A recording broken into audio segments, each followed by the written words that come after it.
eyes digging at my back. "Liar!" someone hisses. "I don't need to lie," I snap. "If you people did half of what I do in the pits, maybe you wouldn't be whining out here." It's a moonless night, and streetlights are too good for this side of town. Perfect for the night beasts on their hunt. So I slip out my dispeller and shake the glass orb carefully. The liquid metal shimmers softly, casting a light. The feeling that someone is watching me creeps up on me. I turn, stare down the empty, rocky path. Then I finally head home. The other fighters want me to explain, step by step, how to make Badger give them higher wages, as they always have for years now, as if I have anything to say. If I knew how to, would I still be here, getting venomous fumes in my eyes? The only reason he agreed for silver in the first place is because I'm his best fighter. I resist rubbing my eyes, blinking rapidly as tears gather at the corners.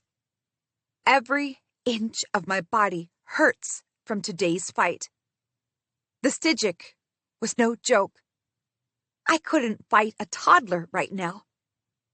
I only drag myself forward, one step at a time. The fang-like spires of rock jutting out of the ground form a narrow, crooked path. Toward the left, the ground falls away sharply, revealing the basalt columns barring us on the island. Beyond, the sea is still tumultuous, drinking in any sound my feet make. Slowly, by memory, I make my way to the eastern slum in the narrow corner where Kar Atish's land turns abruptly to the west. Most of the slum is either niches carved into the outer side of the cliff or spires around which people tie tents, teetering on the edge so as to not block the landers' way when they travel. It's the best we have, being non-miners, to protect ourselves from the toxic air and the metallic rain that leaves bare skins raw and red in just a few hours. Beyond the mountains and the underground river of lava called the Redwater, the westernmost side of Kar Atish belongs to the Collector. Only the council officers and landers posted on the island live at the Collector's compound, although the building is so large we could all fit inside. But it's the refinery that's the biggest structure on the island, on the edge toward the north, next to the harbor. That's where the generational miners have houses too, stone quarters, stacked like dead fish together. That's where I lived once, when my parents were alive. Suddenly, there's a shift in the smoky air. I'm not alone out here. My steps slow. The dark to the right of me is impenetrable. Not even the red-eyed glint of the rot, a kind of night beast that are always waiting to catch their prey off guard. I blink, trying to make my vision clearer, but the veil of distortion has yet to dissipate. Panic surges in my throat. What if a creature from the sea has made its way up here? I'm in no condition to fight. Pebbles clatter at my back. I whirl. Someone stands a hand away from me. "Yara?" I say, exhaling. "Unless you're going to pay me, I'm not telling you any secrets about seducing Badger." Her brother and their friend flank her. Instead of answering, she lunges at me. I stumble, trying to hold my balance, but fall to the ground. The dispeller spins from my hand, rattling as it goes, its faint light circling in the dark with the motion. I push myself up on my elbows. Pain screams along my arms. The wounds from the pit fight bleeding again. My vision, already unclear, doubles. What the hell? A kick to my jaw. I land flat on my back. My mind sways, unable to make up or down. I have to fight back. I scramble, or try. My body groans with pain and panic. You think you're better than us, don't you? Says Ansh. They hate you, my mind says, delirious, as my vision melts into a hexagonal shape. 6 Yara and 6 Ansh. Hey! Comes a familiar voice. It's him, Ansh swears. Let's go. He reaches down and snatches my packet of today's wages. Then, his strong fist connects with my face. I slam to the ground, face first this time, and everything vanishes. 4. It's the good dream again, after weeks. There's the sun, a strangely pleasant sensation, like on rare days when the sea storms are calm and there's no rain, and without the heat that burns through my skin. I'm not on Kar Atish, but a flat, plain island surrounded by a sea that murmurs softly. Riven and I, the children that we were, chasing one another all over the beach. The water rushes under our feet. I fall down, and he collapses beside me, laughing. The sea washes over us gently, and we stare at the sky. Nothing hurts us. There's no one else on the island, after all. Just me and him. No debts, no fights, no blood. No one to hide from. Nothing to run from. Then he gets up, looks at me with softness in his eyes, but his face is contorted with worry. He's frightened. I want to ask him what's wrong. He slips an arm around me. Cress, he says. Then, urgently, Crescent, you have to wake up now, please. The sound of his voice registers finally. He doesn't sound like the child in my dreams. Above us, there's no sky, but a dull stone roof cast with shadows. It reminds me of when he first found me, sleeping in the niche next to his house 3 weeks after my parents died. And even with his brothers joking about getting a new pet, he never indulged them. He has been my friend since. He has always managed to pull me out of any misery. But the pain exploding in my head is too much even for him. Riven? Saying his name hammers my jaw. Thank the ocean. Tell me what hurts. As the room settles into focus, I feel his arms around me, and his warmth as I lie cradled against him on the floor. Riven's clothes are soaked in blood, too. I'm at his house. In the corner, his brothers are watching us with concern, very uncharacteristic for both of them. You look like hell, says Maven, the youngest of the 3 brothers. The rings in his brows glint even in the low light. I'm glad for that tiny detail because it helps me orient myself. Still better than you, I think. My voice cracks. The side of my face stings. Ansh kicked me. I remember now. And I scraped my face on the stone path. I feel for my ribs. A miracle, I think, as I pressed my hand to my chest, my stomach. I was still wearing my armor when I left the pits, too tired to take it off. It might have saved my life. Nothing's broken, I murmur. But it hurts. A shudder racks my body at the reminder of the hatred in Yara's and Ansh's eyes. What happened? Hadn't seen you all day, so I thought I'd check on you, Riven says. Glad I did. His arm tightens around my shoulder, and I gasp. You're made of stronger stuff than those cowards, says Ashvin. He scratches his brow with a thumb, dispelling the frown.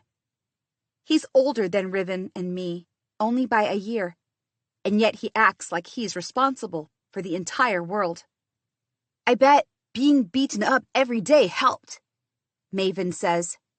Shut up, May, Riven snaps. He turns to me. You did bleed a lot. He shakes his head and studies the side of my face, my arm, where the entire fabric is wetly red and bunched up, exposing wounded skin beneath. But he's right. You'll be fine. I sit up and almost fall back. Riven's palm catches my head immediately. Easy. Then, my memory still rattling, I cry, "They took my money!" A steel-heavy ache thumps inside my skull.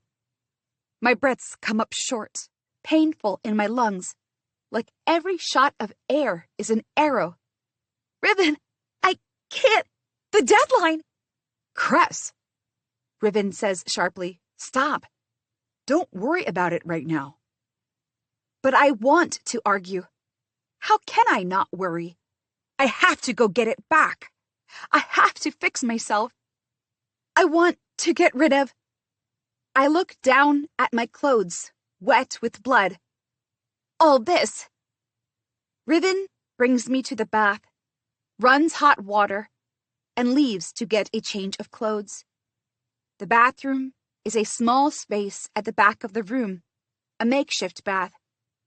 No light save a candle lit when someone's here. No less than a luxury for people like me with barely a spit on this island to call home. I strip, or try to. Every movement sends ripples of ache through me. Taking off the chainmail alone is exhausting. My fingers start shaking, then my hands. The bones inside are jelly, wobbling. Tears spilling down my bloody face. I tear at my clothes. The wet patches of fabric collect in a heap on the floor, uncaring, unimpressed. I lower myself into the warm water, push my hair out of my eyes, and hold my hands in front of me as the warmth sinks into me. Drops of blood drip into the water from my hair. Any energy I had deflates. I pull my knees to my chest and sit there in the candlelight, staring at my shivering fingers above my knees, sticky with blood. I have been injured in fights before. Broken ribs, broken fingers. The time I thought my left leg would have to be amputated. None of those times left me feeling like this, though. My hands shake, refusing to be still.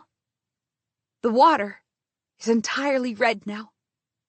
I know I should move, wipe myself, put on some medicine and bandages, but my body stays exactly as it is, curled into itself, bearing the pain as it continues to spread. Textureless, transparent, nothing at all. If I sank beneath the water, what would happen? Would the pain go away? I am lulled by the warm waves. Cress? Riven knocks on the door, which is not a real door, just a corrugated steel sheet propped upright, and a flat piece of rock tucked beneath to indicate when someone's inside. The candle flickers, rippling the shadows. The knock comes again. Answer me, Cress. In my mind, I do, but I can't open my mouth. I'm coming in. The door creaks further, and Riven says nothing for a while. He stays at the threshold. An eternity sways from one to another before his shadow takes one step forward, merging into mine. I hear him inhale deeply. He gets inside the bathroom, adjusting the door back, and puts the clothes beside the sink. Then he sits next to me, outside the tub. Cress, he says softly. A tear trails down my face.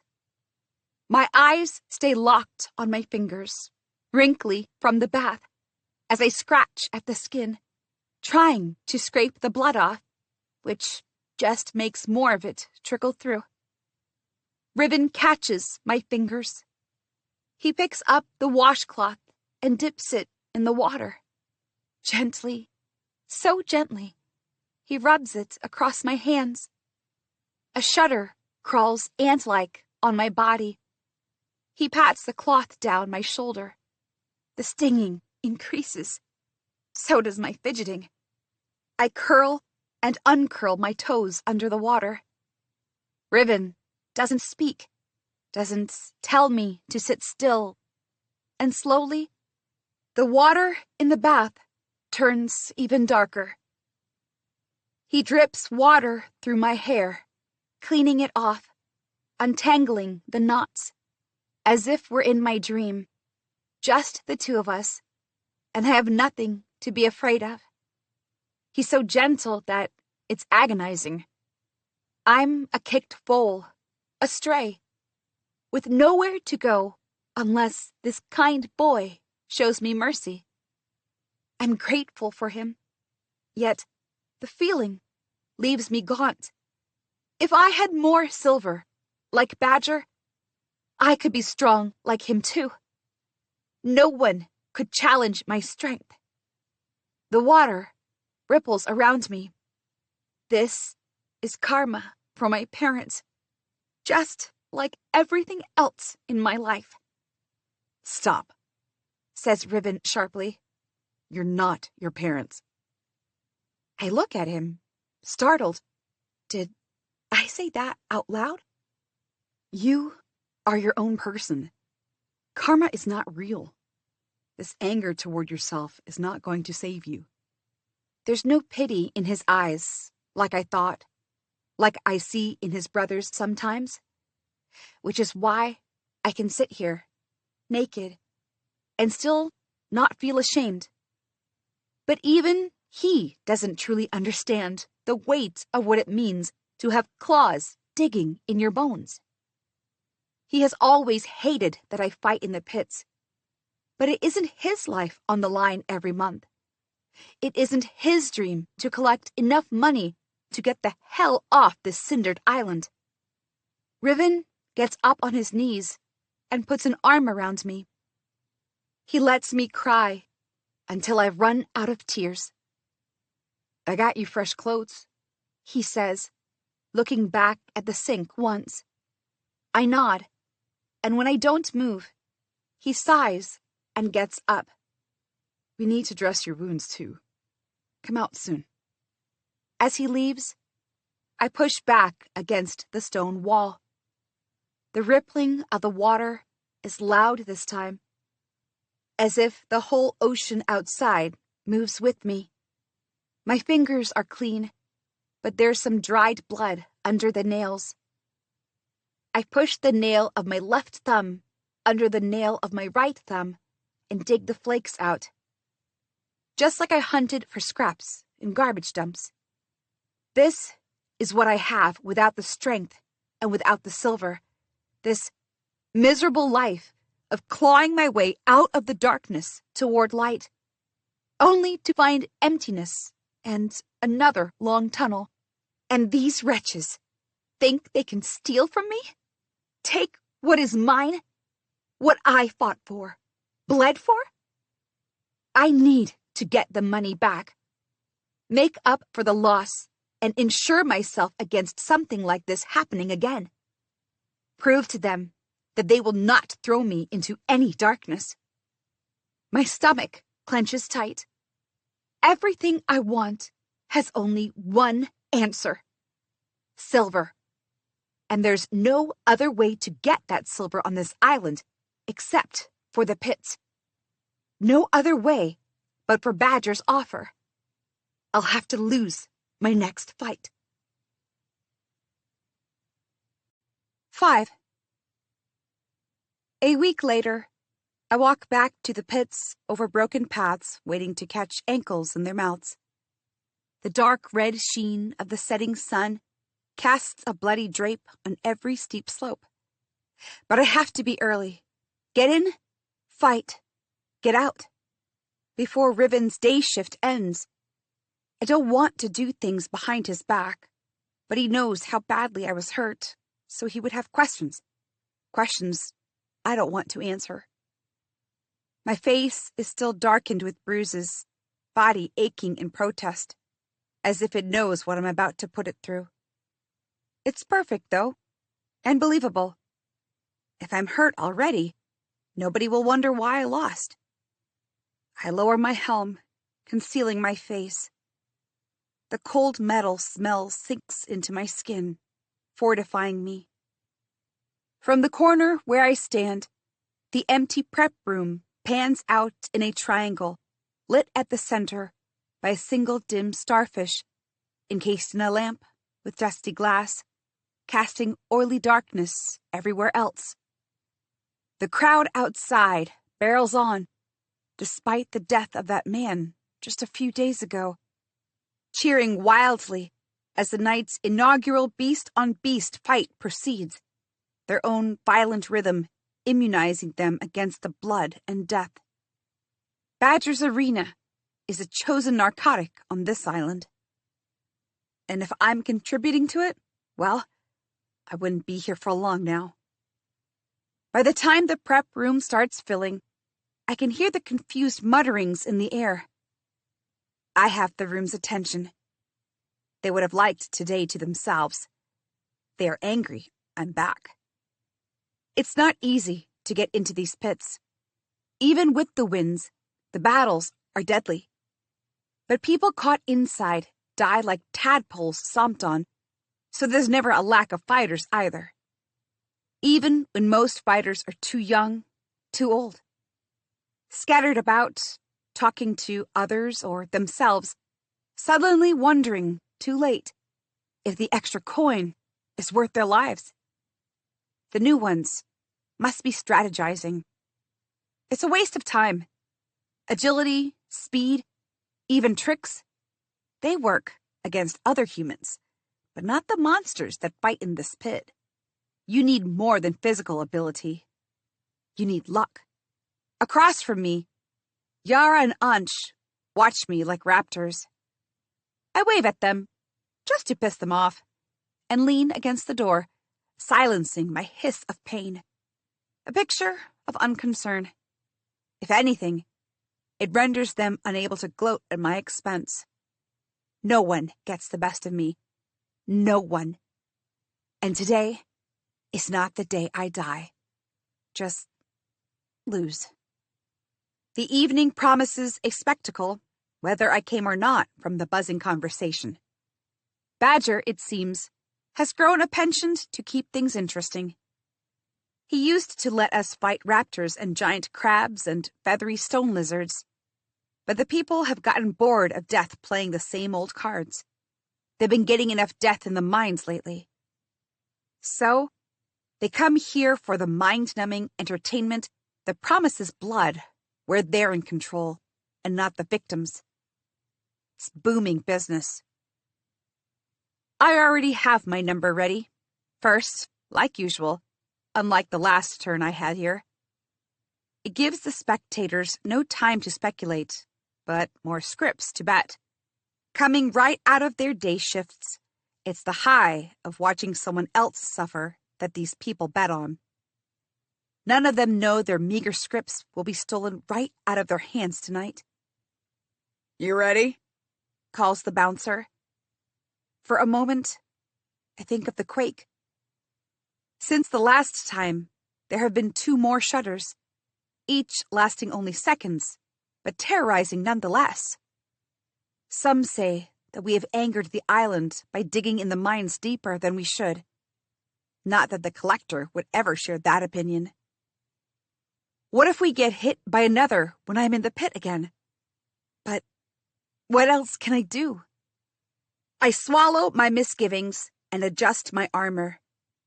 Stepping into the ward toward the pit, I move my fingers in sharp motions, urging the blood flow, reassuring myself of the chainmail wrapped around the backs of my hands. My breastplate is in place, my throwing knives and my helm, too.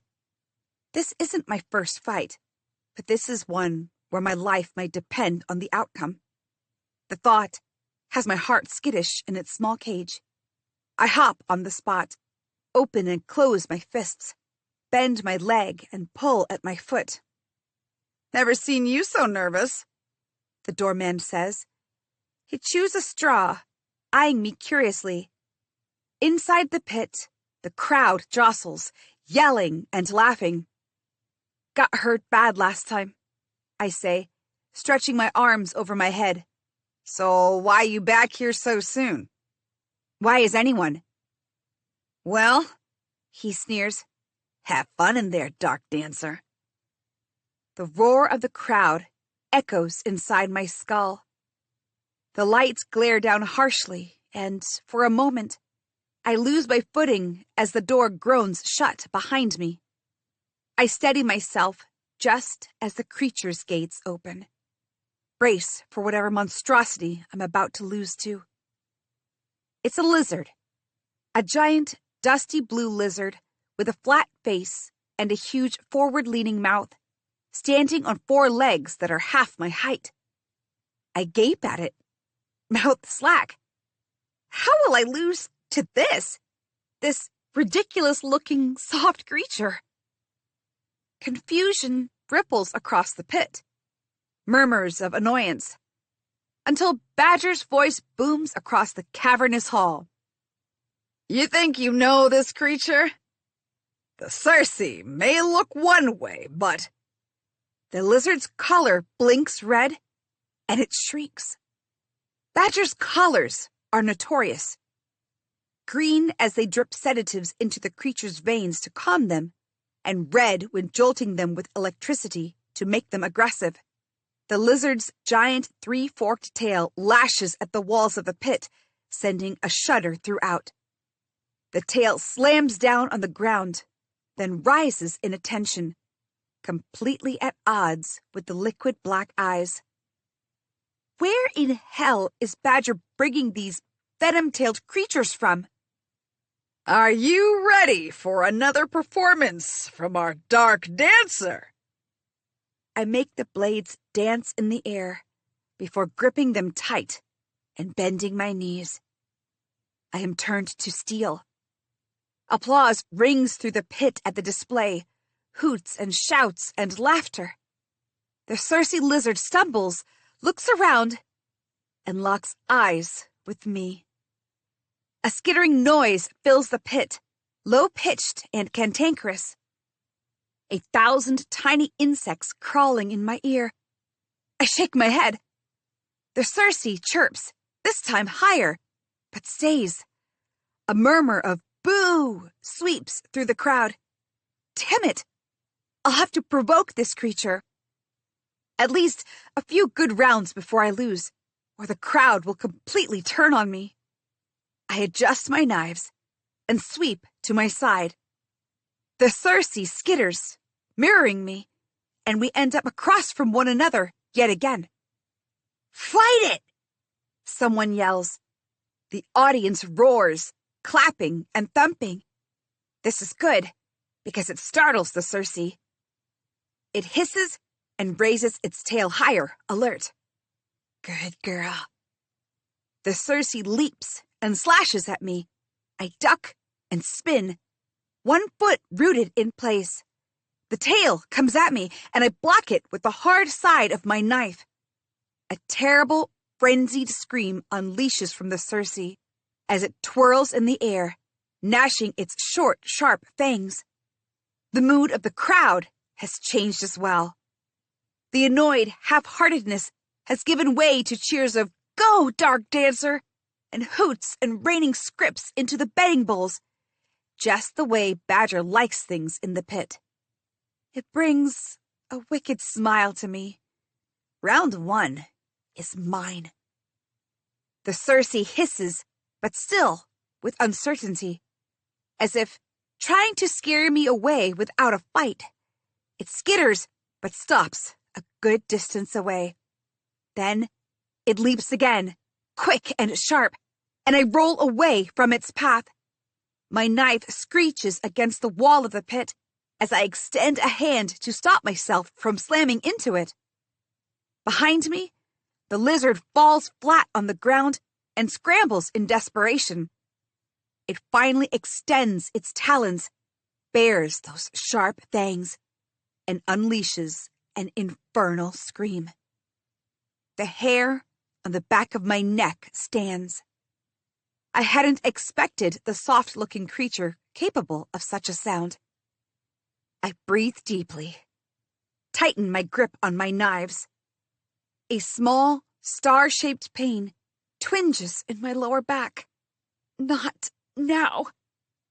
I need to up my fight so I don't wind up dead, or worse, bore the spectators.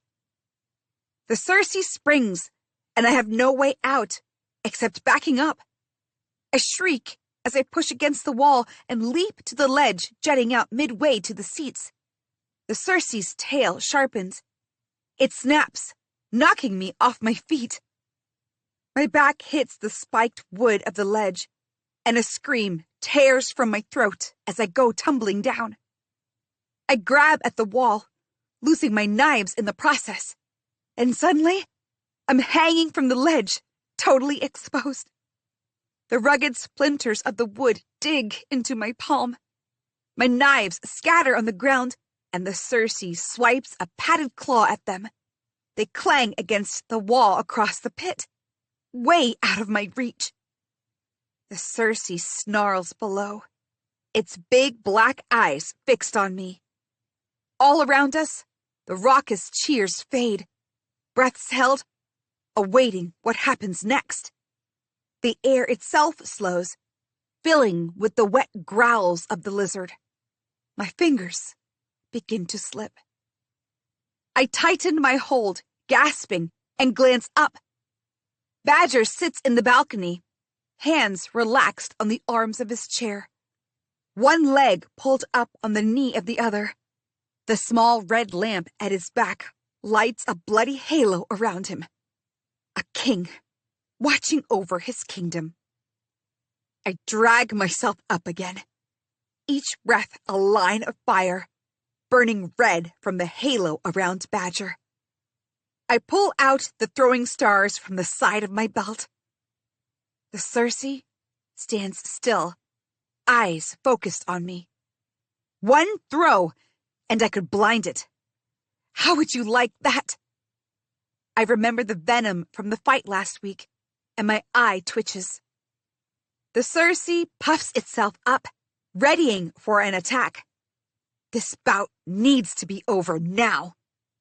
If I keep fighting this creature, or dodging it more like, I'm bound to injure it gravely. Not sure Badger would like that after his precious Stygic. The fighters' lives aren't important here. The whims of the bosses are. I throw a star to the right. The Circe leaps after it, and I have my window. I drop to the ground, firm on my feet, ignoring the shooting pain. But the Circe changes direction midway and charges back at me. I swing out of its way. The wall shakes with the impact of the lizard's head. Cries break out over us. But I'm not out of harm. The Circe's tail comes straight at me and pins me against the wall. I struggle against the grip. It's too heavy. Any second, the lizard could turn its fangs to me. Caution wars with my survival instinct and loses. I lock my legs around the tail, pinning its venom shooters together. A star flies out of my hand and catches the side of the Circe's face. The crowd erupts in roars.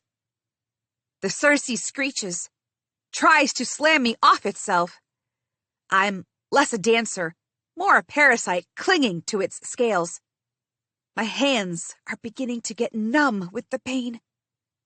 We go in circles, my head slamming against the ground, the walls, and finally, my fingers slip. I tumble down the pit, and before I can get my bearings, the Circe jumps onto me. My fingers catch its jaw. Wet flesh and fangs sink into my hands. The creature scratches down my skin, slashing its tail, and forces its head down.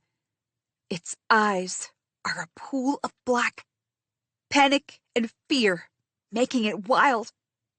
I can't hold it back. If I don't yield now, I'll be dead. But if I yield, no, I have to.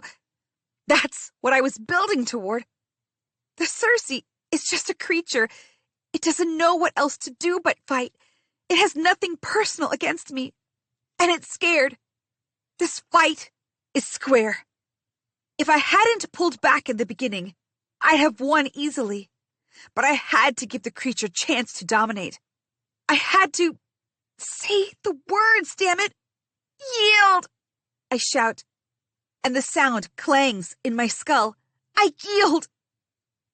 The Circe's collar goes from red to green. For a moment, its liquid eyes enlarge, looking at me with a sudden fear.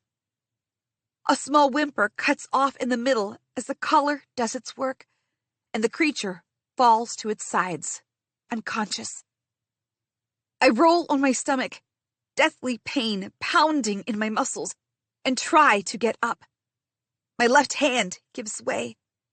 I fall flat on my mouth, jarring my teeth.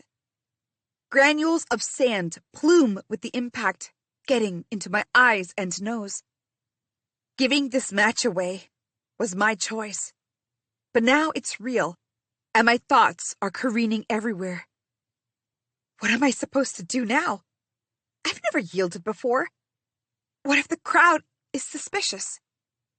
I sit half up, breathing heavily. It's then, the pain pulsing and rearing, that I register the silence in the pit. The absence of cheers or boos, the cursing, the foot-tapping, the annoyance and anger that I'm expecting. Instead, what comes is worse. The hissing. It starts somewhere to the left, sweeps through the first row, then picks up across the pit. A ghostly wind churning into a windstorm. They're hissing at me. An old tradition from the days of fishermen when the pit fighting took place near the seas, and the losers were tossed into the water to be at the mercy of the creatures who lived there. These people are not just angry. They want me erased from this fighting pit. Teeth bared, eyes raging. The spectators take on the form of a monster. My worst fear is realized. Badger sits still, crowned in the red light, and watches me with the eyes of a predator, having finally caught its prey. 6. You promised!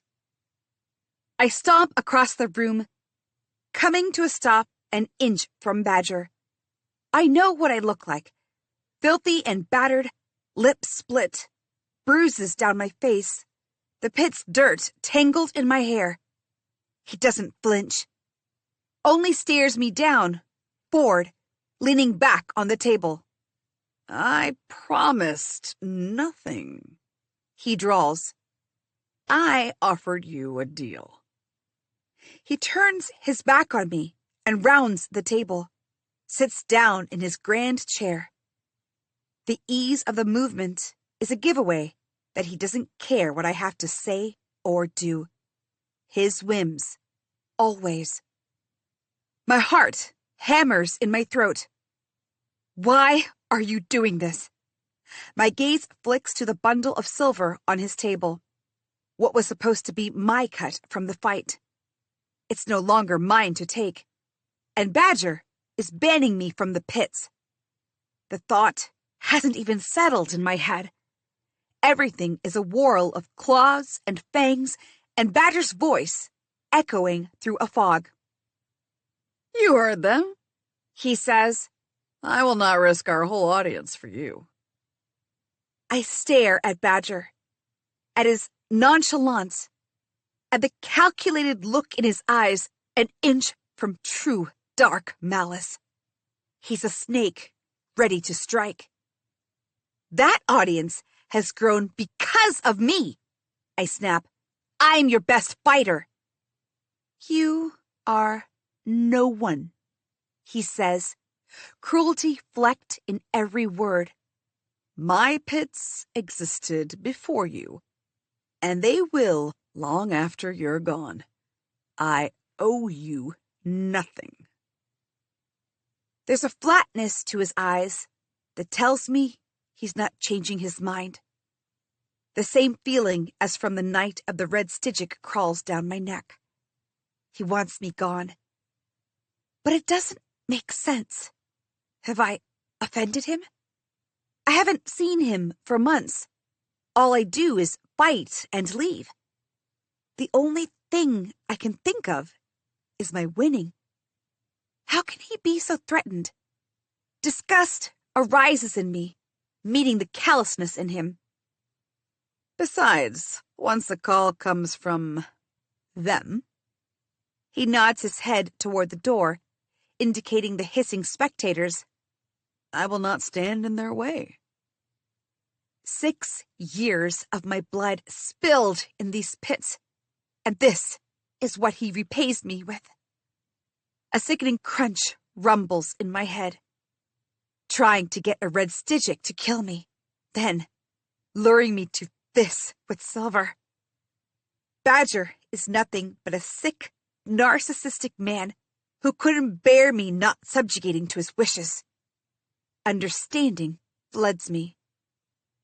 You weasel, I whisper. You put your men in the audience today, didn't you? You had them start the ancient call. You're drunk on fighting and imagining things, Crescent, he says in his infuriating drawl. Fighting down here changes nothing for you on the island above. That's why I want to leave. He flourishes his hands. Well then, here's your chance. I see blinding red, unable to speak, to even scream. At the door, I pause and look back. This man, who rules the world below like those foreigners rule us above, has ruined my chances at a better life. And I hate him. You can bribe his men to look away all you want, but I wonder how long you would keep this kingdom if the collector himself knew what was going on down here. Without waiting for a reply, I slam the door behind me. You are no one. Badger's voice haunts me. Another smaller quake had the ground swaying just after I left, tumbling rocks off the spires and blocking the closest path to the eastern slum, forcing me to double back and go nowhere. Which is why I find myself climbing up the toothy hills near the mines, dangerous in the slick rain. But I don't care. Anything to take my mind off wanting to wrap my hands around Badger's throat. The lights from the mines cast a stronger redness here, unnaturally diabolical. But it's a familiar place. A few years ago, Riven and his brothers found a tiny cradle atop the tallest hill. They sometimes spend their rare off days here, hidden from the island's constant cacophony. Often, Riven invites me, much to May's annoyance. From the top, I can pinpoint the exact little stone house I once shared with my parents. It sits between the countless other identical houses, little matchboxes carved out of stone for the mine laborers. But my parents had painted a side of it seaweed green, my favorite color. It is long faded under the harsh dust from the mines, but the strip of paint on the plain stones still stands out. I pull out my knives. If my mother were here, she would be hysterical. But, well, she isn't here. Fire crackles in my blood, burning me. The knives are cold in my hand. I clutch them tighter and slash at the air and the rain, again and again. I hurt so many creatures, maimed and killed. I am uniquely cut out for this because I know them well. I spent much time as a child at the shoreline watching them, observing them, learning their habits, their weaknesses. Not so I could kill them.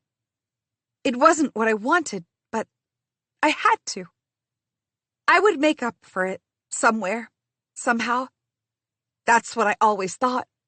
But now, all that blood, for this, to be thrown out at someone's whims? Alone in the red night, I scream and hack and pour all my fury into the emptiness. I'm a fighter. I kill despite myself. I will not go down so easily. Sweat rivers down my back, merged with the rain and draining onto the rocks below. I keep slashing, twirling and throwing the blades, except the dagger I always keep close, the guitar that belonged to my father. Then, the shooting stars. If I have to stay here all night to get this anger out, I will. But I won't let that smug-faced son of a bitch make a fool out of me. He's goading me so I make another mistake, so he can ruin whatever life I have left. He can't. Even if he already has. I have no money, and the deadline for this week's installment is tomorrow. No, I correct myself. Later today. What will I do now? The mines won't take me. The collector's compound won't employ me as long as I have debts to clear. Chandrabad is out of the question without silver. Even smugglers would think twice before taking me aboard. What were my parents thinking without leaving me a contingency plan? Did they not care at all? Did they say something that I've forgotten? Have I suppressed my memories? I fall down on my knees into a puddle of dirty water that splashes against my skin and scream viciously, without inhibition, until everything pours out of me, except a pebble slips somewhere to my right, subdued in the sound of the rain. It rolls down, tapping against the wet rocks on its way. Blood rushes to my ears as I stand and whirl, holding the guitar out. The blade stops an inch from Riven's throat. He raises his hands, water sluicing down his face, his eyes serious, but also amused. "Why are you here?" I ask, keeping my guitar steady, my voice hoarse from the screaming before. Raindrops get into my mouth, the taste coppery and full of this island. He ducks fast and out of the way, appearing behind me. His hand shoots out, and I dodge, falling into the pattern we started oceans knows when. He hates that I fight at the pits, and yet always helps me practice. Sometimes, like now, without my asking. He swipes at the ground as I leap back with a snarl and says, "You didn't come home. You always come home after an arena fight." "No, I don't." Instead of saying anything, I flip the guitar in my left hand, feint, and go straight at him. He catches my wrist, and I end up slamming into his chest. We stand there, heaving from the exertion. And it's not like I haven't seen his pale gray eyes 1,000 times before, but they shine in the ruddy light. And for an intense moment, all I can do is stare back into them like an idiot. He raises a brow as if he knows I'm trying to deny it, that I go home. I frown, but concede. He's right. Without thinking about it, I've always stayed at his place on fight nights. It makes sense. He lives closer to the arena. He makes me feel safe. I unconsciously look for him after the battles. I push at him, twisting out of reach. For several moments, we're locked in a game of dodging and ducking and running. I'm the better fighter, but Riven's instincts are as sharp as blades. He guesses my move. Feinting is no use with him. I hate it. Fighting him is not like fighting the creatures. They can't distract me like he can. And it's probably my rising emotions that make me slip. He catches me at the last second, and I crash into him again, his arm around me and my back pressed against the solid wall of his chest. My hair comes loose in the drizzling rain, sticking to the side of my face. "I heard what happened at the pit tonight," he says, his voice rumbling in his chest behind me. He doesn't let go, and I make no move to step away. Our breaths heavy and synced together. It was nothing, a bit of misunderstanding. Riven leans forward and whispers in my ear, warmth brushing my neck. "Your voice is never so smooth as when you're lying." I shove his arm away and turn to look at him square in the eye. The air between us grows taut. The red lamp light glints off the chain he wears around his neck. A single stream of rain follows a path down the center of his throat and disappears into his wet shirt. He was so gentle with me when I was broken and beaten. There had never really been any lines between us, because they didn't seem necessary. We grew up together. It makes sense that he's the one to have wiped the blood off my back. But now, it feels like something happened. Something I'm only now realizing. A kind of blurring that makes looking at him, trying to lie to him, overwhelming. I should tell him that my debts have grown more heads than I can slay at a time. But then what? Trouble him as I am troubled? No. I swallow hard. Riven doesn't press. He watches me closely for a moment, then slides an arm around me, this time holding me more softly. I feel the knot of anxiety in my stomach unraveling and the one around my heart rising. "We'll figure it out," he says gently against the rain. I want to believe it, but unless Badger lets me back in the pits, there is nothing to figure out. I'm unwanted in the mines. There's nowhere else to go. Nowhere but the collector's office with empty hands. It's because I know I can't change anything that I let myself sink against Riven. I close my eyes and let the world fade away before I face the wrath of this island. 7. The debt clearance office is located within the collector's compound, on the far western end of the island, beyond the tallest mountain that divides the land in two, which is why the very air seems different here. There's still dust grating against my face, but no ashy taste in my mouth. And by the time I reach the compound, after half a day of trekking, It's just a cool blue breeze off the ocean that fills in my lungs with freshness that seems long forgotten on the other side of the island. It makes the tension in my muscles relax, even if I can't stop thinking about what I'm going to say when my turn comes. As always, the queue is long, stretching onto the rocky edge of the dry, thorny forest across from the compound. People from all over the island arrive here every 7th day of the week and are robbed of whatever little they had managed to earn. Payday.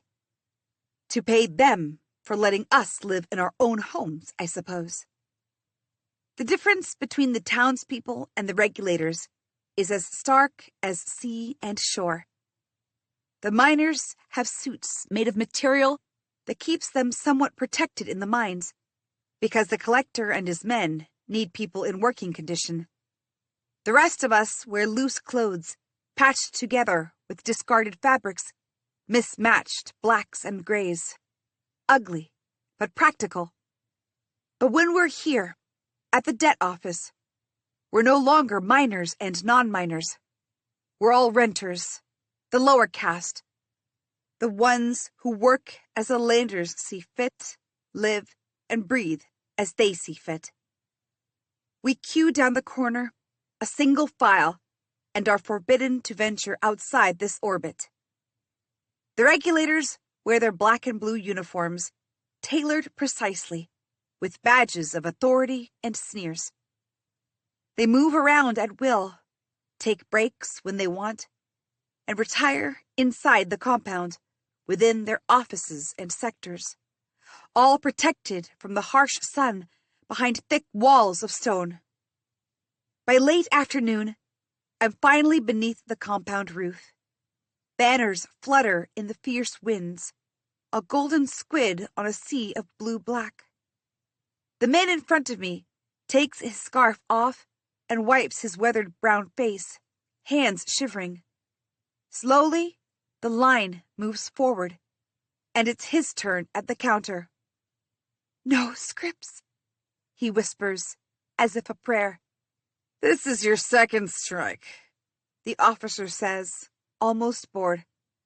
"Well, the salt it is for you." "Is there?" The man starts, his voice already defeated, then stops. He nods and takes the papers. The normality of this doesn't faze anyone, least of all the officer. You can go once without a payment, but the second time, the salt pans it is.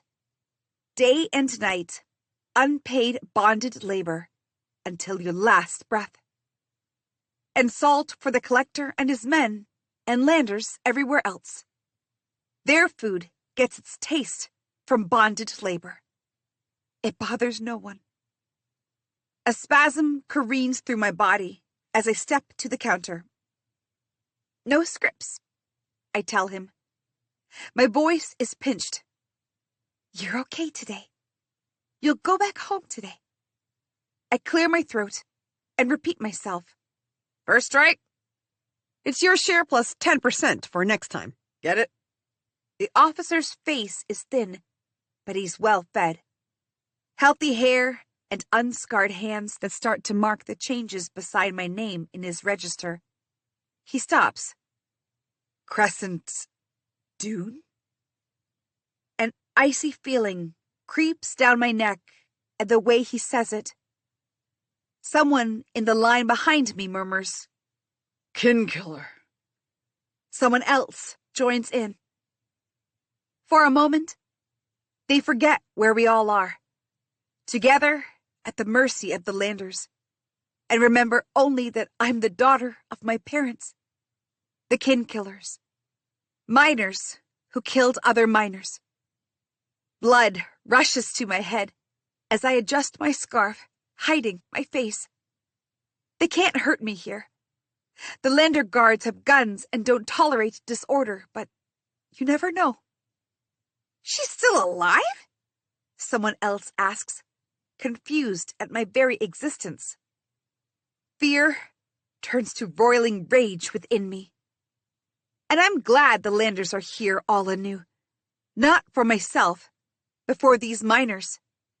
If there were no checks, the ocean knows, I'd have driven my claws into them. None of these people know what it took to keep myself alive. None of them calling me kin killer would survive my life.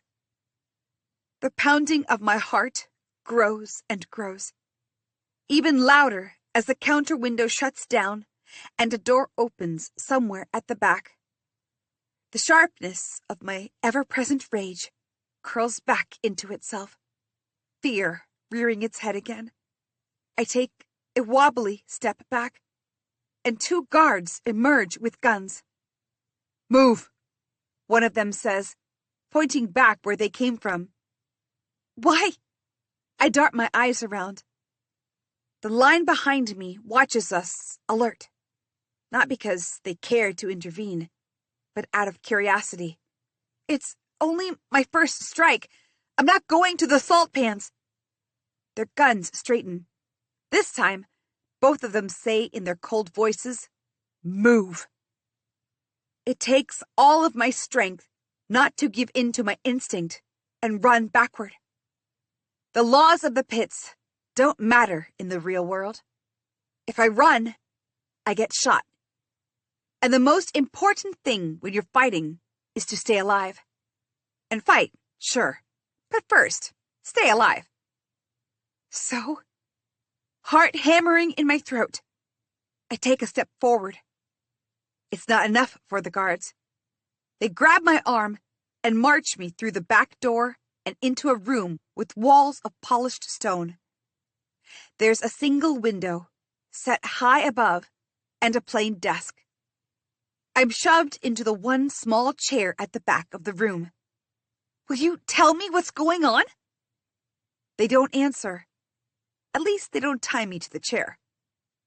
"No funny business," says the first guard, glaring, before they shut the door behind them. Immediately, I get up and work my way around the walls. No other exit. Not even a crack in the walls. Just a claustrophobic space of gray stone and that single window. What's going on? If they want to send me to the pans, the cart is right outside, crammed with the newly enslaved. This makes no sense. The window is high, but I might reach it if I stand on the desk. Will I get through it, though? It's narrow, and where would it open? What if there are guards? The door slams open, and in walks Badger? I cry. Behind him, someone else enters. An old man dressed in gray-greens. He holds himself upright, but the stoop in his stance is obvious as the banners rising above the collector's compound. Pins clasped with gold chains dangle all over the front of his clothes, which reek of wealth and assurance. I stare from him to Badger, unsure. "Cress, meet the collector," Badger says. "Sir, this is Crescent Dune." Cold cuts through me. My first thought is that Badger is having me arrested. But no more guards follow through. The collector studies me with his tired eyes, then moves to the desk. Contrasted by the light behind him, his face turns into craters and shadows. He doesn't smell of the metal that everyone on the island does. He smells antiseptically clean. The man says, as if unconvinced of something. Badger shuts the door and comes to stand next to the collector. "As I told you, one of our finest. Actually, the finest. She defeated a half-grown scythe crab 3 years ago, and has never lost a single match, including the ones with the red Stychik and the Circe." "Did she?" the collector says in his dangerously calm voice. "Most impressive." "I didn't!" I burst out, my voice high-pitched and confused. Defeat the Circe? Badger laughs shortly. Oh, right. She did not. He turns to the collector. She did exactly what I asked. She threw the match, knowing it might cost her a place in the pits.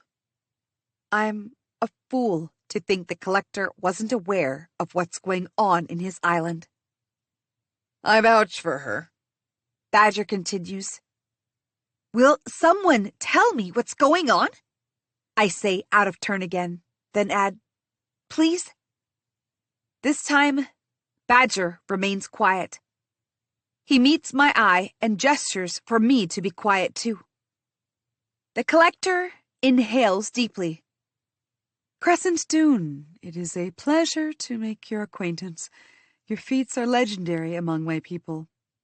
My feats? The scythe crab, of course, but the one we most hear about is the win over the worm lizards. 5 at once. He shakes his head in disbelief. That was a marvel. There was even a discussion if we should consider having the Dark Dancer on our security.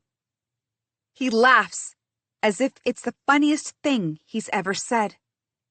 As if, after killing 2 of the worm lizards, incapacitating the other 3, I hadn't escaped the arena and vomited my guts out. As if I hadn't cried for days for what Badger was making me do by dangling silver in front of me. The man continues in his labored, slow voice. We also know about you and your parents. A tragedy for such a young family, not to mention the heavy debt you now must pay. If I'm in a heavy debt, it's only because of you. As Atlas Creer tells me, you would like to leave this island. Atlas Creer? I raise a brow at Badger. He shrugs. It takes a few seconds for me to realize the collector was asking me a question, not stating the obvious. Yes. But it would certainly not be possible without all your debts cleared. The penalty for defaulting is deservedly, I would say, the firing squad. Deservedly. That word catches my attention, and for a moment, I see nothing but the hard ridges of the mountains our people live on. What we deserve is safety and happiness and joy. But to this man, we're a means to an end. Workers for a Zargonine, and anything else must be discarded. When our ancestors, the Empyrean elders, were shipwrecked on the shores of these islands 1,000 years ago in search of a better world, is this what they envisioned? People divided into castes, forced into degrees of purity of being human by virtue of the work they were forced to do? People like this collector, handing out death to the rest of us as easily as sipping tea? My hesitation and nerves steel behind the indignation. I'm sorry. Where are we going with this? If this is about my first strike, it's the law that first strikes are forgiven as long as I pay the second time. So what are we doing here? The collector runs another critical eye over me. I try not to squirm. He glances at Badger and says, I see what you mean, Creer. Badger nods politely. He's dressed in a black jacket with gold lining, but otherwise, he carries none of his air of self-made royalty. His shine is subdued in front of the collector on purpose. Your debts can be cleared, Crescent Dune. The collector says, you will be free to leave the island if you so wish. The words take a moment to sink in. I look to Badger to see if this is his idea of a joke, but he looks back impassively. When neither of them laughs, I make myself say the words. Why would you clear my debts? Have you heard of the Tarnak expedition? I frown. I have only a vague memory, mostly because I've forced myself to forget those expeditions inside the mines. Tarnak was the most recent expedition, half a year ago, 5th overall, and only the 2nd since my parents' death. The maps of the mines are incomplete, and, on the collector's insistence, parties keep going into the mines, mapping them out farther and farther, marking the location of the Zargonine and other metals. Even though there's no particular need for this, the veins that are mined are still full and will be for centuries still, and the maps unrolled so far are so close to the surface they might as well just be the same damn mines. Lander greed is a monster the rest of us can't begin to understand. Didn't they end up like the others as well? Half the expedition members always vanish in thin air, and others, well, skeletons are often found when the mine work is expanded even a little. Skeletons lying in positions of terror, of needing to escape.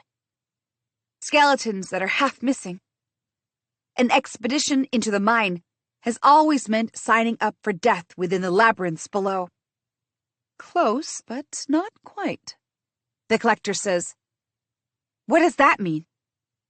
We are about to find out, which is where you come in. My words spill out even as the realization comes in fits.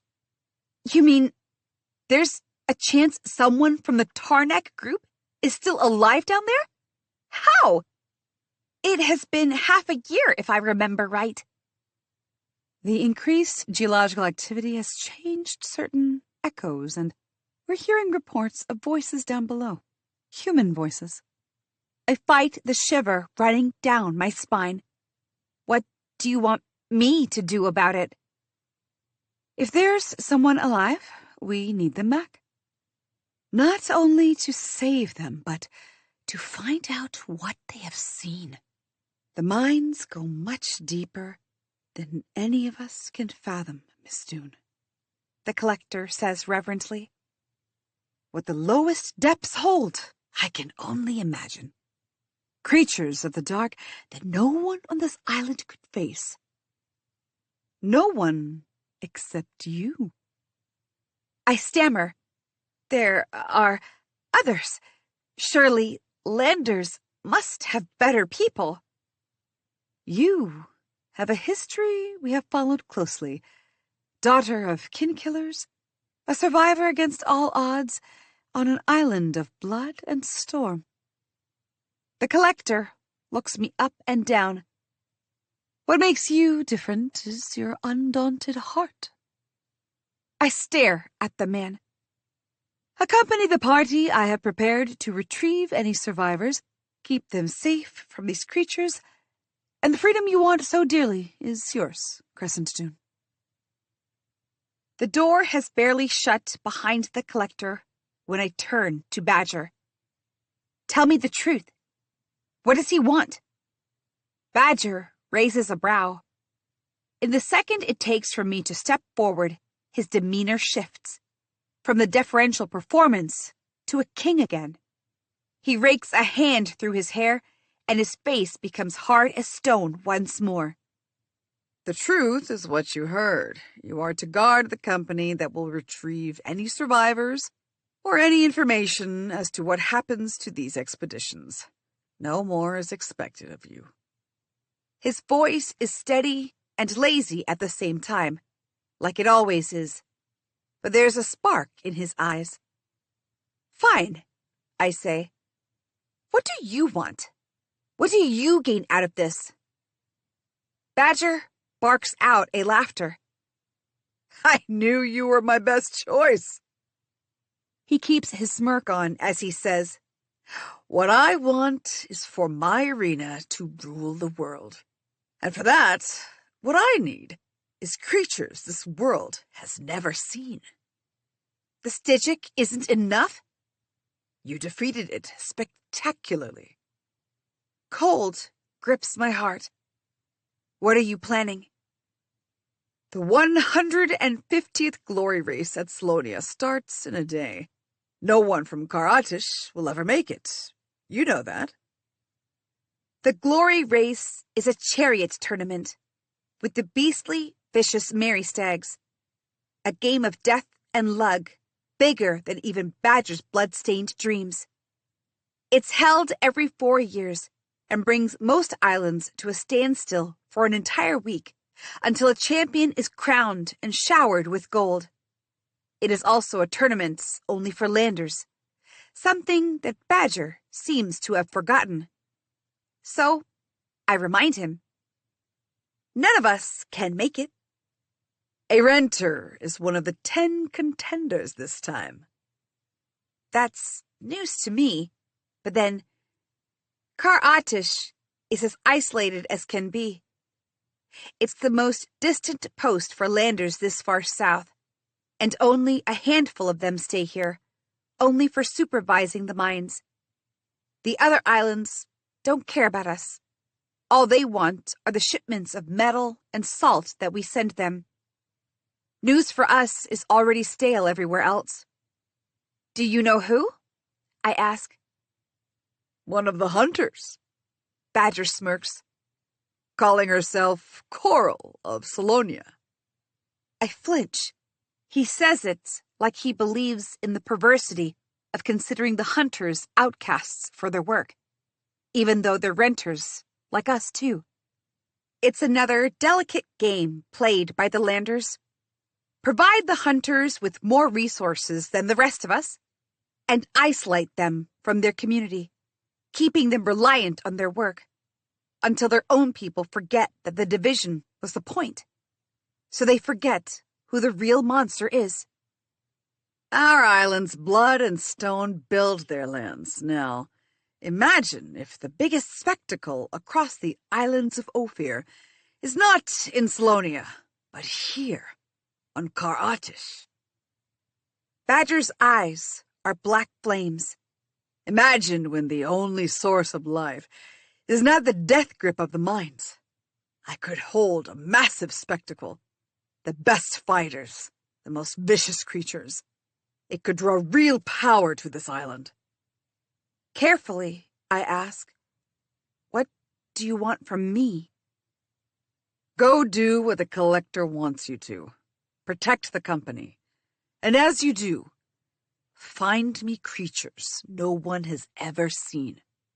Tell me what they are and where to find them, and I'll do the rest. Of course, he doesn't want people out of the mines, out of the goodness of his heart. Trading death in the mines with death in his arena. For half a heartbeat, I want to slam his face into the desk behind him and tell him he can go drown in the ocean. As if he reads it on my face, he comes to stand a hand away from me. His face is grim, cut with stone, and terrifyingly, his eyes refuse to blink. There are 2 ways to get out of your debt. The salt pans or death. I have staked my reputation and goodwill with the collector on a lifeline for you. A lifeline you would be foolish to ignore. Are you foolish, Cress? 8. You're cheating!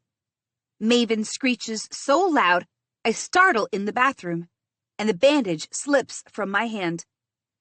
The boys continue arguing outside. Riven, you saw it, right? It's 2 against 3. Ashvin shouts. I'm done with both of you. Riven roars. Me too! The Shade Folk take you both! Maven yells. They're playing Seep, a weird game about striking your opponent's calories with your own and collecting points. I don't know. I never got the hang of it. I squint as I pick the bandage back up. The lone candle is down to dregs, flickering dangerously. The wound on my left arm is healed mostly, but it's best to avoid any friction. I can't recall if it's from the fights or from Yara and Ansh cornering me. What would it matter? All that matters is that I'm in the best possible condition in 2 days' time. I sigh and sit back, staring at the mirror. Shadows of my injuries contrast the small white birthmark beneath my right eye sharply. It's in the shape of a horizontal crescent moon, a cradle for my eye. That's what my parents named me after. It's been hours since I said yes to Badger and the Collector, and I still cannot think about anything else.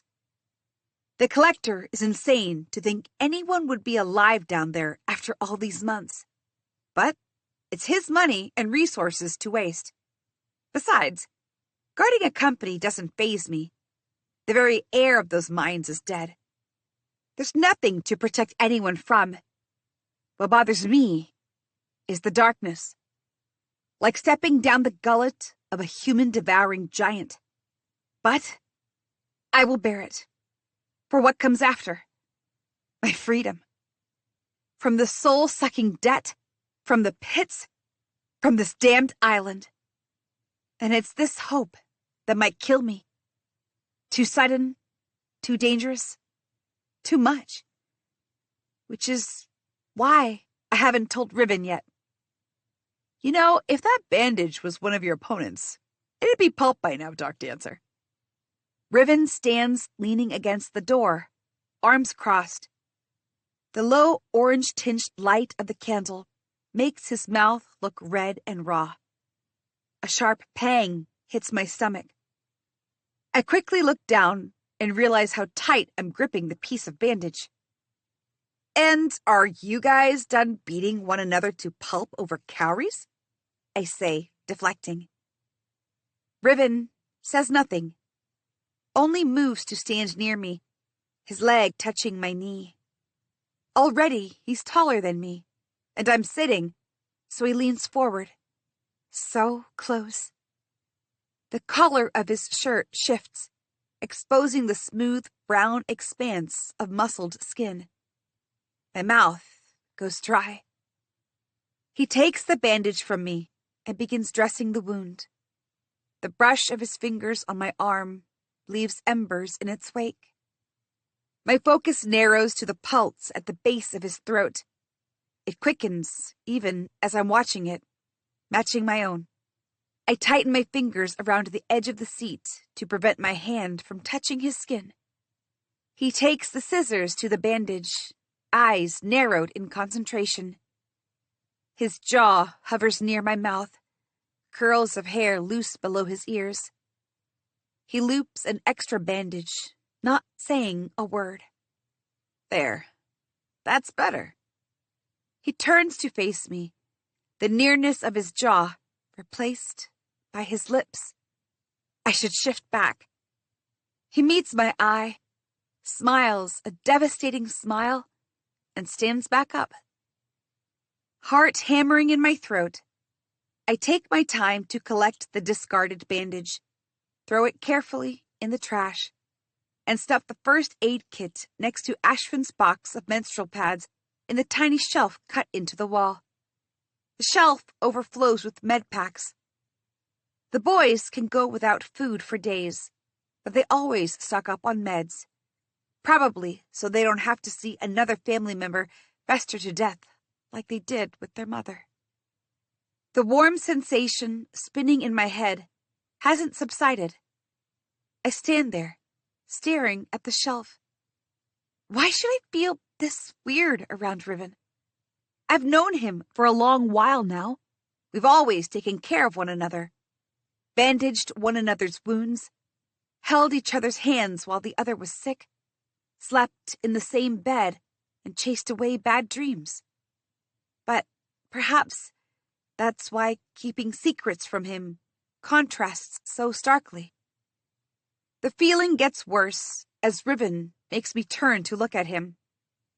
He tucks a free lock of hair behind my ear, his fingers lingering on my skin for a touch too long and, at the same time, not. A casual, familiar gesture. Nothing out of the ordinary. And yet... Are you okay, Cress? No, I'm not. I have the chance of a lifetime. I get to leave this island, be free.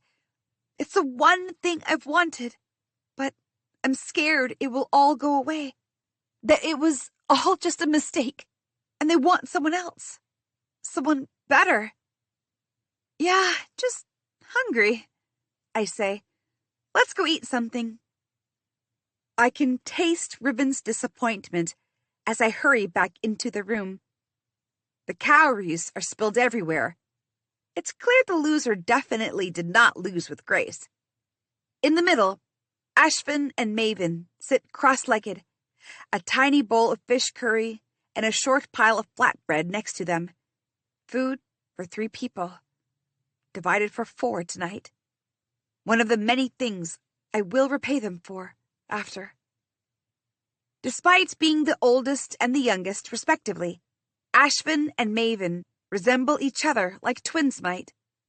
The same brown hair and the slight bend to their noses, as opposed to Riven's black, wavy hair and eyes made of stormy gray gemstones. As Riven and I join them, Ashvin throws a bit of flatbread into the air, and Maven catches it in his mouth. He chews it down and grins with self-satisfaction. One day you're going to choke, Riven says, settling down. And I'm going to just sit and watch. Okay, Officer Riven, retorts Maven swiftly. Then he changes topics. Something about the mines, his mouth half full and his hands wildly gesticulating. The usual gossip about disgruntled miners, another attempt at organizing a rebellion despite people's hesitation. It's hard to keep up with him, but not for his brothers, who react together at the right time, even when Maven barely keeps his rant from spilling everywhere like the cowries. They always exist like this, move and bicker like this, different parts of the same body. I may have been invited into their home, maybe into their hearts too, but I can never be a part of them. I would unbalance them. An hour later, after Ashvin and Maven have gone to bed, tired from their day shifts, and Riven gets ready to leave for his night at the mines, I find myself walking in circles outside. The street is narrow, doors cut into the blocks of stony hills, only 2 miles from the main quarry.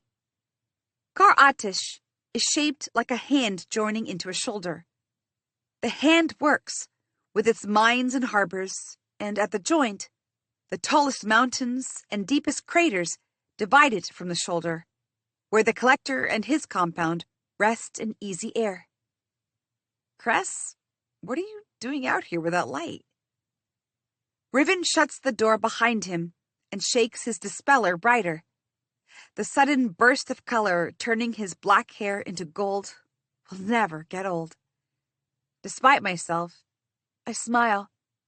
Riven raises a brow. He comes to lean next to me. You know, at some point, you'll have to tell me what's going on with you.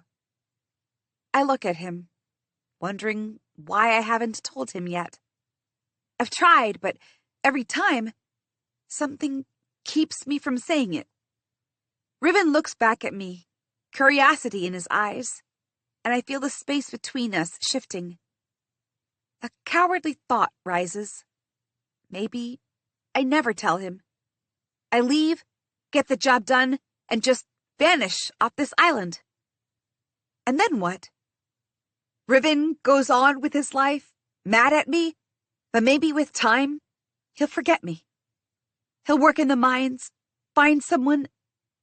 Why should it matter what he does with his life? I wouldn't be here. Might as well tell him. Badger, what has he done now? And the collector have offered me a job. Somewhere down the narrow, rocky alley, another door opens. The night shift miners are moving out, conversations wafting in the air. A child screeches. A mother coos. The irascible scraping of metal tools begins getting louder. And taking shelter behind the din, I tell Riven about the rescue mission in the mines. So, he says carefully, what did you say? I'm leaving the morning after next. I don't understand. You get sick in the dark. You hate that place. I hate this whole island. I close my eyes, breathing deeply, and open them again. Riven watches me, and for a moment, I can see the desperation on his face as he tries to understand what's going on. If there was time, maybe I could have put myself in his place and tried to sympathize with his confusion, but there isn't. He should know by now I'd do anything to get away from Kar Atish. I try once more. There's nothing for me here. I've been kicked out of the pits. The miners will kill me before ever letting me work the mines. I'll be indentured to the salt pans for not paying my debts. This is my only option. But I get it. You're worried because you're my friend. I'm your friend? His eyes widen. Of course I'm your friend. We've been through so much together. Remember when Amma was dying and you took care of her while we worked, piling every bit of a script to get her meds? And now, you won't let me help you? My lower lip trembles. Not a mention of what he's done for me. How long will you help me for? What do you mean, for how long? He shouts. For as long as it takes. Forever. You would, wouldn't you? I feel my heart break. Riven would do this for anyone, not just me. He's a good person, but he's always taken care of the kicked and the down. He doesn't deserve feeling this obligation to help me. I'll go into the mines, far into Kar Atish's belly itself, I say. If it means I can get off this island, I'll do it. Riven jerks back like he's been burned. The look on his face constricts my ribcage, lungs twinging with guilt. This is why I couldn't tell him immediately. He's taking it personally, like I knew he would. I've never made my desire to get away from here a secret. I need to get off this island, and for that I need money. There's no other way out. But this is too dangerous. He shoves his hands into his hair, helplessly clutching at it. We can get away from this island another way. I'll come with you. You don't have to do any of this alone. Let me help you, Cress, please. Stop it, Riven! I snap and turn from him before my resolve breaks. He can't make promises he will never keep. If it was just him, it would be different. But he has his brothers. He can't leave them. And I will not put him in a position where he has to make a choice. He doesn't understand what he's saying right now because he wants to stop me. Can we please stop fighting? Just go back to normal? No! Riven snaps, but his voice cracks midway. I don't want to go back to normal. I want. He presses his eyes closed, and when he opens them, he still looks frustrated. Why do you want it this badly? It's his tone, even now, so confused, and the look of betrayal in his eyes that make me burst out, because I hate it. I've hated every minute I've lived on Kar Atish since my parents died and since I was forced to live on scraps. I have nothing here and no family. That's not true. Of course it is. I don't expect you to understand. You have your brothers. What do I have?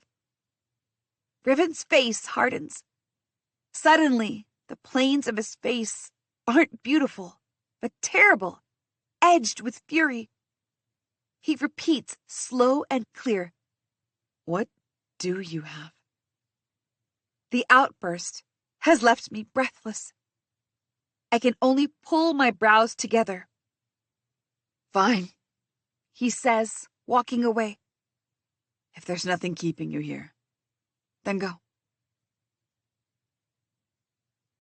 9. I trek down the steep slope, feeling like I'm underwater, as the red flash of dawn cracks the sky. The storms surrounding the island briefly turn the color of freshly cut muscle before returning to soot. If Kar Atish was a flatter land, perhaps the distance from my corner of the island to the mines would take an hour. Instead, it's a land of craggy terrain, rocky mountains, stony spires, and brittle craters that give way without warning. There are even old rail tracks for mine trains, broken, because over the years, the weather got progressively worse. Loosening rocks that suddenly crashed into passing carts. The ravines throughout the island are a jumble of rusting tracks. But that's not why I want to jump out of my skin. I haven't seen Riven since 2 nights ago, when he so unceremoniously turned away from me. I thought he'd get over it by now, see why I want to go away from here. But when I stopped by his place earlier, Ashvin opened the door. He said, Riven took extra shifts and never came home last night. Hey, May, you have any idea when he'll be home? From inside, Maven yelled back, voice thick with sleep. What does it matter? It's not like the Dark Dancer cares what we think. Ashvin shrugged. There wasn't any apology in it, just weariness. He'll be fine, Cress. You do what you have to do. He gave me an awkward hug. Stay safe in there, yeah? By the time I finally make it to the mouth of the quarry, the sky has lightened, as much as it can, hidden behind the storm clouds. From the top of the peak, the mine is a wound cut in the skin of the land. The clanging of tools and the abrasive noise of miners yelling back and forth gets louder step by step along the way. The work at the mines never shuts down, only divided in shifts. All 10 islands of Ophir depend on Kar Atish for a constant supply of Zargonine. To build their weapons and walls and roofs and whatever else they can think of, it's a miracle element. If we stop, the other islands stop too. Which is why we're kept here, in this open-air prison, and given no money and no opportunity. If only Riven understood. This life is no life. At the top of the face of the mine, I stop and search for Riven. Maybe I can catch him here. Down the entire potholed way, there's a swamp of workers, dressed in shabby blue uniforms, soot-stained hands clutched around their equipment, and expressions hard as the surrounding rocky peaks. The cantankerous banging of hammers and trowels and shovels, wheelbarrows scattered around, mine trains loaded with raw metal ready to leave for the refinery. The constant din of drills, miners calling out to one another. It's worse than the lawlessness of the pits. The noise makes me so irritable that I can't even distinguish faces suddenly. From here, it does look like the pits. The miners are the entertainers, and I watch them from the audience's area, open to the sky and the sea. I begin my descent, and a few steps down, a warm breeze curls around my neck. A strange sensation, like I'm being watched, crawls up my sides. I glance around. Nobody is looking. And even if they do, they'll know me from the pits. Nobody will immediately think I'm Jar and Katya's daughter. My parents' faces have faded like sand castles beneath a barrage of waves, but I hope that I don't look much like them, so no one would recognize... Crescent! Hey, Crescent!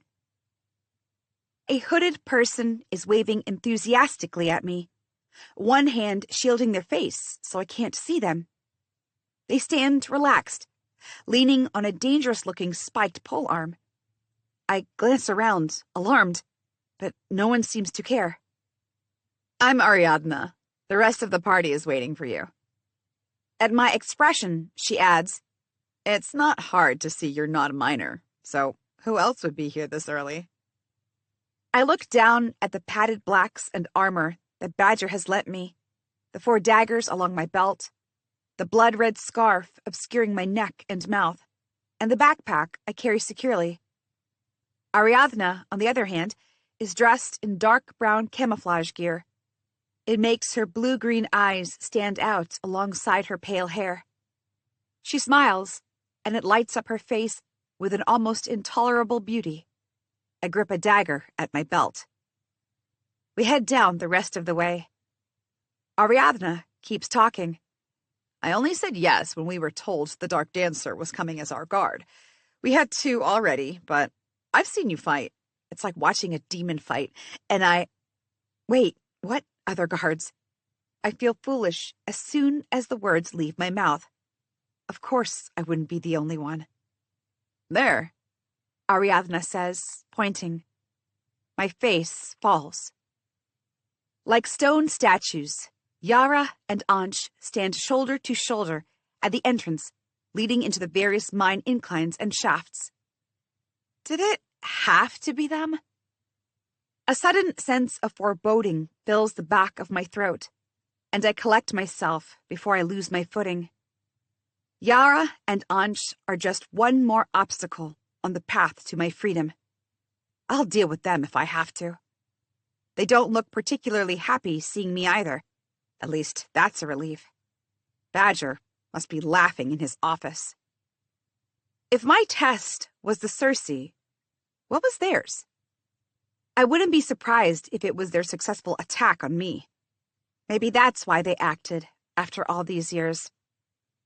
Behind them, I can see others crowded around, easily distinguishable from the workers in their gears and backpacks.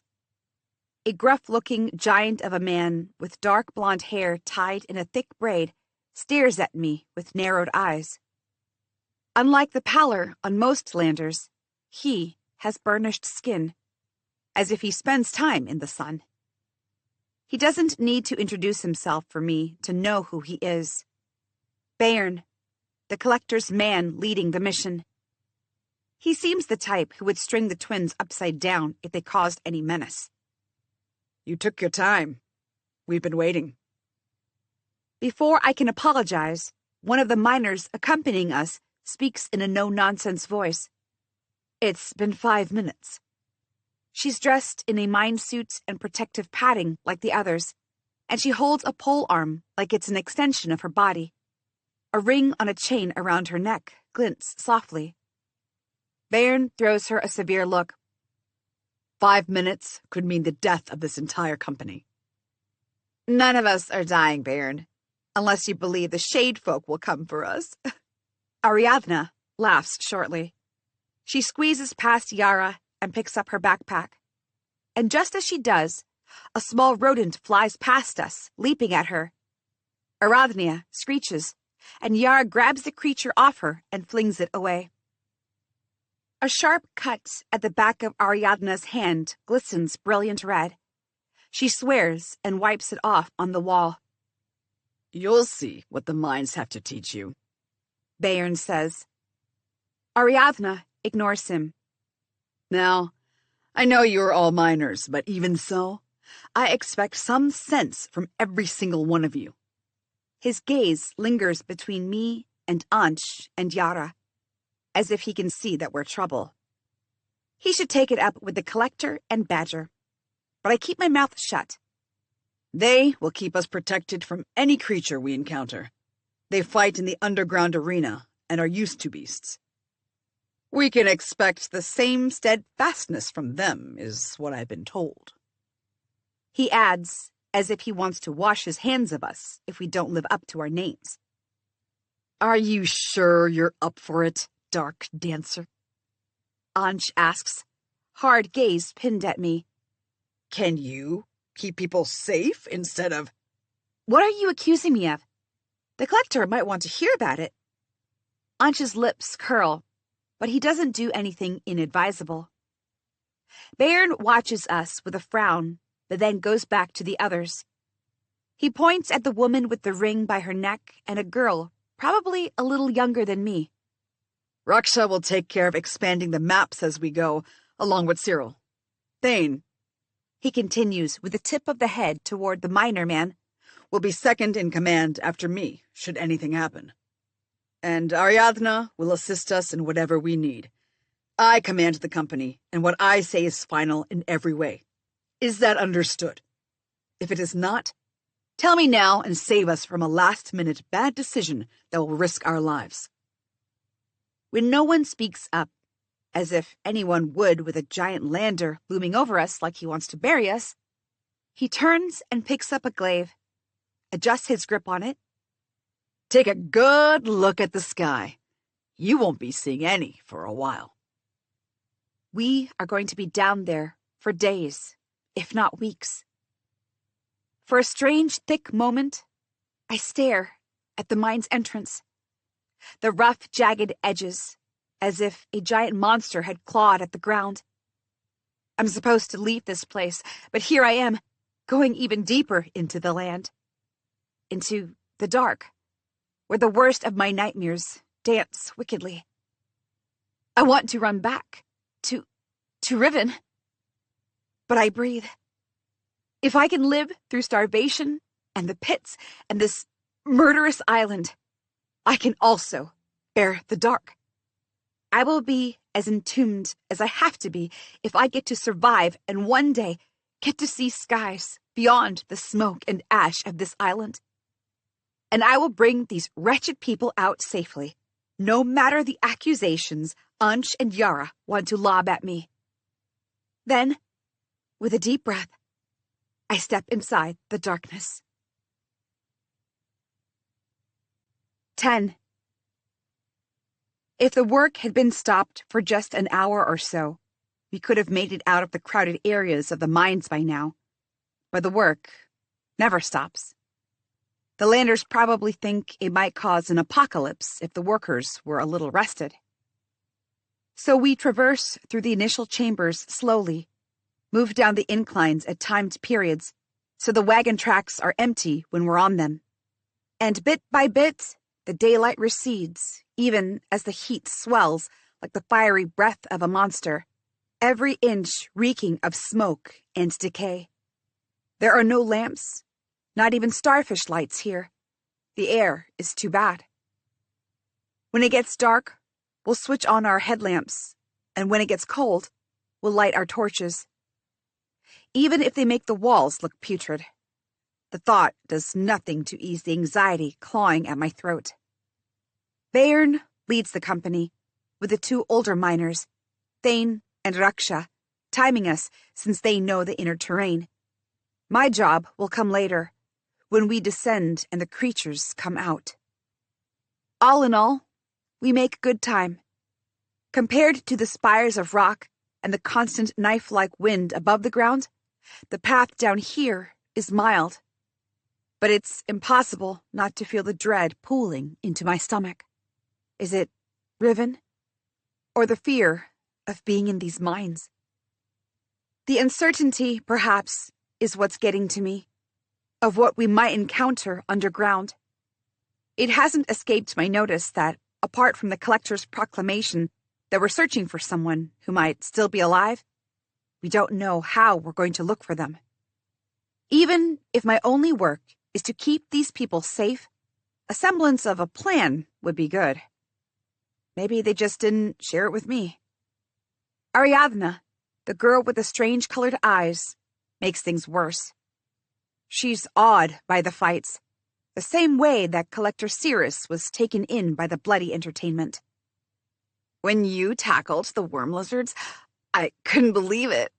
But I wish I could have seen you fight the scythe crab, she says reverently, as if I were freeing the island from the collector in the pits and not playing with my life. I could never get off work. You had all your work during Night shifts? Kind of. Before I can ask why, she adds, I'm really honored to come here with you. I look at her square and can't keep the irritation from my voice. Honor has no part here. I do what I do for the same reason as you. We need money for food and clothes and a place to stay. We do. She agrees, immediately losing the annoying awe in her eyes. The mines aren't enough anymore. That's why I'm here, you know? Our last meal, before we move farther, is at the mouth of an abandoned shaft, about a mile from the entrance. Beyond it lies darkness, the black, toothless gullet of a monster. We will have to make dangerous descents. It's my last chance to run back. I push my fingers through the grip of the katar, letting the cold edge against my knuckles to stop the trembling of my hand. My father used to do this too. I didn't know at the time he was nervous. He always seemed in control of everything. It was a lie. I shudder and tighten my grip on the katar. I have to bear it. When I sit at the corner of the group, Raksha and Ariadna move closer to sit with me. With the way we're going, Raksha says, it will be a miracle if we return before my 60th birthday. How old are you right now? Ariadna raises a brow. Without missing a beat, Raksha says, 20. I choke on my porridge, which only makes the two of them laugh. At least some things loosen that frown. Raksha says, beware of your mind when we go down. It is far more dangerous than any physical obstacle. I shrug and return to my food. I'm not here to make friends, I remind myself. My only friend is outside. I didn't like snapping at him, but it's for his own good. If he believed there's even a small chance of me turning back, he wouldn't stop, and I can't let that happen.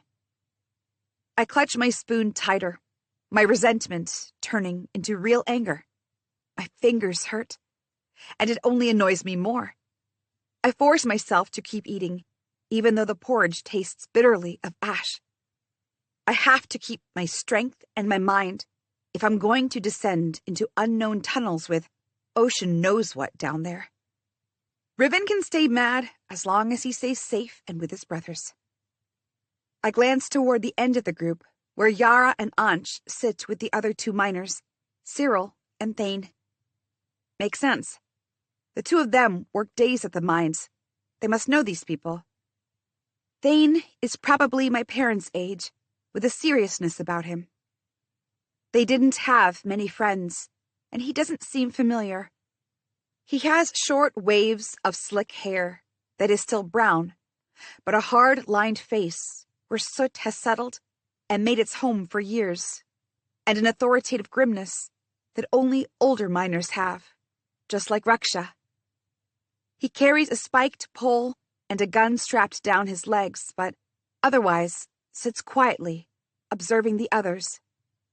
Cyril, on the other hand, is young and pale as a fish's belly and doesn't know how to keep her mouth shut.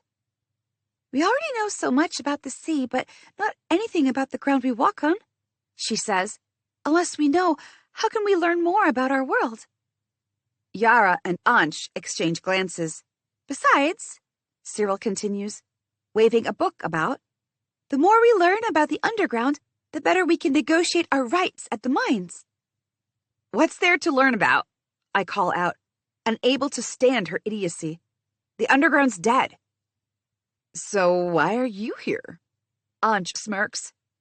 To make sure you don't kill everyone in their sleep.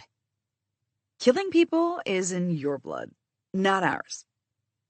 I clench my fist. No fighting here. Can't let these two get to me. Ariadna, thankfully, speaks. Where did you learn to read, Cyril? The girl turns around to us, eyes bright. I learned it by myself. Huh. I narrow my eyes, studying her closer. Who is this girl? How have the mines not leached the life out of her yet? If you can read, what are you here for? You could get a small office job at the mines, Ariadna says. Small jobs don't pay, Cyril says with a sudden hard glare. She doesn't elaborate, finally shutting up and turning away, which makes me even more curious. How does a young miner manage to read and happen to get on an expedition as deadly as this? I turn to Raksha. She's fiddling with the ring on the chain around her neck, and I realize now she also wears one on her ring finger. It must be her husband's ring. And the fact that she's wearing it around her neck tells me enough not to pry. What have you seen? She has a permanent frown between her brows, which lift and turn her expression from vaguely irritable to amused. Even without the frown, she'd look unapproachable. The scars on her face outnumber the actual features. And her eyes, currently studying me, are pale green, lined with thick kohl, lending a sense that she could see through to my soul. She must be above 40, maybe even 50, but there's a very rot-like sharpness to her focus. It would take years to recount everything I've seen, she says. Ariadna giggles in her soup, and I fight hard to keep myself from snapping. You know what I mean. They told me I was needed here because there might be creatures down there. It's best to be prepared. Raksha agrees. Down the dark is a different world. Is that where you got these scars? Some. Where did you get yours? Here and there, I say. If she won't answer me, I won't either.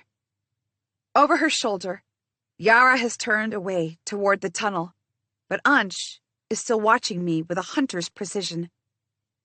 Whatever animosity we may have, would the twins really jeopardize all of our safety by coming after me?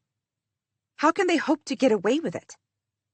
Tell me, I say to Raksha, my gaze still on the twins, about what you know of the caves below.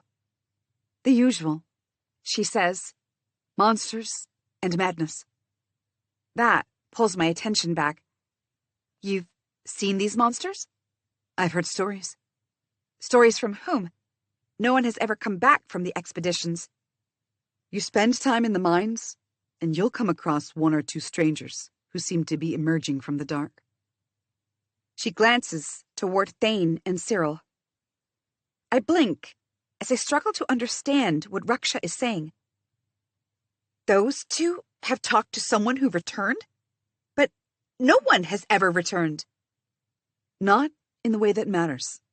It's the mad who return. The mad who are no use to the collector, except for the rough sketches they sometimes carry. How do you think the maps have been building if no one has ever returned? My head spins. Badger wants me to tell him about the creatures we encounter, if they exist at all. But those imagined creatures would be ones we can fight. That he believes I can fight. But this? Rumors of people returning with madness. If I didn't know better, I'd think the miners made it up to lure one of the collector's men to kill him for some sick act of rebellion. But it is true. If no one has ever returned, how could the borders of the maps be increasing? Why would any of you agree to this? It's madness. Ariadna cuts in, and I jump. I forgot she is with us. Like Cyril said, small jobs do not pay. Raksha says mildly. Well, for this mission to be successful, none of us can go mad. Are we agreed? We are. Ariadna says. After all, we're all going down for the same reason. In that dark is the way out for our destiny. 11. As we go farther in, Bairn and the miners light their torches and headlamps, casting the sickly light like a flimsy veil that will make no difference if a knife comes skewering toward us. I count in my head, tighten my grip on my dagger, and keep myself grounded in the present. With every step, the idea of descending into the network of dead shafts and narrower tunnels buried beneath the mountains is increasingly unnerving. An alien pain pulses beneath my lungs, not enough to slow me, but making its presence known with a grim frown. There are more than 10 dead mine shafts, broken cages lying askew, rust so thick it looks as if it would scatter like salt at a bare touch. We move past them quietly, like the miners before us, like we don't want to disturb them. And soon, we arrive at a small cave. A track cuts across from the left side to the right, a few carts discarded stationary on it. The cave looks rarely ventured into, likely just where they throw junk that is too big to carry all the way back up. At the other end, a passageway leads in 2 different directions. On one side, we can see the last of the faint light, its emptiness, tracks extended into nothing. The other side is dark as ink. Here be dragons, murmurs Ariadna. Raksha swears, Don't say that. You will make it come true. Ariadna laughs shortly. You don't believe that. I do. Raksha says firmly. The land keeps its secrets. There's a reverence in the way she watches the darkness, like she can will it to stay silent and let us pass untouched. My mother was the same way, a believer in the darkness and what it hides.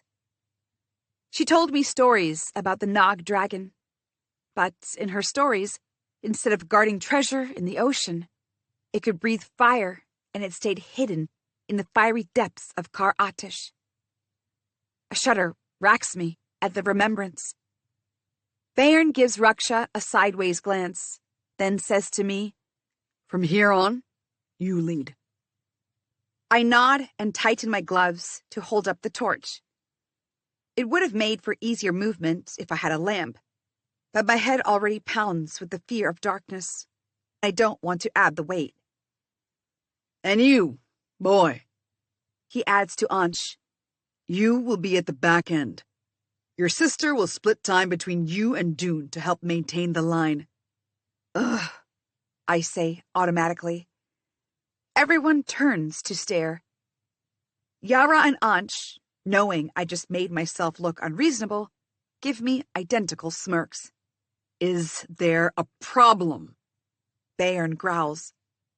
His eyes are 2 dark pits of tar boring into me. No, I was just looking for the match, so... He throws a new box of matches at me that I catch out of instinct, and no small shot of panic that he was throwing an iron star at me. Get going. Swallowing my pride, I light my torch. The flame hisses sharply, casting huge shadows across the cave, and the bright light sears my eyes. I shut them tight and turn my face the other way before slowly opening them. Even with the new light, I can't see beyond the first few steps. An oiliness clings to the void. My vision, too, remains hazy. I take out one of my daggers, adjust my grip. From this point, this company is my responsibility. All right, let's do this. The maps go on for a few miles into the incline, charting out the natural labyrinth of tunnels cutting in and out of it. We shift westward. It doesn't escape my mind that the farther we go west, the more we're moving right beneath the sea with its great waters and monsters. There are remnants of the mines above. For one, the distant echo of the clang of tools and growl of wheelbarrows, veins of Zargonine glimmering in the dark like iridescent water snakes, emerging along the walls every few meters. Somewhere in the deep, far beyond reach, Must be the substance that mixes with gold up here to form the ore of Zargunine. Behind me, the others are quiet. Only the scraping of shoes and breaths getting laborious as we continue. So far, nothing has interrupted our way through, and I'm starting to think if anyone is alive from previous expeditions, they might have simply gotten lost. These tunnels are too narrow, too labyrinthine for any living creatures to hide and attack. But if there are truly no monsters, there might be some truth to the madness in this chasm of darkness. How will I keep them safe from madness? What if whatever madness took hold of my parents runs in my blood, and I'm the one who hurts them? My throat constricts, forcing me to stop walking. There's a whoosh, and hot fire comes so close I feel my neck sear. Someone yelps just behind me and pulls the fire back. Bayern hisses, "What the hell is going on? Why did we stop?" "Crescent, do you see something?" Thane asks. "No," I say, heartbeat booming in my ears. "I thought I did. Let's keep moving." Bayern thunders, "Then why did you—" "It's better to stay safe," I snap. "Isn't that why you brought me down here?" The echo of my voice makes me feel strangely powerful. Shutting up a man like Bayern, who looks like he could break me in two and pick his teeth with my bones, and doing so in front of witnesses, almost makes me forget why I stopped in the first place. The thought of madness. Maybe it's exactly this. The thought circling inside minds and bringing madness on. So there's nothing to do but continue down the catacombs, on and on, into the womb of the land, beneath the ocean pressing on us, passing countless diversions down the paths, until I feel as if I've never seen the sun, as if the dark is a solid wall pressing against me. The others murmur at the back, but I don't mind. It's a sign that I'm not here alone. What if we never find anyone? The collector said there were reports of human voices, but what if it's a mistake? When do we turn back? This is beginning to look as foolish an errand as gathering seawater in hand and waiting for salt to be left behind. "You don't look half as insane as you do in the pits." Yara breathes down my neck. Maybe it's the dark. I keep from sticking out a leg and letting her tumble headfirst down the tunnel. "Maybe you're going blind." As soon as I say it, my left eye twitches, reminding me of the poison it took. "I must be, since I don't see lover boy circling you. Or did he finally come to his senses and move on?" I clench my teeth and ignore Yara's goading. She knows how to get under my skin. And I can't possibly keep off the dark's madness if I keep losing my cool over her and her brother. But the thought of Riven moving on, whatever that means, sends a spider crawling on my heart. He's just annoyed that I'm taking a risk. He'll come around, like always. Why couldn't he just wish me luck and get over it? If he thinks it's so dangerous, what if I never come back alive? A faint noise cuts through the fog in my mind. Wait, you hear that? At the change in my tone, Yara drops the mockery. She looks around, then says, "Let me check down the line." She tells everyone to stop moving. Bayern grunts at them to gather in the center, then lifts his torch higher, a giant among mortals. I move ahead to the corner, one step at a time, breath held. Awareness dawns slowly in my mind, the dust coating my skin, moving as if it has taken life of its own. On either side, unforgiving walls slip closer. This isn't like the pits. If something attacks me, there won't be a collar around it. I look back once. Anj and Yara have the tunnel mouth covered. So I creep forward, holding the torch at arm's length. The corner turn comes closer with every breath.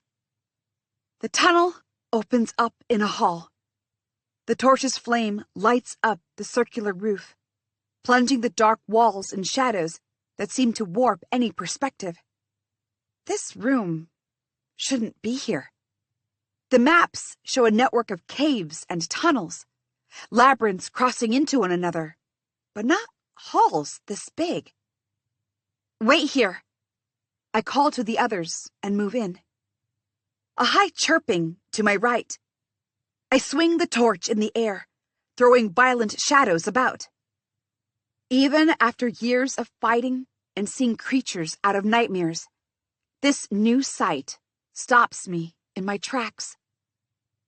A sheen of luminescence, almost the shape of eyes, but not quite, gleams in a corner. I raise my dagger. The creature is small, rodent-like. It hisses. And just as I lunge, it slips into a crack in the rock. I squint, looking for a place wide enough to slip in my hand, but the creature burrows deep, blindly. It looks defenseless. A ruse, I know. But I recall the eyes of the Circe just before I yielded. This is just a creature in its home. It's not attacking us. I don't want to kill it. It's one thing to fight in the pits for my life, and completely another to take a life for nothing. Did my parents ever think of that? I shake my head and pull back, as if now is the time to ruminate over their sins. The creature continues to breathe heavily, but stays inside, watching cautiously.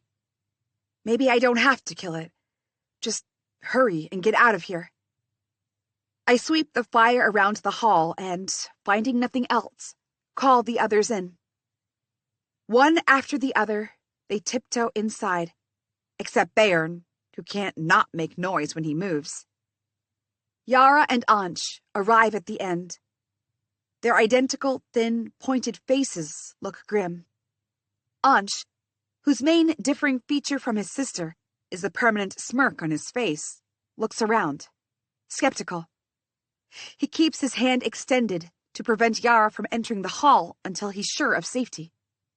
There's nothing here, I say through the pain that now lies just below my throat.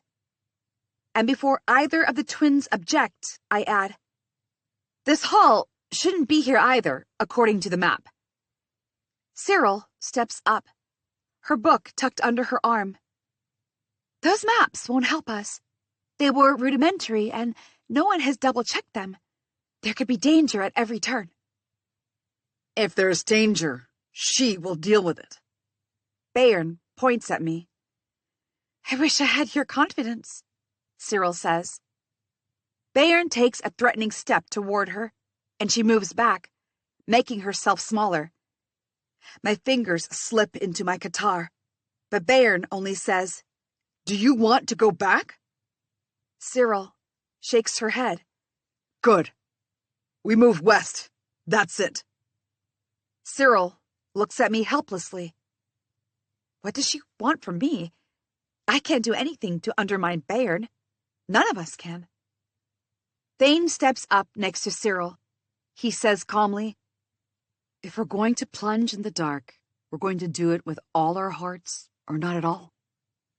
He continues to look at her, like he's calculating the next fear she will voice, readying himself with an immediate answer.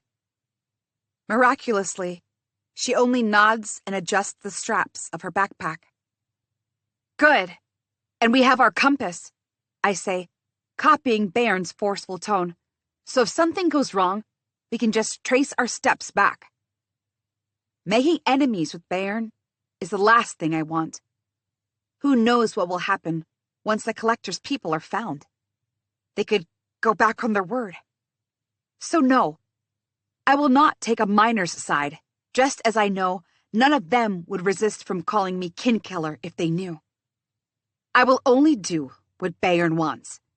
And if that means plunging in farther down this abyss, so be it. 12. We continue on, and when the creature doesn't return to trouble us, I breathe a sigh of relief.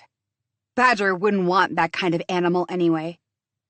If they're keeping to themselves, I'll keep the company out of their way too. Even if Yara's getting suspicious that we haven't encountered any creatures in the dark. So when I feel the weight of someone's gaze sending a cold shiver up my spine, my first thought is Yara or Ansh. I slow down and focus on the group behind me, listening for the shift of a foot, for the hiss of a blade. But no one charges at me. No coup takes place. I stare into the reflection on my blade. It's the dark. The claustrophobia of moving beneath the ground.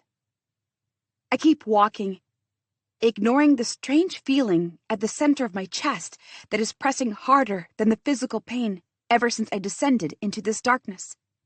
The feeling of someone following us. It's nothing but my paranoia. The dark clawing at the edge of my mind. No one can follow us down here. We've traveled too deep beneath. Monsters and madness. I swear under my breath, shaking my head slightly to banish the thought. Miners' superstitions. Nothing more. And if I fall for these tales, what difference is there between me and the ones who let my parents rot under the sky? The ground beneath soon grows sharper, rocks turning into fangs snapping at our feet, my teeth set on an edge. A susurrating wind passes by. There's an opening somewhere, Thane calls softly. Careful. I look back, a single drop of sweat trickling down my temple. He's squinting at the easily missed sheen of green in some of the cracks along the floor. It's probably fungi, and the reason any of the critters survive down here. We pass some of the lakes of seawater. Knowing they exist and looking at them in real life are completely different things. The ceilings don't seem any softer than the surroundings, but they are lower. Hidden behind a haze somehow. The water itself lies still, murky, hiding depths we don't check. If someone falls down from above the ground, they'd die simply because of the height. Every time we leave behind a lake, I breathe easier. Very soon, we leave the range of low-roofed halls and come across another tunnel that opens up in a startlingly large cave. The ceiling gleams with tiny star-like points scattered throughout, blinking and shimmering and dancing in the dark. Sargonine, Ariadna breathes. Behind each of these hundreds of stars, there's an entirely new vein of the ore, ready to be drained for 1,000 more years. The sight is as beautiful as it is surreal. Deep beneath the ground, with stone and water burying us, a hall with a starlit night for a ceiling. We stand there, gaping at it. A constellation of dancers and monsters cast against dark velvet. Each point of light, a tenderness in the discordant world around us. Until Bayern bellows for a lunch break, shattering the illusion the stars cast on the rest of us. Lunch is probably long past, mutters Ansh. He and Yara immediately settle next to Thane, who has found a boulder to lean against. Thane places his spiked pole beside him and crosses his arms as the rest of us scramble for a place to sit. Even Bjorn's face is smeared with dirt now. It must be over 5 hours since we descended into the caves. I do not miss the sun, Thane says to the twins. The three of them spread their food between them, sharing. But I would give anything to sit by the sea with Tamina's fish. Tamina, I gather from their conversation, is a woman who routinely serves lunch to miners when her work gets wrapped up early. She charges them nothing for it. For a moment, I feel like it's just something they made up. Who has the luxury of friendship and free food on this island? I catch Thane looking at me, a frown between his brows, and he abruptly turns away. I hope it's not because he recognizes me. But he's already turned back to Yara and Ansh. When do we make actual camp? Ansh yawns, casting about. Thane says, You need camp to sleep? Well, I don't. I'm so good at it, I could do it anywhere with my eyes closed. Yara groans as Ansh laughs. Ariadna says, If my grandfather made that terrible joke, I'd understand. You're not old enough to get away with it, Thane. It's his specialty. Raksha adds in a light tone, at odds with the permanent seriousness of her face. It's all he contributes. They go on like this, back and forth, the humor progressively getting worse, which is perhaps what makes it better. Like a little family, all of the miners.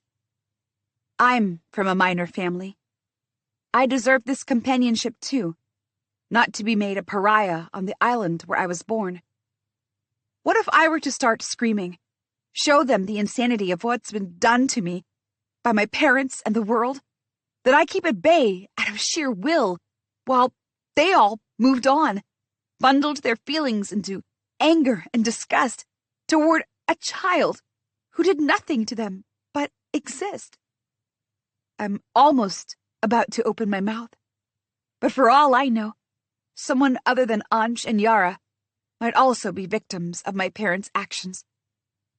I should just be grateful everyone is too busy focusing on our survival to make the connection between my last name and the people they hate. As if Ariadna reads my mind, she calls, Let's ask Crescent then. What's the worst joke in your family?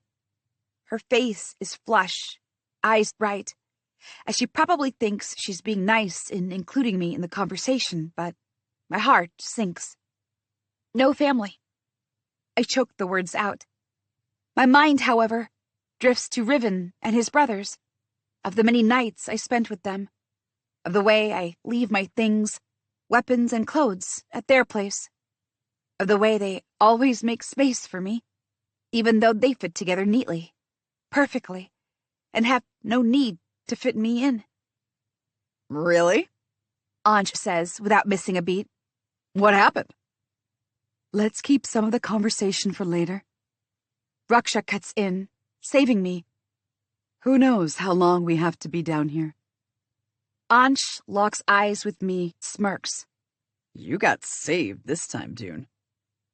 My appetite vanishes, leaving a sour taste in my mouth. I lean against a slope and watch the entrance we just came from, dark as the gullet of a predator. Once I start watching, it feels irresponsible to take my gaze off it, so I stay on guard. It helps assuage the feeling of being watched, too. Bairn consults with Raksha and Cyril on the maps. Cyril is supposed to be marking the new chambers and tunnels we see and the location of new Zargonine veins. I'll have to remember to sneak a copy of it later, to mark the creatures I see for Badger. Cyril edges closer to sit with Raksha and Ariadna. The trio are within hearing distance, murmuring softly about the mission. We knew it was going to be dangerous, Raksha murmurs. Dangerous? Not illogical, Cyril says, annoyed. She pulls at the jerky she's eating violently, as if it's offended her.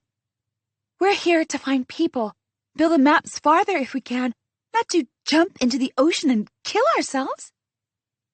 What's so illogical about it? Ariadna asks. We knew what we were doing when we were asked to join the party. The lack of information has always been clear. I'm beginning to doubt if the mission is even about finding the survivors. Of course it is, Ariadna hisses. What else would anyone want to go down there for? Find out if the monsters are real? Then what? Wave at them and run for our lives? No, we are going to look for people and drag them back if that's what it takes. When you put it like that... Cyril tugs at the jerky again. I can't keep quiet anymore. You arrived before all of us, Ariadna. Anything you picked up? Anyone specific we're looking for? The collector revealed no names, but it must be someone important. This mission is too risky for just anyone. Although I still think no one could be alive down here alone. According to what I heard Bjorn say, 2 people escaped the caverns, but I think they died. Ariadna says, frowning, as if she isn't sure it was death that claimed them. The deep underground turns into mazes and, well, people get lost. It refuses to let go of the people. The land is... She looks at each of us before adding, holding them hostage. The land is holding them hostage? I'm sure it's just the way it feels to people like Bayern who haven't worked in the mines. Ariadna looks at Raksha for support, but the latter is staring across the chamber, deep in thought. I want to tell Ariadna how insane she sounds, but it's true that landers who stay at the collector's compound for most of their time on the island have no real sense of the world. They think everything can be explained from within their protected walls. But when your life is intertwined with the land, even to the detriment, you begin to have a more coherent relationship with it, where it warns you when you transgress. The miners know the violence we cast on the land. They are guilty of it themselves, but they don't do it because they want to. Just like I fight in the pits, not because I want to. You're not afraid of also getting lost? I ask quietly, to no one in particular. Some, but it can't be any worse than serving them for the rest of my life, Cyril says. There's no venom in her voice, just a fact. Come into this world and spend every waking moment trying to make sure there's enough script to exchange for enough food so you survive, only to do more work for them. She stares into her hands, her voice growing smaller with every passing moment. Then your family gets taken away. Not just the adult, but a child, too. And you're left with the cruel monotony of working in the grime and making one morsel of food last for the whole day, so you can save the scripts you earn to pay for their freedom. And so, you end up on the path to almost certain death, taking on a journey from where no one returns. But if you manage it, they will reward you. Perhaps that will make the suffering and the cruelty worth it. I sigh. Cyril has the same yearning as every person on Kar Atish, but I ask anyway. And the monsters? The madness? There's no place in this world without monsters and madness, Crescent, Ariadna says. To that, I have no argument. But I can't stop myself from finally voicing my thoughts. And how will we know when to stop? The chatter dies, spoons held midway. All gazes turn to Bayern. He's not fazed, or even seems like he's giving the question any thought. We stop when I say we stop. The arrogance in his tone makes my mouth curl with disgust before I realize what I'm doing. You have a problem? He says. His torch crackles at his side, a match for his temperament. I glance at Ariadna, closest to me, and she's shaking her head inconspicuously. Raksha's frown is even more pronounced. I look back to Bayern. No, you hold the command. So he does, leaving behind the chambers and the small chittering creatures watching us from their corners. Afraid of us or for us, I can't tell. 13. We have been underground for a little over a day now. The caverns turn larger and higher. Their ceilings are ink dark, but the points of Zargonine grow more numerous as we move. Somewhere close, a cracking reverberates in the emptiness like ice breaking. The feeling of being watched has pervaded everyone at last. Even with the fire of the torches, our breaths grow colder, fogging every time we exhale. Our footsteps are loud, but the sound of the ice eclipses all. Ariadna takes my torch and walks beside me, lighting my way as I hold a weapon in each hand, and Ruksha has her pike out. Then comes the growl. Is that a rock? Thane says. His voice is, unsurprisingly, tired and flat. Testament to the years of dangerous mining he has undertaken. I look up. The giant teeth of the cavern hang down menacingly. If one breaks, it could easily take half of us along with it. But it's not rock.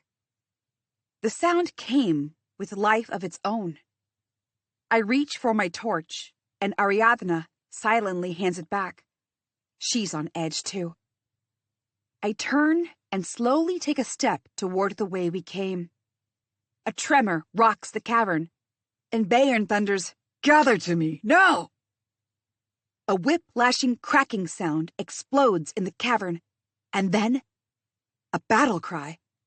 A human cry. An animal screech cuts the air, followed by the deafening sound of rocks falling. And then someone hurtles through the mouth of the cavern. Chasing them is something gleaming with malicious brightness, high up in the air, its reek filling the large hall. And the person it's chasing, someone with black hair and... Riven! I scream.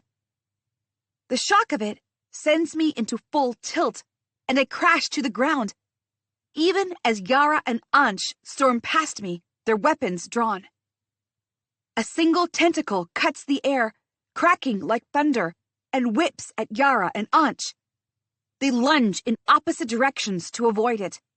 Riven backs away from the creature, which emerges fully. It looks like a jellyfish, a semicircular, gauzy body floating in midair.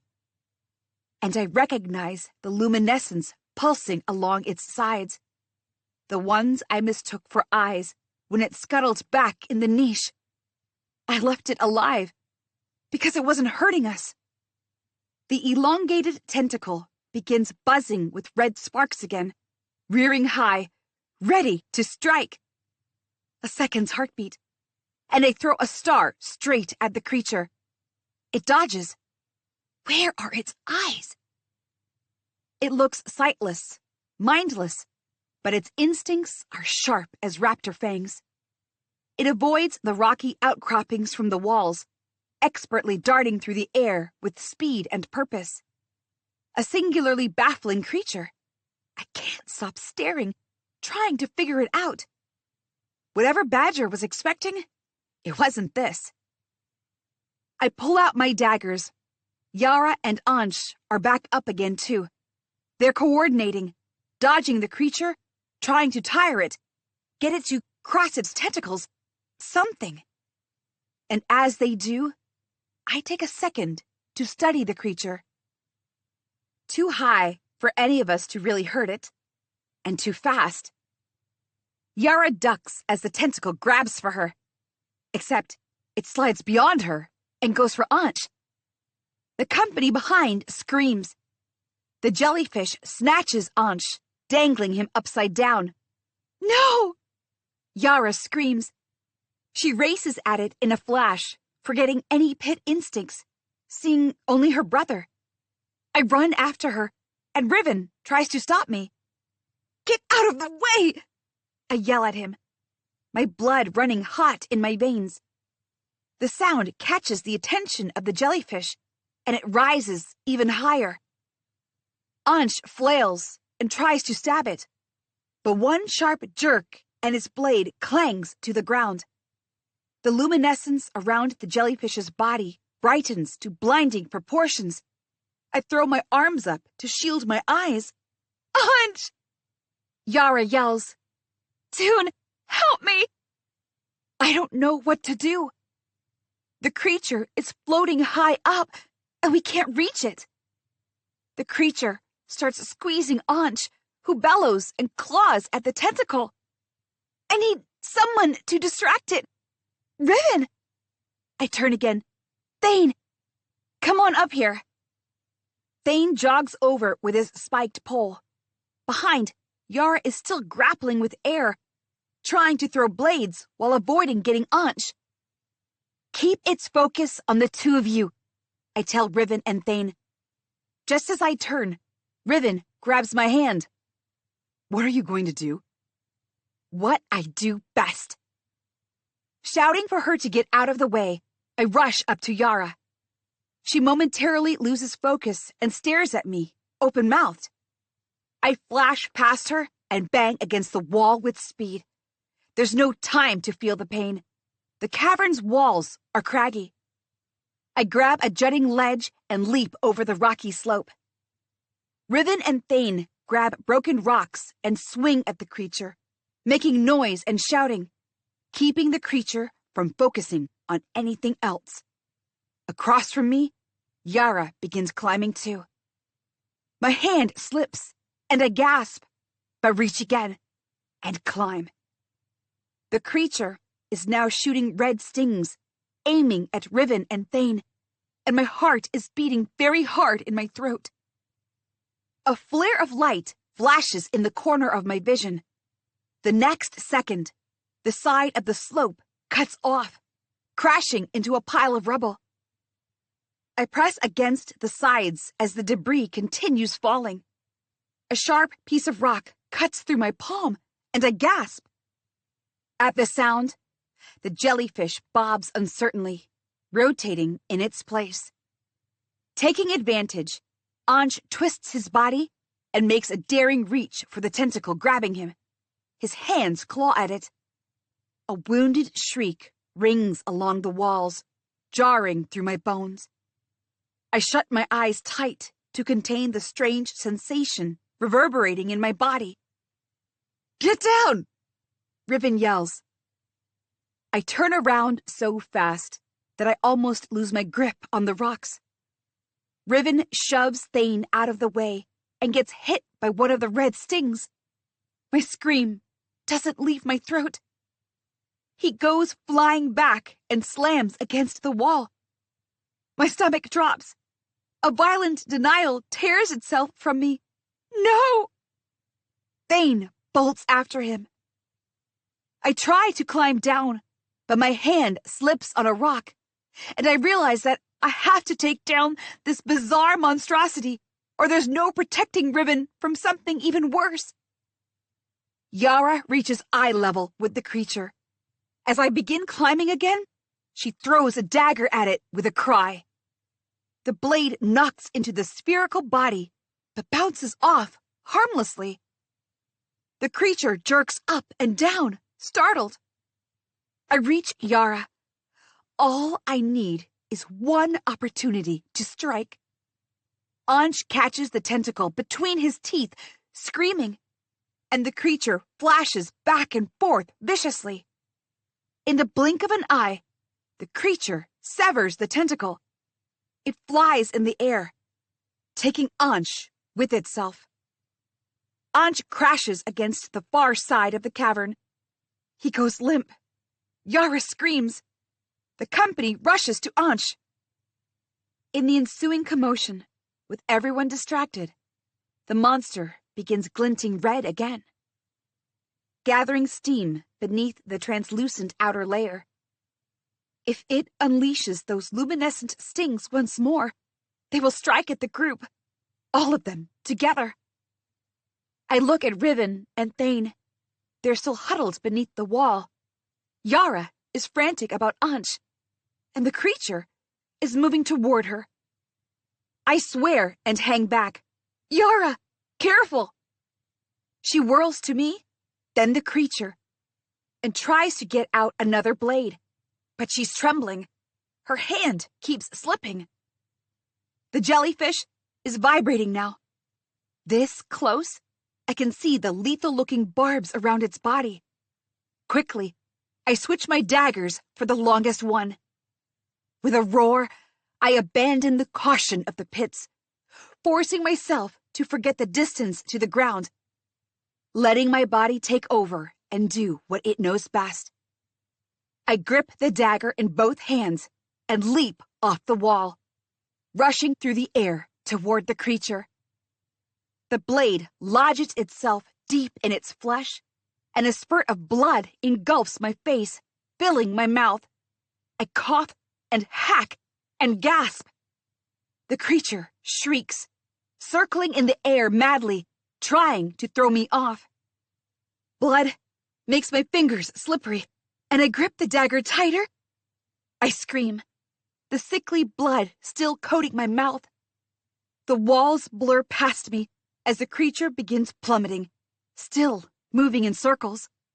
I reach and grab at it, a handful of wet muscles. The creature shakes wildly, turns to strike with its remaining strength, and that's when we slam onto the ground. 14. The creature's body cushions my fall, but the impact rings through my bones, a shock of pain running through my body. I pull in breaths with difficulty, the blood blocking the back of my throat and filling my nose. Coughing it out lights fire through my lungs. I lie there, just grateful to the ocean I'm not dead. Then I roll off the creature's squashy mass and slam on the ground, my palms slick with blood and my eyes threatening to pop out of my skull. I don't know how I got from there to the edge of the wall, or who came to pick me up. The pain turns everything around me to the deepest night that I can't see through. Only when drops of water dribble down my chin do I gather strength in my arms and snatch the water skin, sucking through to the last dregs. When I finally open my eyes and blink my vision clear, Ariadna is wrapping my hand in a bandage. "That was quite dramatic," she says. She reaches out, tentative, and I don't even bother to jerk away like I would have outside this tomb. Apart from the bandage on my hand and the painful spasms in my feet, I'm not hurt. At least, not in a prohibitive way. I search for any injuries on Ariadna, but she seems fine. Raksha sits on a rock across from us, watching me with her permanent frown, but says nothing. A short distance away, Yara is crouched over Ansh, with Cyril helping them. The sight of them brings back the shock of jumping off the wall and toward the jellyfish crashing into my mind. I wince. "Riven? New guy?" "Yeah, about him." Ariadna shifts, giving me a view of the wall to my right. Riven is hunched over, gripping his upper arm as if in pain. The sight is a gut punch. Thane sits with him. Thane, who is about to be hit before Riven. I lurch from my place, even as sharp pain bites at me, and make my way to Riven. He looks up as I approach, tries to shift, and grimaces. He has a bag and a pike, and his shoes are sturdy. He's even wearing a sensible jacket over his miner's clothes. "You planned this." I sit down and pick up the discarded cloth that he must be using to wipe his forehead with. As I touch the cloth to his skin, he winces. "The creature cornering me? No, I did not." "Stop it, Riven. Why in hells would you do this? Follow us down here." "What was I supposed to do? Let you get yourself killed so far away from everything?" "And you're helping by coming here how exactly?" Riven's eyebrows lower as he concentrates on me. I'm determined not to look straight at him. For days, he didn't speak to me, refusing to see sense. It was eating me inside, and now, here he is in the flesh, And I'm the one furious. Do Ashvin and May even know you're here? May does. He'll tell Ashvin. I swear. What is wrong with you? You know how troubled Ashvin gets. How could you? And now... I press the cloth on his forehead hard, and he yelps. Okay. I agree. I didn't think this through.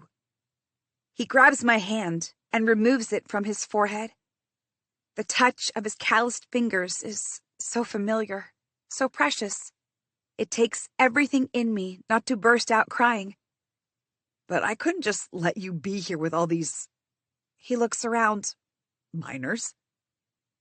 I roll my eyes, even as he still holds my hand. How could they know anything about me down here? By yourself, they wouldn't have. But those two, come on, Cress. You'd have done the same if it were me.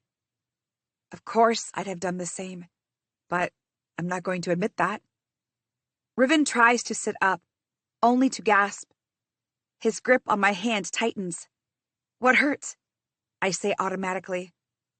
Nothing, he says, then adds at the look on my face. The whole slamming into the wall thing didn't go as planned. I hate you, by the way. He directs the latter at Thane, who sits a few feet away from us. You have even more of my gratitude, then.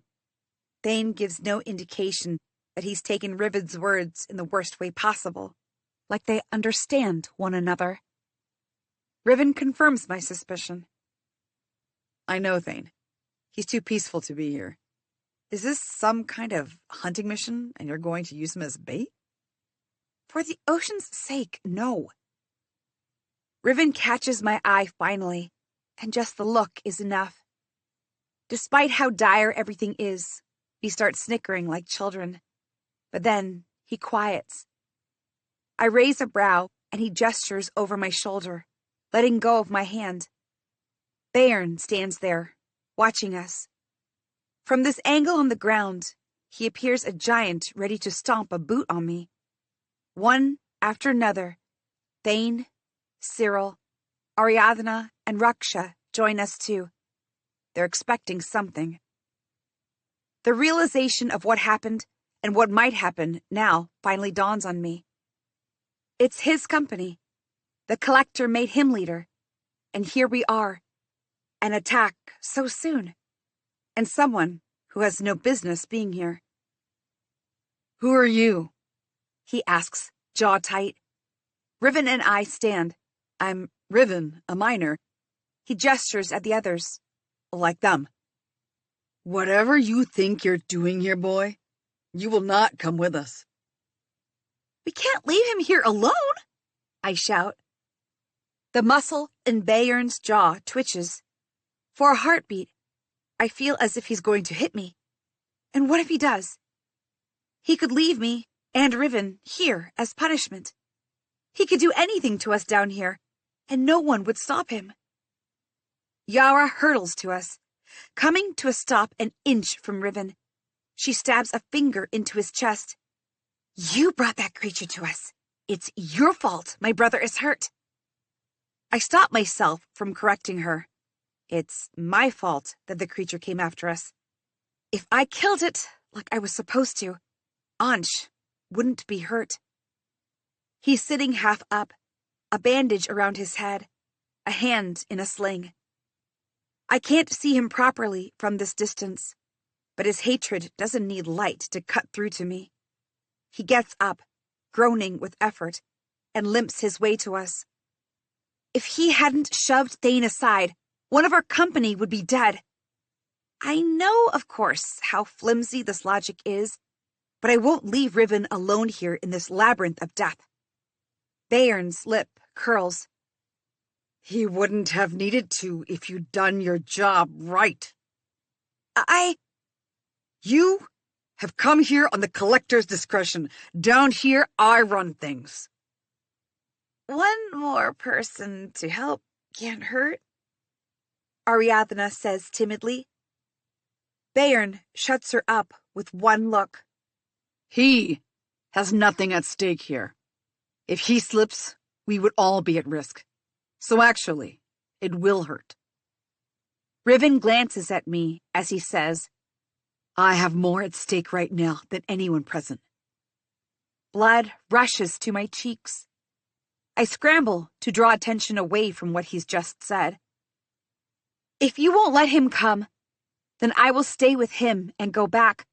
You can continue on with your half-dead guard and his sister, who will always prioritize him over the company's safety. Before anyone says anything, a bark of laughter erupts from Yara. Everyone turns to her, even Bayern. You, speaking of the miners' safety, is a bit ironic, don't you think? She snarls. Did you tell them who you are? She stabs a finger toward the others. Do they know who they're traveling with? What does she mean? Cyril asks, swiveling her head from Yara to me. Tell them! Yara shrieks. Tell them who your parents are. Shut up, Yara. Riven says quietly. He leans against the wall, breathing deeply, as if it's hurting him. Why? Yara turns to him. We're walking in death's mouth down here. We should have all the facts. Ariadna glances at Bayern, then me with questions in her eyes. Tell everyone you're Jar and Katya Dune's daughter, Yara yells. In a second, everything changes. There's an uproar of disbelief, shouts and questions ringing in the cavern. Cyril lunges at me, and Riven shoves his way in front of me, hands outstretched, as if he could single-handedly hold back the entire world from us. Ariadna stays where she is. My parents died in that blast your parents set off, Yara continues, as did so many others, brothers and sisters, and so many family members. And here you are, making more of us bleed. You are your parents' daughter after all, Dune. Is that why you came here? That's a lie, and you know it. Cyril clutches her backpack to her chest, as if she's protecting herself, her eyes wide with true fear. Why weren't we told this? She's going to kill us down here.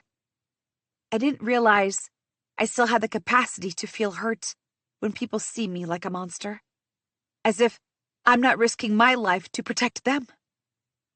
Raksha moves like lightning, her polearm held at the ready.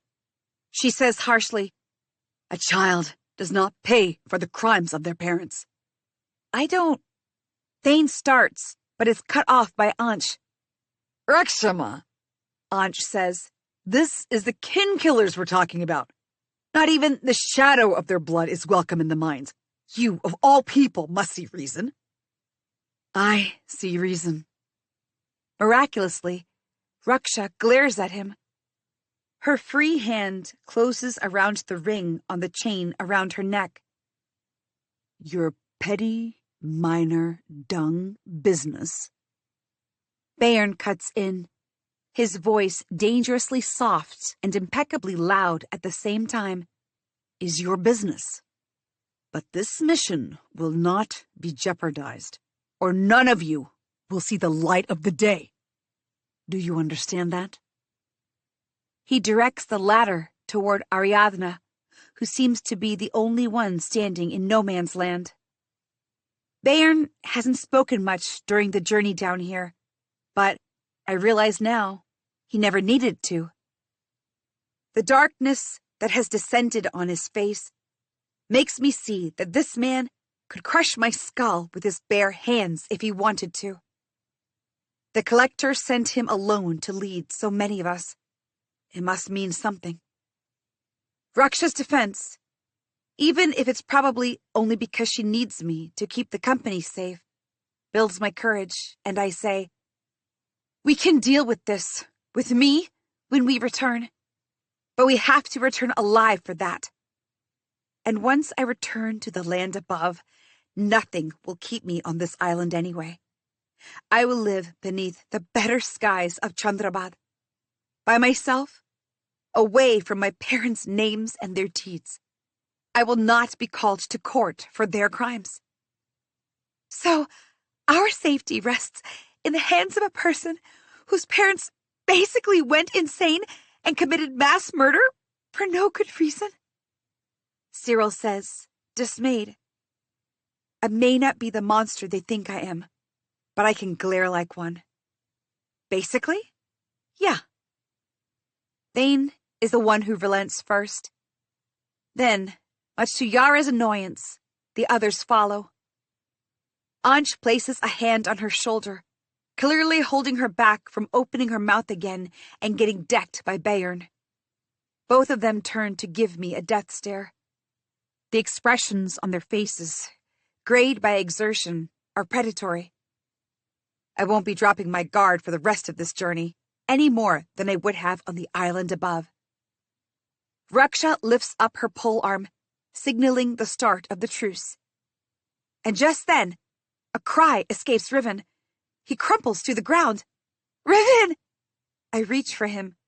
A spasm of agony racks his back. What's wrong with him? Ariadna asks, joining me. I don't have time to think about how she's talking to me.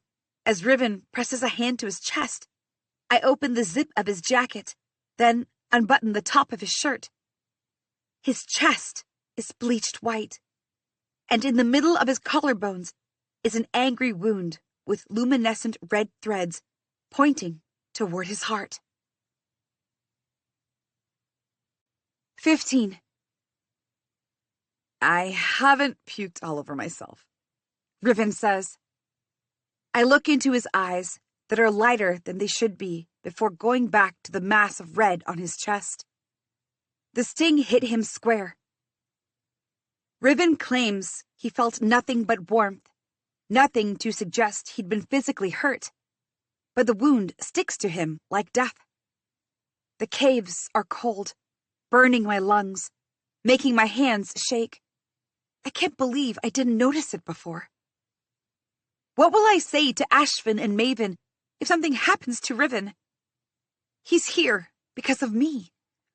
Whatever's going on in your head, Riven says, breaking my thoughts, is not going to help us. Us. It's Bayern who speaks, in the way of a deadly snake positioning itself to strike and leave no chance for its victim to escape. Slowly, as if from a nightmare, colors change in my vision. I remember why I'm here, and with who. They come into focus. Yara, Anj, Cyril, Thane, Ariadna, Raksha. He's hurt, I say to Bayern. I need to go back and get him help. What you need to do, Bayern growls, is get up and move. He'll die! Bayern storms forward. He stops a hand's length from me and stares down. No business of mine. None of us asked him to come here. We have wasted enough time. He's my best friend, and I'm not leaving him to die. And he won't die. Not ever. Bayern's face hardens. The Collector has his wisdom, and I will not question that. But if you leave now, I will make sure you have a black mark against your debts. You will see no profit from this expedition. Which means I can never get off this island. Once a debt is black-marked, it becomes perpetual. I could pay off all the original amount, plus interest, and they will still keep my tab open as punishment for obstructing the Collector's work on the island. Soul-crushing labor and enslavement are how they run this place. Power-tripping bastards. I say nothing, sensibly, because I know if I open my mouth, it will only be to curse him aloud. Bayern grits his teeth. He digs his hand in his large pocket. Before I can step back from him, he's pulled out a gun and planted its cold barrel on my forehead. Someone gasps. Whoa. Thane raises his hands and tries to step between me and Bayern. We can discuss this. Bayern stays still, power radiating from him. Do what you want, I say through my darkening, angry vision. I will take him back, or I will die. Either way, I'm not going any farther with you. Cress! Riven hisses, alarmed. I ignore him and keep my chin up, refusing to look away from Bayern. My heart beats erratically, pounding in my ears. Don't call my bluff. Over Thane's shoulder, Bayern looks between Riven and I, his cold, calculating gaze resting in the small space between us. I understand, at the same moment as he does, where my vulnerability lies. He moves the gun from me to Riven in a swift motion without taking his eyes off me. Do what I say and move, or he'll die much sooner. In a second, my instincts kick in, and I lunge to snatch the gun out of Bayern's hand. Thane twists at the last moment, and I collide into him. But it's Riven who grabs my hand first. I look down at him, incredulously. He squeezes my hand, gets up. I'm fine. We'll dress the wound up, he says, through the slightest of tremors in his voice. And then we can go ahead. You are not of the company, Bayern snaps. I will not leave him, I say. And if you hurt him, you have nothing left to blackmail me with. Flames reflect in Bayern's eyes, turned dark with fury. It's a gamble, but it's also true. There's not a world where I could leave Riven alone, to die. As if the burden my parents left me with is not enough, that I must live in a world where Riven's death is my fault. We're wasting time, Raksha says harshly, breaking the tense silence. Bayern turns to her as if in disbelief that someone other than him has dared to speak. But Raksha meets his eyes. If the boy must come, then let him. Better than to stand still, neither here nor there. Bayern watches Raksha with narrow eyes, then looks at Riven and me. A savageness enters his features. The hall is large, empty, save for us and the corpse of the jellyfish creature. Yara and Ansh would cherish the chance to hunt us. Rakshama and Ariadna don't seem like people who enjoy chasing after people. And who knows where Cyril's and Thane's loyalties lie? Thane tries to keep peace, but Cyril, who came here with her silly book, didn't hesitate to want me dead. But she doesn't have any weapons. At least, none that we can't fight. No, I think, as I look at Riven. Not we. And then what? Even if I managed to get Riven and myself away from here, we'd still be hurtling in unknown territory, choked by the dark all around, with Bayern on our heels. Riven and I exchange glances. His wound hasn't spread further in these past few minutes, but the direction of the strange threads is unmistakably toward his heart. Finally, Bayern says, You will continue if you don't want a black mark. And whether the boy dies here or down there is your wish. But if the boy slows us down, no one is going to stop for him. Now move! He shouts, and in an instant the cue is reformed. If he has to die, either way, I say, my lips trembling, then there's nothing that you can do to make me go with you. No black mark is going to force my hand. You're not worth this much trouble, Bayern growls. Don't do something imprudent, Bayern, Ariadna calls sharply. The collector himself chose her for this mission. The tick in Bayern's jaw pulses as the others stand there, watching with bated breath for whatever decision comes. Is this how it ends? with Riven wounded and me unable to do anything? No more dreams of free shores and blue skies. Only the dark in my veins. And Riven, I look at him. He never talks about his dreams. Nothing but the safety of his brothers, for whom he labors in the mines every day. Does he die because he made the mistake of caring for me? Killing people is in your blood, not ours. Then, Bayern says, If you do your job properly, we can talk about getting him to the compound's doctors upon our return. My head spins. But Riven needs help now.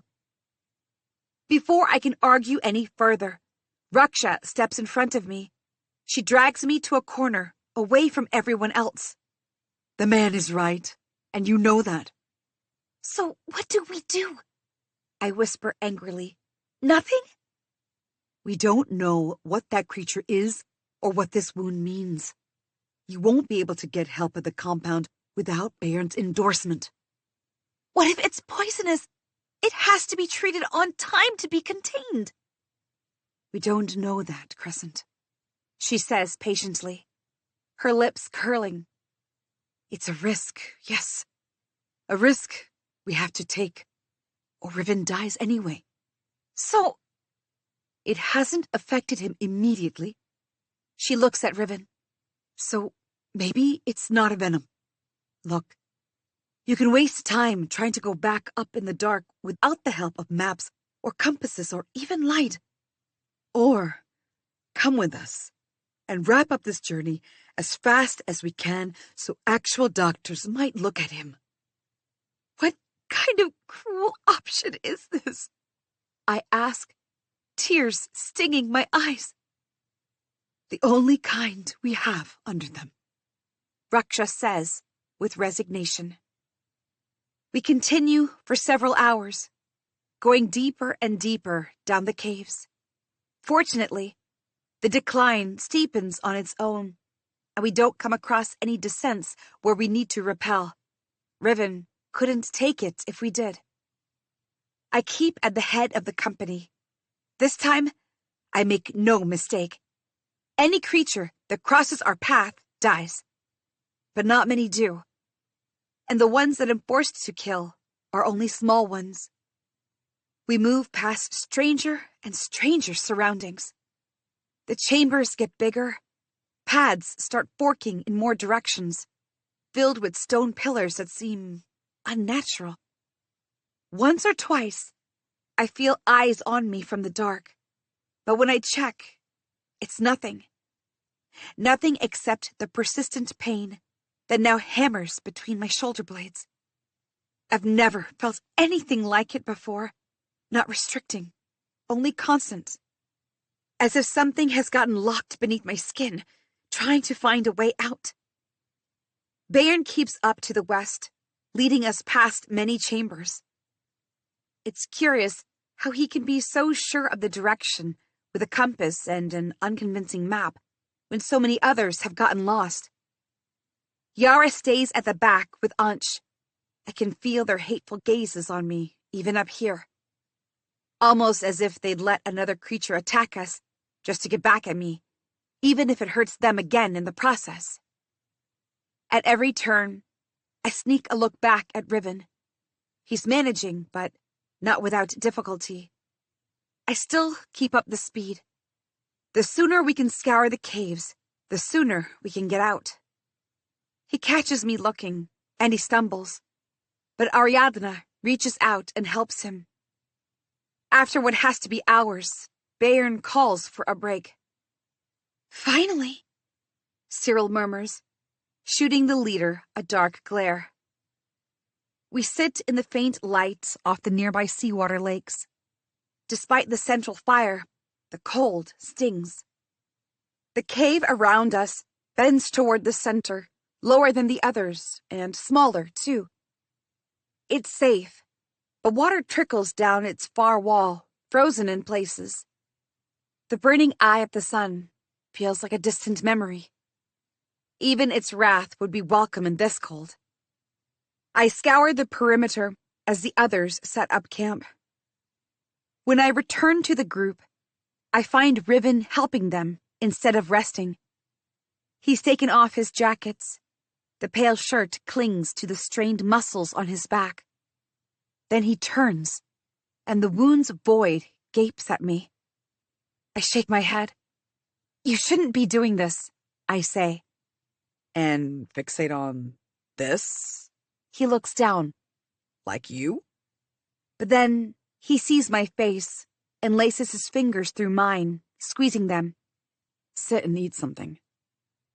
Without the constant vigilance, hunger's claws rise up suddenly at the mention of food. I can't remember the last time I ate something. And just a few nights ago, Riven and I were having dinner with his brothers. The thought of Ashvin and Maven makes me queasy. Do you think the lander really means it? Riven asks. The strange red threads flash quietly along the wound, bright in our dark surroundings. A lure, as if to say, come closer. It may be my imagination, but the lower edge has expanded a tiny bit already.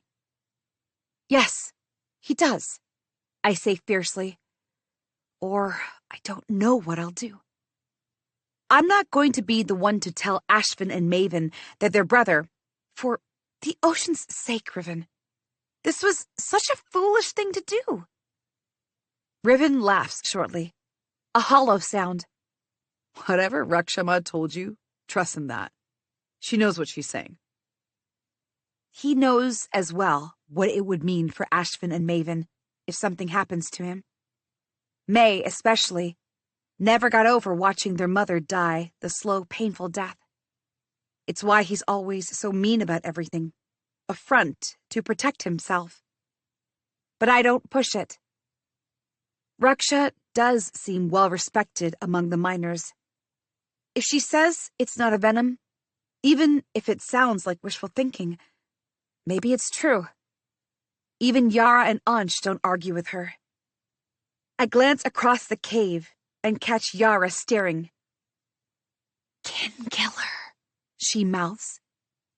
Riven says, she wants to roast you on a spit. She can get in line, I say dryly. The others are murmuring quietly. Thane sits with Raksha and Cyril on an elevated flat stone. They're supposed to keep watch, but he's staring down the space in front of him with the meditative quality I've come to associate with him. Ariadna is talking to Bayern. She seems strangely not afraid of anyone in this company, even though we're all strangers. Mostly. But she spoke for me and helped Riven through our journey. And that's all that matters. If these red threads turn out to be venom, if we can't get back in time, if... The metallic taste of blood slips into my mouth, and I realize I've been chewing on my lip. I get up for another perimeter check. The tunnel we left behind breathes empty. The walls of the cave gleam like dark seas beneath starless nights, and I find nothing. Nothing save that strange sensation in the pit of my stomach. It's fear, I know. Fear of losing Riven. When I turn back, at first, I can't locate him in the group. But then, there he is. Ariadna standing close to him, to check the wound, I think. The sight of her hand at Riven's collar makes my stomach lurch. Pack up! Bayern barks from somewhere to the left. We continue in half an hour. Groans erupt from the company, but everyone begins to move. Thought you were supposed to be on the alert always, Yara says at my ear, startling me. How did she sneak up on me? I could fight you blind, Yara. She guffaws, then adds, Speaking of being blind, they look so good together, don't they? Riven's head is bent toward Ariadna. Her hand has moved from the fabric of his shirt to the skin on his collarbone, and my entire vision tunnels on that brief touch. I feel like I'm going to be sick. If my best friend had gotten hurt by a deadly creature while he was trying to find me, I think I'd be happy he's getting something out of it in what might be his last couple of days. Yara says. Heat pounds in my head, swallowing every sound. The compass in my hand shatters. I look down. The glass screen cuts through my palm, blood trickling onto the broken bits lying around my feet. Yara shakes her head. Oh no. Looks like she's lost her direction. 16. By the time we range miles of empty caverns, over 2 days pass. I can sense the others growing lax, but the seeming calm makes my heart race faster. Keeping them all safe is my responsibility, even more so now with Riven. Although his wound shows no obvious signs of infection, the warm red has only grown. I can't close my eyes to rest without dreaming of Riven dying. Things are too quiet, except for the drip of water echoing from somewhere to our right. A row of glowing mushrooms interrupts the dark until even they vanish. We stop at a low plateau, the drop only a few meters. Along the edge, though, are some more mushrooms, tiny and shimmering. They could be poisonous. Stay away. Raksha barks when she sees Cyril kneeling close. We're making good time, according to Bayern, who alone seems to know anything about where our journey stops, so he lets us have a bigger break, get some sleep.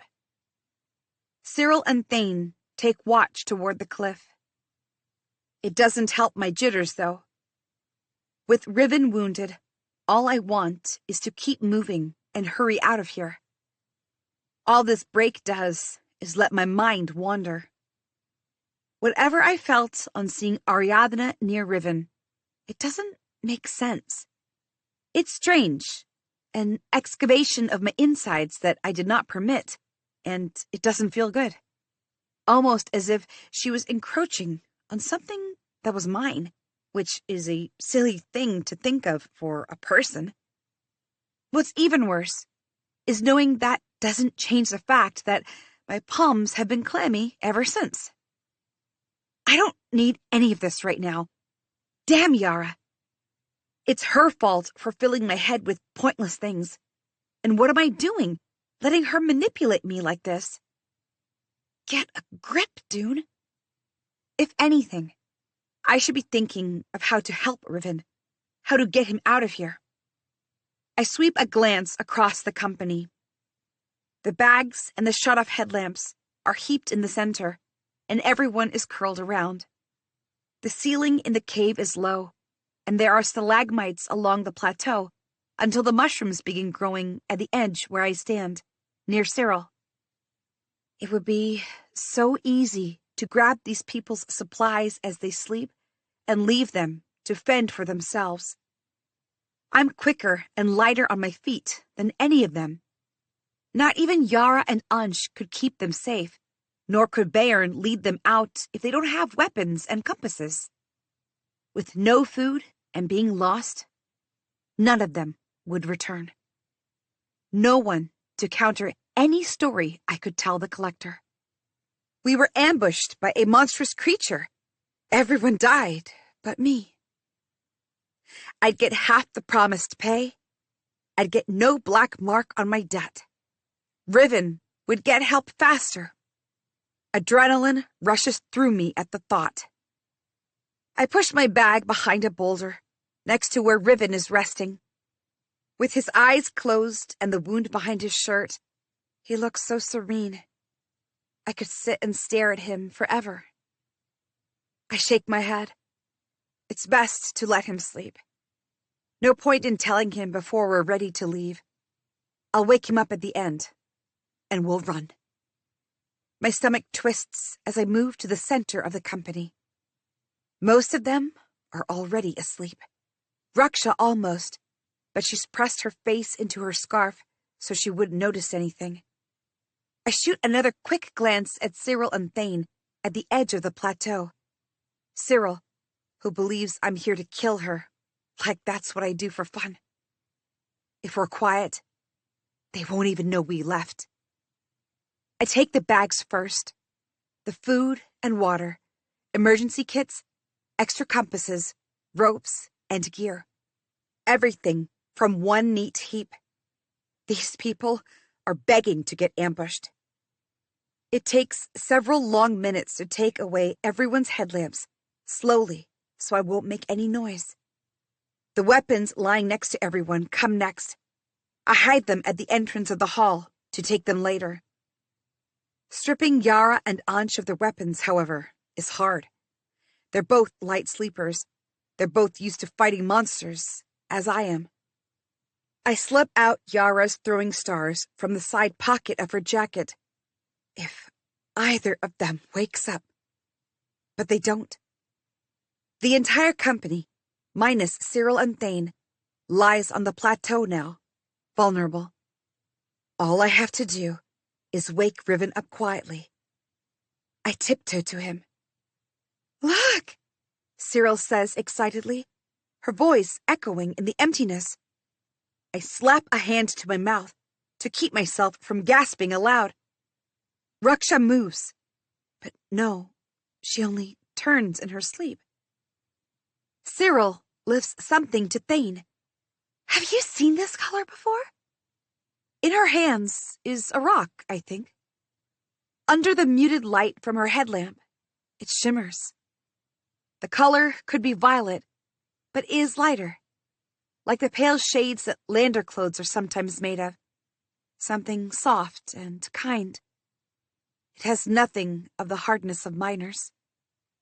Cyril's whole face has lit up like that of a child. Thane indulges her like she's his own. The memory rushes back to me like a punch in the gut. I was 5 or maybe 6 and playing along the shore despite my parents having told me for the 100th time how dangerous it was. That the monsters in the sea would eat me and take me away from them. And would I like that? No, I'd said, wide-eyed. And yet, when they left for the shift, I skipped down to the shore. Curving around the spires, the cliffs, I found a newly hatched flauner alone, which I knew wasn't possible. Flauners were incredibly protective of their young. Only death could separate them. So, I picked the baby up and ran back home. My parents had come back and were worried sick, and my father was going to yell. But I held up the flauner to his face. Look what I found.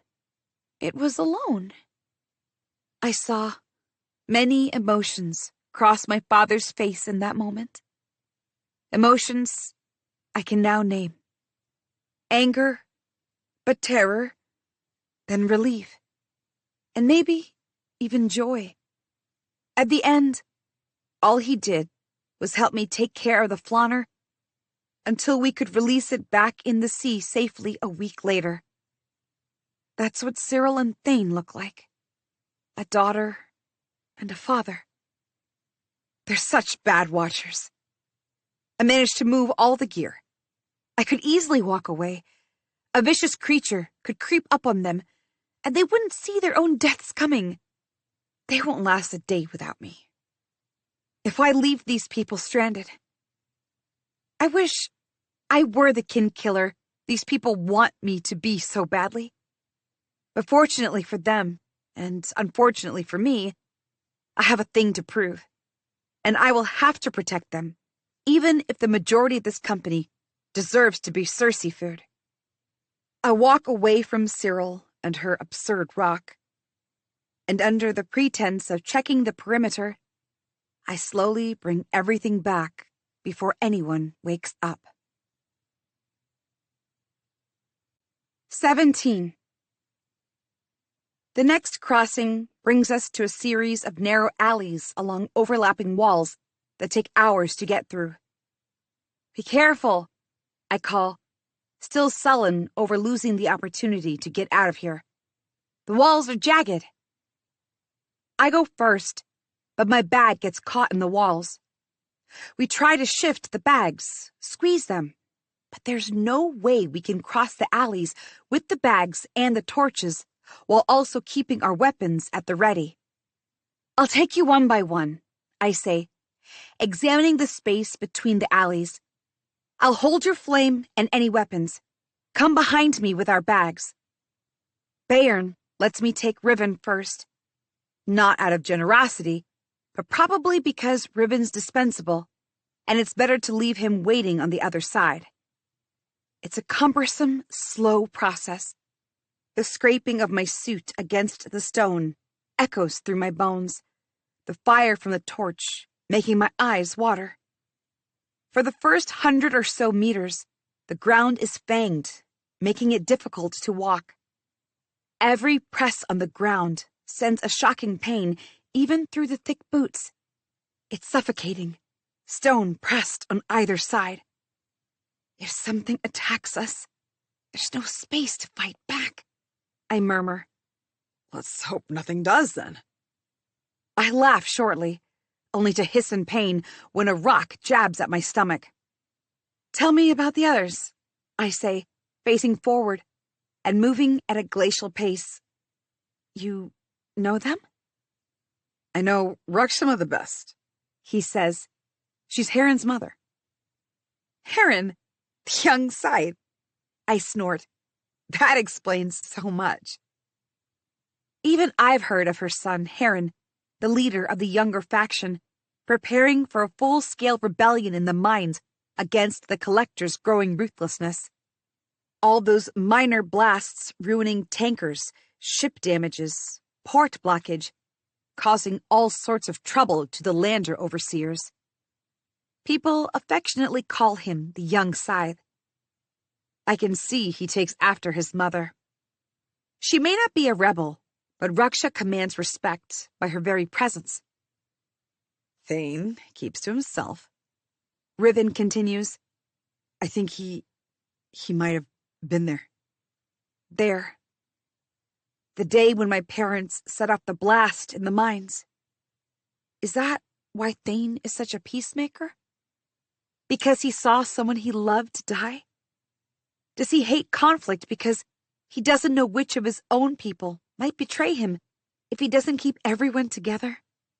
And Cyril, with her books, she's harmless. If that's what you're wondering, by the way. All of them are good people. She calls me Kinkiller.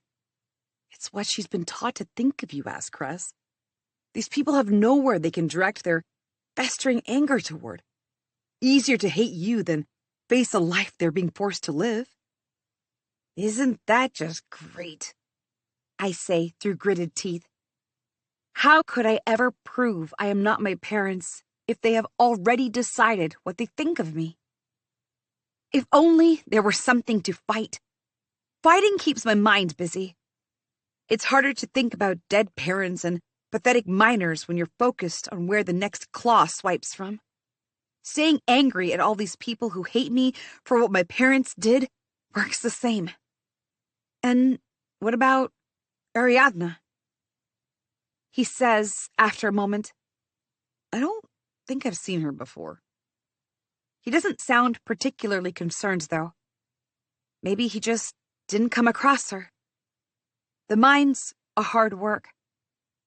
Not everyone has the same temperament of thinking of everyone else as family. We continue on slowly, sweating and cursing. The walls begin to grow wider, giving us respite, but the alleys are still never-ending.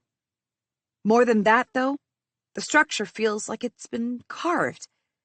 The incline grows smoother, as if a worn passage, not the rocky terrain of the rest of the underground. And the fractured walls now are filled with silvery minerals glinting in our torchlights. It all feels purposeful, not the action of time. The thought keeps my mind off the other thing gnawing at me, even as the space stays narrowed. Every time an alley ends, another begins. We've been at this for almost an hour. I'm beginning to feel as if we're moving in circles. This is a labyrinth, I breathe. My voice echoes anyway. Stay close. Are you sure the others are safe out there without you? Yara and Ansh are with them. Soon, the alleys begin to expand until the last one spits us into a caved-in hall leading away toward multiple passages. Rubble clattered across the surface, and every passage looks the same. I heave, sweat pouring down my back. Breathing is painful as I suck in lungs full of air, every movement a stab in my sides. For a moment, the pain takes me back to days of running up the hills, training around the spires in the metallic rain and along the coastlines where the sea creatures weren't always docile. Terror beat me sharply at every turn in those days, but I had to get into Badger's pits. Otherwise, I would sink into the very stone of this island, never to get out.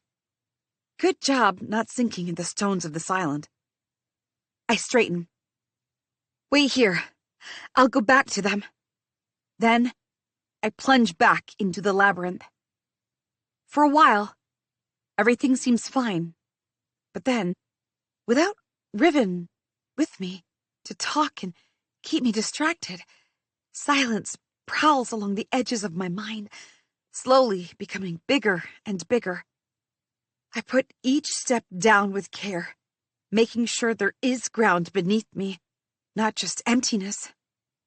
Several minutes like that, and I want to shriek, just to keep myself company. Parts of the labyrinth are so narrow that I could simply give up on holding myself up, and still gravity won't be able to pull me down. And would that be so bad?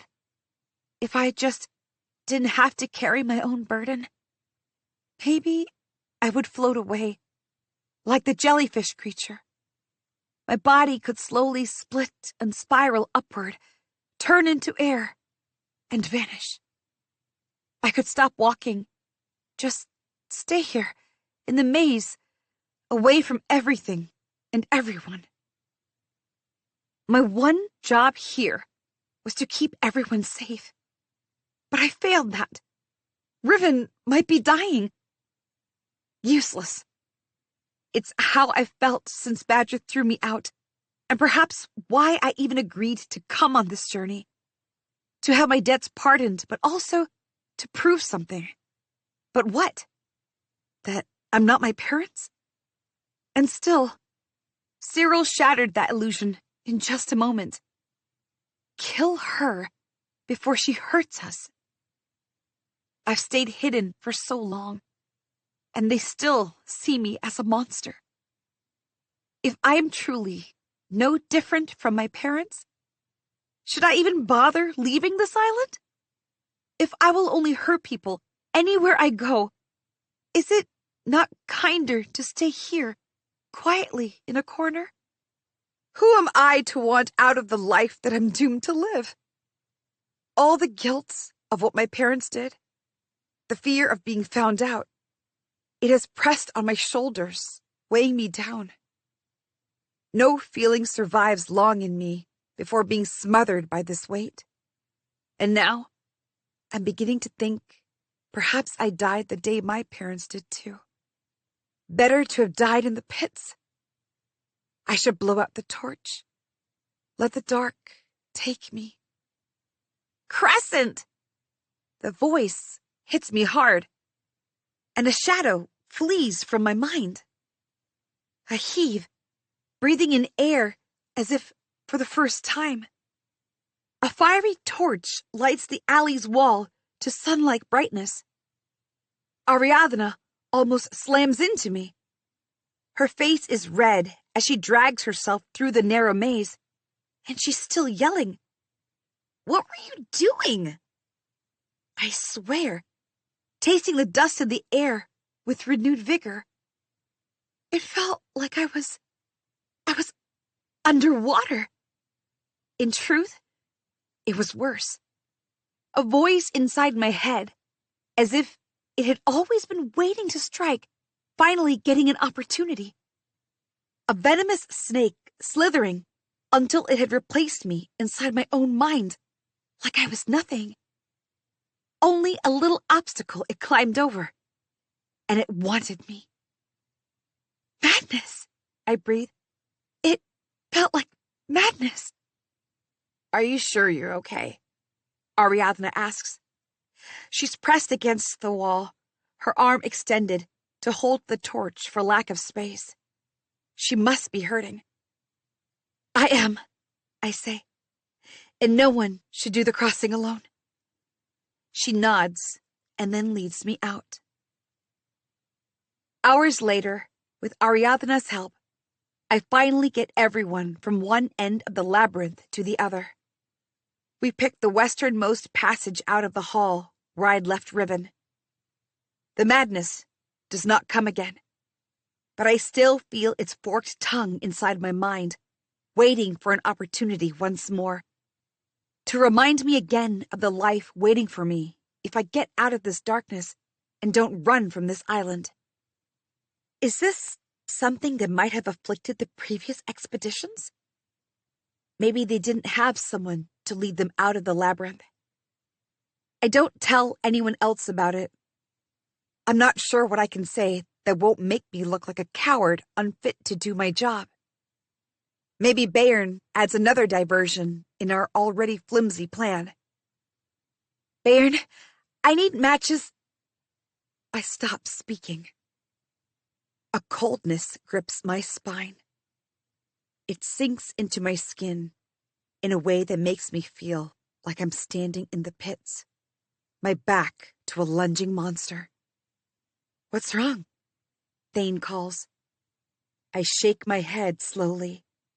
It's a smell, not unlike that of the pits, of blood and violence in the dusty, stale air. Something musky within the chilled surroundings. Something almost human. I glance over my shoulder. Bayern's huge frame touches the low ceiling. He obscures Raksha, Yara, and Ansh behind him. Riven is with them, half of him visible as he leans to the wall. My stomach lurches at the thought of what this journey must be costing him. But everything seems normal. And still, I cannot shake the feeling of being watched, of being pursued. The first time I felt this, it must have been Riven. But now, there's no wind. I wave my torch from side to side. In the moment the whoosh of the flame dies, I think I hear something moving over the rubble we left behind. This time, I stop and turn. Ariadna raises a brow. Do you hear something?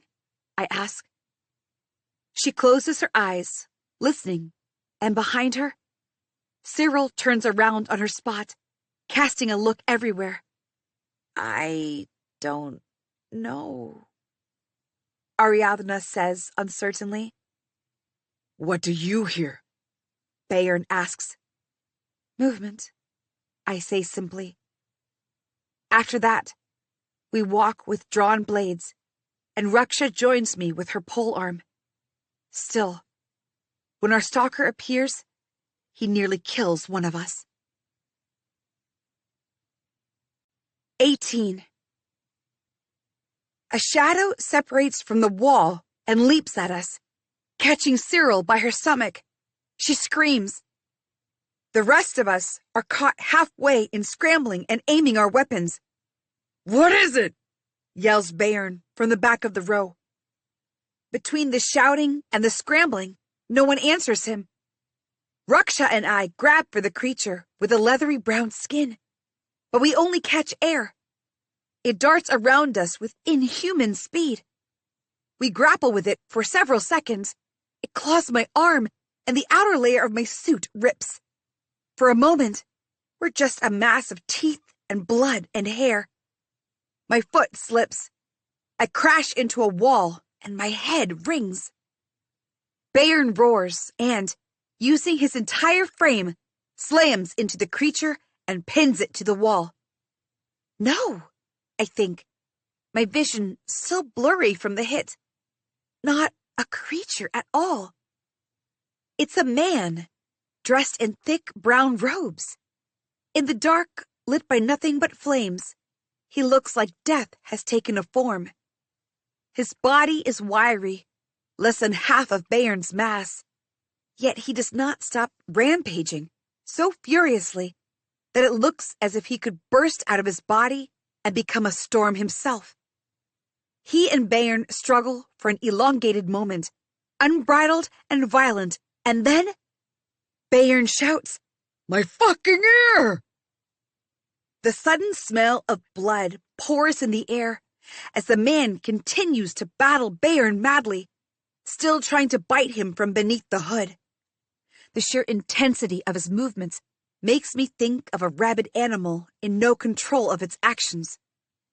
Cyril stumbles back, scrubbing viciously at Bayern's blood that got sprayed on her, at the same time as Ariadna steps closer.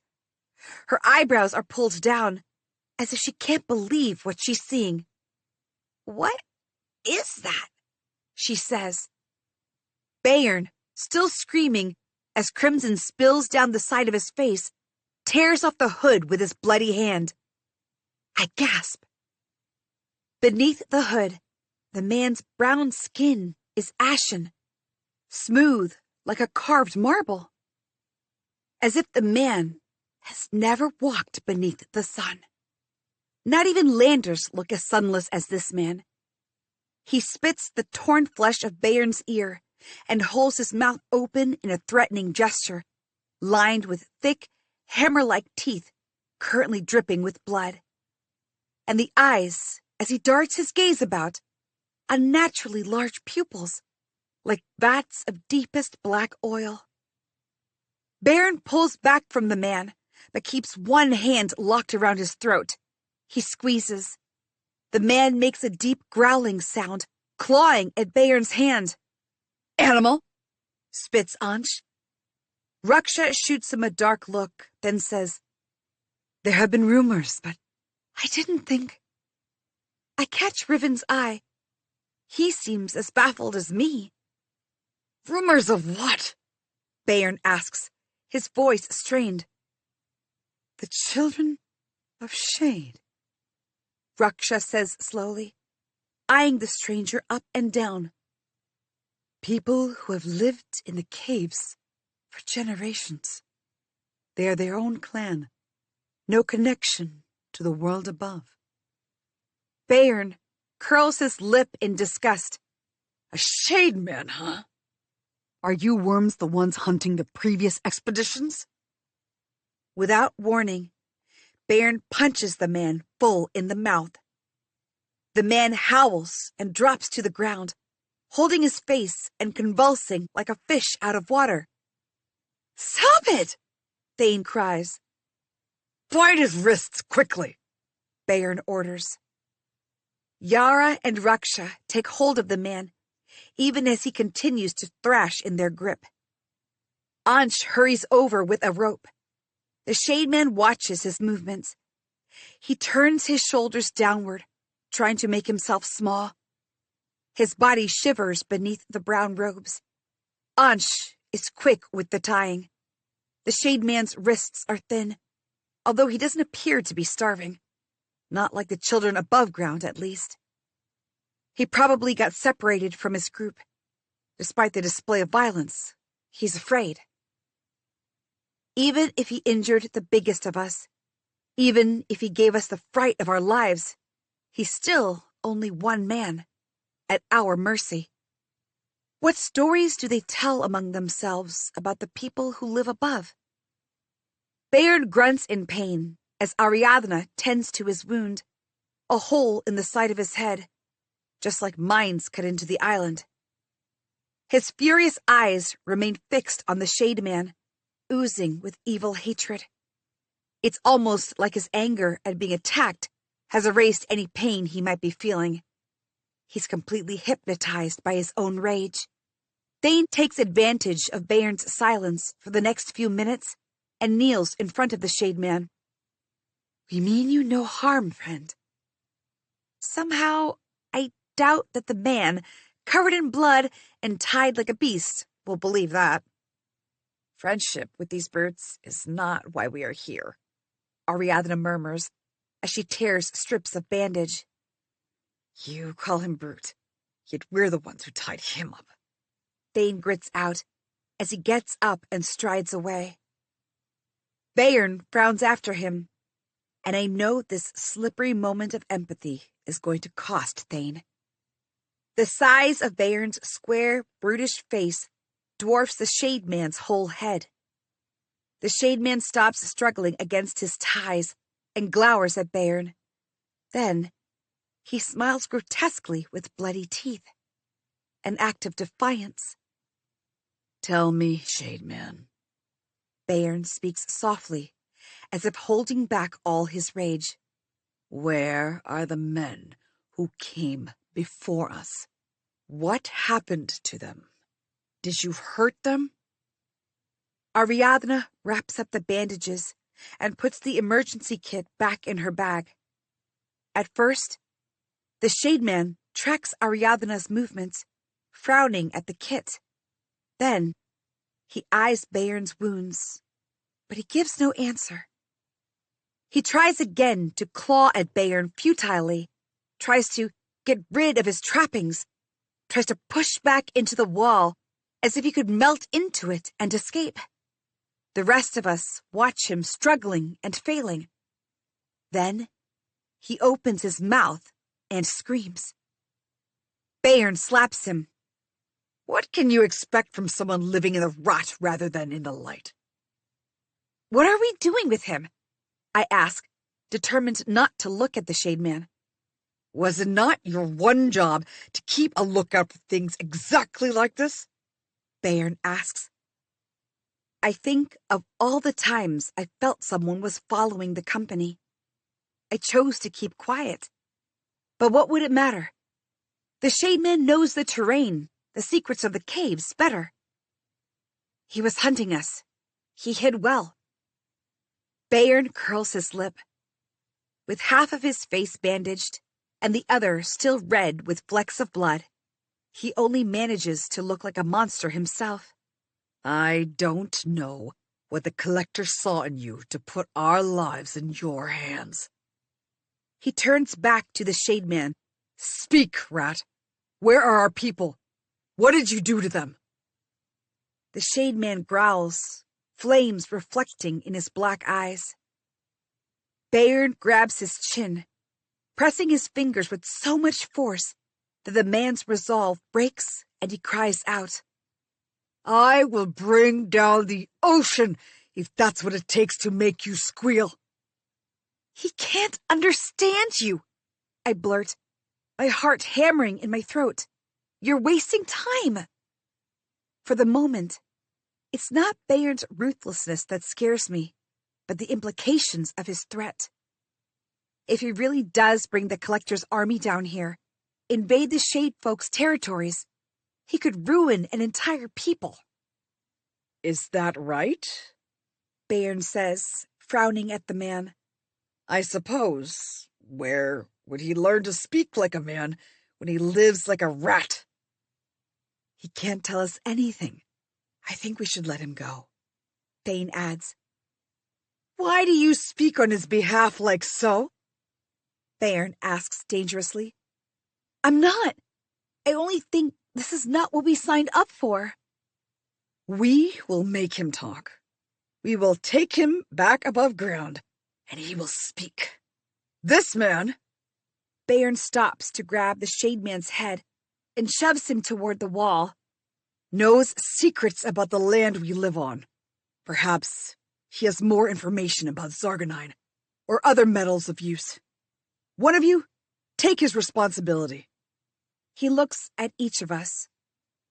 His one eye gleams with the torch, the red on his bandage already crusted to brown. No one moves. Thane looks like he might be considering it, but Raksha suddenly shakes her head, and he says nothing. He's under enough scrutiny. I'll do it, I say. You should focus on the path forward. All the more reason to keep him at the front with me. Maybe he knows places where creatures dwell. Self-preservation is a good motive. I have to keep an eye on the Shade Man personally. I can't trust anyone else to. Let her do it, Raksha says. He'll only slow us down if he's at the back. Bayern nods. Fine then. He glares at the Shade Man. He's now our captive, and if he so much as looks in the wrong direction, I'll shoot him. 19. As I expected, the Shade Man makes scouting difficult. He drags his feet, tries to go in the wrong direction, resists walking at all. But that is also why I know keeping him with me is keeping him safe. If he troubled anyone else down the line and they said something, who knows if Bayern might make good on his threat. We traverse through caves on uneven ground that makes our progress slower. To make up for it, Bayern keeps us moving relentlessly for hours. It feels like walking inside the closed mouth of a beast, its teeth sharp and jagged beneath our feet. My legs throb with pain. Riven is at the back of the line with Raksha, and I have to keep myself from checking on him. Every now and then, I can clearly hear water tinkling somewhere close. In 2 days, we will have been down here for a week. If we still don't find anyone, we'll go back, and I'll get Riven to land her doctors. Is this safe? I ask, pointing a torch down a narrow path. The flames light only half of the path, while the rest remains dark. After the labyrinth, I have no intentions of stepping into unknown dark again, letting any madness into my head. The company waits for us a few steps away. The Shade Man offers no help. He stubbornly watches me gesture down the dark. Blood has dried along the lower half of his face, and his nose sits crooked. He must be in pain with every breath, but he hasn't shown any. Well, I tried, I tell him. If a creature attacks us, it'll be your fault. I've barely turned when the Shade Man breaks out of the line. He slams into Cyril and, as Thane reaches to catch him, drags him alongside and runs. He knows the terrain, while Cyril and Thane bang into stone as they try to stop him. Bayern fires his gun. You imbecile! I shout, not knowing who I'm yelling at. Raksha roars, You'll hit Thane or Cyril! He doesn't listen, and Raksha hurtles after the trio, trying to intervene. I swing from trying to keep up with the others to Bayern. She's right! Stop this! Then, before he can kill one of our own and burden us with the blood of the Shade Man too, I pull out a throwing star and aim for the low end of the roof. Stones roll off the jutting edge from the sharp hit. The Shade Man yells, startled, and Raksha wastes no time jabbing the polearm on his chest. Cyril and Thane take his arms. He growls, still struggling to get himself free. All you managed to do, Thane says wearily, is make the man in charge angry. Tie his feet too, Bayern calls. Drag him if he doesn't keep up. Riven and I exchange looks. No one says anything. On the island, the collector's men punish miners by chaining their feet and making them work. It is gruesome and inhuman.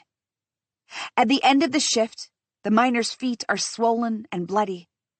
It happened to Maven a year ago, and it was the only time I saw Riven cry. No one here in their right mind would do that to someone else, especially me. What are you waiting for? Bayern snaps. Ariadna, finally, moves to the shade man and gets to work. You brought this on yourself, she mutters as she secures the ropes. Thane requests some time to pull himself together, and the others also chime in before we move forward, probably to shake the memories of chains rather than to rest.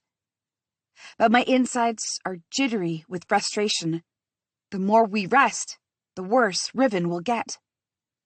Raksha comforts Cyril in a corner, rubbing her back and speaking softly to her. We get paid whether we find someone or not. That was the deal. This Shademan doesn't change that, okay? I really need that money, Cyril sobs. Ariadna steps up next to me, the same grimness in her features with which she tied the Shademan. I know she did it to spare us all, but the bitterness of the act hasn't left me yet. When I glance over, Ariadna is watching Cyril wipe her tears. It's Cyril's sister and niece who work at the salt pans, she tells me. I suppose she was always going to take any unpleasantness down here harder. If by unpleasantness you mean tying a man up like he's a rabid monster. Don't you give me this, Crescent. You're supposed to be more practical. That's why you're here. Don't you think the Shademan's existence changes everything? How can we look for our people when others might have already gotten to them? Our people? She waves a hand impatiently. You know what I mean. People from above. I turn away from her. He's just one man. It seems our lack of information about the deep is worse than we thought, Ariadna says. Bayern, seemingly, agrees, though it's obvious he hates it. He directs his frustration at the Shademan. This time, if you try something funny, you will only wish you were dead. The Shademan says nothing, but he doesn't need to. His look drips with pure loathing as he stares at each of us. I may have imagined it, but... Why do you have to be the one dragging him around? I don't like the way he looks at you, Riven says, voicing my thoughts. Seems like how everyone above the grounds does. I try to joke. By the flattening of Riven's expressions, I have not succeeded. But somehow, I know that the Shademan doesn't mean me harm, or at least not singularly me. Curiosity gets the better of me, and the next time we stop, I find myself staying with our prisoner instead of leaving him in a corner. The dried crusts across his features blunt them, but beneath, I can still imagine the ashen cast to him. He doesn't deign to look at me when I kneel in front of him, but I can tell from the twitch of his shoulders that he's aware of me. And if he followed us for so long without detection, he's smart enough to have noticed the number of knives and weapons I keep. I check for the others before slipping out a bottle of water. Here, I doubt you have anything on you. The Shademan moves with astonishing speed to snatch the bottle out of my hands and guzzles the water down. It spills over his mouth and into the layers of his clothes. The bottle is nearly empty when he stops. It would be for your own good if you don't antagonize Bayern, I whisper. He's a brutal man. He means it when he says he'll take you out of here. I get no answer. I know you don't understand a word I'm saying, but can you not use some sense? You're in obvious danger here. Even if he did understand us, what makes you think he will believe anything we say? Thane asks, coming up to stand beside me. I look up at him. Like I said, it's for his own good. The Shade folk are tougher than the ocean. They have to be to survive down here. You think discomfort bothers him? It won't be discomfort if the Collector gets his hands on him. And, since he works with people like Badger, I wouldn't put it past him to have learned of some choice torture methods from the Master of the Pits. We're all 1 second from death any moment anyway, Crescent, Thane says. The shade folk know that as well as anyone. He walks back to where the rest of them are. Bayern is already deep asleep. The pain from his ear must have gotten to him finally. I sit next to the shade man, head resting against the wall. The chatter of the group is dying too. One time, I murmur, mostly to myself, since he obviously doesn't understand anything. They got a varmy in the pits where I fight. I don't know if you know what they are. These small mammals that live in caves beneath the shores, and their entire bodies are packed beneath the slabs that are bone hard. And when they're threatened, the slabs lock together and form a cube, and the varmy hides inside. But they've also got mean claws. One took out a fighter's eye. We call him Manzar One Eye. Anyway, this varmy refused to fight back, no matter what I did. And then the pitmaster turned the collar up and gave the poor creature a shock so bad it died right there. It wasn't my kill, but I still got a tattoo for it, to remember. I lift my left sleeve. In the inner elbow, among many other, is the dot right at the center to represent the varmy. But, unlike the others, it has a small crescent shape tattooed beneath, matching the birthmark beneath my eye. It might have lived if I'd provoked it bad enough to fight. If it had only just realized how much danger its stubbornness was putting it in. All it had to do was to lose its pride in that moment and survive. Survive to live again. The shade man looks back at me, dead in the eye, unmoved.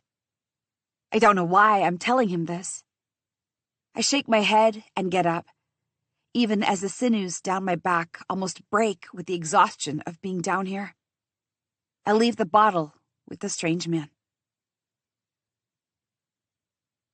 20. I find Ribbon sitting on a small boulder. He pulls me close, his hands on my waist, and I rest my head on his shoulder. We stay like that, without saying anything. We've always been comfortable in the closeness. The familiarity of him turns my body from granite to sand. He knows I need this moment of peace. When I pull back reluctantly, he says, "Are you still mad at me?" I don't know. Are you? You know I can't stay mad at you for long. Despite our situation, I smile at him fondly. Did you know I would be this much trouble when you first met me? The first time I saw you, I thought you were dead and the rot were going to swarm, so I wanted to clear the place. What? You know, they can really infest places, he says mildly. I laugh, raise my hand to playfully punch him, but stop at the sight of the wound. The laugh vanishes. I blink to clear my vision because it can't possibly have been pulsing. I lower my hand until it rests next to the wound on Ribbon's skin, which is cool to the touch, and his breath hitches. If something happens to you because of me, nothing will happen to me, not until... He takes a deep breath, my hand rising and falling with his chest. Not for a very long time.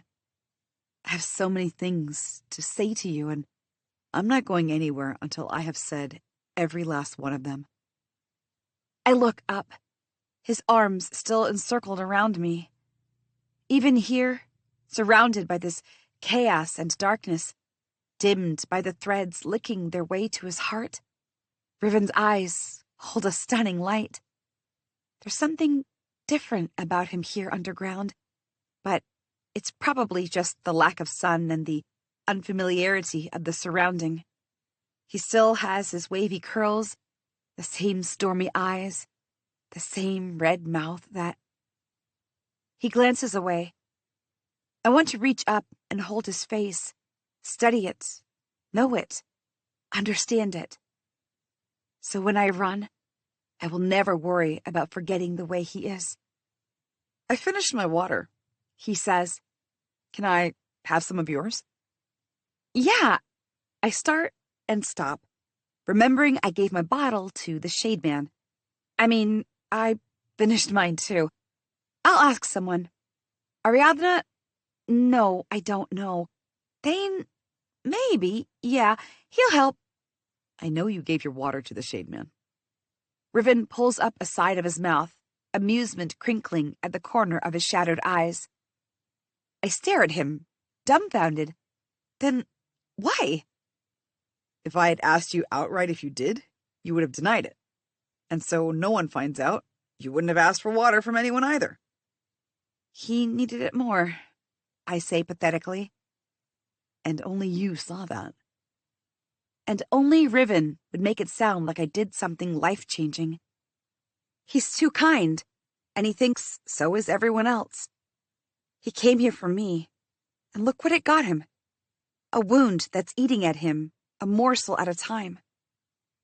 He raises a brow. The movement livens up the planes of his face in a different manner, and the need to be even closer than I am right now, mere inches away enclosed in his embrace, intensifies. I say nothing, only murmur something about checking if he looked unwell and withdraw. I turn from him and realize how hard my heart pounds in my throat, how unbearably loud it is, yet not enough to drown the voice in my head that keeps repeating one thing: making a new life on Chandrabad means losing Riven.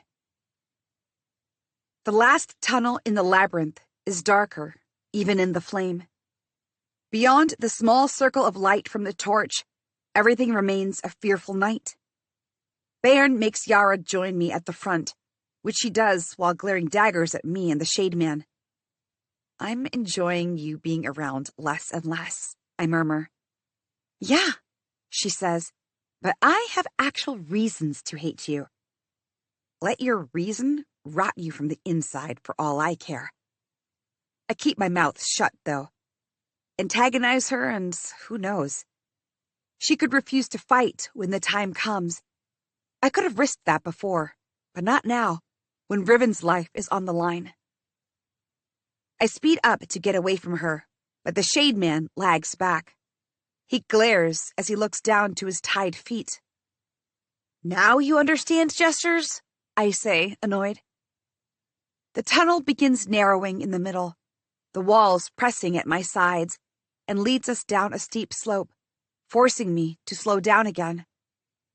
I hold my daggers up in front of me, each step cautious. Yara breathes shallowly behind me. The walls seem to suck in the light, leaving no shadow, no perspective. The silence rings in my ears. It is dizzying, even worse when the path ends abruptly at an archway. I stop walking and stand still, my torch held aloft, plunging everything beyond the arch into a darkness deeper than anything we've seen so far. The disorienting ringing pulses softly, fading, but still there. No one asks me to move, not even Bairn, who I can sense wants to. They're all staring at the arch too, and the two broken pillars on either side of it. Despite what we know for sure, that Zargonine comes from deep beneath the ground, where creatures of darkness dwell, someone built pillars of stone here, and carved into them with delicate precision. I stare, transfixed. The arch is twice my height, even with parts of it lying crumbling on the ground. If the sun shines on it, it could pass for a gateway at some place like the collector's compound. But how could it be here, so deep into the ground? We have been down here for 5 days now. There's simply no way that... And yet, we found a man with black hole eyes and bloody teeth down here, buried beneath the ground, under the sea. Riven's gasp tears me from the pillars. He presses near the wound, his face contorted. I'm okay, he says when I reach him, but he leans on me just the same, as I put his arm around my shoulder. Then, looking back at the pillars, he adds, "Well, not really." "What are these?" I murmur. "Pillars," Yara says, without missing a beat. Riven and I turn to her together, and she only sneers at us. Does she ever tire of this? Riven asks. Bayern rounds on the Shade Man. Despite the bandage tied around his head, a bloody patch dried to brown where his ear should have been. He looks beastly in the dark, with the flames throwing his shadow like a giant's in the narrow space. What do you know of this? I start. He doesn't. The Shade Man spits in Bayern's face. Bayern hits him again, and Raksha rolls her eyes. That's not getting him to talk, she snaps. Then she pulls the Shade Man upright, dragging him away from Bayern. The uneven slapping of his feet against the stone is loud and uncomfortable. We have to keep moving, Bayern says gruffly. Perhaps it's the wound that has left half of his face bruised, but for the first time, I notice a little uncertainty in his face. Thane starts softly. When we were offered the chance to come down here in exchange for whatever we wanted, we were under the impression the collector would send someone with some idea of what we were walking into. But it seems, as with most things landers promise us, I was wrong. We are going up to the previous expedition's mission point. We are following the map the last man we found drew for us. It is better information than anyone before us had. Bayern spits out. You were all promised the same thing. If we don't find anyone at the end point, we will head back. The map from the man who was delirious with madness. Bayern turns to face Thane, a shadow descending on him with silence burning past ash. You think you're here because you have merit? It was I who let you come, only because you found my brother. Don't test my patience. Raksha and I exchange glances at this new information. So, the madman is Bayern's brother. What's he trying to prove by retracing his steps? Yara, though, lacks all tact. Your brother? That just means you're running on sentiment. We're out here risking our lives based on your brother's testimony, and you can't tell us anything for sure. We already knew he can't, says Raksha, her beady eyes fixed on the darkness beyond the arch. Even if that map is right, it tells us where to go, but not what we will find there. She looks over her shoulder toward the Shade Man, or who. My job is to get to a certain point for the collector, Bayern answers. And yours is not to question if you wish to reap your rewards. If we return alive. Yara stands, tilted toward Ansh, like she's shielding him. I'd forgotten. He too was hurt during the fight with the jellyfish creature. Bayern's frown deepens. You have grown a mouth on you, have you? Yara looks at Ansh and then, strangely, to me. When I give her no reaction, she shakes her head. Thane says, being a good commander and leader means picking your fights and sometimes dropping them too, Bayern. And questioning the authority of your commander is not going to help you raise the silver you need to save your lover. Thane's jaw clenches, as if reminded of who he's talking to. He looks away and says nothing. The corners of Bayern's mouth rise in ugly satisfaction. He straightens his shoulders and goes back to his map for several long minutes. None of us dare move, reach out to Thane, and tell him we think he's right. Bayern may have gotten some satisfaction out of using Thane's weakness to shut him up, but he's still bristling. One strike and the match of his anger will light a fire. We can't afford any fires. I deliberately turn back to the arch, staring at the dead piece from a world that shouldn't exist. Only the struggling Shade Man breaks the deathly silence, fidgeting and snarling every few seconds. It's a miracle he followed us for however long he did, when he can make such a racket. Bayern rolls the map and snatches his torch back from Thane. Warily, the rest of them line up again, watching me expectantly. Riven looks gray now, beads of sweat lining his neck. So I lead on at a stiff pace. Raksha switches places and comes to handle the Shade Man alongside me. This time, everyone's more alert, watchful of our surroundings as we step through the arch. Beyond the arch, we walk down a low-roofed path. On either side, the stone, which must once have been smooth, is cracking with time. The flames of our torches catch glints deep in the cracks, like the walls are stuffed with gemstones, but they vanish the second I try to look directly. I reach out and brush my fingers along the wall. "It's a passageway," Cyril murmurs, somewhere at the back. "Yes, but to what?" The moment the thought comes in my mind, the passageway ends and answers.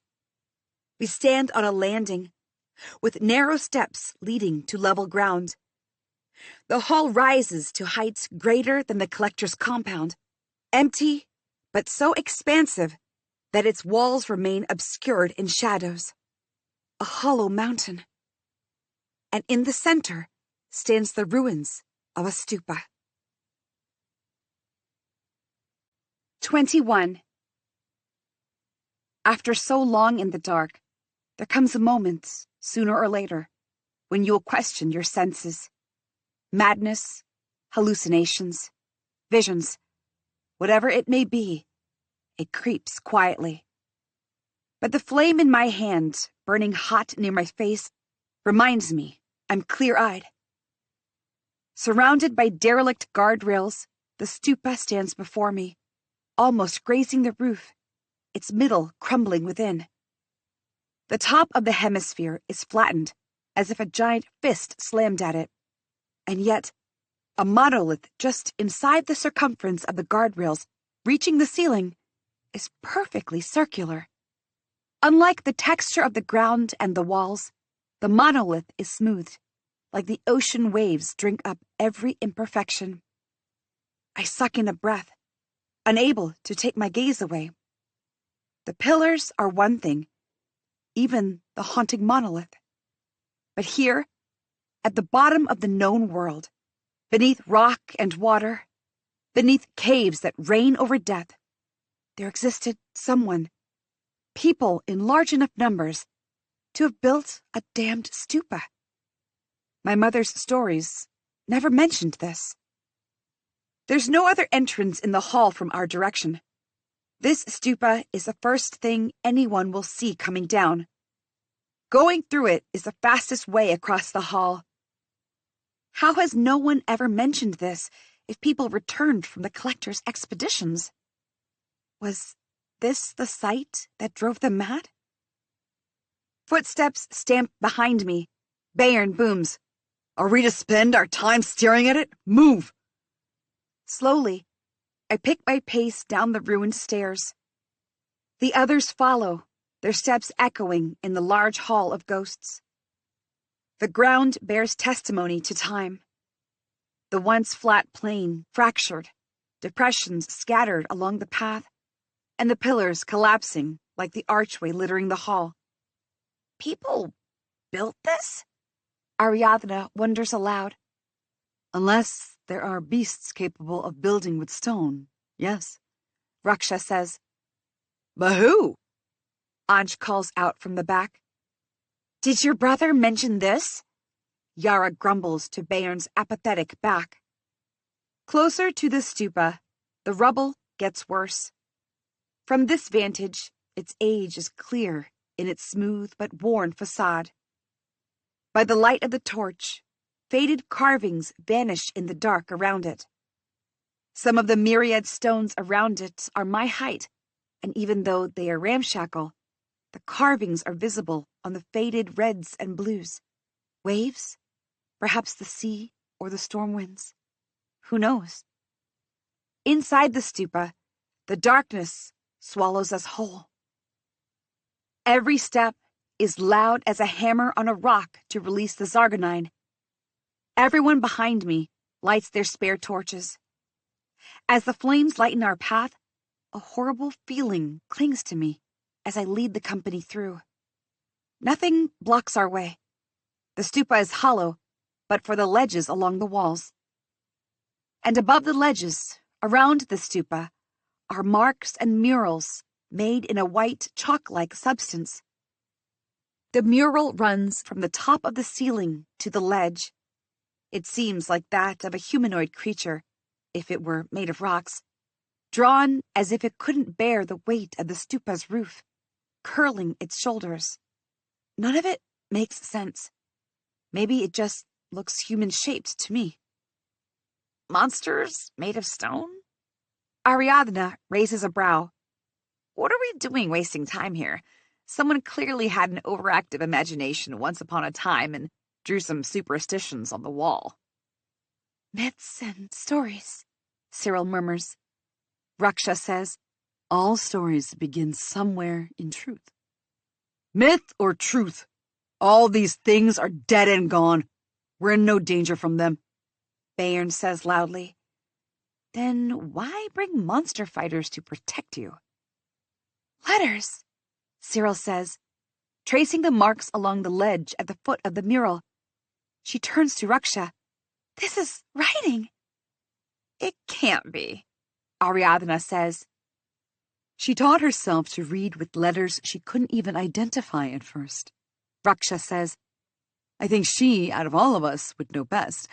Isn't that why you brought her? She directs the latter toward Bayern. He stares at the letters. Can you read this? Not unless you give me a few years, Cyril says. Anything from you, storyteller? He asks Raksha, who shakes her head. Cyril says, if we explore, maybe we can... We're not here to explore, Bayern barks. We still have miles to go to our destination. And what exactly is this destination you keep pointing to? Where does the collector want us to go? I thought we were rescuing people. I turn to look at him. His torch casts half his face in shadows, the bandaged side the only one in light. We weren't supposed to walk into some forgotten part of the world as intruders, as... I search for a better word, but my mind evades me in front of the colossal find that sits in the center of this underground hall, a structure that far outshines anything on the islands, even in ruins. Bayern gives me a disgusted look. Are you scared of an empty hall? I curl my fingers in a fist. The man stares me down, the corners of his eyes crackling with savagery. Before leaving, Badger told me that Bayern was a ship's captain who, 20 years ago, stood alone against one of the biggest rebellions the mines had ever seen. It had come close to a success, ousting the collector's men, if it weren't for the timely reinforcements from Salonia. Bayern had stayed, steadfast, refusing to leave the harbor, fighting and killing miners on the narrow gangplank. He held Kar Atish with a broken knife to its throat, even as he himself bled into the waters.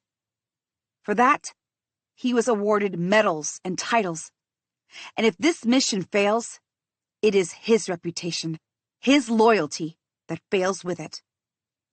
What does he care about the world realigning itself around us? Thought you wanted doctors to keep him alive, Bayern adds, pointing to Ribbon. I take a deep breath, uncurl my fingers. All I'm saying is we ought to be careful. We should know. It makes no difference what is down here if it doesn't move. We continue until we can't. Our journey here isn't to stick hands into the grime of history, but find any survivors and head back, all alive and in one piece. I'm this close to throwing my flame right at Bayern when Riven, a sheen of sweat on his upper lip, now long with the sunken eyes, catches my wrist and pulls me close. Whatever you're thinking, don't. I turn away from him. I wasn't thinking anything. Sure you weren't. As Baron orders, we continue on our way, leaving from the back of the stupa. Just as I step out, my foot crunches on something that isn't stone. I lower the torch to the ground. Bones! I cry. I swish the fire from side to side. Mingled with the rubble are hundreds of bones. Skulls and femurs and ribs. An almost intact skeleton, if it weren't for the missing legs. Leave the dead. The shade man rasps. My mind reels so fast, I almost fall to the ground among the bones. Words explode in half confusion, half shout. You can talk? All this time, the things I said, the futility of the fights in the pit, he could understand that? What was I thinking, speaking at all to him? Did I say something else I shouldn't have? Lying bastard! Bayern growls. His hand travels to his wound, his face reddening by the second. But other than that, he doesn't seem particularly bothered, only triumphant as he says, This is why I made sure to keep him with us. He's a damned spy. He'd have run to his other rat friends and gotten us in if we hadn't captured him. Can you imagine the things he can tell us? Ariadna says excitedly. What these people survive on down here, the minerals we can find. Zargonine is one thing, but imagine something equally life-changing or even better. What is wrong with you? I blurt. She shoots me a frown. It's a revelation. Don't pretend it isn't. Bayern grabs the man's collar. What do you know of this? Don't disturb the dead, is all the shade man says. Trembling still, I climb into the pile. The bones are fragile enough to start shattering into dust. They're all stripped to the last morsel. No sign of clothes or any belongings. Robbed? Or so old that nothing's left? That is too much for me to accept. I turn and raise the torch, so the light falls harshly on the shade man. These people would have something with them. Water bottles, bags, something. If you know anything, now's the time. The shade man stares at me, then bursts out laughing. Yara kicks him in the stomach. Though he tumbles over, he still laughs. You think these people came yesterday, last month, last year, last decade? Your ignorance is a miracle. Nausea fills me at his tone. The shade man is obviously trying to play games with us, tried to scare us in the dark. Of course these must be the people from the expedition. It can't be anyone else. He's just one man. And other shade folk like him are only a handful. My mother said so. Your mother was wrong about many things. I shake my head. It's probably some beast of the dark. There are creatures in the sea that can strip a man to bone in seconds. Who's to say there isn't one here too? He wants us to get caught by surprise, right? Fine. I'm ready. 22. Behind the stupa is the only other door in the hall. Through it, we emerge into another large space, and then begin an unnerving journey through empty chambers and passages, one after another, some with metal beams hanging with fragile fingers of rust from the ceilings, where we pass quicker than ever. There are chasms between chambers, narrow ledges for movements, connected only via bridges of twisted ropes and weightless stones.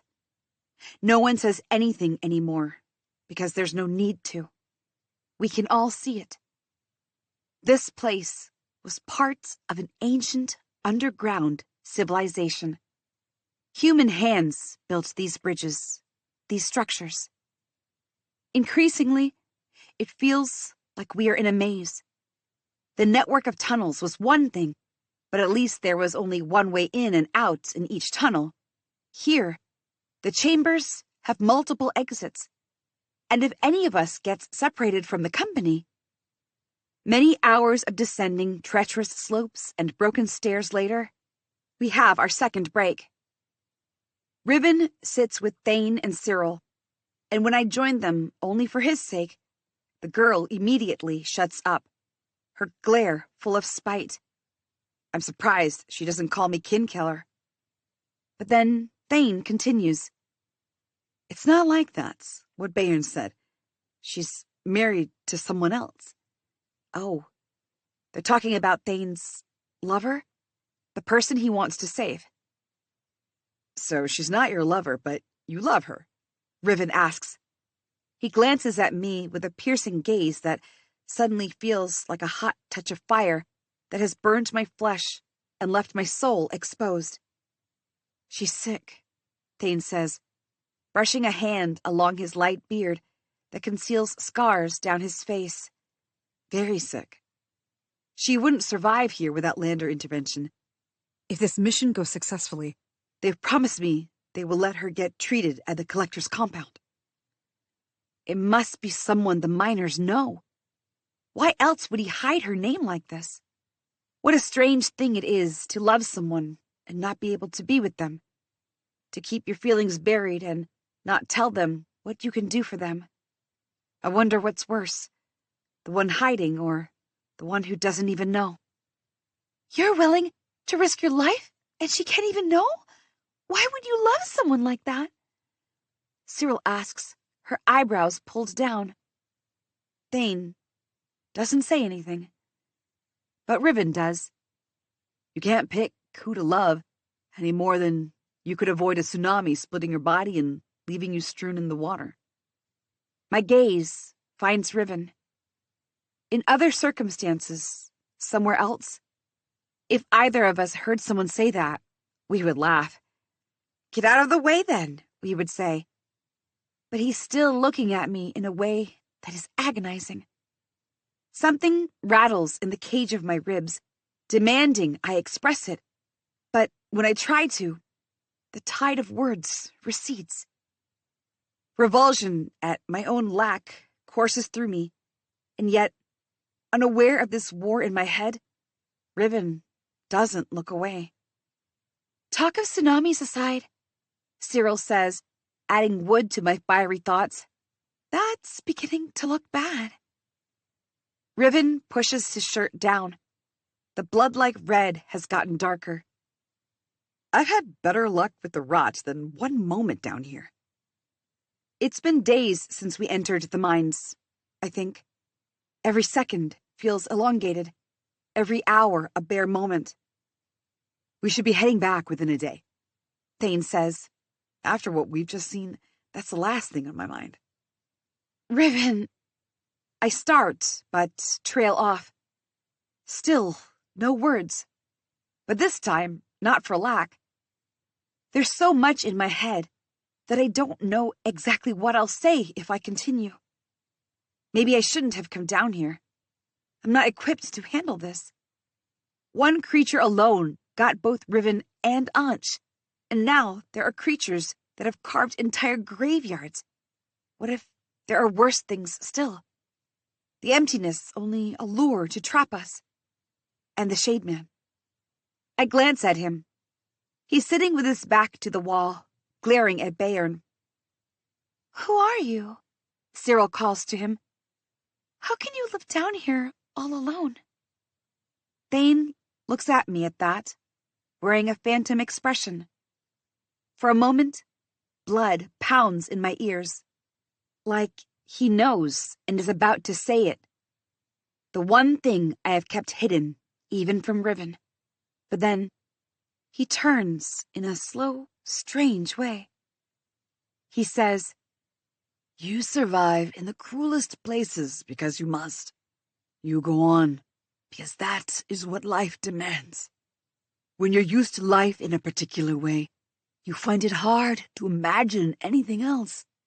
Human view of life is narrow, so limited. I think over that, and how close those words seem to what my mother used to say about the people elsewhere, like she called them.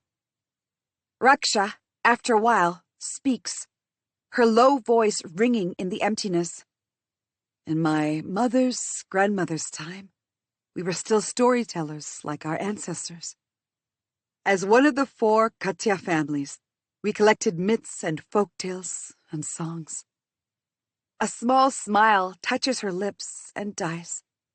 Before the landmaster of Salonia. She looks at Beorn, who frowns.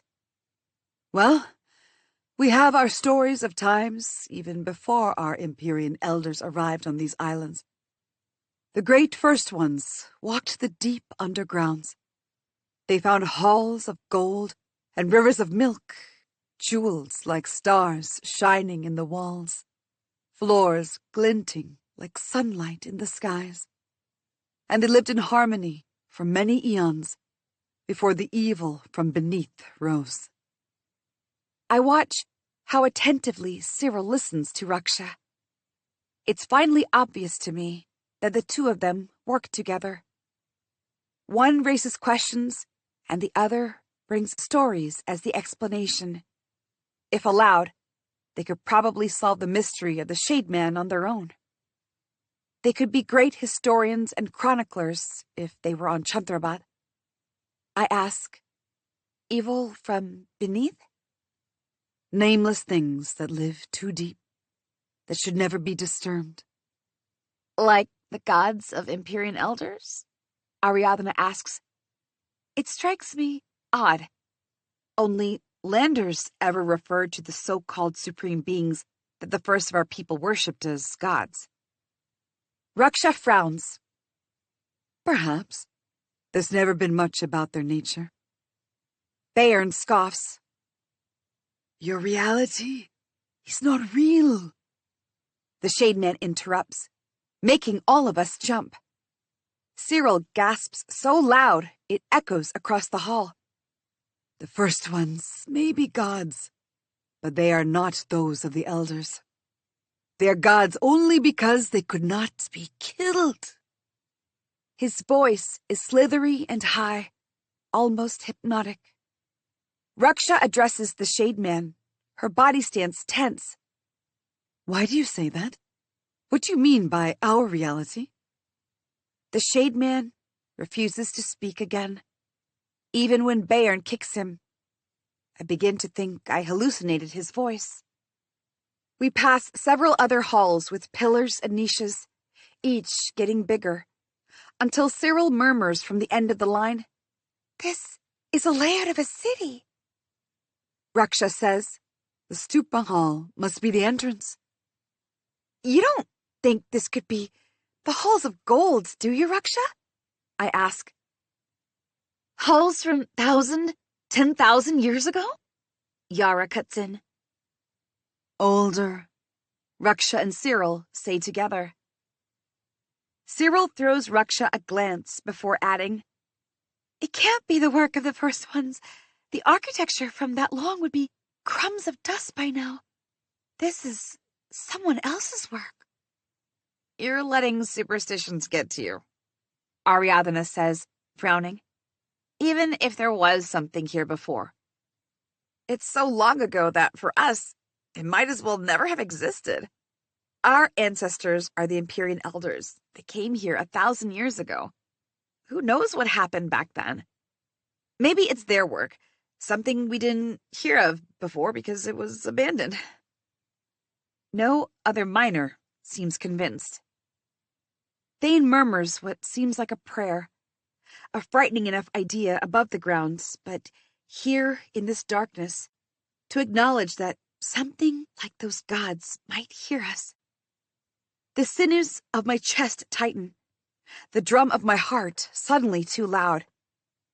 A civilization beneath the world I know, where we live, burning every day, working like rats fighting against the current of water. And here is proof that Badger's network of tunnels is nothing but a mere spit of what existed before. A keening sound fills my ears. Too loud, too discordant. For a mad moment, I feel like ants are crawling inside my ear.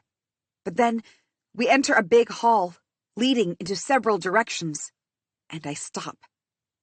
A low, growl-like purring, and the skittering of many tiny feet.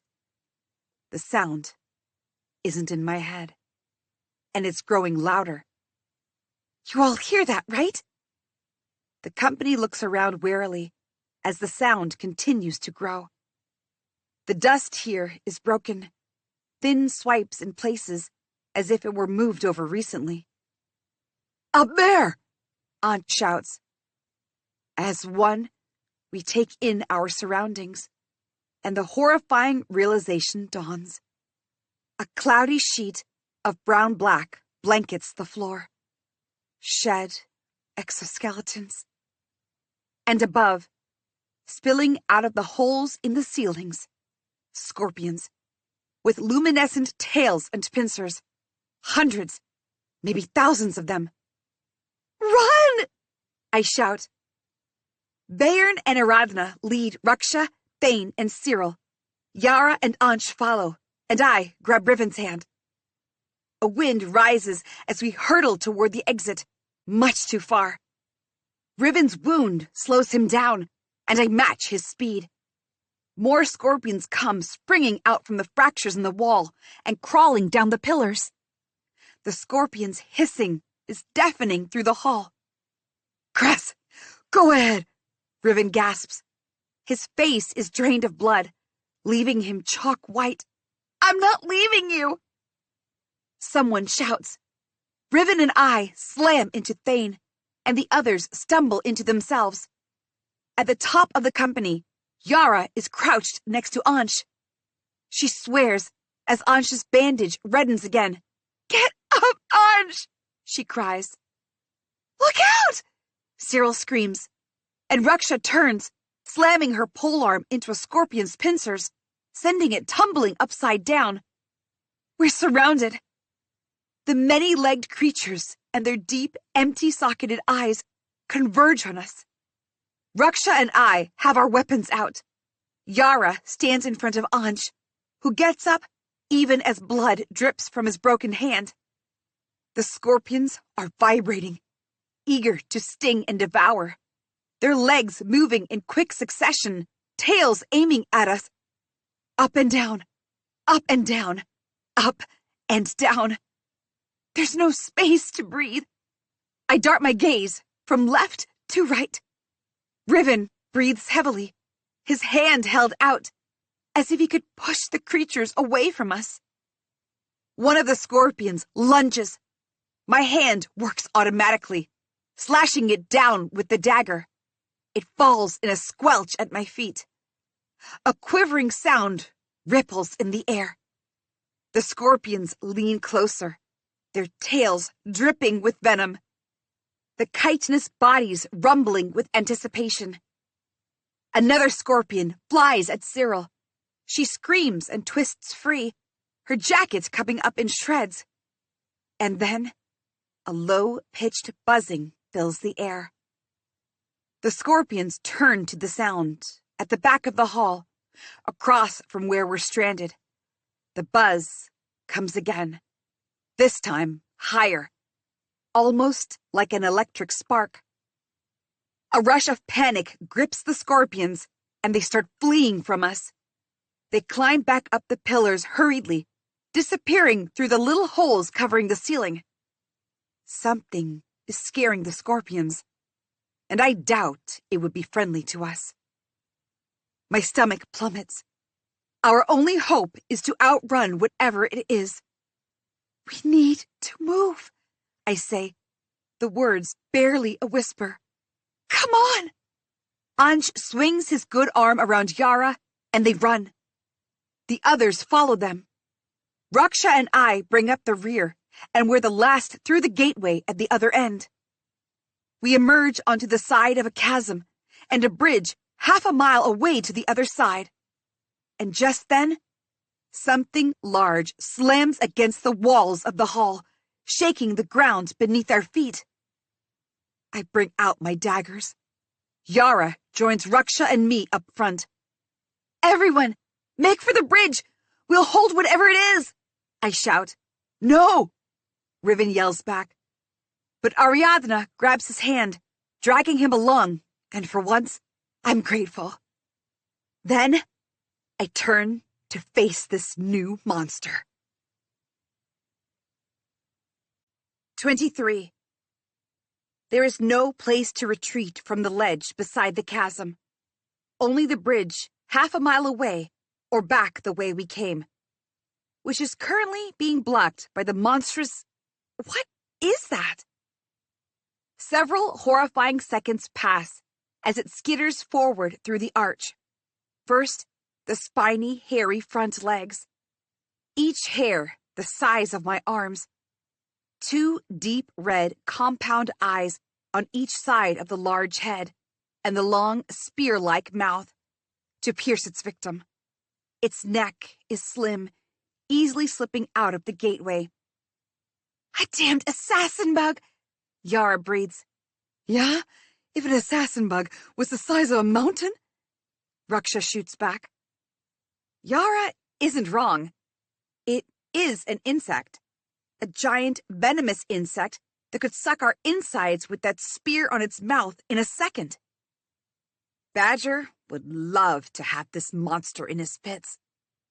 For a moment, its legs slip on the ledge as the rest of its body struggles to come through the arch. Then, with a massive pull, its bulging thorax undulates in the space and all at once breaks free. The arch crumbles behind it with a roar. A dust cloud erupts. I cough, grabbing for the rocky wall. In that brief moment, the giant insect lands in front of us, all 6 legs whirring with anticipation and its eyes forward, focused on us, the prey. Without warning, it strikes down. Yara and I leap in opposite directions, Raksha hurtling backward. The space where we were standing is now a crater. The creature screeches, cutting at the nearest boulder. Yara hacks at it with a borrowed spike, but it moves swiftly, skittering over the ground. We're backed up against the narrow ledge with nowhere to go. My hand holds the daggers aloft, but I don't know what to do with this monster. It's too big. It is impossible to hurt it with daggers. The red eyes loom in the dark, the faraway torches of the company gleaming brutally. Eyes. I can stab it in the eyes. But how? It's too high.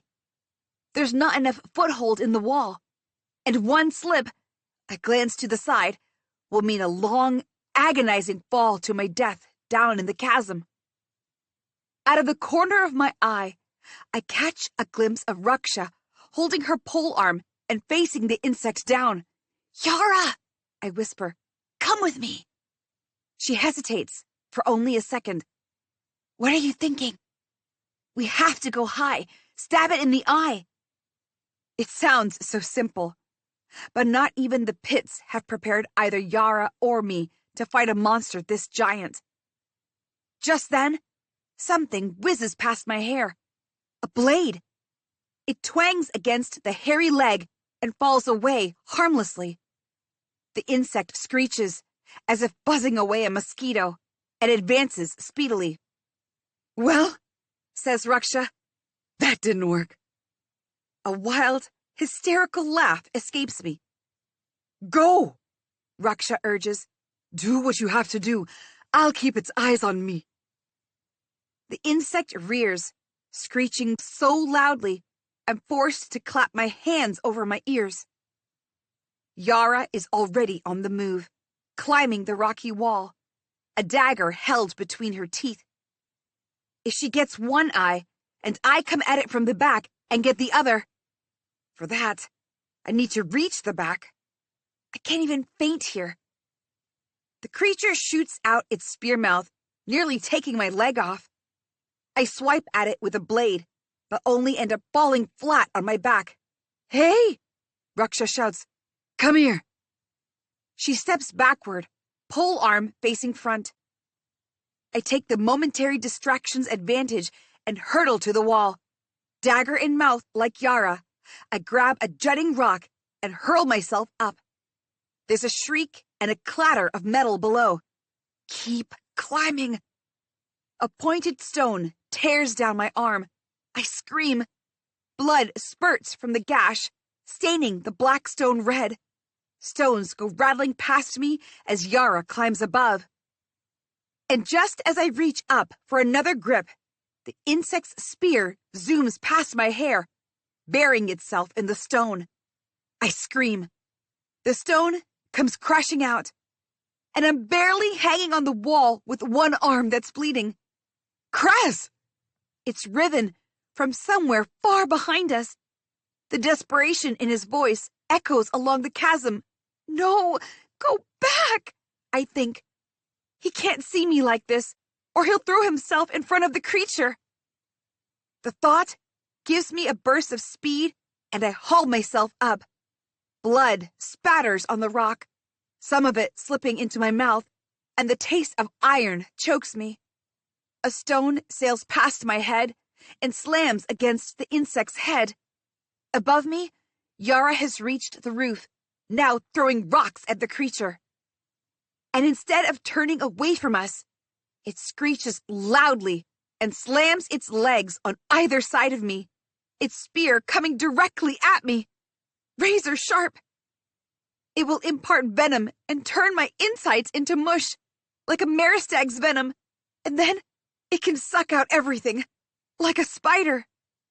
With a roar, I slash at the oncoming spear with all the strength in me. The insect's head gets thrown to the right. It screeches, locks eyes on Raksha. "Get away!" I shout. I try to wave, and my injured arm begins slipping from the rock. Whether that gets Raksha's attention or not, it certainly gets the insect's. It pivots suddenly and comes at me fast, the tip of the spear slamming a hair's breadth from my ear. The impact loosens the rock I'm holding onto. Only half a lifetime in the pits still keeps me fighting. Yara, standing atop the wall, throws a well-aimed dagger at the insect and gets the corner of an eye. Red-tinged yellow blood spatters on my face. My hand slips.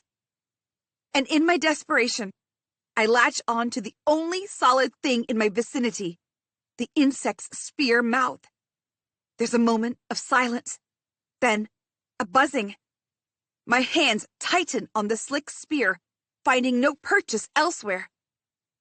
And then, the distance between me and the rocky wall increases suddenly. I hear my name shouted, but my head is spinning. Even with my eyes wide open, I cannot make sense of my surroundings.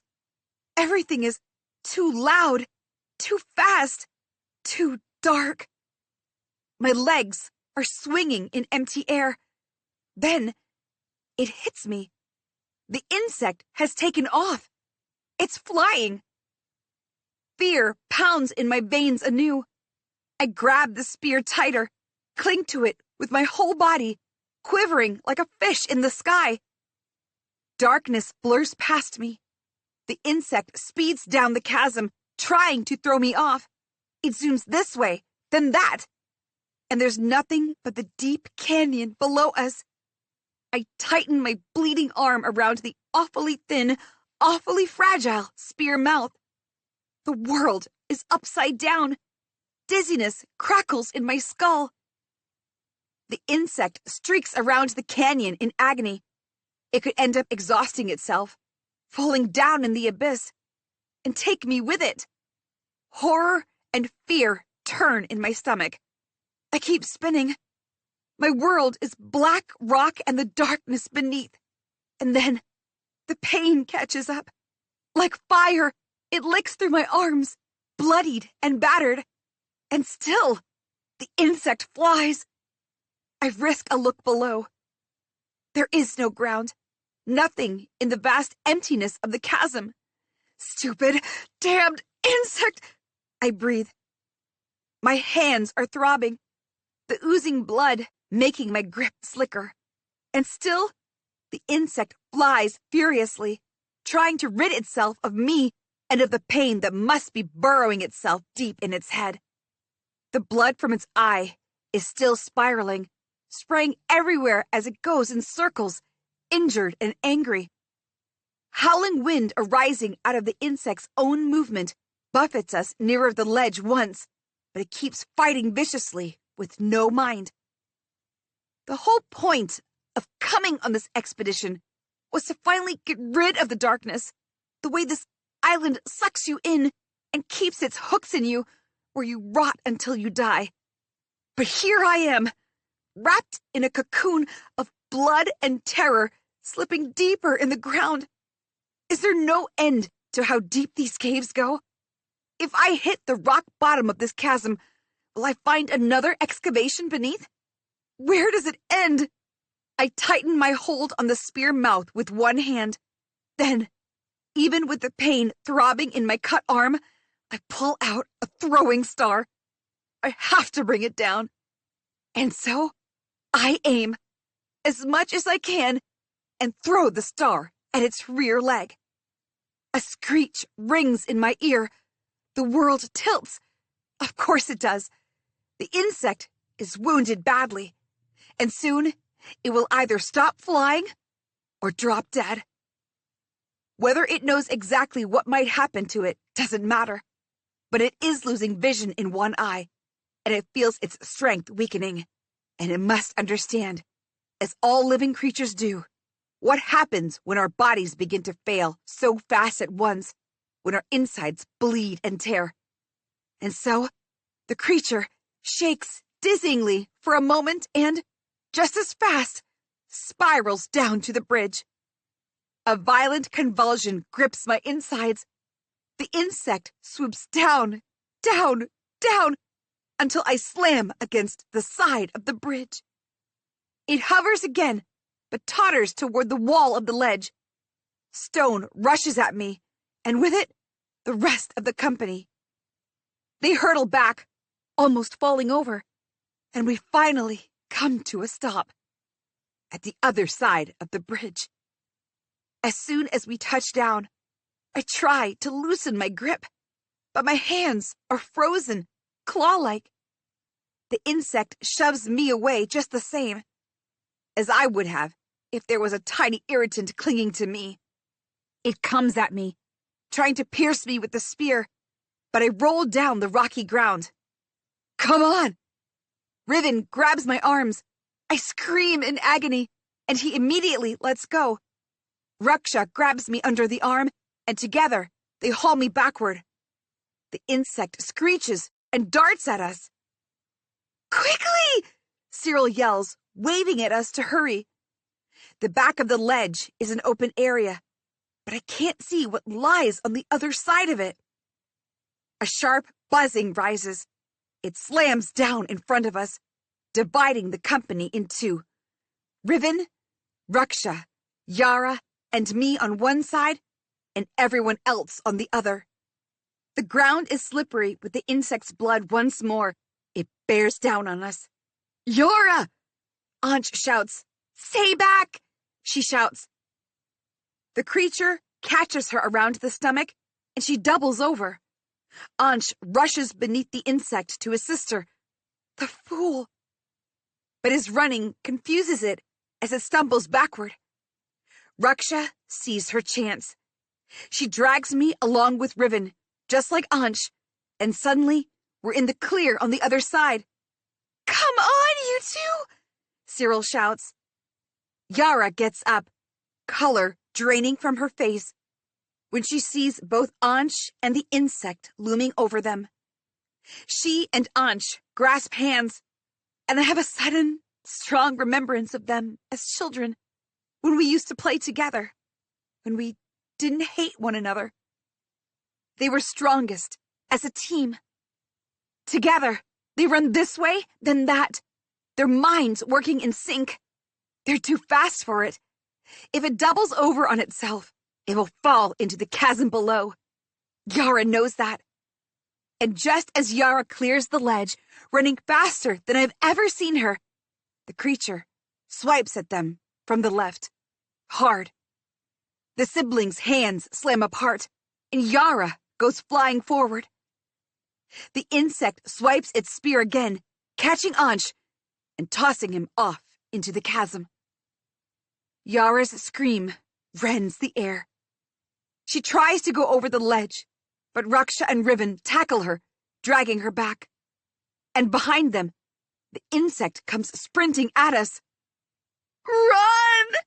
I scream, my throat lined with flames. "Fast!"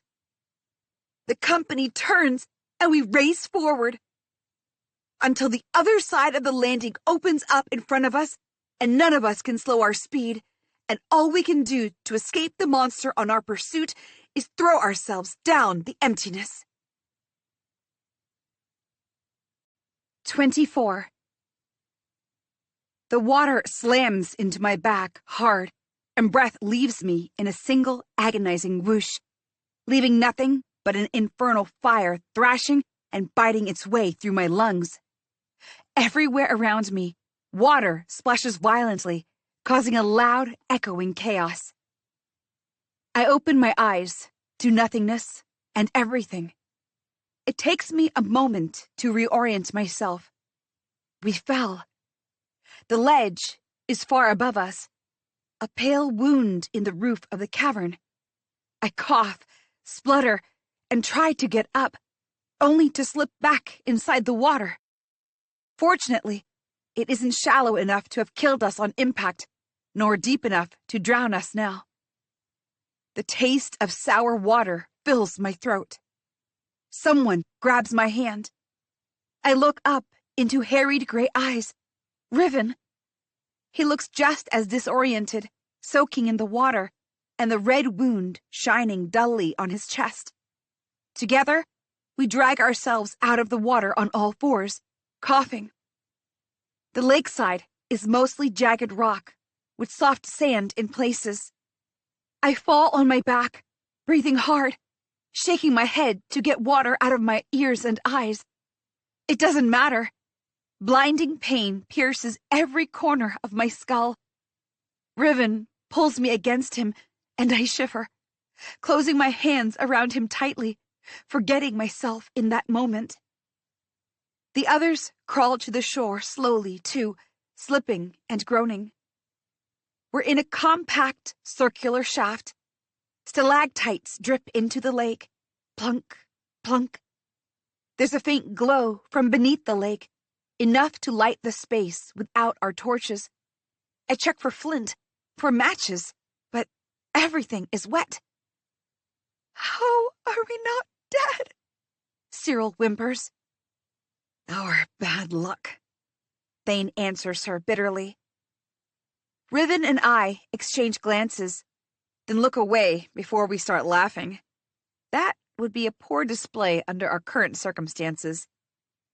One by one, the others sit up, shivering with cold, muttering to themselves. I hadn't realized how cold the chamber was at first, adrenaline still pumping from the fight, but now cold rakes its claw down my back. Then I taste the blood on my lips and gag. My throat convulses with pain. At least the water has mercifully cleansed enough blood off us that we can see. Bairn pushes his spike into the shore and stands up, water pouring off his back like he is a merman. His braid has finally come undone, dripping wet. He surveys us like we're the most disappointing catch of the day. "We are in." He barely gets the words out before Yara lashes out hard. Claws reaching, she flies to grab my throat with animal violence. I catch her only on instinct, My left arm, already injured, buckles under the pressure.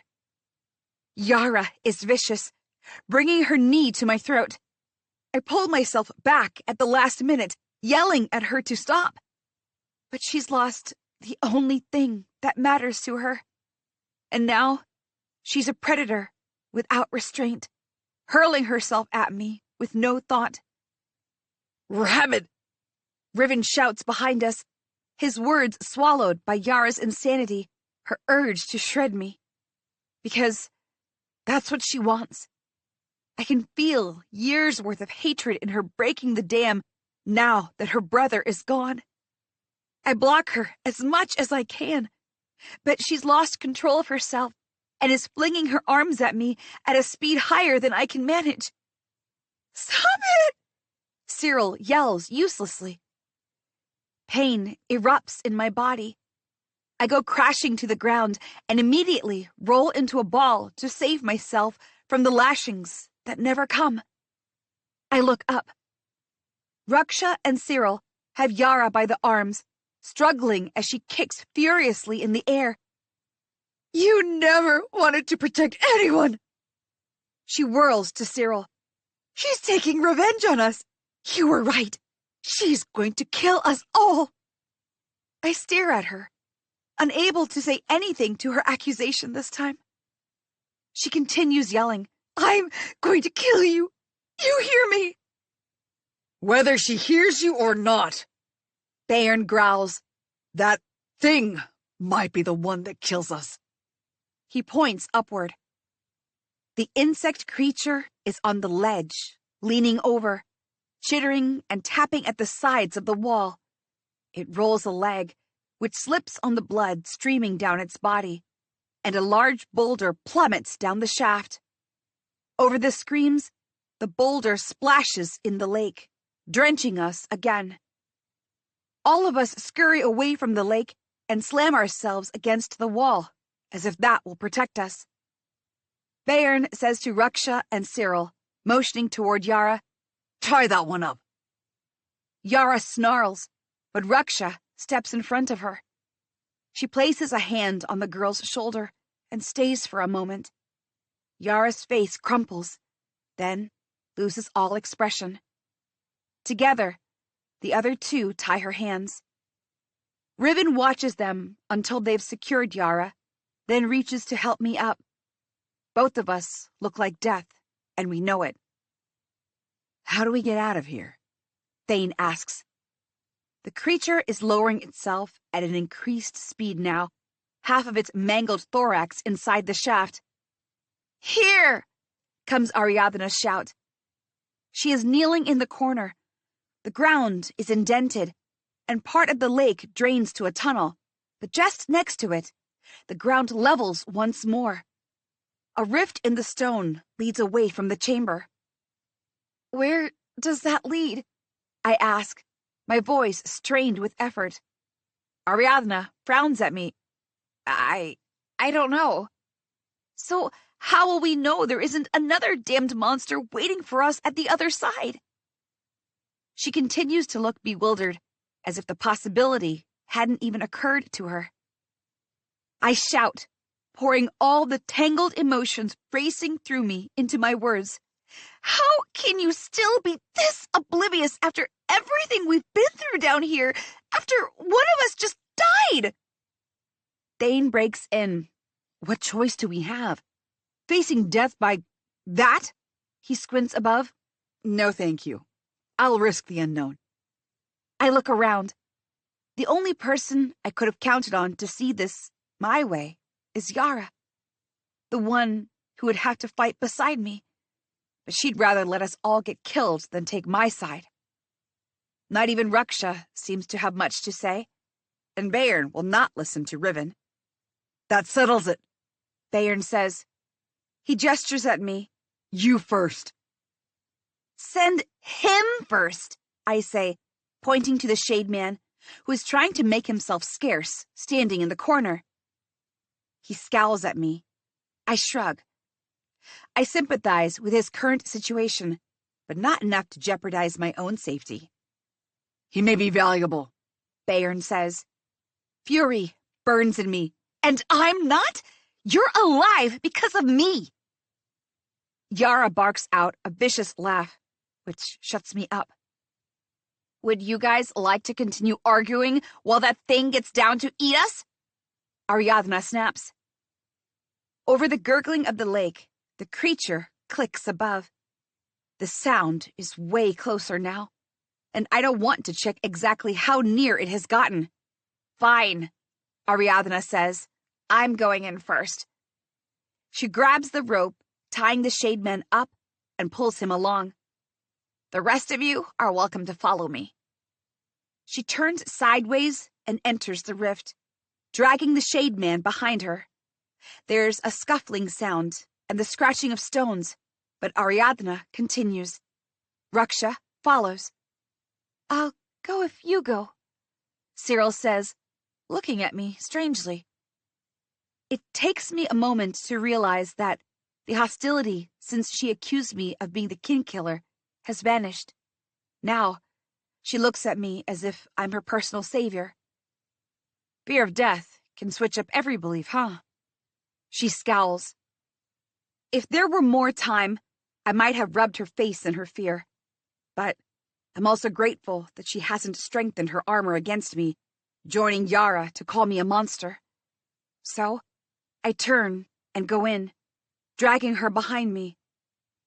I won't have any more deaths on my watch on this increasingly futile mission. The rift is even narrower than it seemed, the walls squeezing tight.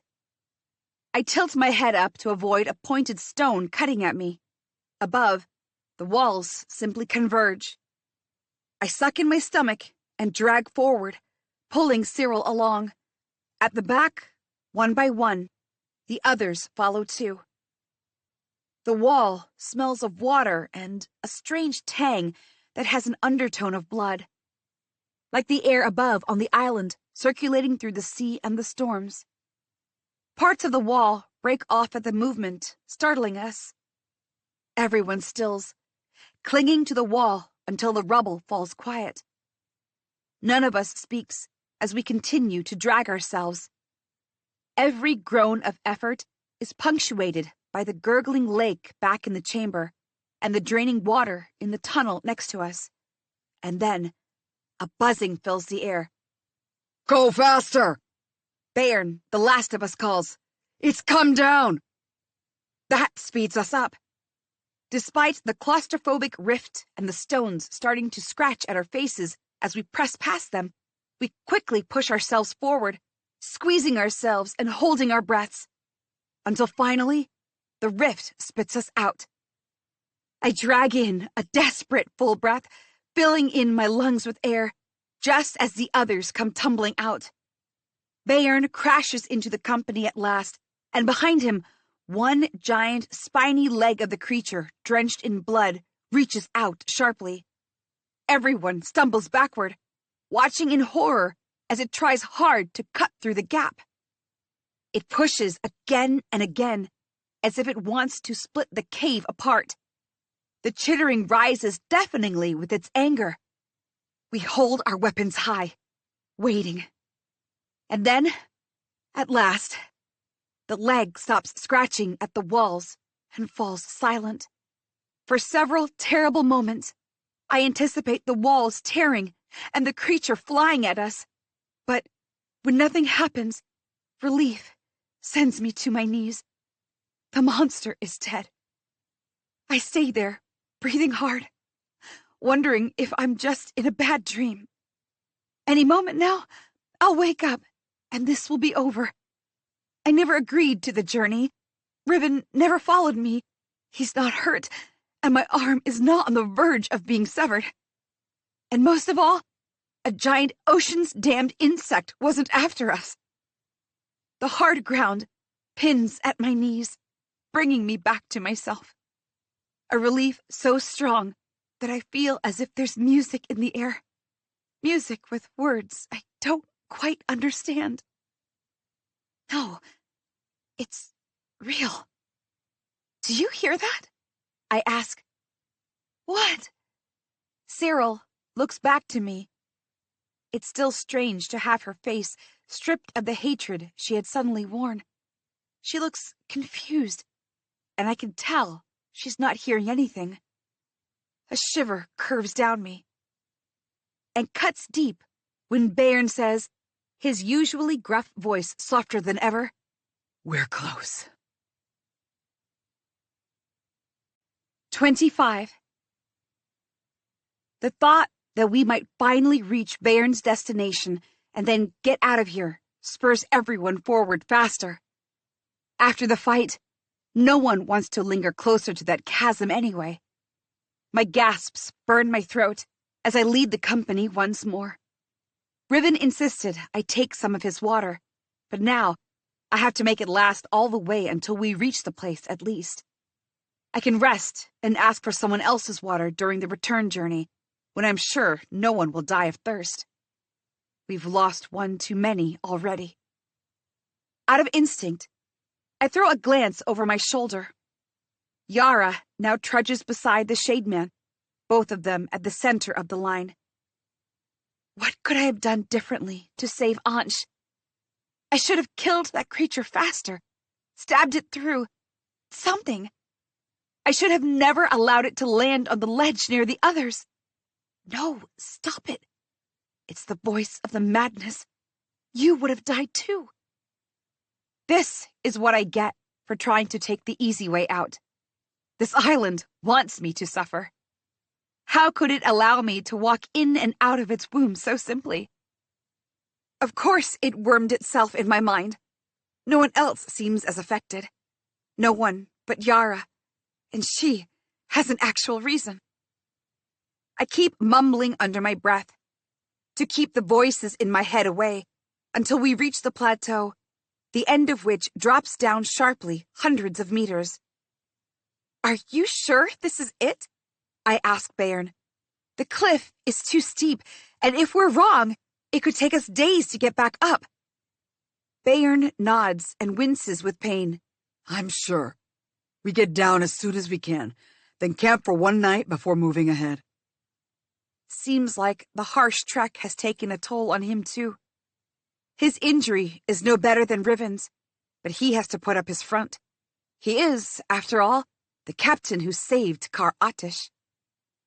The cliff is longer and steeper than any we have seen since we arrived in the caves, and sharp crystalline groats jut out at irregular points between the rocks, making it even more dangerous. The rocks are also damper than any before. Close by, I can hear a rush of waterfall, unlike the faraway tinkling that interrupted our journey before. Bayern, though, seems excited at the idea of increased danger. "We're close," he repeats, staring somewhere to his right, almost like he's imagining someone there. His brother?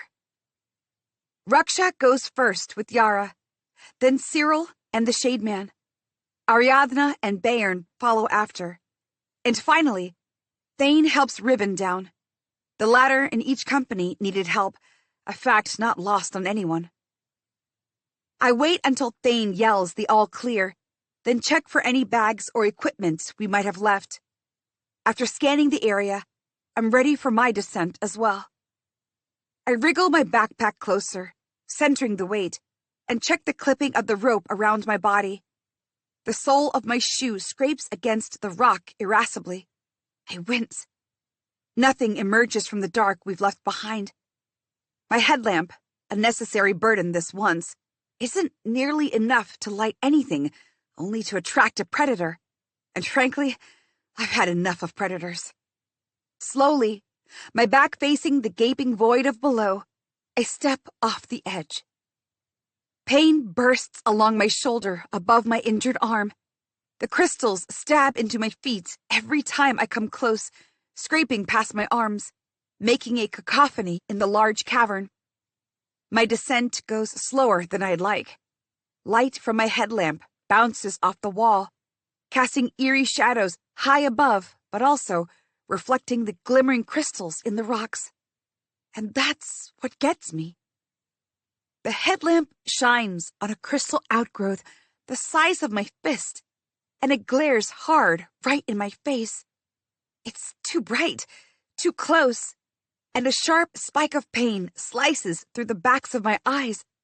I lose my grip and hurtle through open air toward the hard ground.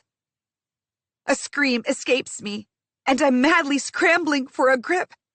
The rope is right there as my fingers catch once, twice, again, but refuse to keep the hold. No sense of up or down. Blood rushes to my head so fast, and I know I'm dead.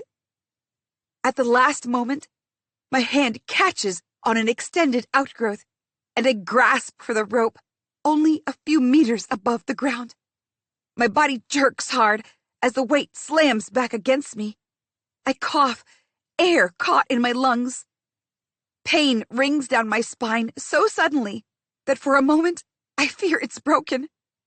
The shouts from the company below finally register themselves.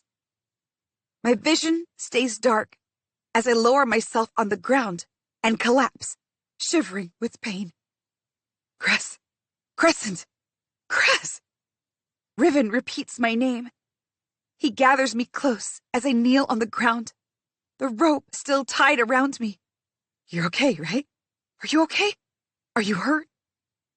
It reminds me of the night when Yara and Ansh cornered me, his concern completely overtaking anything else I might be feeling.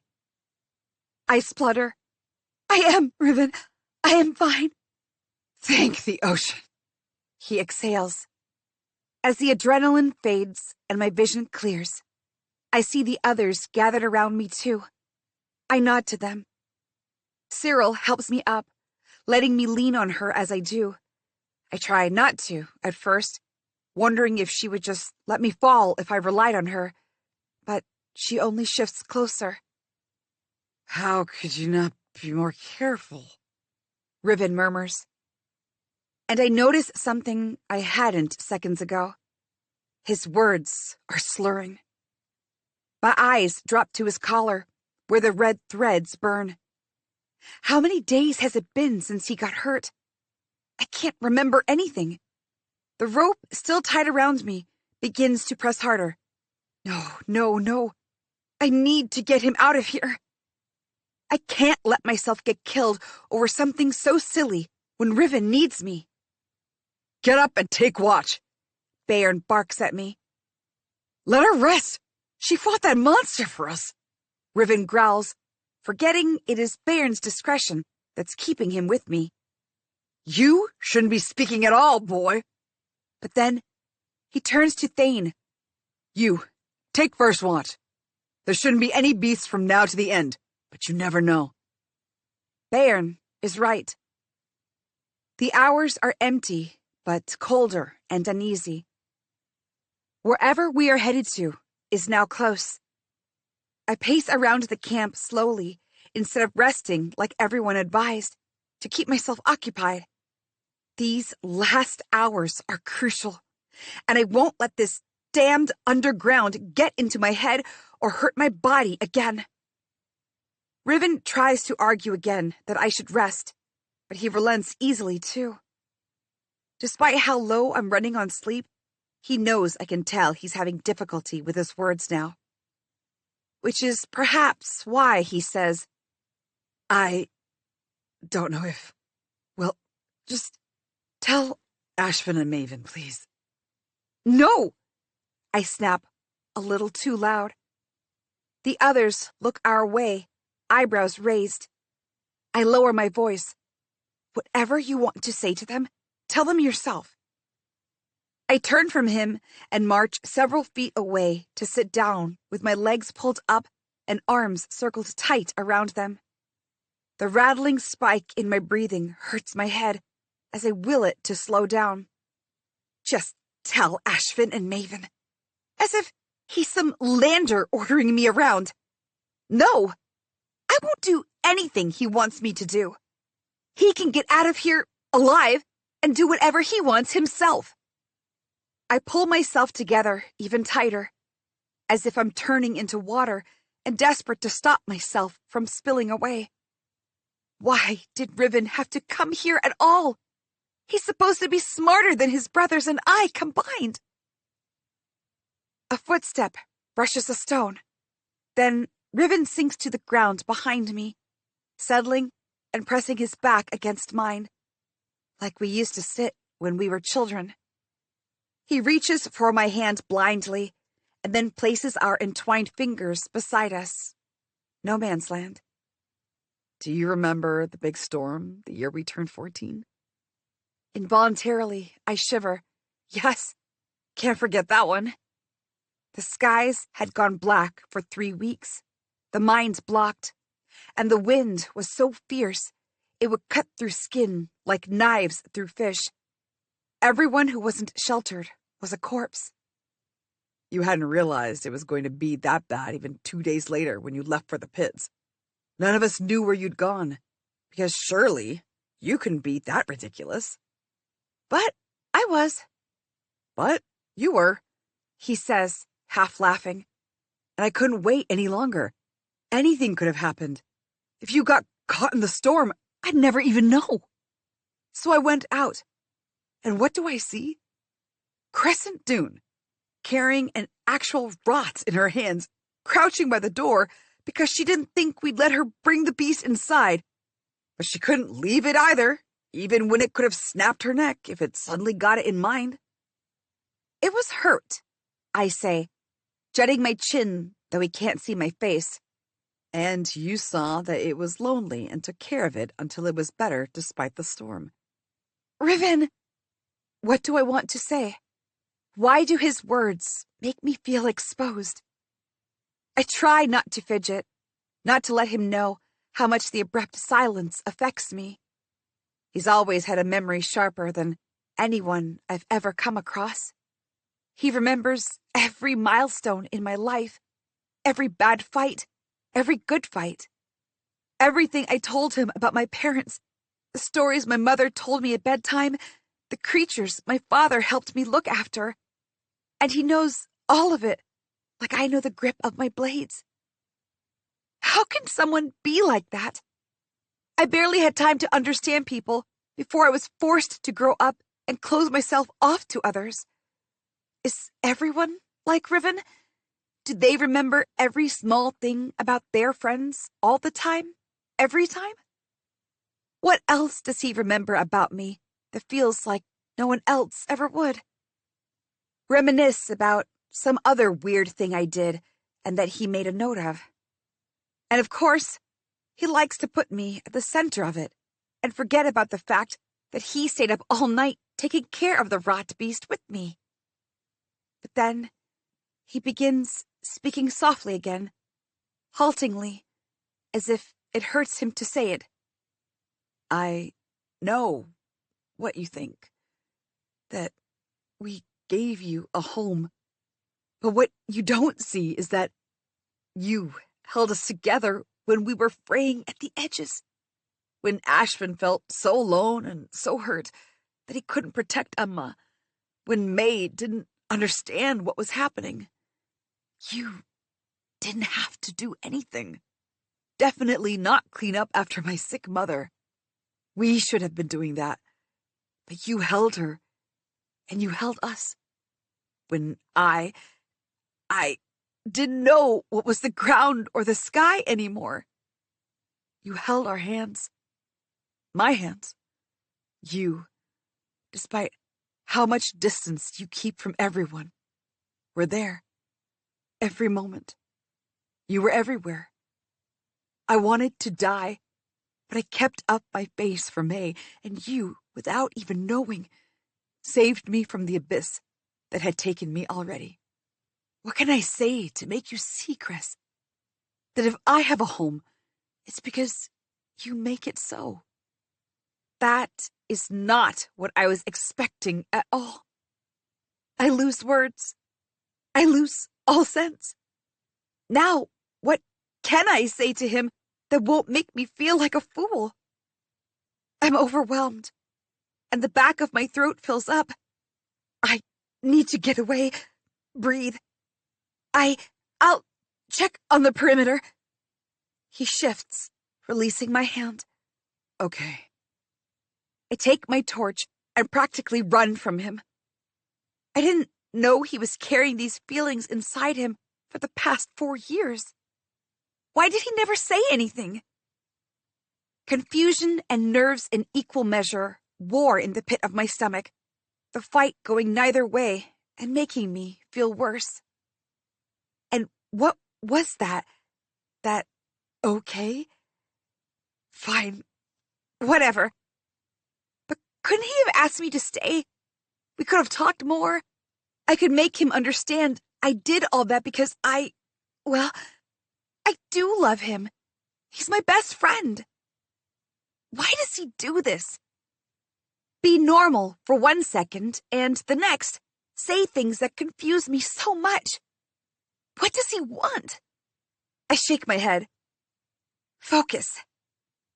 The space we're now in is beautiful in its own way. It's a good distraction if I keep my gaze to the front and not let another thought into my mind. The crystals along the cliff glint in the dark. At the back of the cavern, natural arches and cavern mouths are arrayed next to each other, almost in a pattern. The water must be even closer, given the chill in the air. The ground has indents like anywhere else, but the rock itself is smooth and level.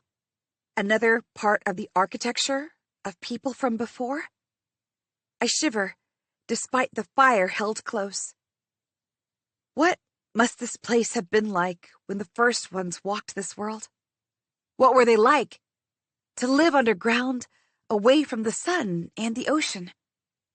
I wish I could ask someone, anyone, about this place. But it's been thousands of years. What we have now is either stories or people trying to be clever. It's different for the Shade Man, of course. My mother said the Shade Folk lived below out of necessity, of promises made long ago. But not everyone believed those promises. They only live down here because the older Shade Folk want to pretend they have a purpose rather than admit there's a world out there. But I suppose that world is no paradise either. And who have they made promises to anyway? What about? My mother never really clarified.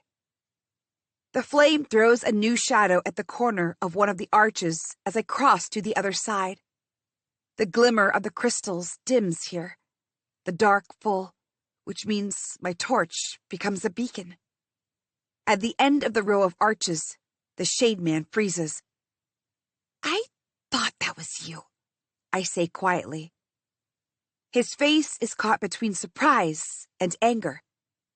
To think he'd have escaped if I hadn't been wandering here. What would Bayern do? Especially if this happens on Thane's watch. If you go now, Bayern will hold Thane responsible. The man doesn't deserve the wrath of the Collector, I tell the Shade Man, knowing that it doesn't mean anything to him. He's a madman, the big one, the Shade Man says. He can be. No, the man rasps. You don't see him truly, but I do. He hesitates, then adds, Let me go. I cannot leave the money boomy to go above. Tell me about the money boomy, then. My words are the same as I used to say them in childhood to my mother. The money boomy, land of gems, is what the Shade Folk call the underground. My mother taught me to say it right. What do you want to know? How do you live here all alone, alongside the monsters? There are monsters in the seas that surround you too. The white star in the sky burns your skin. You live up there too. Fair, I say. The world above is not for me. I will die before I speak to those people. His words are gentle, as if he's addressing a growling beast, but I can hear the determination in them too. He's not bluffing like me. He means it. I still have so many questions I want to ask him. Who is he? How many others are there like him? Does he know of the Shade Folk who left the caves and hid among the people above? But what would it matter now? Since the moment we stumbled upon him, death has walked with us. Perhaps Thane will be forgiven, but the Shade Man will definitely see his end. Before you go, can you tell me if there's any way here we can treat Riven's wound? If a creature attacked you, what would you do? He's getting worse. I don't know if he'll make it back. Even saying it out loud stings my eyes with unspilled tears. He opens his mouth, then closes it slowly and shakes his head. We have our healers, you could say, who work with Zargonine, of course. There's a unique substance that mixes with gold closer to the surface and transforms into the Zargonine that you people use. We use that substance, but rarely. We just avoid contact with the creatures of the deep, for it is not a substance that can be handled by any of us. Only very special people do. But, he adds, as my shoulders fall, you don't have to presume the worst. He can make it. You have to go back soon, though.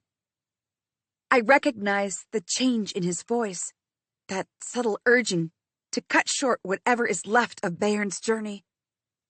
Does he truly believe Riven will be fine, or is this just him trying to get us out of here? What's going on here? I whirl. Ariadna stands on a higher slab of rock, watching us with a frown between her brow. Nothing, I say immediately. Just wanted to see the arches. Brought him with me in case he might know something about them. The Shade Man watches me intently. For the ocean's sake, don't do something foolish. I plead in my mind, hoping he'll pick up on it. I can understand that if Cyril did it, but what's gotten into you?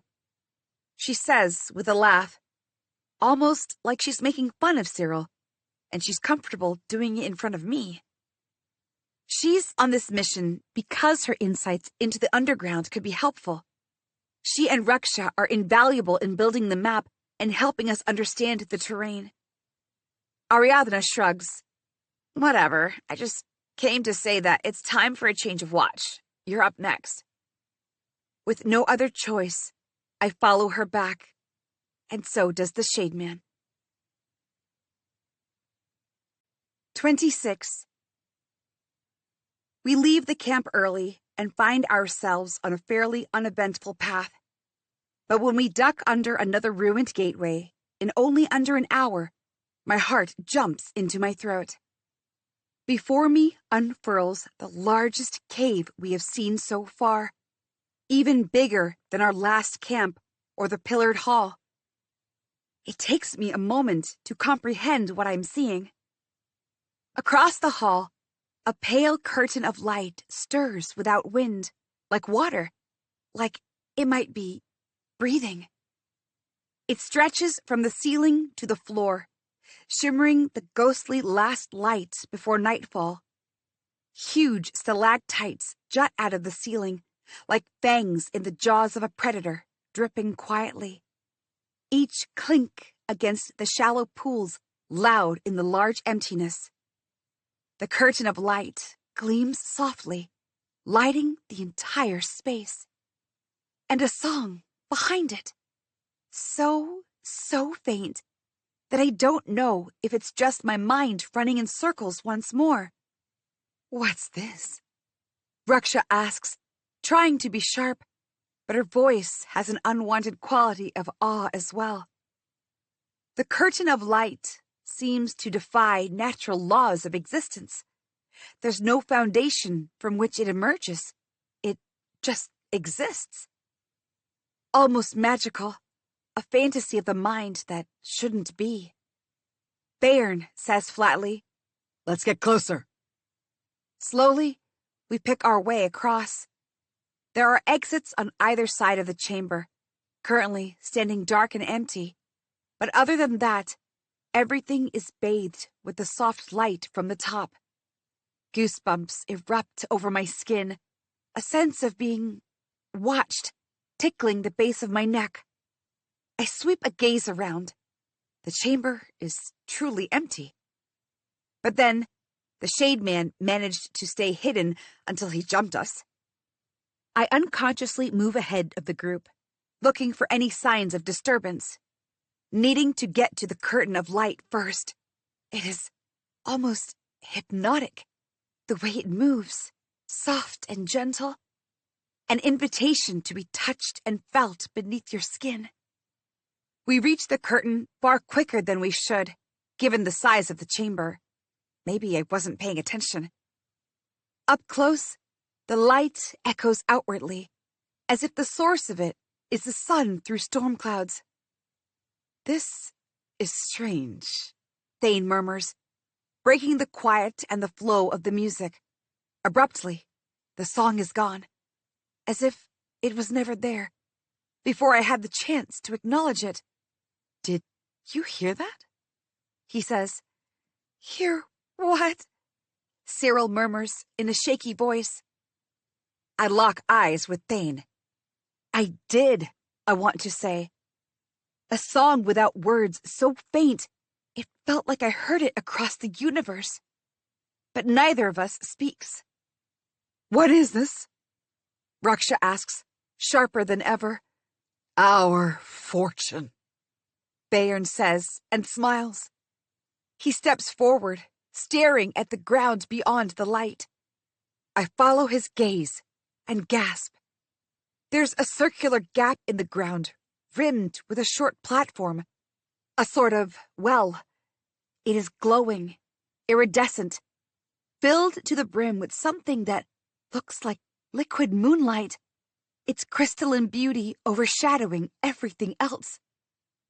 No, Raksha breathes. this is not what we came for. Is this the other metal in Zargonine? Cyril exclaims, looking from Bayern to the others, as if for denial. The elusive metal that combines with gold to form Zargonine. I only know one thing. Shade Man, is this what you were talking about? Will this cure Riven? You folk from above are insane, Hisses the Shade Man.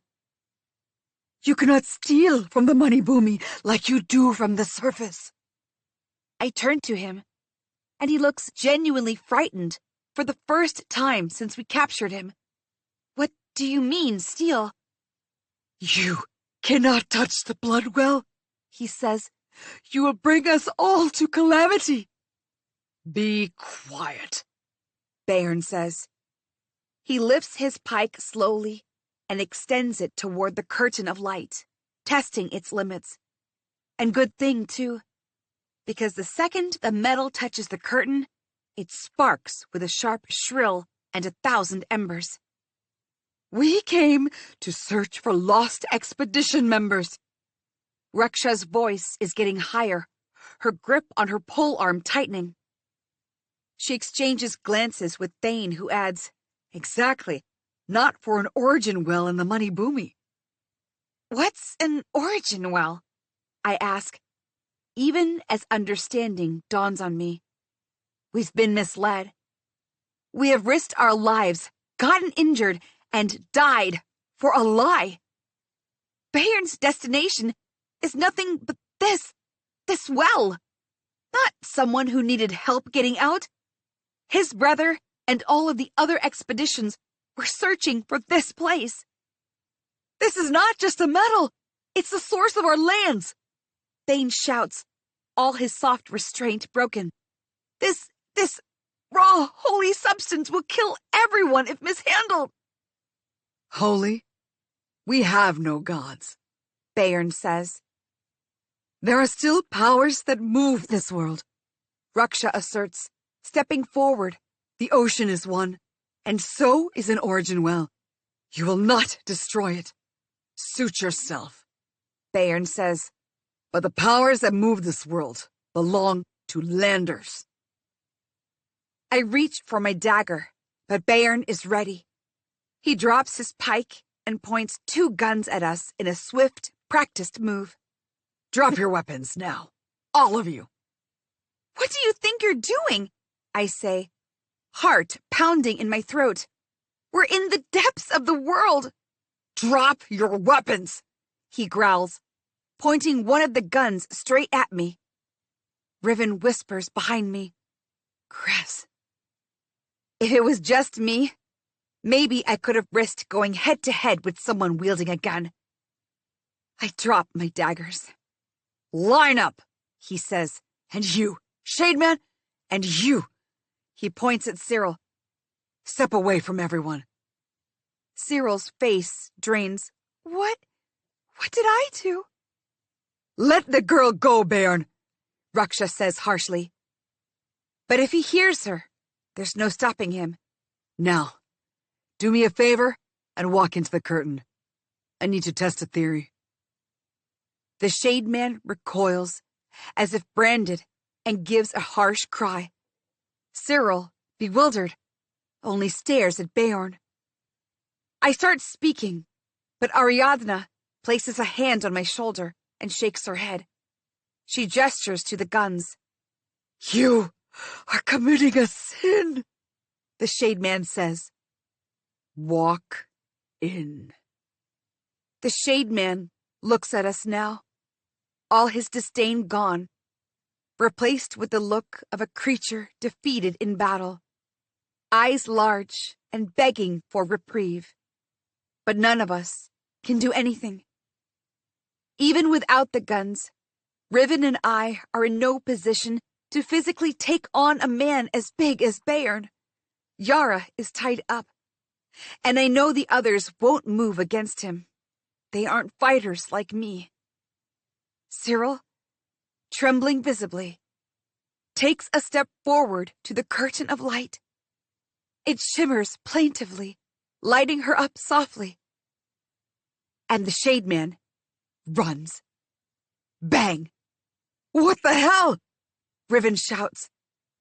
The Shade Man slams to the ground. He looks back, shocked, at the bullet graze on the side of his bleeding foot. His face contorts with pain, his scream lodged in his throat. That was a warning, Beorn says maliciously.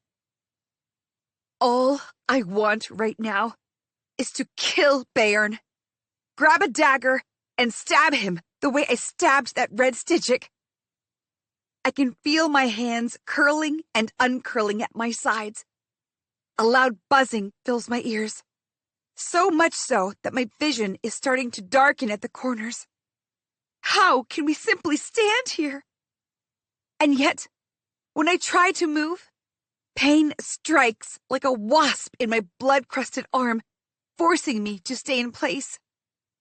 This is not the kind of pain that became a companion. No. This is the kind that is burning me from the inside out. Thane, however, doesn't let anything stop him. Let her go, he yells, as he tackles Beorn from behind, and the two go smashing to the ground. Beorn swings his massive arm, but Thane manages to escape it. Beorn roars like a hurt Maristag and dodges a kick from Thane. As large as Beorn is, he's uncannily fast, too.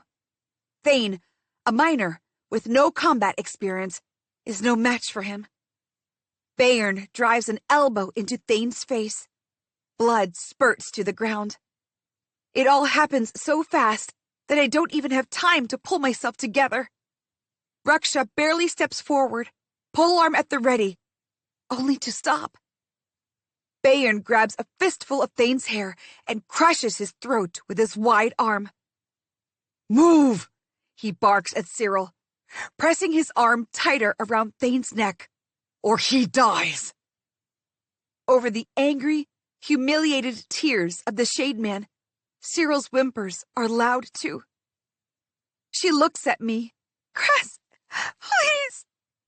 Like I could save her from the entire world. My heart shatters. I force myself to move, forgetting the fear, one hand reaching out. But Beorn knows what to do. He keeps one arm around Thane and points a gun to the miner's temple, too, stopping me dead in my tracks. Even as Thane struggles against his grip, Bayern says calmly, "Either of you disobey me, and he dies." "Let her go, Bayern!" I wheeze, tasting blood, heart hammering against my ribs with frustration. "Leave her alone! Leave him alone!" But the brute makes no indication that he's even heard me.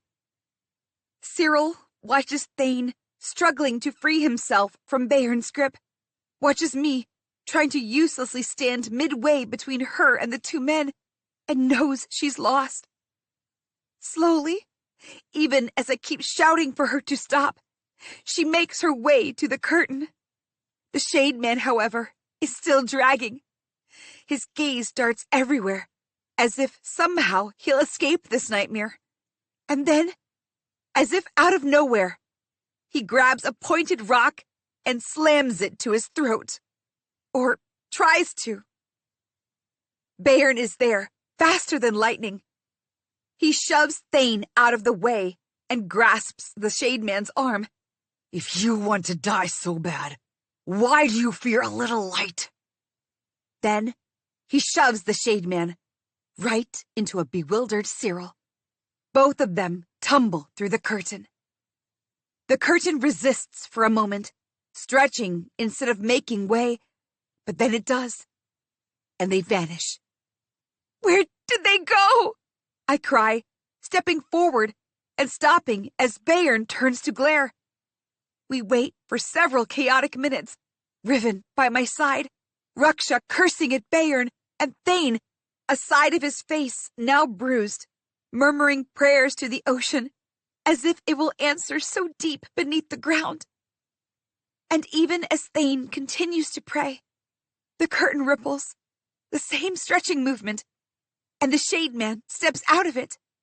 He has an arm around Cyril, who is doubled over and choking. "Cyril!" Raksha and Thane reach for her. When the girl looks up, I gasp. The color of her eyes, black, has lightened. A film crusting over them, like a cataract blooming as we stare. And her skin is pale as milk, but it's splitting and cracking, leaving a network of bloody rivers forming silently, steadily over her colorless face. Down from her skull, along her face, hands. The blood slides down the fissures, snakes to the ground, and seeps within. The horror of it roots us all to where we stand. Slowly, emptied of the blood within her, Cyril slumps to the ground. I scream. Raksha shakes her, begging her to wake up, yelling about her new rock and her book and everything she wanted to see in the world. Bayern is unmoved. He grabs the map, then gathers the bags with our food, water, and other supplies. "Ariadna, tie them up," he says, barely sparing a glance for Yara, who's been standing at the back, staring at the ground, a walking dead at this point. Even as he's speaking, though, the Shade Man takes off. Bayern shoots and misses. In a few seconds, he has disappeared into one of the gates. Bayern curses. Ariadna looks to me, then Riven, then takes the ropes from Bayern. She ties Thane, me, and Riven together. Bayern makes Ariadna tie herself to Raksha before securing them both himself. "If I get out of here," Raksha growls, "I will cut your heart out." Bayern collects our compasses and torches. "The swell is very important for us. It will transform Kar Atish. Your miserable lives are contributing to our betterment. Take heart in it." "Then take us back," I snarl. "And let you convince everyone not to come down here to start the excavation? I don't think so. Our collector, His wisdom remains great, always meant for none of you to return. We needed to confirm how deadly this substance is. I suppose it is a game of luck. Some survive, while others... He glances at Cyril, then back at us. I would shoot you and end your misery for your service, but I'm almost out of bullets, and I might need them for the journey back. I wonder if Badger knows this. If he did, he wouldn't have asked me to report about the creatures. Not that he'll care. Yara, Anj, and I collectively drew half of his audience, but that doesn't matter. We will be replaced. We are, always were, replaceable. I watch as Bairn walks away from the company, his way lit with the torch, leaving us to die. 27. Thane and Raksha have been arguing for what feels like 1,000 years. Across from us, Yara, her breaths slow, keeps her head bowed as if in prayers, the way Thane was doing before. Thane, I understand, but what does she have to ask for anymore? I tried to remember what I did after my parents were gone. Nothing comes to mind except blurred skies and storms, as if I'm on the ground staring up. That can't be all I did, but try as I might, I can think of nothing else. Soon, I will have remembered my parents more than I have lived with them, if I live. Thickness swells in my throat, and I shake my head to get rid of the feeling. Maybe Yara is just waiting for this ordeal to finally end. I catch the last words from Raksha. And Heron wouldn't agree to this. How can you be so sure? Your son may be a leader up there, but if they lure them down with the promise of freedom, why else did any of us agree? They'll be just as naive as us. Thane barks. Raksha snarls and looks away. She believes Heron can keep those rebels from being swayed to come down until they see proof of Raksha's return. But I agree with Thane. The dust of this island has a way of getting to your brain, making you believe what you want to believe. And once Bairn reaches the surface, he can make up any story. If they bring in miners to dig in the origin well... Some miners have shade blood in their ancestry somewhere, and they'll be fine, which will convince them to continue. Thane says, but the others? They will all end up like Cyril, I say quietly. An end that no one deserved. Least of all, the girl who was so brilliant that she taught herself to read. So excited at the novelty of the ancient architecture and, of all things, a rock. A color she had never seen before. The rock was still in her backpack that Bairn has taken away. My hands tremble in their confines. It doesn't matter if Cyril is dead, only that I will take that ocean's damned rock back from that bastard. All Cyril wanted was to earn extra money to free her sister and niece from the salt pans. Who would inform them of their doomed fate now? All of us should have been smarter. That need for silver, for freedom, clouded all our judgment, made us trust those landers and let our guard down. But the Shade Man from before, he sensed the danger in Bairn, of an invasion even. Bairn said he might be a spy. So where are the others?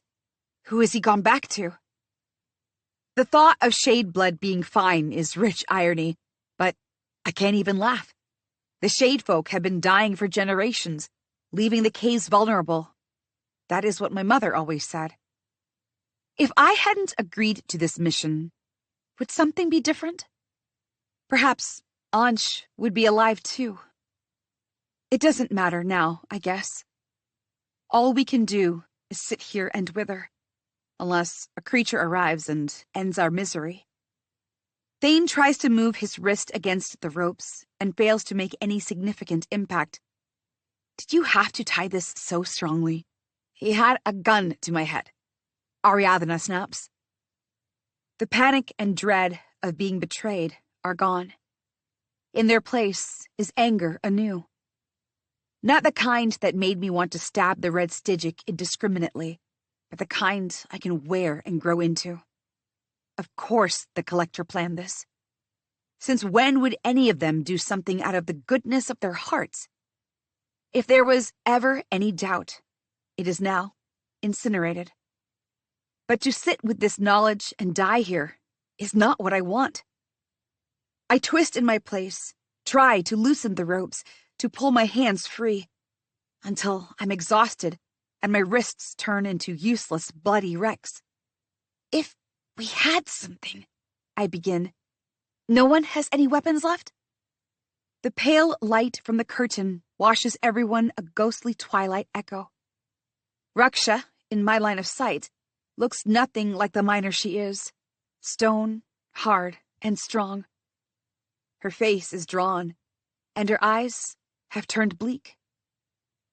I imagine what it would be like to fear if someone I loved was being lured to the same treachery I am suffering. But then, I glance at Riven. Maybe I don't have to imagine so far when he's right here. Riven has been my strength. I can't let him become my weakness.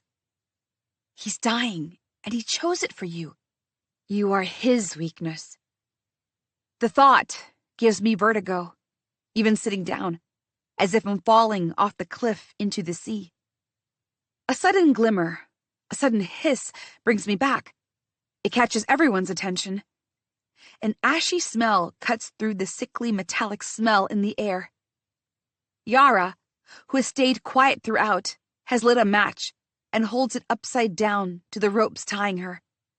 Excruciatingly slowly, the embers weaving into the rope dance together and form a fire. She doesn't react at all, just lets the flame burn, until the ropes turn black, curl, and the fire gets swallowed by the air. Yara lifts her wrists to herself, blowing at the blackened rings left behind, as if she only brushed them against a hard stone. Then, she looks up. What? He forgot to check me because I was already tied. Even if the insect is gone, we can't climb all that way up, I say, arms crossed. What a senseless idea. You want to risk the other ways? Without a compass to show us the way back? Without light? Thane says. We have light.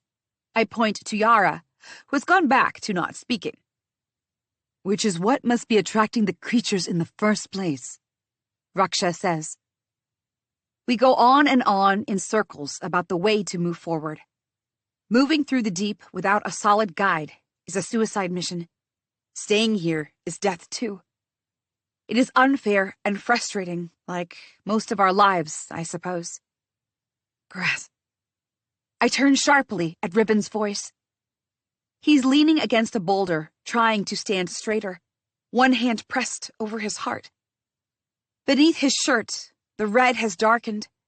He looks up, and the pain of the corruption inside him is stark on his face, every feature twisted to an unfamiliarity. He holds out a hand and, before I can reach him, slumps to the ground. Riven! I grab his shoulders, staring at the ugly red void spreading down his chest in gnarled rivers. His face has gone white. I take his wrist, which was bruised by the ropes, and feel for his pulse. There is none. 28. We haven't played children's games in years. One of the last times was a rare calm day in the ocean. The gray cast on the island was wider, the stripes of gray in the mountains standing out instead of merging with the black. I was Seeker. Ashvin, Riven, and Maven hid along their neighborhood, finding fissures in the mountains and niches between cave houses. It was fun, at least until we found Riven lying motionless in a cove. He hadn't moved, even when Maven, then 9, bit him to wake him up, and I began panicking, crying. He opened his eyes then, and told me it was only a joke. It doesn't feel like a joke now. Riven? His name rips out of me, scratching its way along the walls of my throat. Please, wake up! I say again and again. You can't! You can't! His face is cold marble, eyelids a deep shade of blue, and the awful wound glows, death dressed in a beautiful, inviting light. I look up, tears streaming down, and turning the silhouettes of the company into smoke. Help me, please! Wake him up! Help! Raksha, Ariadna, and Thane stare back down at me, their eyes full of pity. Yara shakes her head, almost imperceptibly, as if she's trying to get rid of a wisp of a thought. For the first time, I notice that she still has quiet tears tracking down her face. She never did stop crying. Perhaps she never even realized she was crying. Is this the cost of her tears? What will I say to Ashvin and Maven? They will hate me. How much more will this island take from me? You did nothing when your father and mother died. You did nothing but hide. And now you let Riven suffer. You let him die. No! I shout, and the fury echoes back, billowing the fear of losing Riven and myself in my face. The constant, inexplicable pain of being in the dark magnifies, becoming a monster, insisting on waking up with full force now. If I don't bring Riven back to the island with me, I will never truly leave this place. I will never be whole again. My sobs catch in my throat, tears and breaths warring as I hold Riven, shaking him, willing him to wake up. Please, I beg, the pain from my wounds washing over me anew. Let the ocean move through him once more. The faint light of the curtain undulates over his face, as if moonlight touching him gently. But the coldness of death bounds ahead. And even as my hands curl into claws on Riven's shoulders, I hear Raksha, as if from a great distance through water. Grab something, a stone, quick! My head throbs dully with the impossible pain, thick with many tears still to come. I make myself look up.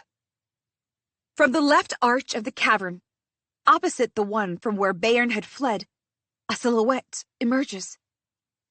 Even as I stare at it, blinking rapidly to clear my vision, it splits into 7. 7 silhouettes against the shimmering twilight of the origin well, cloaked in dark brown, hands gripping spears taller than themselves, each so sharp it glints like stars in the curtain's light. They stream through the door and across the hall as one, drawn in a V formation, their leader setting the pace. Stay back! Raksha shouts, both her hands holding stones in place of her weapon. We don't want any trouble. Thane holds his hands up in surrender. They don't stop or indicate that they've heard us at all. I look down at Riven. If we have to run, I won't leave him, not here alone and in the abyss. The newcomers halt several meters away, but well within range to strike Raksha with a spear if they want to. For several seconds, they watch us, and when the silence grows unbearable, I shout, Who are you? What do you want? There comes no answer.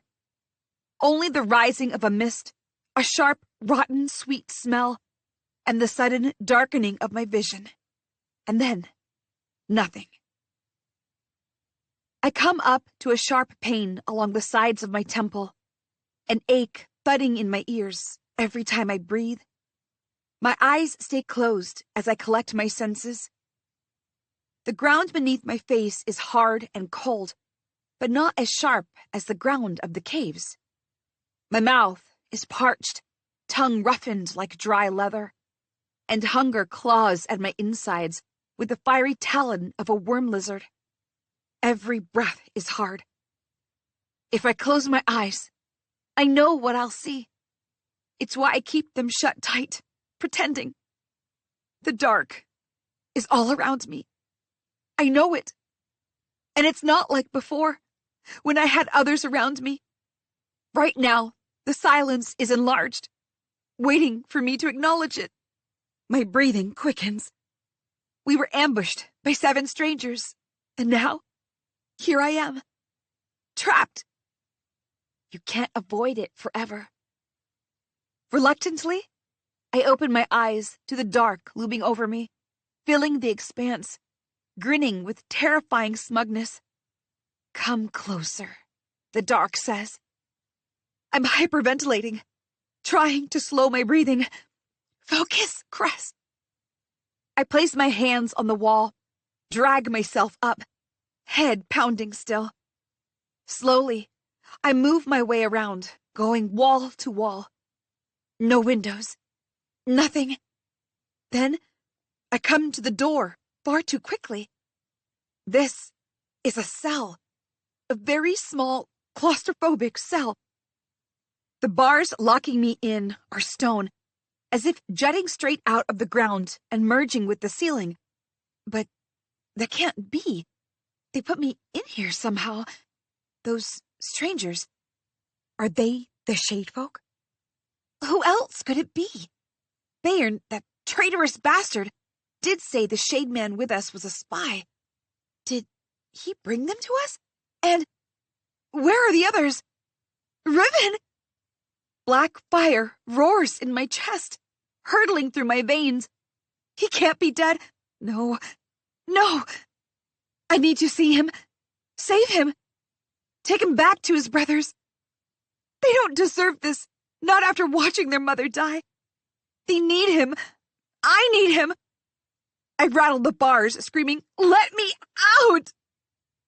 But the bars don't budge, even when I slam at them with everything, battering them, trying to pull them apart with as much violence as I can muster. This can't be real. I can't have been torn from Riven like this. Not at the last moment when he needed me the most. He can't be all alone, dead here. He said he had so many things to say to me. I do too. How could I not say them? My insides burn so much. I want to split myself open. Lay down every memory and pain and joy that is in me. Release everything I want to tell Riven, but never could. I've lost my parents. I don't want to lose Riven. I can't bear it. I remember my mind used to constantly split into options. I would work in the pits, earn enough to get myself out of here, enough to even leave some silver to Riven and his brothers. My dream of Chandrabad, always on the horizon. I remember I was a Cress who fought monsters, surrounded by people who cheered for death in the ugliness of that pit. But what are my options now? What would that Cress do? Break these bars and then what? What is there outside these walls but more of the dark deep? There's only one thing I can do now. Cry. Cry so much that my insides melt and I dissolve into my own tears. It's my fault that Riven died. He came here for me. It's my fault that Cyril and Ansh died. I came here to protect them and failed. I am the kin killer the island had always prophesied. Don't do this, I yell, not knowing myself what I mean anymore. My voice echoes in the small spaces. I fall to my knees, crying in earnest now. No one answers. 29. Hours later, when my face swells up with the tears, shed and unshed, I hear footsteps. A sharp crackle rends the air with the ferocity of a blade drawn, and a single candle comes to life, bobbing up and down, as the person carrying it descends stairs straight across from the bars on my cell. It's the 7 strangers. The one leading them lifts their hood. It falls back to reveal a bald, brown-skinned man, a network of white lines drawn on his face like runes. In the flame of the candle, his eyes burn a brilliant green, defying any logic of light and colors. It lends him an ageless, otherworldly quality. Like any second, he could merge with the air, vanish. My breath catches in my throat. The 7 strangers are shade folk. A piece of history, of legend, come to life in front of my eyes. Not just a single wanderer hiding in the dark, trying to cling to civilizations lost to ages, trying to scare us into leaving his home alone. My hands shake as this shade man, the leader perhaps, assesses me.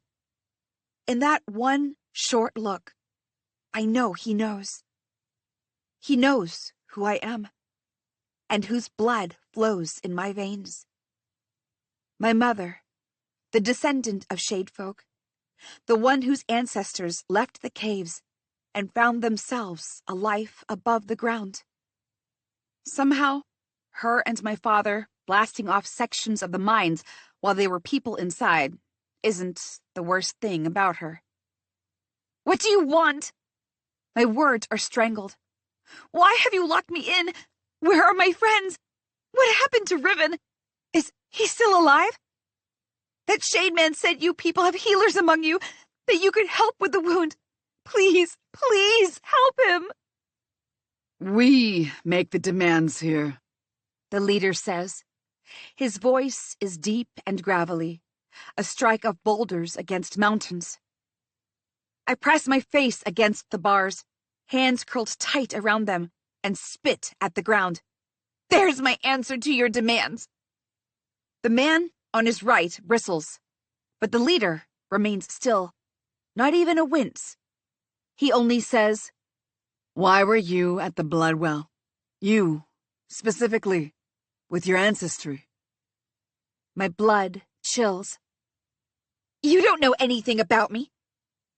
We know you would betray the blood in your veins for a few silver coins. Dark anger ripples in my gut. You will all face the justice you deserve. Does he mean Riven too? Where is Riven? How is he? Is he... I can't bring myself to complete the thought. Even when I try, I can't keep the tears from falling. I hate that these people are witness to my helplessness. The leader turns, followed by the others, taking the only chance I may have to see Riven. I'm one of you! I scream. Does that mean nothing to you? And what have you done for us, save bringing destruction to our doors? What is your claim to the community you demand help from? What are you talking about? We were stranded in that chamber.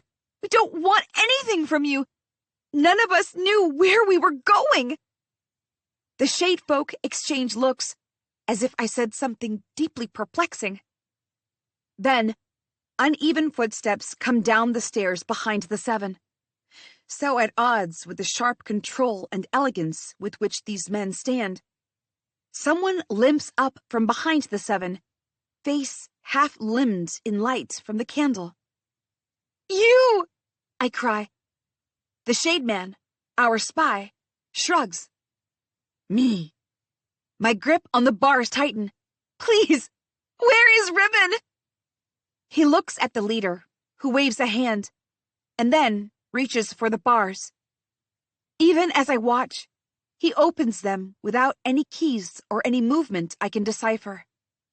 The stone groans as he pulls the door out. For a moment, I feel supremely foolish. If he could open the door without any keys, maybe I could have too. Whatever you're thinking, that's not it, the shade man says. Now come if you want to see your Riven.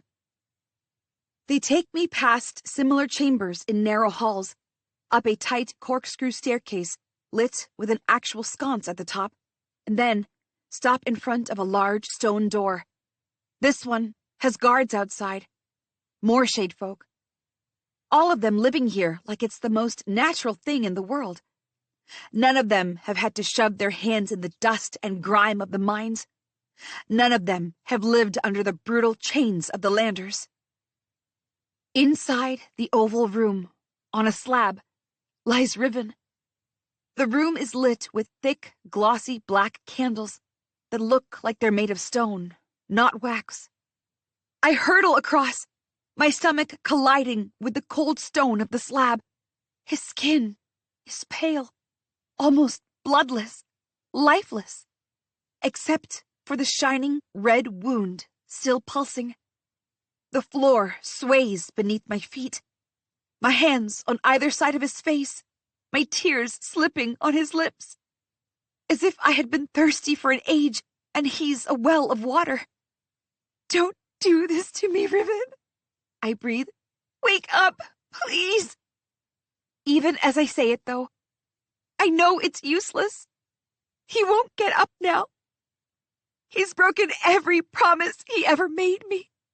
But I won't leave him here, in this cold, lonely room, deep beneath the ground, where no one knows he's the brightness of 1,000 candles.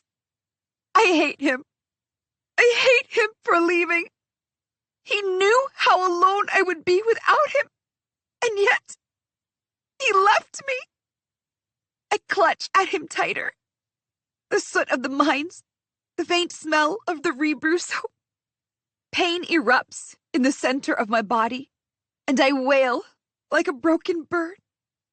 I cry like I never got the chance to cry for my parents.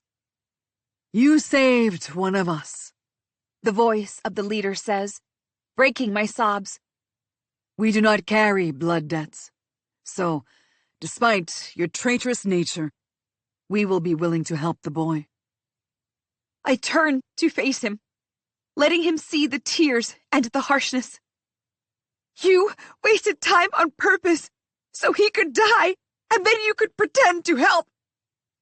The shade folk watch me impassively for a moment. Then the leader says, "Creatures of the deep are not like the ones you know. They kill rarely. He's not dying. He's turning into a skinapunk." I blink. A whistling blasts in my ears, sharp and keen.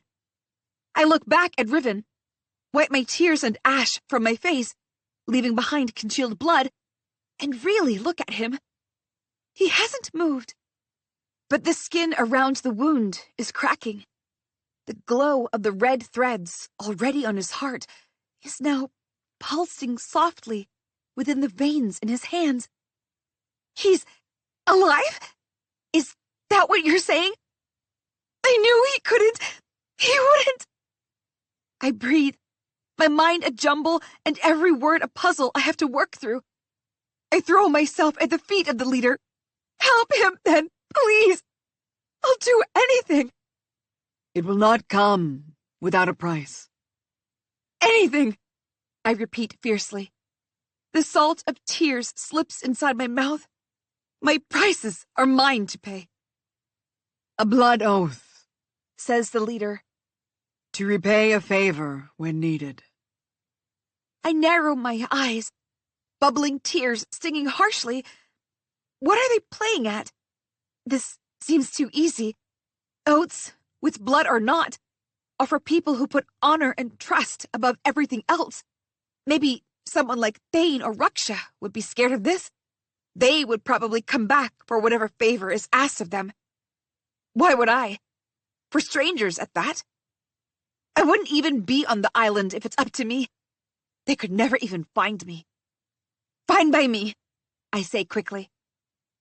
He extends his hand, and I place mine in it.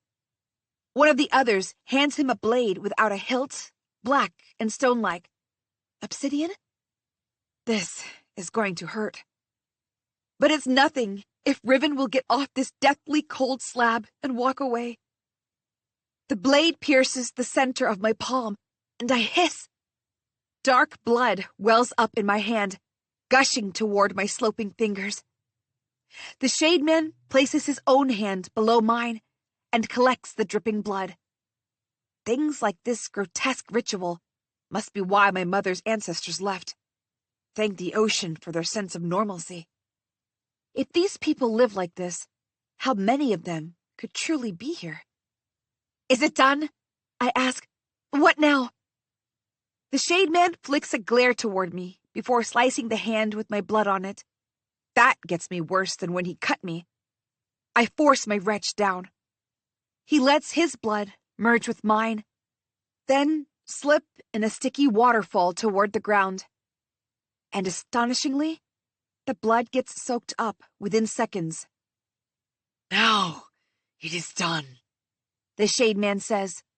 We will call you when we have need of you, Crescent Dune, and you will not refuse if you want to live. Then he delves into his robes and pulls out a crystal bottle cut into a sharp rectangle. It contains a clear viscous liquid, made obvious only by the thick shimmering ribbons twirling softly inside. An antidote, He says, and gestures with a graceful movement of his hand. Skinapunk is a formidable villain. Its poison will turn a living being into another Skinapunk, no longer a human. Death is preferable. The leader hands the bottle to the Shade Man, who was our hostage. I watch, my breath held, as the Shade Man raises Riven's chin and opens his mouth. He tips the liquid in Riven's mouth, then holds his head down and chin up. A little of the antidote dribbles out, but the rest goes down Riven's throat. For several moments, nothing happens. Dread locks around my stomach. It was too good to believe, I think. Riven's gone. He's not. Riven gasps. The narrow chamber echoes with the sound. He coughs, convulses. The luminescence of the red pulses once, twice, then slowly, it starts fading. Another sharp gasp. My nails dig into my palms, but I can't physically bring myself to open my fists, as if one wrong movement would cause this illusion to shatter. Riven takes a deep, shuddering breath. His hand trembles, and I catch it. Riven, I'm here, I breathe. Can you hear me? His hand moves, taking mine with it toward his chest. He rests our hands there, breathing harshly, as if in pain. And then slowly, his eyes open and find me immediately. It's real. It's not an illusion. Those are his eyes. I know them anywhere. I launch myself at him, throwing my arms around him, my heart leaping out of its cage. I thought your pulse wouldn't. I was so afraid. He doesn't say anything, just moves his hand on my back to hold me tighter, even though his strength hasn't returned. That simple touch unleashes everything within me, and I start to weep uncontrollably. I help him sit up, never letting go of him, clutching him to me, like I could fuse our bones together. We stay like that for several moments, at once long and short, holding on to each other. 30. The Shade Folk waste no time in dragging us back from the room. I hold Riven's hand tight as we're directed down the hallway. His posture is unsteady, but he puts an arm around my shoulders and manages to move, even as his confused gaze lingers on the drying blood on my hands. From the inside, no one can tell this place is carved so deep in the ground. It feels like just another walkway in the collector's compound. But no one above the ground could even fathom how far beneath this place exists, and how much farther into the deep this place goes. Walking here now, when I can think properly, see what's in front of me, I also notice that the chambers outside are cells too, and they hold the rest of the company. Raksha! I cry. Are you okay? Crescent? She calls, voice strong. She steps close to the bars. I'm fine. You? And, oh, you. Her eyes widen as she stares at Riven next to me. He nods to her. Ariadna and Yara also come to stand at their bars, confusion plain on their faces even in the dark. Where's Thane? I ask, looking around. What have you done with our friend? I'm here, comes Thane's voice. I whirl. He walks toward us from the far end of the hallway, coming up from the staircase behind another shade man, hands tied. He was kept separate from the others, like me too. I search his face for any sign of torture. Thankfully, it doesn't seem like he's hurt. Interrupting our reunion, the leader says, his forbidding voice at odds with the calm. Normally, we would have killed you. No! Raksha and I snap simultaneously. We look at one another. Despite being still locked up, her mouth is set in a grim line, and I nod at her. If it comes down to it, I will fight. Even if they're all armed with glaives, I have taken down beasts bigger than any of them. Now, especially, when Riven is okay. I have to get him back to his brothers. I have to get out of this pit. Riven was right. Thinking that this island would spit me out only if I let it swallow my bitterness whole once was a mistake. I won't have him pay for it. Riven steps between me and the Shade Man. Don't... I feel fine, he says. but, Says the leader. this much is clear. You have not come here to seek the Bloodwell. The Shade Man who traveled with us steps forward. It was the one called Beorn, wasn't it? He brought you here in deceit. Yes, Thane cuts in, stepping up to stand next to Riven and me. We were told we were looking for survivors from a previous expedition, that they had gotten lost, but they were alive down here. It occurs to me now that the previous expedition met the same fate as us, the Shade Folk. It does not matter what their intention is or isn't.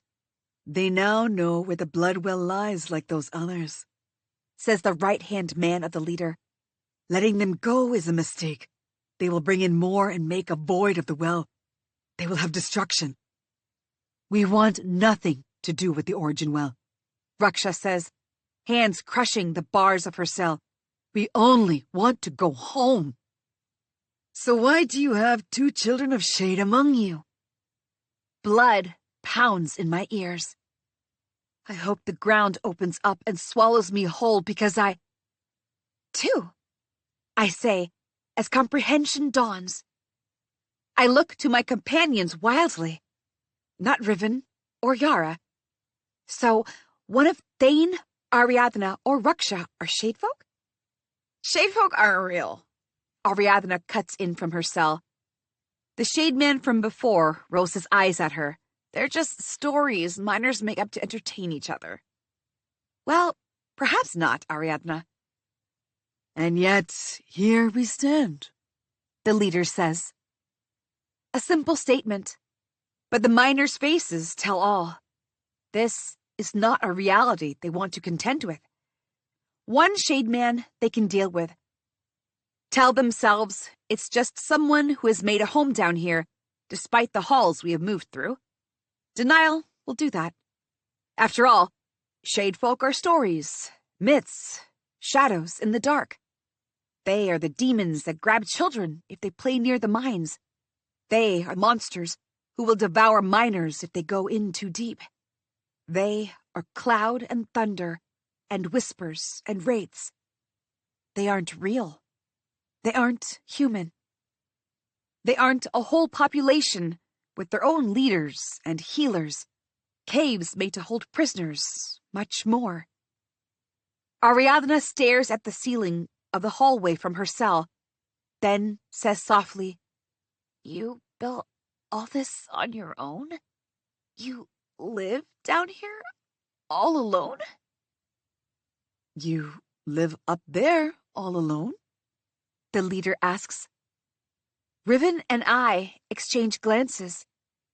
We have the same look on our faces. I can't believe this is happening. Thane tries again. We told you, we are stranded. That is the only reason we are here. All we want is to go back and never disturb your blood well. It is a strange way to refer to this origin well, from where the veins draw the viscous raw substance that merges with gold and forms the ore of Zargonine. Blood. The thought sends a shiver through me. You saved one of us, for which we thank you, says the leader, and the one who interjected before scoffs. For only this and your oaths that you will not betray the location of this well, you may return unharmed. Oaths without blood, says the second-in-command Shademan. Flimsy words for those who breathe too much of the ash they call air. As opposed to the rot you breathe? I say without thinking. The Shademan lifts off his hood. There is uncommon hatred in his burning blue eyes, set in a narrow square face. He reminds me of my mother. A shiver crawls across my jaw. I wonder if somehow I'm related to any of these people. He stares right at me while saying, "We cannot trust them. They will have to pay the price with blood like the others. That is the only way." And that's my suspicion confirmed. They are the ones killing the previous expeditions. We can go back and prevent others from coming down here, I say hurriedly. It's the only thing that they seem to care about. Look at us. We are battered and beaten. I hold out my arm. The skin has vanished behind the crusted blood. The torn sleeve clings to it, and I don't know what the wound itself looks like. I'm too scared to check.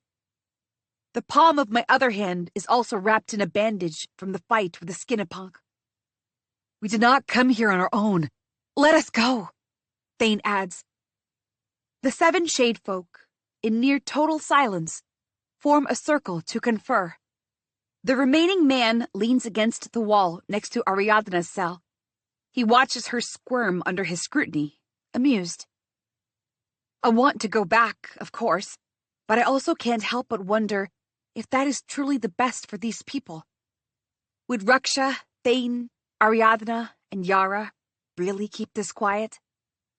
A society of people living beyond the ruins of an ancient city deep in the ground of our island and seemingly guarding the origin well of the substance that forms Zargonine. In caves they have transformed to live in. How can anyone not speak of this? And how many others on the island are like me, descendants of these shadefolk, who are keeping this secret among themselves? The only reason I didn't know the extent of these people's lives, it seems, is because my mother died before she could tell me that her stories aren't mere stories. After what seems like an age gone, the 7 break their conference. The lone shade man stands up and takes a deferential step back as the leader walks to us. You may leave, says the leader. but to stop the one called Beorn, not to spread news of the Bloodwell. The children of Shade are charged with keeping the well of God's blood full and intact. It is our mandate, our purpose in life, since we have lived beneath the ground. The Bloodwell is ours alone and will remain so. If you do not heed, we will not only continue killing every last one who steps in our domain, but perhaps be forced to take this into your homes. The ordinary shade man slowly unlocks the rest of the cells. Even though we're at their mercy, Raksha steps out, looking mutinous, rubbing her wrists. Not at the request, if that's what it is, but at the way he speaks. Bairn isn't wrong about one thing. These people will not share their resources, even if anyone asked nicely. They do not need us. Thane, on the other hand, exhales, and his tense shoulders fall. We promise. All we want. Yes, we heard, says the second in command, sounding bored. Thane swallows his words. I look at him. and his face reflects the same indignation I feel. This shade man is dismissing us like we chose to put our lives at risk. You will allow us to wrap a blindfold around your eyes, says the leader. For our safety, we will not have anyone who sees into our city leave. You will be escorted back to where we found you, and you may make your way back. The one who died from the god's blood will remain here. She has a family, Thane says and glowers. They deserve the peace of seeing her off to the ocean. And how will you explain to anyone her wounds? Bewildered, the company stares at each other. In the corner, Yara watches it all with dull eyes, saying nothing. As if just waiting for them to kill us if that's what it takes to end her nightmare. On the other hand, if she was at her best, we'd probably be devolved into fighting the shade folk with claws and teeth.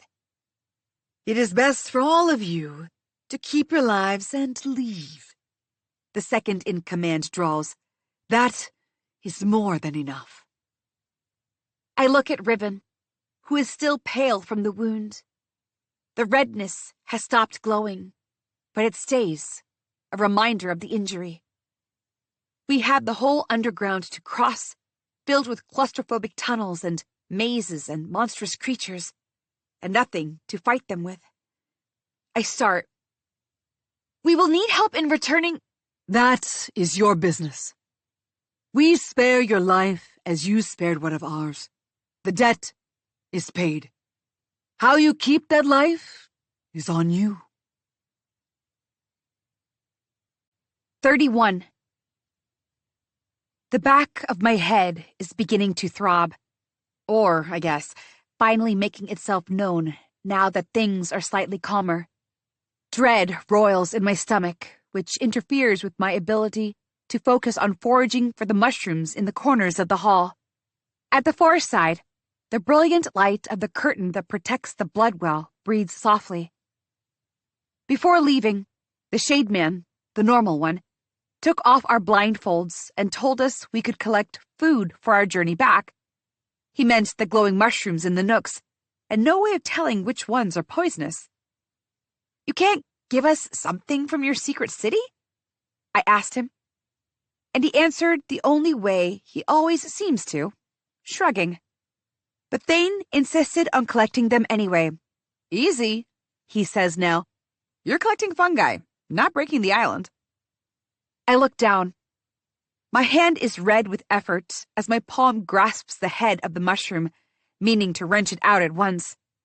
Sighing, I loosen my grip and move to pick it out from the stem.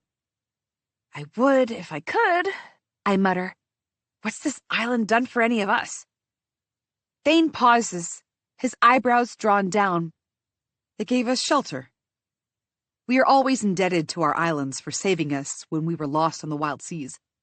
The ocean might seem indifferent, if not outright hostile. Not in any sense we might understand, but because it is a far greater power.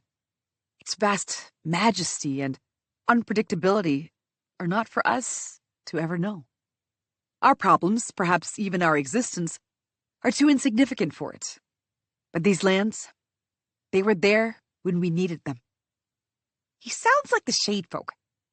I open my mouth to argue, but then say nothing. It's not like he's wrong. Admonished quietly, I continue my foraging. Several minutes later, Riven joins me. Involuntarily, I hold my hands back so he doesn't see the new injury from the blood oath. If he knew, he'd blame himself for getting me hurt. Even if it's not true, even if the opposite is true, it's how his mind works. Mushrooms are good, he says. Saves us from your terrible cooking. I scowl at him. What are you doing? Go sit. I'm fine. His eyes crinkle, but I can hear the strain in his voice. And I need to get away from Ruksha's grumbling. Heron won't do this, Heron won't do that. It's driving me insane. What do you think he'll do, Heron? Riven shrugs. The little I understand, I don't think he would trust the collector. But if his mother's missing, Who knows how he deals with his grief? I open my mouth, but he continues. Things aren't great at the mines, you know that. But these past few months have been especially bad. Salonia's landmaster has redoubled her efforts to assume direct control of Kar Atish, and it's made things jittery for everyone. Even May has been hanging around Heron and his crew. And we all know we can't rely on Salonia's rebels. Their caste prestige is more important to them. They fight the hunters and among themselves. That's all there is to it. Riven continues. Which is why they are scattered, and Heron is forcing the elders to deal with things here ourselves. We cast a glance toward the company, where Ruksha is still going on to the passive group. We can't tell anyone what we saw here, I say softly. It's for all our good.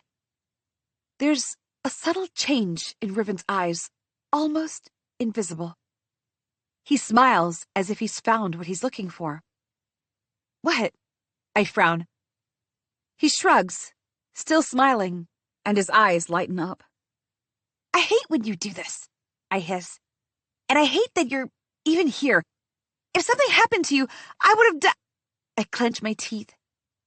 That fear of seeing him lie still had frozen all my senses. Even the dark wasn't as scary as that. He holds me in his hand, and if he dropped me, I would shatter. It is a frightening thought. Riven raises a brow. You would have what? Died. Where does this sentiment even come from? We were talking about rebels and miners, Salonia and its landmaster. We were talking about Ruksha and her son. Finish what you were saying, Cress. Flushed, I only say, you should have stayed above. At least I wouldn't be worried about you and could handle things better down here. I start walking away, a bunch of glowing mushrooms in my arms, when Riven pulls me back to him. So close to the wound that I'm afraid I'll hurt him. His heart beats so loud, I can hear it over mine, pressed against his chest. He has never held me quite like this, his arms circled around me like he would never let go. Heat roars through me, turning my blood to fire, as if I could burn to ashes by his only touching me. My gaze drinks in his nearness, so familiar and yet so unnerving. The plane of his chest, the column of his throat. His gaze is deep and startling, and so intent that I look down again, unable to bear it all of a sudden. My heart pounds in my chest, my pulse high and my wrists pressed against him. Can he feel it? Can he hear it? Look at me, Cress, he says softly. If I look at you, I will be undone. He lifts my face, forcing me to meet his eyes. Our lips are barely a cruel inch apart. And for a moment, I feel like we would always stay this way, this close. When nothing ever comes between us and there's no problem in the world that we can't deal with. I don't have to think about what the tremors of my heart mean. I don't have to guess if he's good to me because that's just who he is, or if he really... What do you think would happen to me if something happened to you down here? He asks, soft as seagrass. How could I not worry out there alone? My voice is a bare whisper. It's not worth you getting hurt. Riven closes his eyes and leans forward so our foreheads touch. Every feeling in me shoots down to this touch, this ravenous desire ripping through me. He breathes against my lips.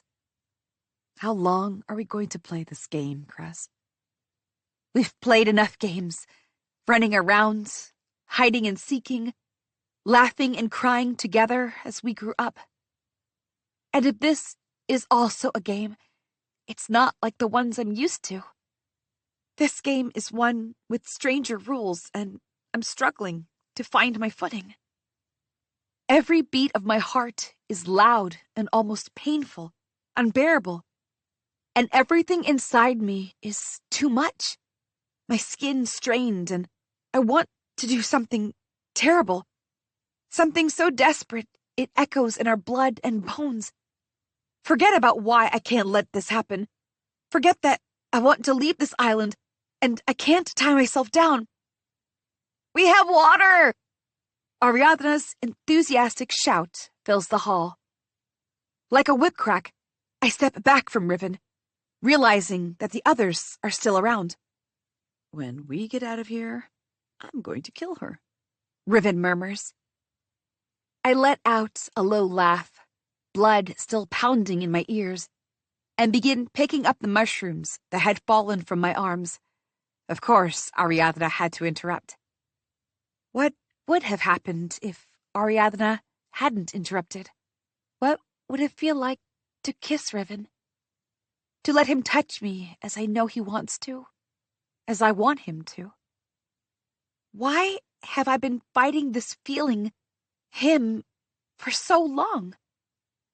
Because, reminds the voice at the back of my head, everything will be ruined if it goes wrong. Is that what you want? The thrill of a moment destroying a lifetime of friendship before you leave this island forever? But even that reminder doesn't stop me from filling my mind with Riven's name as we join the others. They huddle together, silhouetted against the curtain of light that watches them with equal attention. Ariadna has filled our skins with a trickling stream along the walls. Water is filthy, by the way, she says. I sit down. Riven doesn't, opting to stand away from me pointedly, and add my collection of mushrooms to Thane's in the middle of our circle. As opposed to the water that is drenched in dirt and soot? Raksha raises a brow. Even now, her anger at Beorn burns in her eyes. Her mouth is pressed in a thin line, jaws clenched. It breaks the spell Riven cast, bringing back the taste of ash and rage, because I know that she is reliving every lie the Landers told to bring us here. A quick way to get some money, pay off any debts, or get some necessary medications for family. Try to build something. The lure of silver. The promise of freedom. They knew which ones of the miners and the fighters of the pit to target. Which ones of us wanted our different freedoms from their grip. Badger conspired to trap me. He probably concocted beautiful lies for Yara and Anj too. And where is Anj now? Lost in the darkness they shoved us into. Cyril? She deserved a lifetime to explore the world like she wanted, to learn everything she could, to build something new in the way only curious people like her are capable of. She deserved to see her sister and niece freed. And Riven! The skin at the center of his chest is darkened red still, even though the wound has been neutralized. A scar will form there, a reminder of his time in this doom. What was I expecting? To move away from this island, I chose to go deeper in. Because of Beorn and whatever he needed to prove on behalf of his brother. He knew the mission was a lie, yet he didn't relent when Riven was hurt. I was begging him to let me go back. I tried to imagine him letting us go. My mind balks at the image. Beorn is a venerated sea captain and war hero. He's a lander. And for a lander, the rest of us are barely human. It makes things easier for them if they don't see us as being worthy of the same life as them. Our loved ones could bleed in front of us, and they will still demand that we finish our jobs for them first. Everything must serve them. I came down the island as the protector, but I couldn't even stand up for myself. Beorn treated us like Badger treats the beasts in the arena. He would have let Riven die as easily as a mine caves in on the workers. The thought makes me feel like a fool. That I believed his promise of letting us access the collector's doctors. All he cared about is more metal and resources his people would force us to dig for. I should have killed him that night, instead of trying to sneak away with everyone's things and leaving them stranded. It would have solved everything. Ansh and Cyril would be alive too. Ever since my parents died and left me alone, helpless, I've survived through the strength of my will. To the point that I almost believed the way my mother told me I was unstoppable. That I would come out alive in every fight, no matter what monster Badger throws at me. And one day, that very belief would take me away from this island of nothingness. It will have me breathe under freer skies. Down here, that strength changed into something else. Something different and darker. I don't feel as I did on the island. Ansh dying was not the triumph I always thought I would feel when I'd fantasize about the twins losing in the arena so I would be the only champion left. Now, I have no words left for Yara. Certainly, no words to taunt her. There was no need for Cyril's death either. I could have gone instead. I would survive because of my mother's blood, like the Shade Man did. But I hadn't known, and everything happened so fast. Now, there's only one thing that would make things better. Avenge Ansh and Cyril, and even Riven's hurt. The rage simmering underneath for so long boils over, burning my throat. This anger is useful. It has cleared my head many times before, when the voices grow too loud and unconstrained. But what I need now is not just a clear head, but a clear purpose. Bayern is my purpose. He is the enemy. Hurt him like he hurt you and Riven. But if I just hurt him, he will come back stronger. He will deploy the Collector's full power and then bring Salonia's army behind them. Isn't that how the story of the Nog Dragon goes? Cut off one head, and another grows back. I'm not the monster they think I am, but I'm no better than one either. Bayern has to die, and I have to be the one to kill him. 32. The small pile of mushrooms gets even smaller within a few minutes as we gorge on, without much thought to their poisonous capabilities.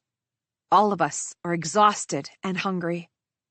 Our backpacks had enough food and water to last us over a month, but it's all in the hands of Bayern.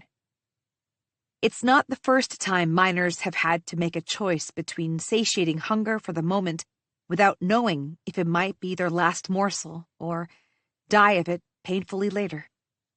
It won't be the last. So we're about 8 days from the mine entrance, I say.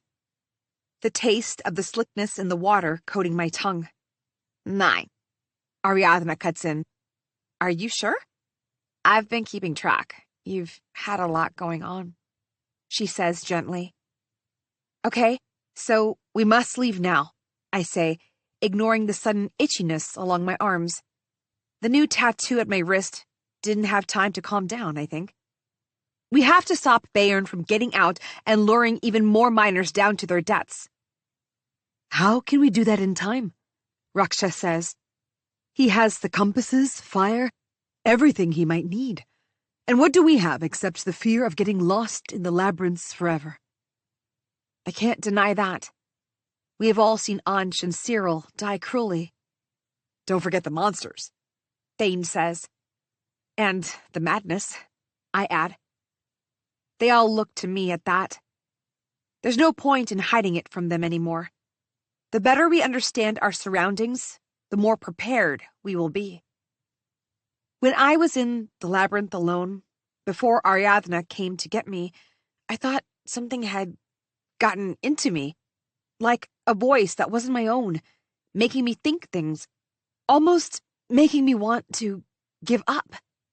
And I believed it too. It was like I couldn't separate what was in front of me and what was that voice in my head. Well, I turned to Ariadna, not until I had your torch's flame break that hold in my head. They're all quiet. Maybe I made a mistake. And now they'll think I am mad and nobody would want to follow me. There are often people who stayed working too much in the mines, who lost their senses, began seeing things that weren't there, hearing voices. They were almost always let go because they weren't fit to work and would put others in danger. Is that what I did? Admitted that I might be a danger to the others. But Riven only asks quietly, Why didn't you say something? I shrug, not looking at him. But you're saying keeping a fire with us might help? Ariadna asks.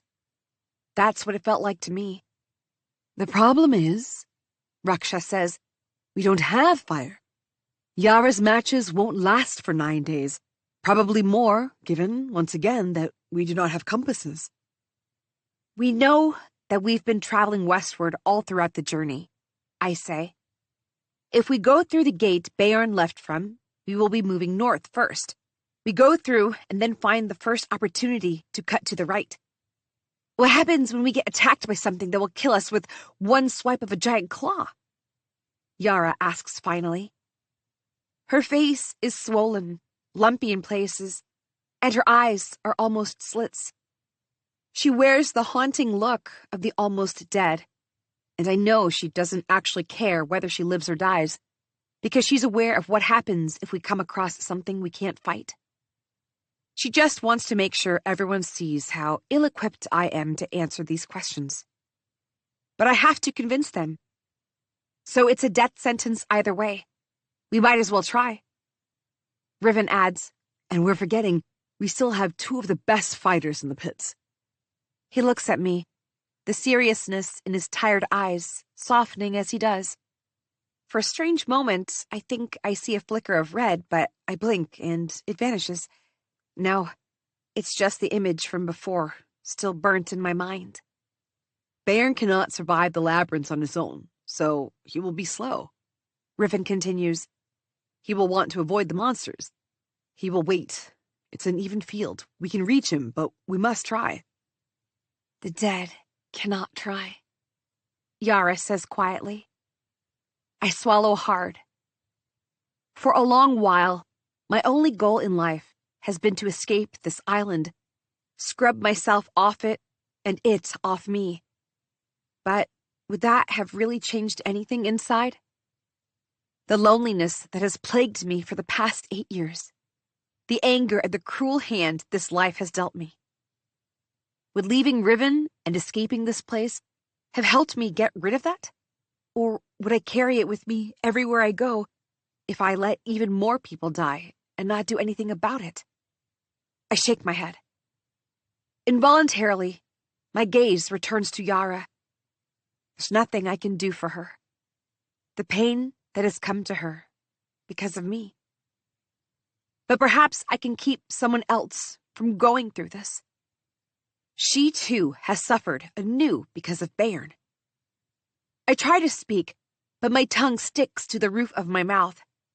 I try again, telling them what they need to hear in this moment. We owe the dead, then, I say. I look each of the company left in the eye. This is now a mission of our lives. We have to survive and make sure no one else dies down here for someone else's greed. If we come across monsters, I will fight them to my last breath if it gives anyone here a chance to escape. I won't let Beorn win. I have spent my life running from my parents and their actions, but let me do something right here. Speaking of my parents has changed the air. A wiry caution emerges in everyone again. Thane, who might have wanted me dead when he realized who I was, watches me with a frown between his brows. Riven, on the other hand, has that strange, small smile once more. It's almost like he's in on a joke, something that I haven't caught up to yet. Raksha stands. She reaches one hand to me. We better get moving fast, then. 33. Our makeshift torches, made of the blindfolds wrapped on long pieces of stone and lit with Yar's matches, aren't half as bright as the ones Bayern stole from us. They flicker too much, flames desperately clinging to the fabric, every second threatening to go out and leave us in the absolute dark. Better than nothing, I remind myself, as I step cautiously ahead. Behind me, every now and then, someone bumps into the wall or hits their head on an outgrowth. The gate that Bayern left from leads into narrow tunnels that slope upward. They are cut without logic in some places, giving the impression of broken bones and limbs that never set and now jut out of the skin like rag dolls. On the walls are drawings. In the low, shivering flame, they turn monstrous, and I have to remind myself they're only figures on the wall. But these are not like the ones at the stupa.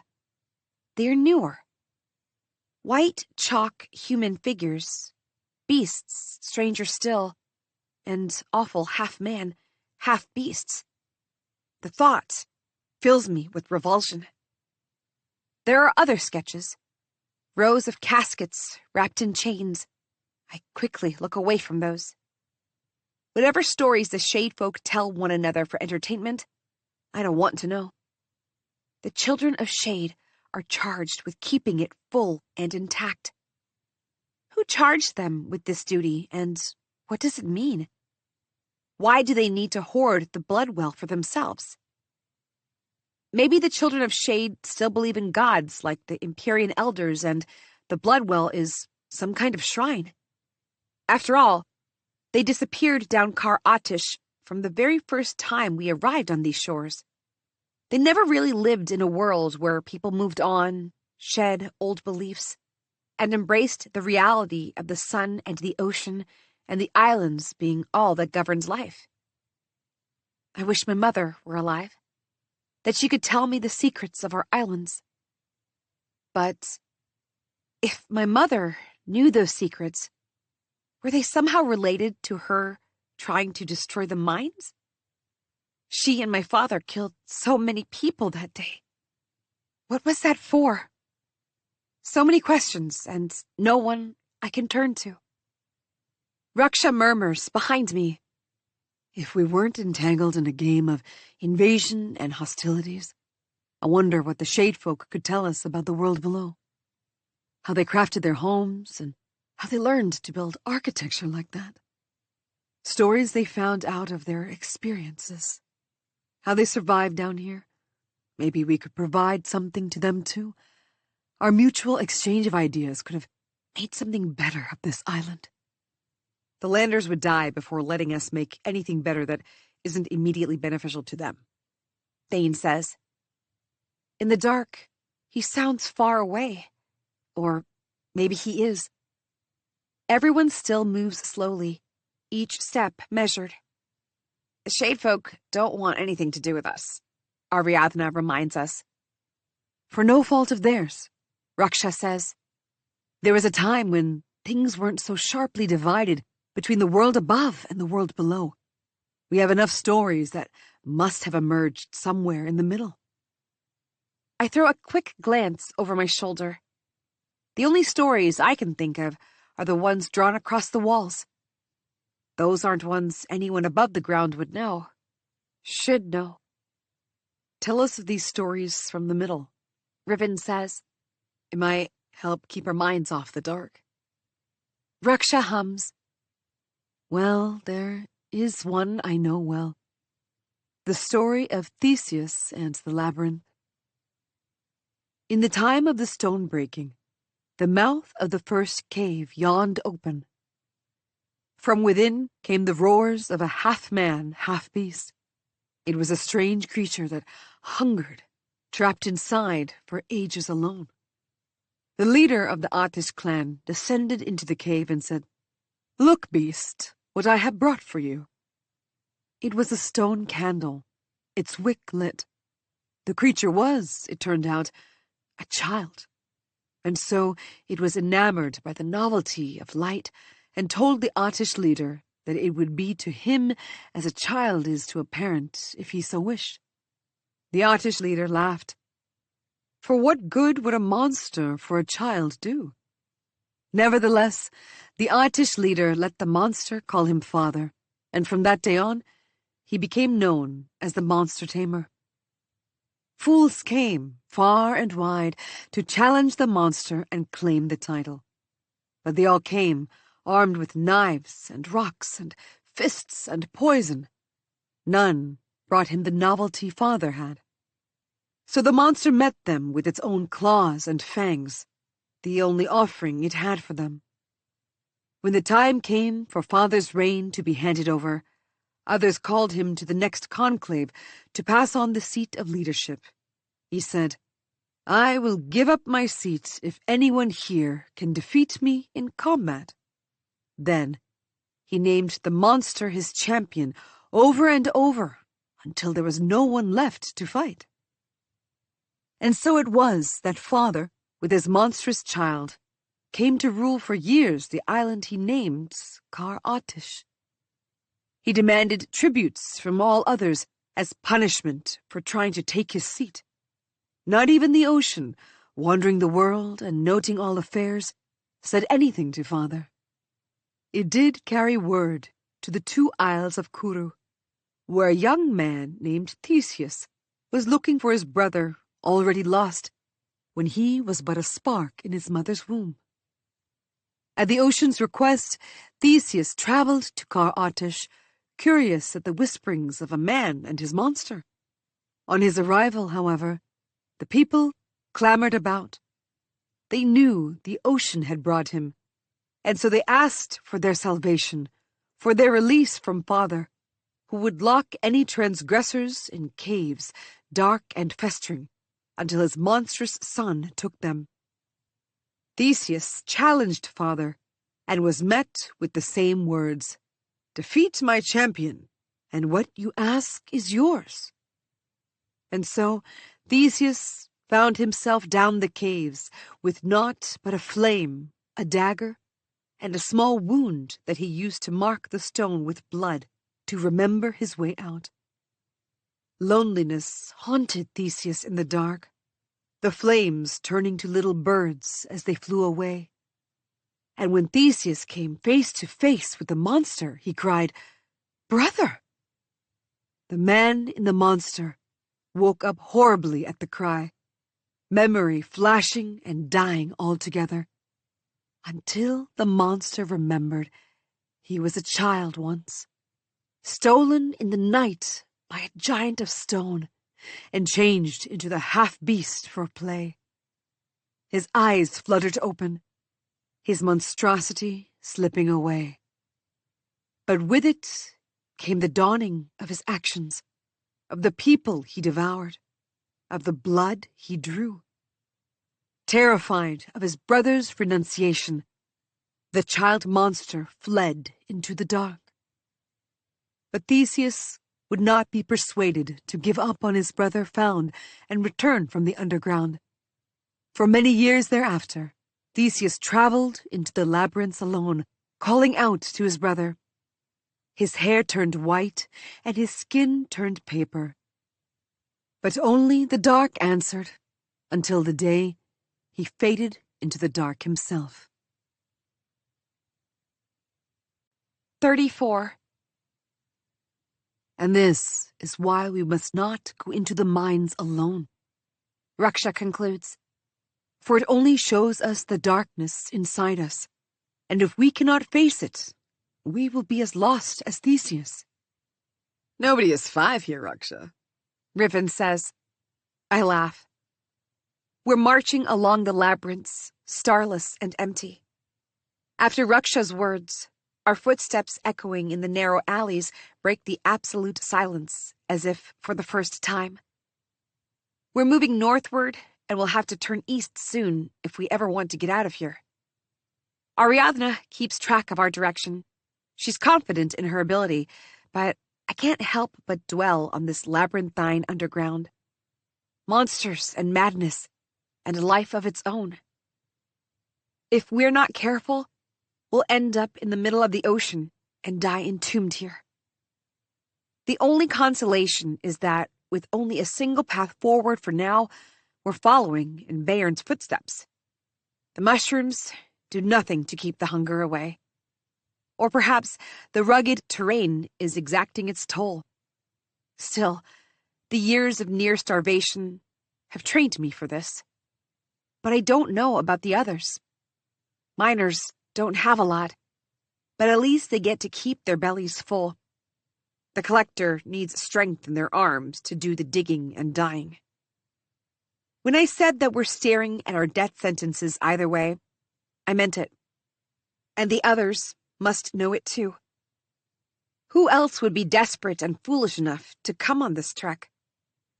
But I'm glad they're with me. Company is a rare gift.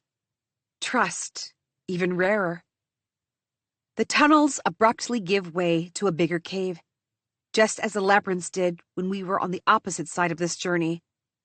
Things are about to get tough from here, Ariadna mutters.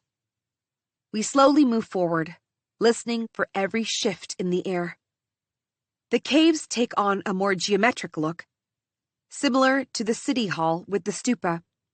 The walls are smoother too, the stone chiseled instead of the natural formation. How big can a city be beneath the ground? The answer, it seems, is very big. These halls aren't the works of the shade folk, but someone, even older. The shade folk were the first refugees, the ones who fled the shipwreck of Salonia immediately instead of getting embroiled in wars once more. Despite the Empyreans' search for peace, they knew the islands were death, so they chose to delay theirs. All these ages, and they remained here, under our feet. And only a handful in generations would ever venture out. I wonder what Bayern thinks of everything he's seen. How can anyone witness their reality breaking, finding out there are histories and existences in the world other than our own, and still only care about a thing as banal as a metal in the ground? It's cold, Thane says, looking around. Maybe we should think about getting out, Ariadna says. Leave Bayern to his fate. He can fight creatures alone. No, I hiss. Bayern doesn't get an easy death. The moment the words leave me, I blink. The realization of admitting aloud why I'm really going after Bayern, to kill him, rushes at me. It is what I want, but it is not what I said to the others. Would they now think I am as vile as they thought Jar and Katya's daughter would be? Someone who kills the beasts in the arena for fun? Overwhelmed, I stop walking. The torch flickers in my hand madly, as if cackling at my shock. If he lives, he will not stop, I say in a smaller voice. They must understand. And if the Shade Folk hold true to their words, he would only be sentencing more of us to die. I don't know what else we can do, but make sure he never gets the chance to. Maybe you don't have to, Thane says. We can talk to him. Raksha laughs harshly, interrupting Thane. The collector and his men speak the tongue of greed.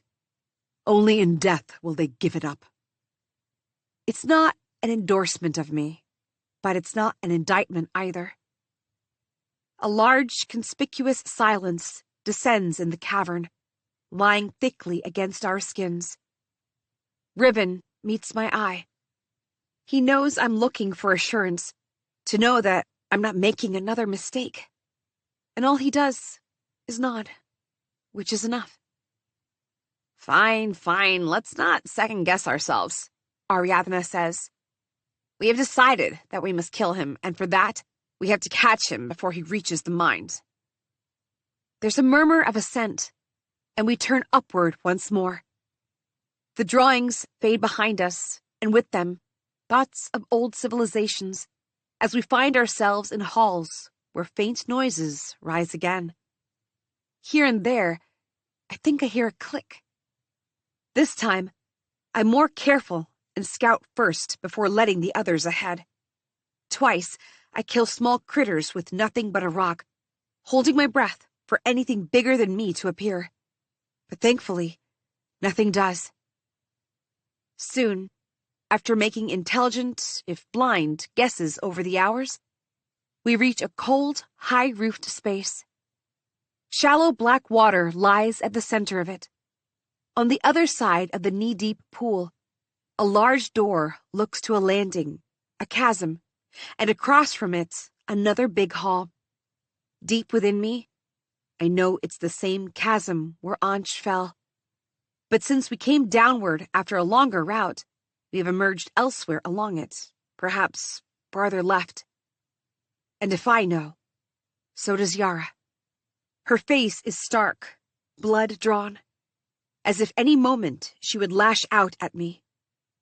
Trying to ignore Yara, I step into the water first, and a startling shriek leaves me. Damn the ocean, it's freezing! I stumble back from the water hurriedly. One by one, the others check the water, as if they don't believe me. Why would I lie about something so mundane? What would I gain out of it? As if they couldn't check for themselves. I sigh as they hiss at the cold. Well, it's either this straight shot, or we risk getting lost to find another route, which probably will take us back to the scorpion cave, Thane says. The reminder of the scorpions and the insect creature sends a tremor through my heart. Absently, I lay my hand on my arm. The bone is still in its socket, holding on fiercely. But I don't think it will continue to if I have to fight a giant insect again. The water it is, I say with grim determination. 35. When my mother used to say I was unstoppable, it had more than one meaning. On some days, she would say that my shade blood might give me abilities. Like magic? I had asked once, a wonder rising in my chest. My mother laughed her bubbly, loud laugh. Even with soot settling in the lines around her mouth, she was beautiful when she laughed. She tilted her head to the right, like she always did. A lock of brown hair spiraling down, and said, "If you want to call it magic, then magic it is. But you know the thing about magic, don't you, my love? It is a secret we don't tell others, or the magic leaves." After my parents' deaths, when I'd slept in a nook and woke up to a rat gnawing at my foot, others waiting behind, I'd fought. With a feral instinct I hadn't known I possessed. I knew of the rot. You didn't come out of their attacks alive. I didn't think I would either. But I was so angry and so sad and so alone. I wanted that fight. And somehow I came out of it not only alive, but with a strange sense that I knew exactly where to hurt the creatures. It wasn't magic, but it was something. And over the years, that sense only grew. A sense of knowing what's in front of me in a fight. It's that sense that tells me my blood is stronger than this dark water's chill. Slowly, I strip off my boots and socks and pants, lift the upper clothes a little higher. The cold's knives dig into my skin already. A faint shadow crosses the water. I look up fast, my neck cracking. But there's nothing. It's just nerves and the burning cold. I flex my fingers, tightening my hold on the torch, and burst through the pool. The water in my blood screams, and my hand freezes against the torch. I stay still, dying of cold. And then there's a ripple from my right. No, I'm imagining things. The cold has gone into my mind. Obviously, I can't think. My face is stiff and numb.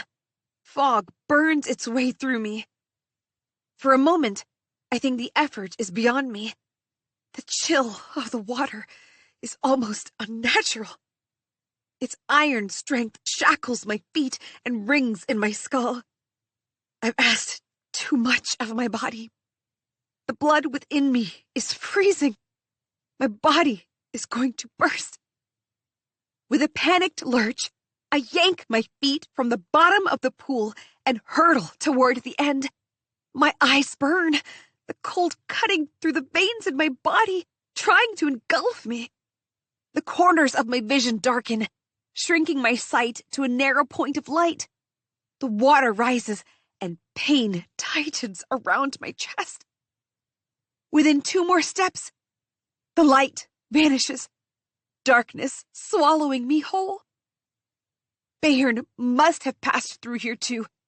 If that bastard could do this, so can I.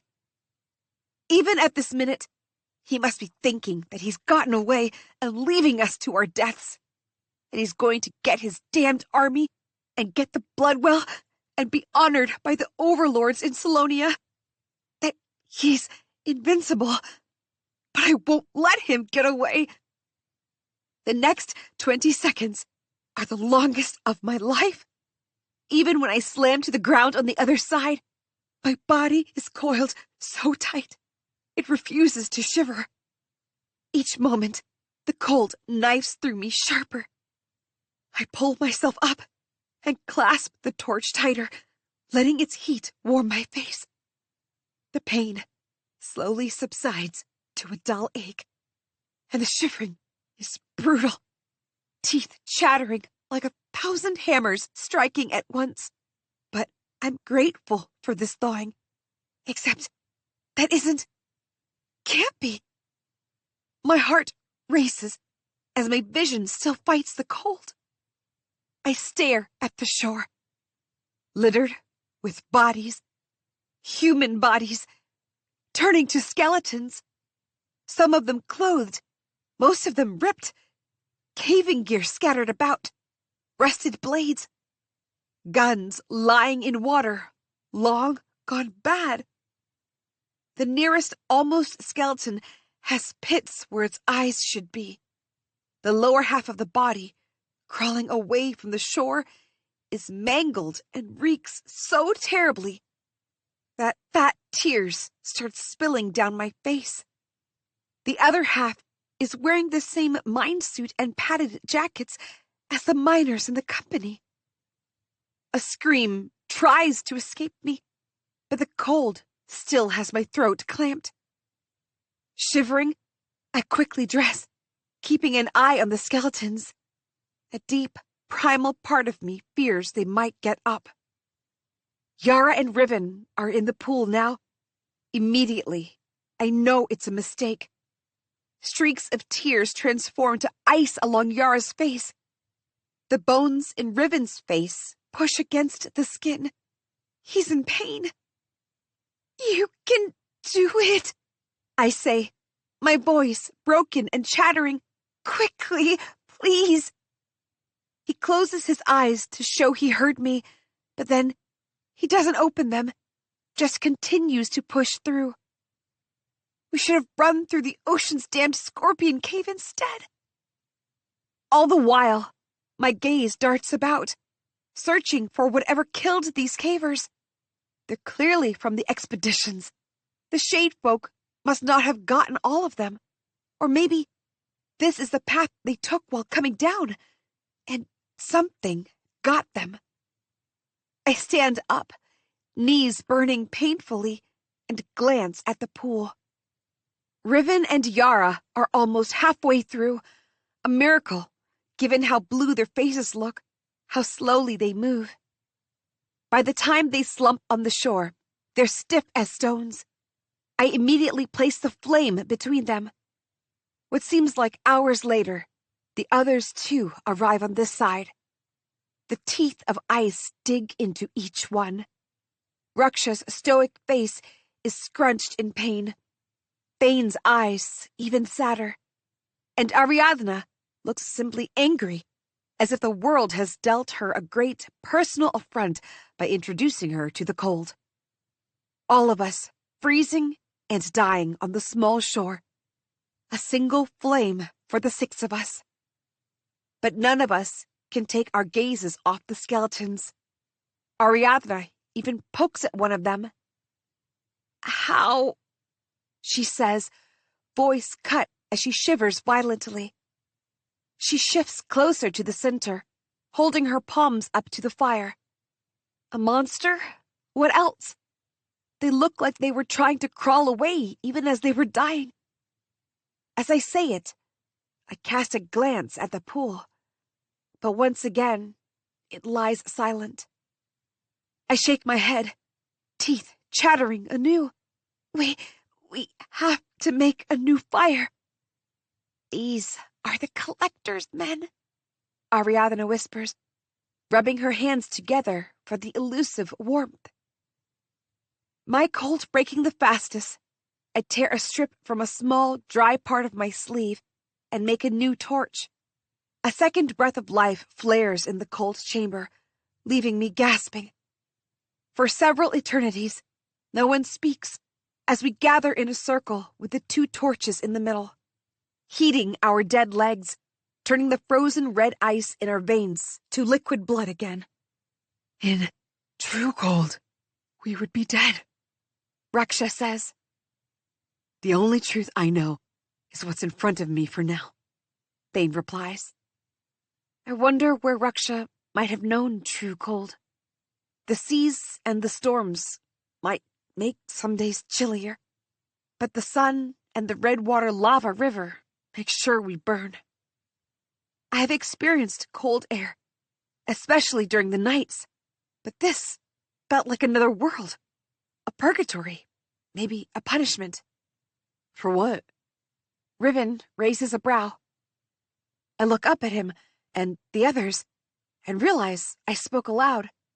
For transgressing against the Shadefolk? It's the easiest excuse I can come up with. But this place feels far vaster than mere Shadefolk living their quiet lives. This hollow ground, extending beneath not just our island, but into the wider sea, is resisting us, as if with a mind and will of its own. It is punishing us for intruding on its rest. Ariadna watches me like I have sprouted mushrooms from my head, so I'm glad I don't share my thoughts. I only say to deflect, but trust me, we'll stop Bayern and we'll get out of here. We decide to stay at the shore for a day, stripping clothes as they dry and adding patches to the flames, letting the heat move our blood. I sleep for only a few hours and keep watch for most of the rest, listening to the music of the fire crackling. Ariadna sits up with me at the start of my vigil. For a while, we stay quiet and hold our palms up to the fire. Then, she watches me sideways, and by her expression, it seems like she's been dying to speak for a while. What's the deal with you and Riven? My hands close tight. There's no deal. Oh, come on. He came after you here, she says. And you should have seen your face when you thought he'd died. His brothers would have killed me if something happened to him. She groans. Don't tell me that's what you've been telling him. What else? I say irritably. You think we don't see the way you 2 moon at each other? If anything, you can't see the way he looks at you when you're turned away from him. I choose to not say anything. My feelings, however complicated they may be, are nobody's business but mine. Not even Riven's. I can always think clearer when he's not addling my mind. What good would any of it do? The moment the miners found out who I was, they called me kin killer. Yes, things changed. But that's what my life will be if I stay here, trying to convince everyone of my humanity every day of my life. Riven cares for me, I know that. The orphan girl he found shivering in her sleep. And if I let him love me, he would do so with the kind of ferocity that would tie me here. I'd grow to resent Riven, and I don't want that to happen to the only person who sees me and loves me for who I am. And if I disappear, it would probably be a boon to his family. One less person to share their food and supplies with, and no one questioning why he shelters the kin killer. Even if I want. The center of my body twinges, like something wants to claw out.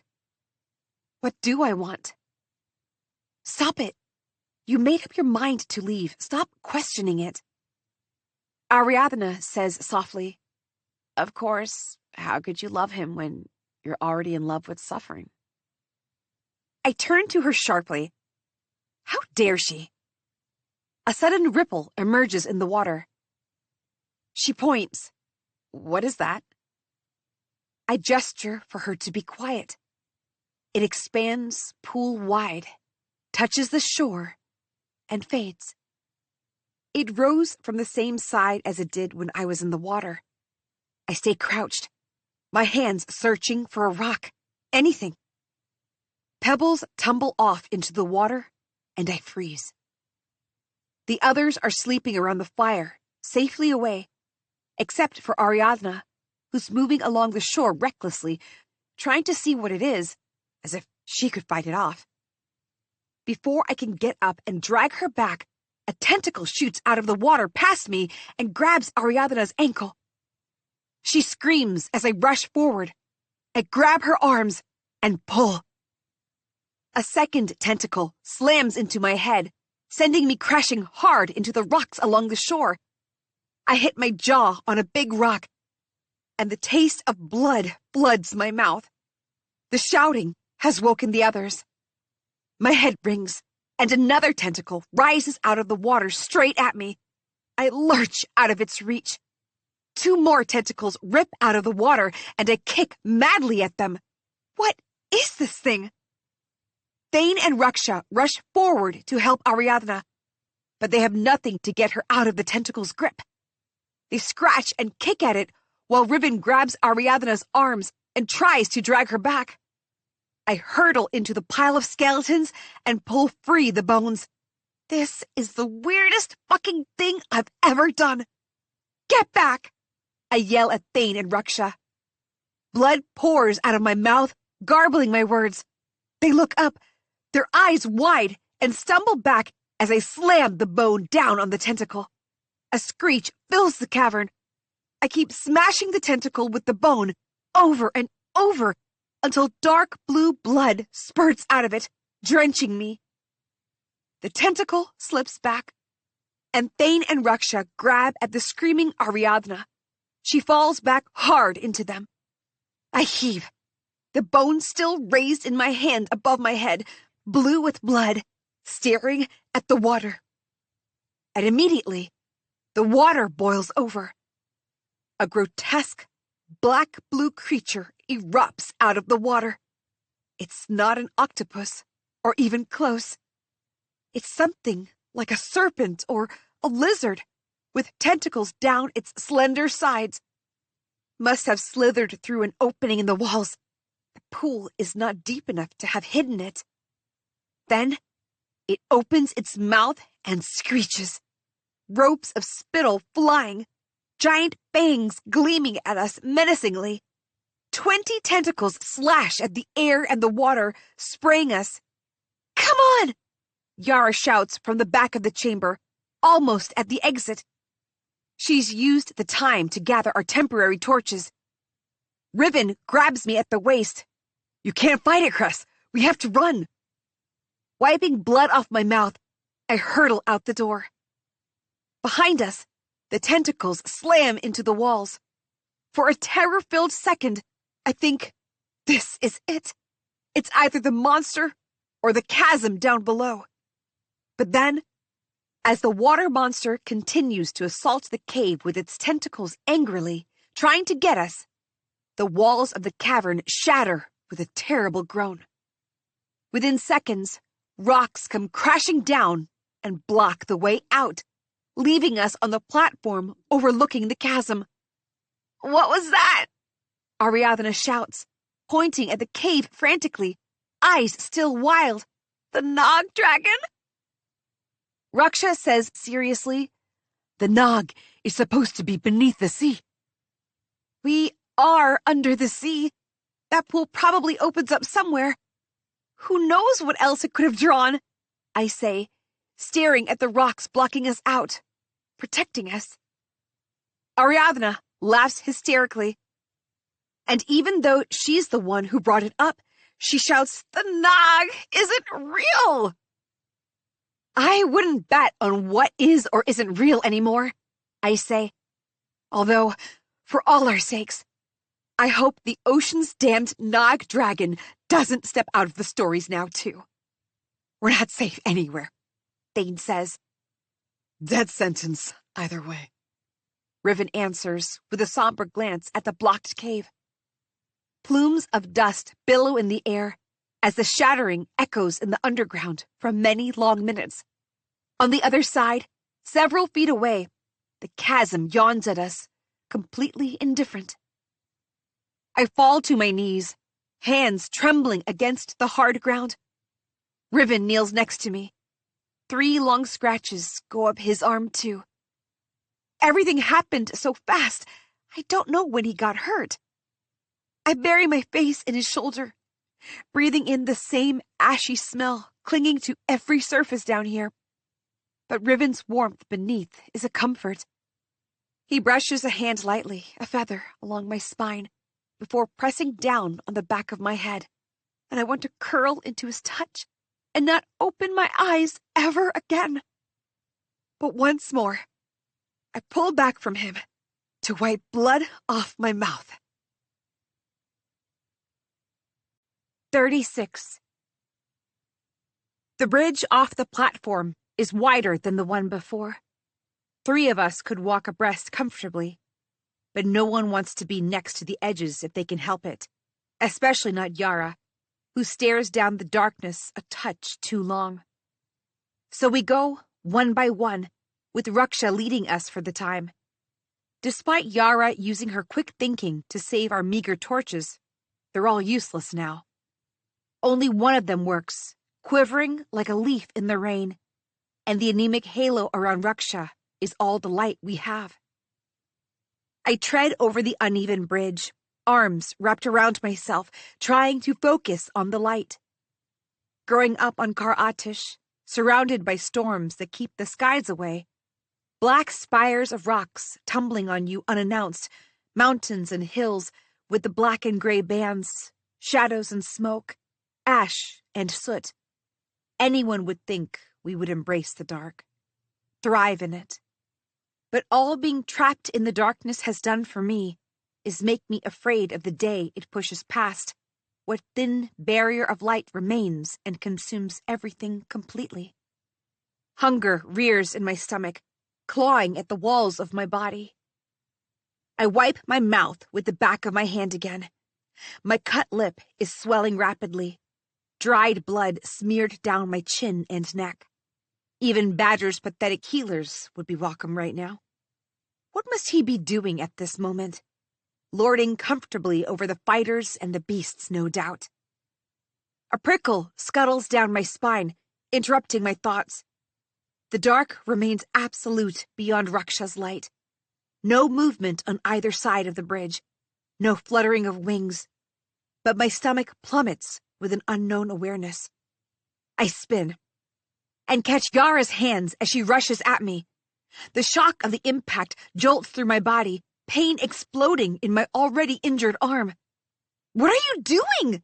I yell, trying to keep my grip on her. "What's wrong?" "What's wrong? You killed my brother!" What the hell is happening? Someone shouts from behind. My mind is so preoccupied with making sure Yara doesn't drive her fingers through my face that I can't tell who it is. I didn't kill him! My arm buckles under the pressure. I lock my jaw and push, sending every drop of my strength into my arms, holding strong. Yara's foot slips. She backs over the rough ground. We're dangerously close to the edge. I can't let her die too. As the others come rushing back, I tighten my grip on Yara's wrists and snatch her forward. At the last moment, I jump out of the way, releasing her, and she crashes to the ground. "You killed him!" she cries, sprawled on her front. Every word sounds painful as she continues repeating it. "You killed my brother!" Riven and Ariadna find me in the dark. Did she hurt you? Riven asks. His face scrunches between rage and pity as he casts a glance to where Yara lies, trying to pull herself up now. You knew him, and you killed him anyway, Cress. She sobs. Ragged breath catches in my throat. It's the first time she's called me Cress, not Crescent or Dune, in years. You let him fall into that! She points uselessly at the chasm below. And you let him die! Bile hurtles up my throat. How many times did Yara and Anj cry like this because of my parents? How many others? All that's left of their family now is this. A sobbing mess of a girl, capable of fighting with her teeth when she wants, but completely broken now, left alone in the world. And it's my fault. For a dangerous, dizzying moment, I feel as if I am going to fall down the chasm, into that darkness, that nothingness. Ariadna steps in front of me. She puts an arm across my shoulder and turns me around, as if that will stop the echoes of Yara's wails. As we walk away, a shadow passes by, heading toward Yara. Thane joins Riven as the two help Yara up. The older man even tries consoling her, if such a thing could be possible. You couldn't have done anything. Ariadna says, like she can read my mind. She knows that too. It's this bridge, this place that's making her act up.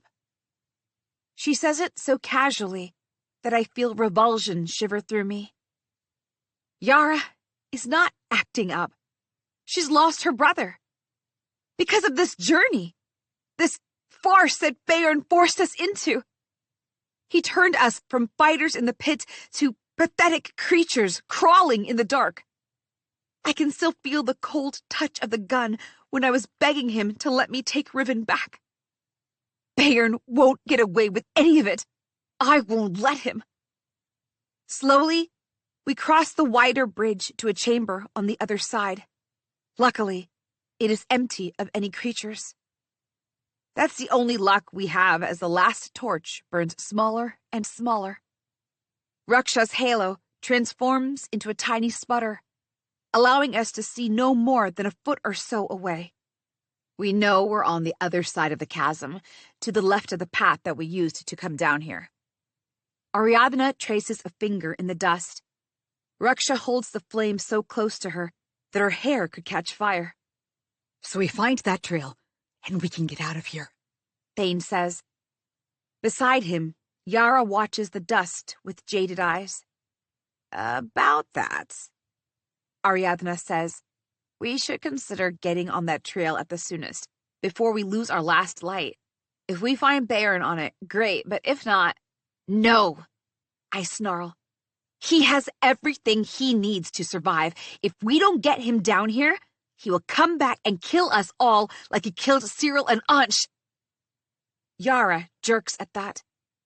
We have to make him pay for getting us down here, I say. We will find no justice up there. Well, Ariadna says, annoyance in her tone.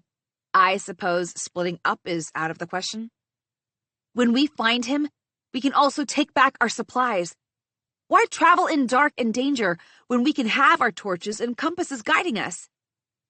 She mutters under her breath, but her shoulders drop. Fine. Let's go. As we move eastward once more, if farther from our original track, the chambers grow smaller again. There will come a break, Ariadna says. We know we're on the other side of the chasm. That assurance carries us through a labyrinth higher than any we've seen so far. The sight of the entrance stops me dead, my throat constricting tight. It isn't as narrow as the one with the voices. Just as the thought crosses my mind, a strange susurration blows out of the mouth of the labyrinth. My skin crawls. Cress, Riven says, placing a hand on my shoulder. You're okay? I place my hand above his and nod. I can do this. It's not like last time. The alley is not restrictive. Everyone can go in together. Plus, there aren't many choices in the one-way labyrinth. We know Bairn must have also stepped off the same bridge, which means he took this path. He wouldn't be foolish enough to risk the cave of the scorpions again. He must be somewhere close. So when the smell appears, it hits us at once. I pull my sleeve against my mouth, gagging. Ruksha hacks, her almost dead stone torch at the ready like a weapon, and Thane slows his walk, checking around to make sure we aren't being ambushed. And when I emerge into the cave at the end of the labyrinth, I can only gasp. Hanging upside down, wrapped from toe to neck in a thick white web, blue eyes open wide in a shocked, frozen expression, is Bairn. 37. The air in the chamber smells of decay and death. It is enclosed with roughly hewn rock, like angry splashes of water haphazardly carved it over ages. But there are niches, thin and sharp, that feel as if they've been clawed out. Inside each one lie many wet-looking cocoons, lit with luminescence from within, mangled together in a pile. They pulse up and down rhythmically, almost hypnotically, until I realize they're breathing. I look away in terror. The sweet rot is so overwhelming inside the chamber that it's hard to keep my eyes open. But even with them half closed, I can see Bairn hanging in the corner, a stain against the whiteness. Across the chamber, the stuff Bairn stole from us lies scattered. Ruksha and Thane immediately grab the compasses and the matchboxes, our backpacks containing food and water and maps. I make for my daggers, clasping them tightly in my fists once before stuffing them along my belt and in my pockets. I find my katar directly below Bairn. Pushing my knuckles through it sends blood rushing to my head. The cold hilt sings against my skin. I fit the rest of my things, throwing stars, 2 packets of edible seagrass, a water skin, into my pockets, as Ruksha and Thane also gather their weapons. Flames burst to life on multiple torches again, and warmth floods the air. Armed with the polearm, Ruksha looks menacing again. Ariadna pulls on the bag full of the maps Ruksha was adding to and everything else she can gather. Get Cyril's stuff, I tell Thane. Make sure the rock is in there. A pained shadow crosses his face, and he holds the backpack up. He's already got it. Yara is the only one who remains where she is, watching us passively. No interest in taking her or Ansh's belongings. Finally, Riven asks, his voice restrained, "Is he dead?" I press the tip of my dagger to Bairn's shoulder, narrowing my eyes at any hint of breathing. There, a dangerously slow but noticeable rise of his chest. Afraid not. Ariadna says sullenly. I'm not upset, I realize. Hunger courses in my veins. Hunger for a fight. But in the absence of that, a killing stab would work just as well. After days of Bairn's scorn and indifference and lies, I finally get to drive the katar's blade through him. Riven catches my wrist, pulling the knife back. What? I ask. Something's not right here, Riven says, indicating toward Bairn. He faced it. Now that the torches are all lit, I look again. Behind Bairn, the wall is a splatter of webs, remains of organic matter caught up in them, half-bitten throats, ripped skulls, mutilated chunks of torsos. So what then? I ask, tasting bitter disappointment. We find out what happened here. No, Cress. Riven raises his voice at my expression. We can do what we want later, once we're safe. I didn't say anything before because I needed you to keep moving. He might as well say he hates me. It's one thing to defend yourself, but you're actively looking to kill someone. You, who can't even kill a creature without adding a shrine to it on your body. He grabs my arms roughly. You're not thinking right, and I'm done pretending like I'm okay with it. Lower, Raksha hisses. He got 2 of us killed, I say, anger rising. What about them? And more of us will die if we don't find out what kind of monster we still have to face. We can take care of ourselves, Raksha says harshly. Thane frowns and steps up. We're all upset about being lured down here, but Riven has a point. We need to make sure we will get out of here alive. If Bairn is the one who can tell us, then we have to talk to him first. It's a simple matter of our survival over his death. Part of me, no, all of me, wants to scream, to stab the blade into Bairn and just be done with it. Letting him live anymore is giving him a chance to escape. But Riven's jaw is set tight, eyes blazing, and it's not like the usual arguments we have. It's the disappointment I've been so afraid he'll have for me one day. Even with the anticipation, seeing it manifested is a rock in the gut. I can't make myself argue back. It's as if I'm made of stone, and speaking would shatter me. Ariadna starts. We're wasting time. Yara hurtles past us, slamming her knife into Beorn. Yara! I shout instinctively and pull her back. No! You were ready to kill him, she shouts. He killed my brother. I should be the one to do this. For a second, all I can do is grapple with her, try to get the knife out of her hand as she slams a palm against my jaw. Locked into fighting and scratching and screaming. My blood pounds so loud in my head that every other sound is gone. And Yara may have grown subdued for the past few days, but she's not as injured as I am. Pain bursts in my arm as we stumble along the cavern, pushing at one another, and I've had fucking enough. I put all my strength into a final shove and lock her in a death grip. Stop this! Let me go!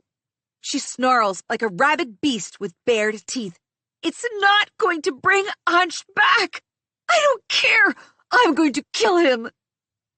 The words slam into me stronger than any physical hit. Because they're my own. Held up in the defeated mirror that is Yara. Finally breaking through the ugly realization that we died and bled in vain. And no amount of even righteous vengeance will change anything.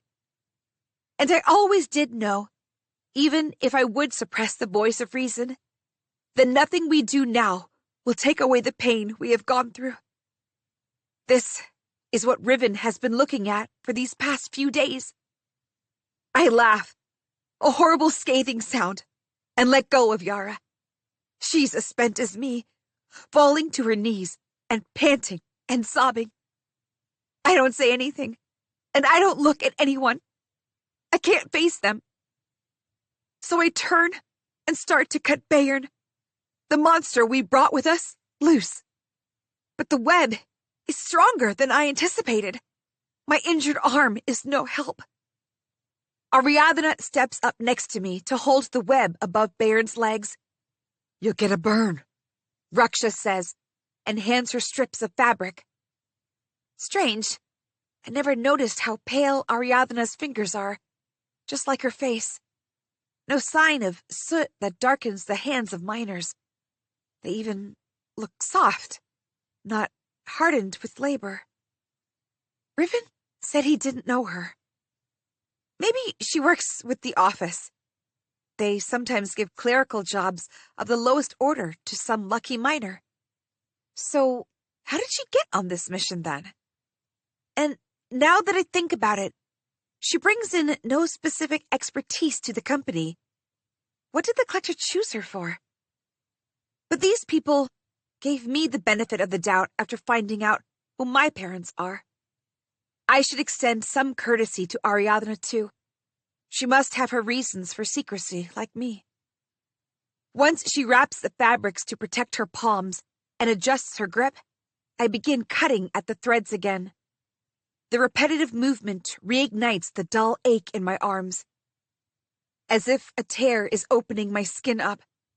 This bastard's life better be worth the effort. At last, the threads begin to give way, fraying one after another. Then, without warning, the threads break. Ariadna lunges to stop Bayern from smashing headfirst into the jagged teeth of the ground. I drop my daggers and help. The man is even heavier than he looks. As if he wakes out of a spell, Bayern gasps the second he's cut out of the web. As if the web itself was holding him frozen.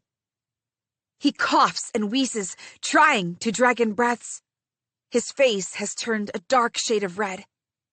In the light of the torches, he looks like a demon I wouldn't want to fight.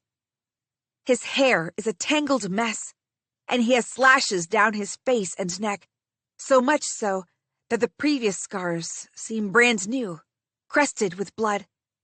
You all! He starts and coughs. How did you? Never mind that, Ariadna hisses. Reluctantly, Thane reaches to help Bayern up. He and Raksha remove the torn web away from his clothes and hand him water. The same water he stole from us when he left us to die. I breathe deeply, counting down and trying to dispel the anger rising in me again. My grip tightens on the guitar. Bayern raises his head and flexes his fingers. A strange whiteness burns beneath his skin, as if he's poisoned. It gives him the quality of almost being translucent in the light of the torches.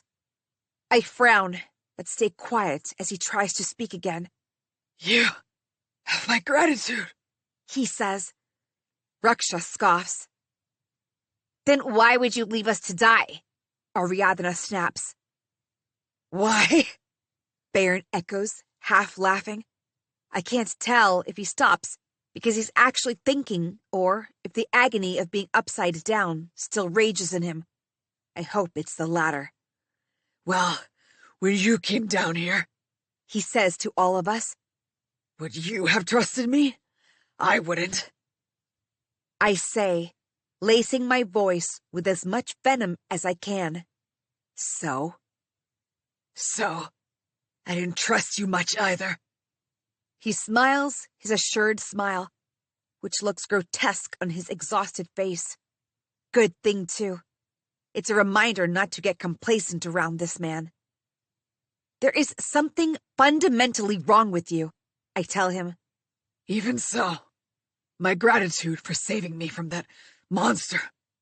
Once we return to the surface and get the collector out of the way, this island will be mine, and you will all be rewarded. Raksha and I exchange careful glances. Not killing this man brutally is one thing. Letting him escape out of the mines, allowing him reign over the island, completely another. Ariadna asks, voice dangerously soft, out of the way? An old man with low ambitions. He will never know what to really do with the treasure we have found below. Bayern smiles, and now a maniacal gleam in his eyes joins the translucence of his skin, making him almost glimmer in the dark. But I do. Yes, I do. Now help me up. We have to leave before the demon returns. 38. Bayern hurries us out, taking charge and asking me to watch his back. His pain is seemingly forgotten in his rush to get far away from the cave. But at times, it feels like he's walking too well, almost running.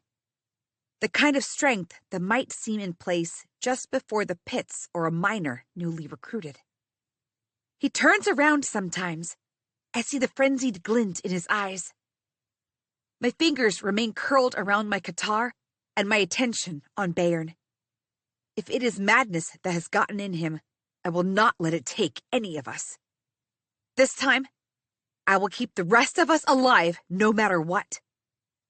But the farther we get from the web, the more noticeable his energy becomes. There's an unnatural way about it, like an entire life's worth of adrenaline rush pumped into him at once. Almost like a poison, working its way through him, giving his body a last boost of power before leaching it all away. Like a container filled to the brim with too much until it bursts. Because, of course, he must have been poisoned before being rolled into the web. That's how some creatures prepare their meal. It's a waste of time asking him to slow down and think about what's going on with his body. Every so often, there's a whisper of a hiss somewhere in the dark behind us. A shadow stalks us since the cave, sometimes small, but other times falling over all of us. The spark of fear that planted itself in me when I saw Bayern in the cocoon now burns brighter, demanding attention. Can you at least tell us how we can prepare to fight it if it catches up to us? I asked Bayern. You can't fight this demon, girl. All you can do is run. What kind of creature is this? What monstrosity has venom that seems to have turned someone like Bayern into a madman, calling it a demon? Raw fear skitters down my spine. The lights are not bright enough, and I don't dare raise my voice to ask for more fire. And then, something huge drops several meters away, blocking our path, shadows surrounding it like an army of ghosts, rippling without wind. There's no telling what it is, except that I have never understood what fear can be until this moment. Bayern has gone utterly still, as if he's dead, standing upright. The sheer size of whatever is behind the shadows makes our torches tiny as distant stars against the dark sky. The demon, breathes Bayern. Immediately, I know why Bayern insists on calling it a demon. Its real form remains hidden, only the endless shadows moving around it like pilgrims around a shrine. But if the brief glimpse of long legs through the curtain of dark mist are anything to go by, it might be a Maya spider. A creature with a name that no one remembers. A creature with control over illusions. Nevertheless, if the demon towers to the sky, what does it matter what kind of creature it is?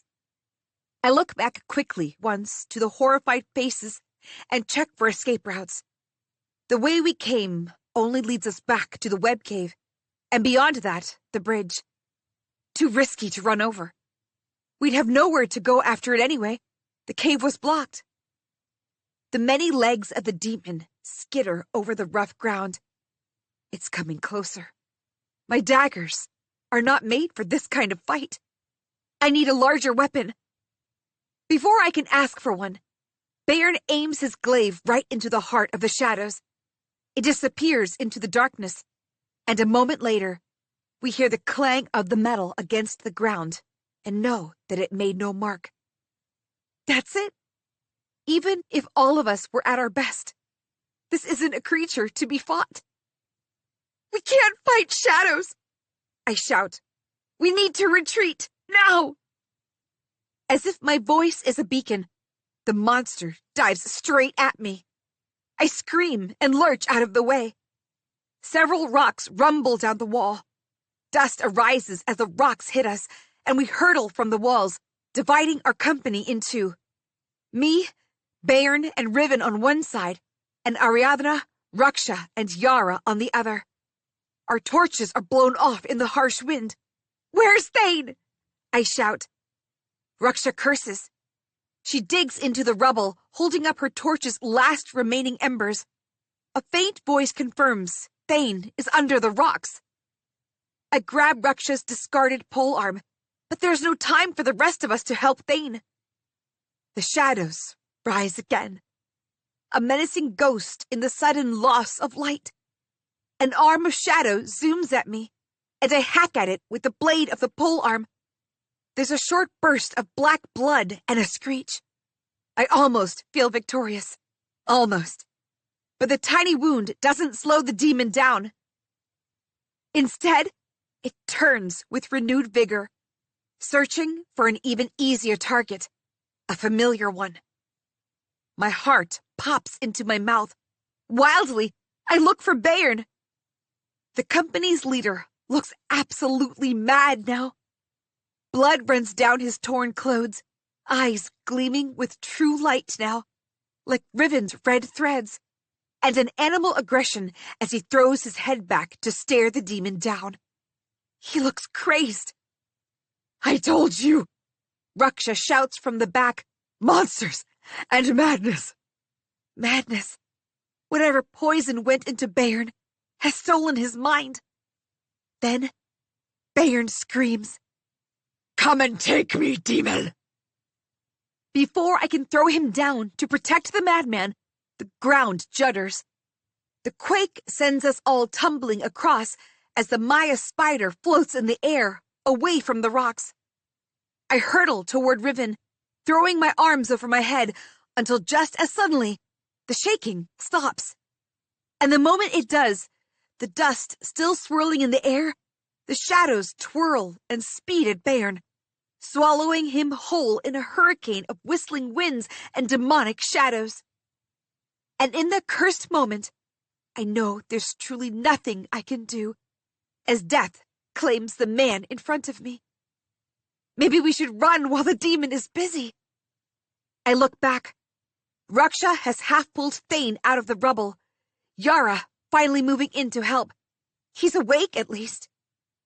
I turn to Bayern and the demon, and the sudden whirling of shadows, like a hurricane rising over the sea, startles me. Bayern uses his bizarre, venom-fueled strength and hits back at the demon, twisting one of its legs. The shadows break for a second, revealing a large, hourglass black torso, but converge before I can make sense of it. Bayern's madness manifests into a fighter who has no self-preservation.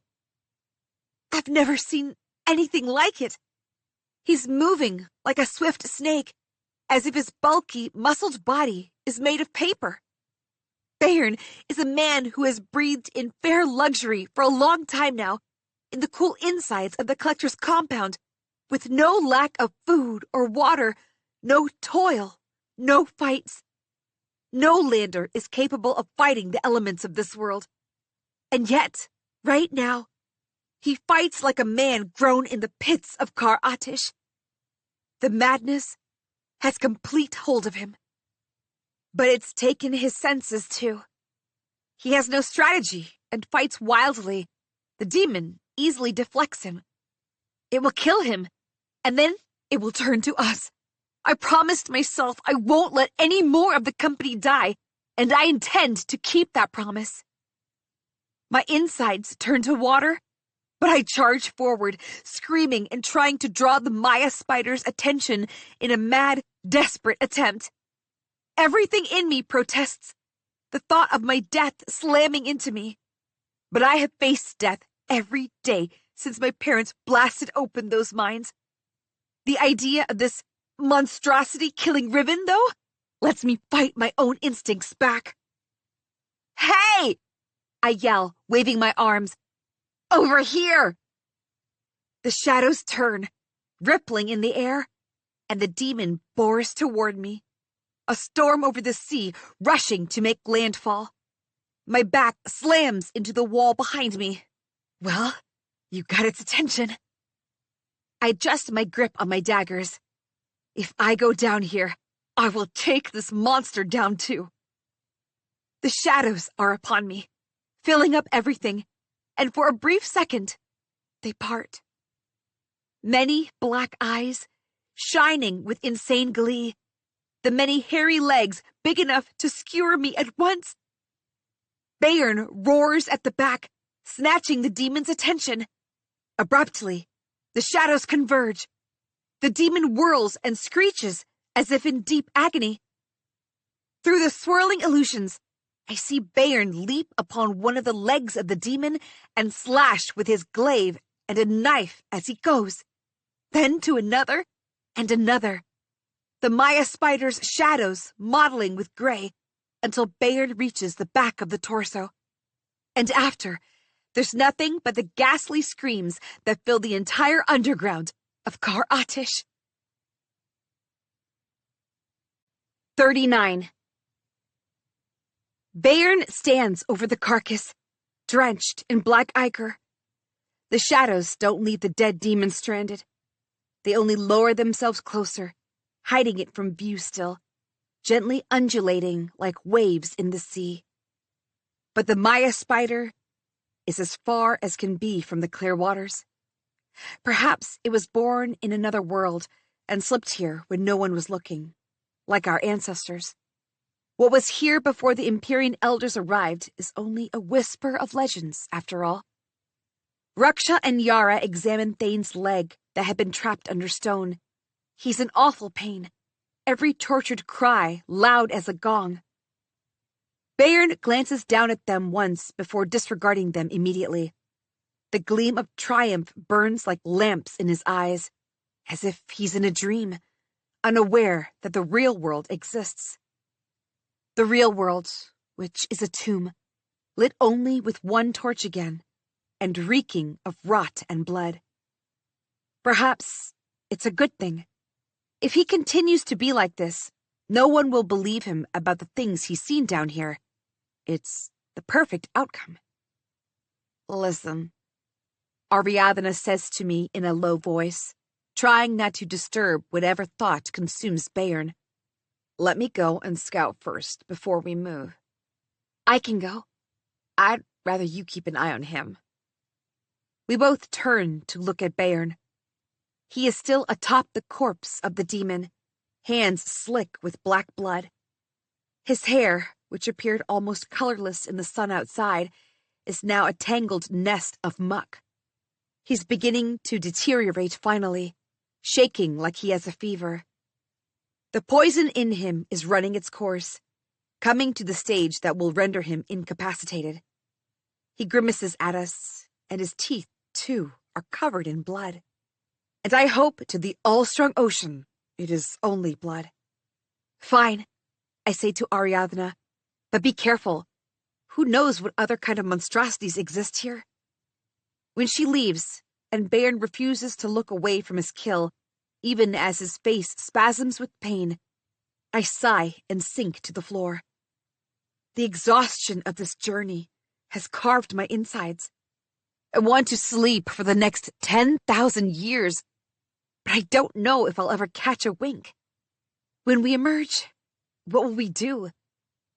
If Bayern truly means to usurp the Collector and manages it as well, the islands will be chaos.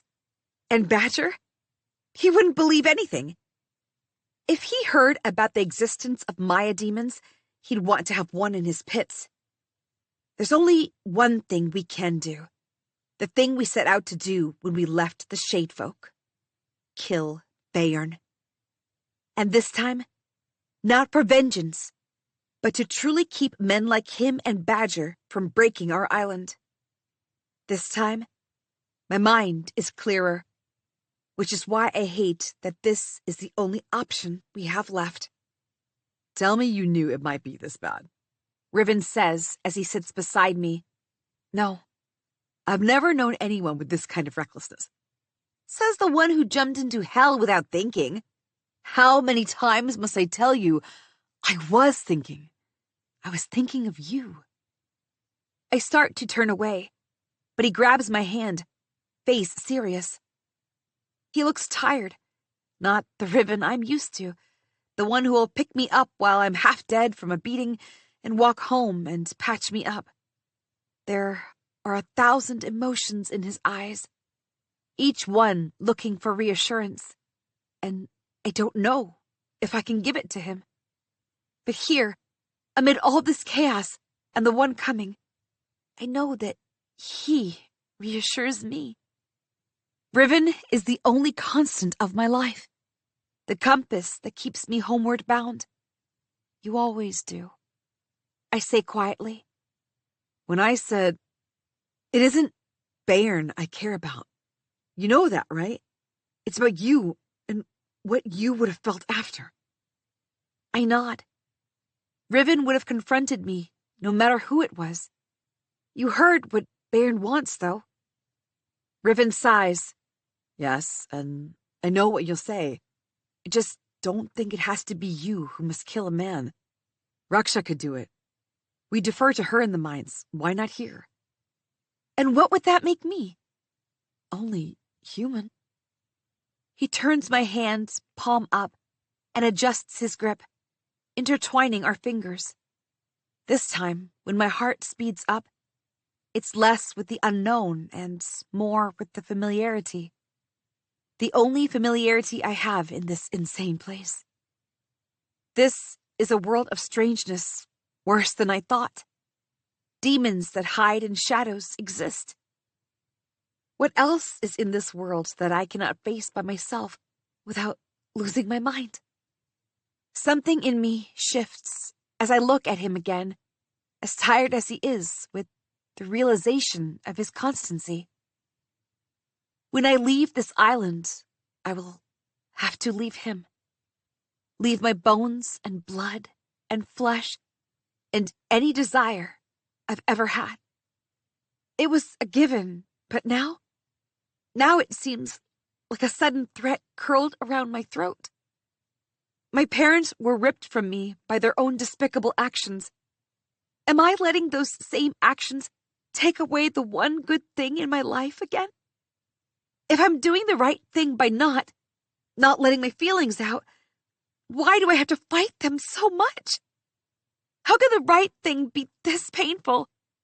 How can it require this much effort? The feelings I thought would have tied me here, like shackles, are not what makes my breathing painful now.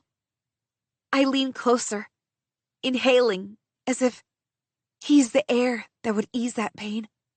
Our foreheads touching. Every eyelash of his is coal black, framing the pale gray eyes in a beautiful symmetry. Light shimmers in his eyes again, and I want to believe it's because of me. He brushes a thumb over my palm and stops. I look up, and his expression is a deep map of confusion.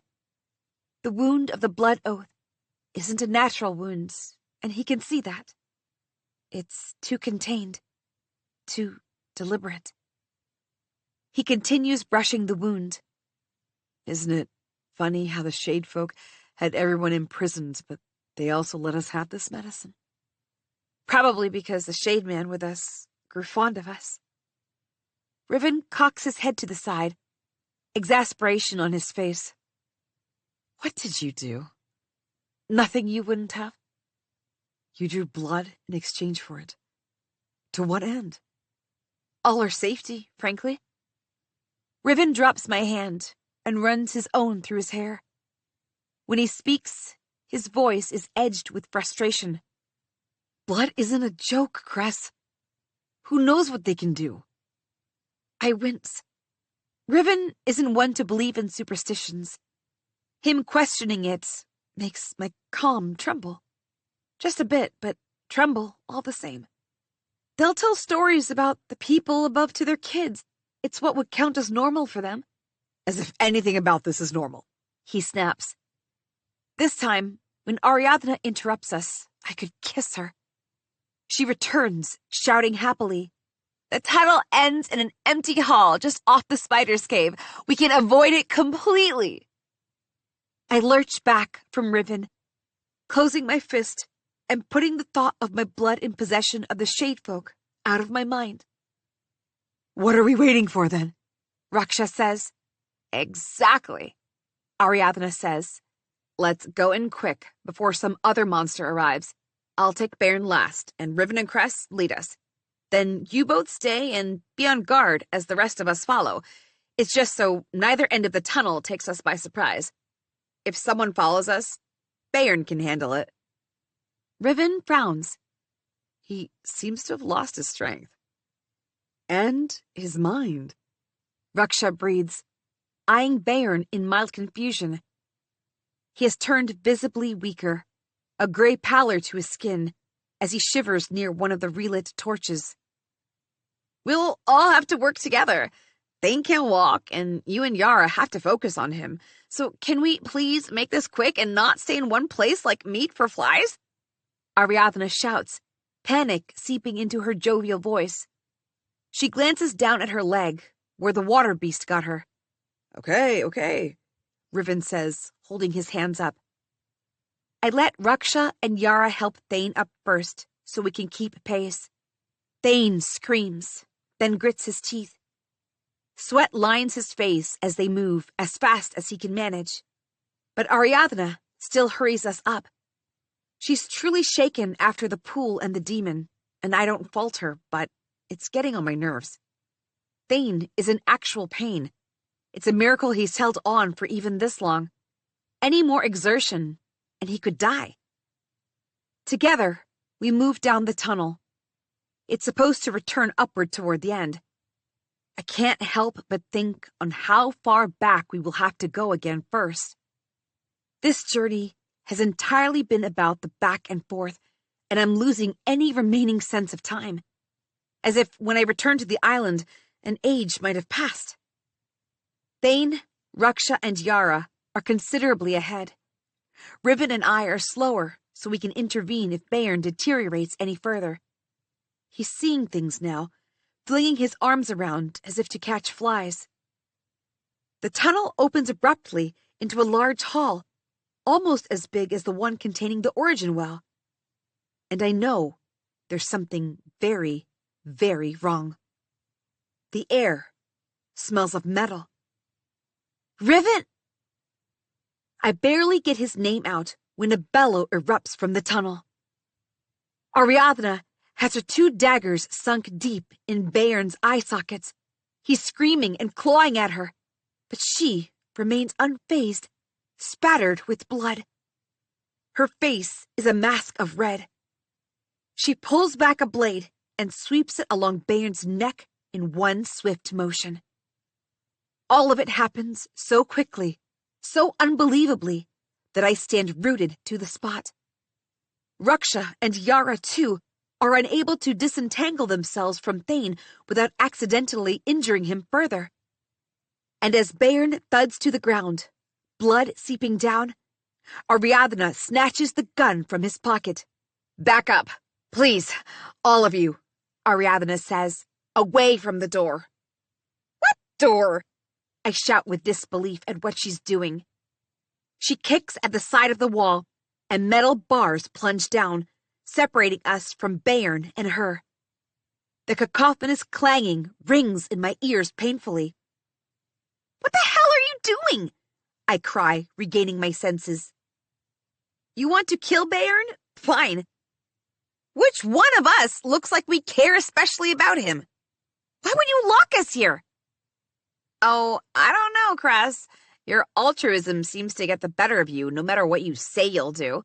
She glares at Riven, makes you do it. I've seen enough of it, and I'm not going to take any risks. Over Bayern? I can't believe this girl. Did the demon poison get in her too? Besides, our ends don't align. You are going to listen to those superstitious cavemen and stop us from sharing the biggest discovery in hundreds of years?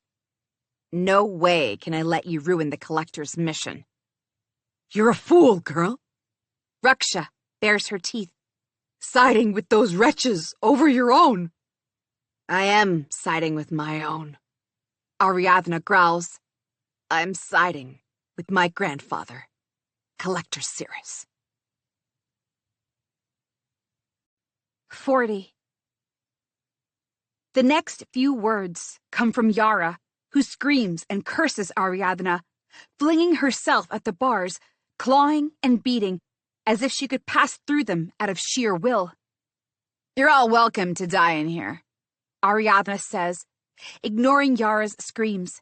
and this time, there's no exits for those little rats to come scurrying out and save you. There's probably some water in your supplies, so have fun. And then she simply walks back with a confidence that says she knows where she's going. Fuck! I yell. Fuck is right, Raksha says harshly. She throws her polearm against the wall, and it clangs to the ground, echoing in the large hall. Yara is still screaming at the empty tunnel. She kicks at the bars and beats her fists at them, tries to wrench them apart until her hands are bleeding. Her wails are moving through the ocean, like her grief over Ansh has finally been unleashed. She pulls at the bars, trying to find keyholes like the ones at the Shade Folks' city, but nothing happens. She yanks at the bars again, but, of course, they don't give. We have to stop Ariadna! Yara yells, her voice breaking. Or it will be for nothing. It will all be for nothing. Raksha makes no move to stop her, so Riven and I don't either.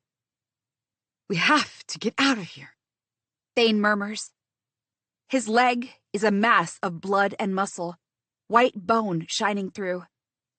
He's leaning against boulders, chalk white with the effort of staying up.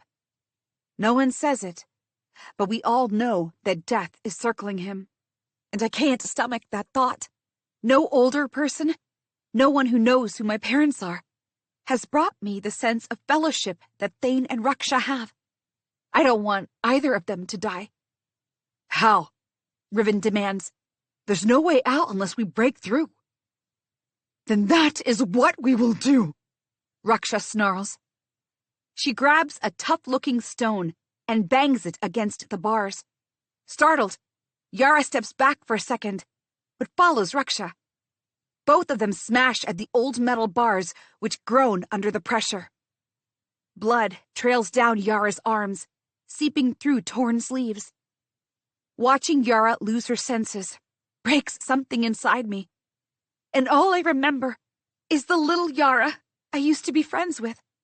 Her parents would leave her and Ansh at my place sometimes, or mine would leave me at theirs, and while the elders were at work, we spent our days running around.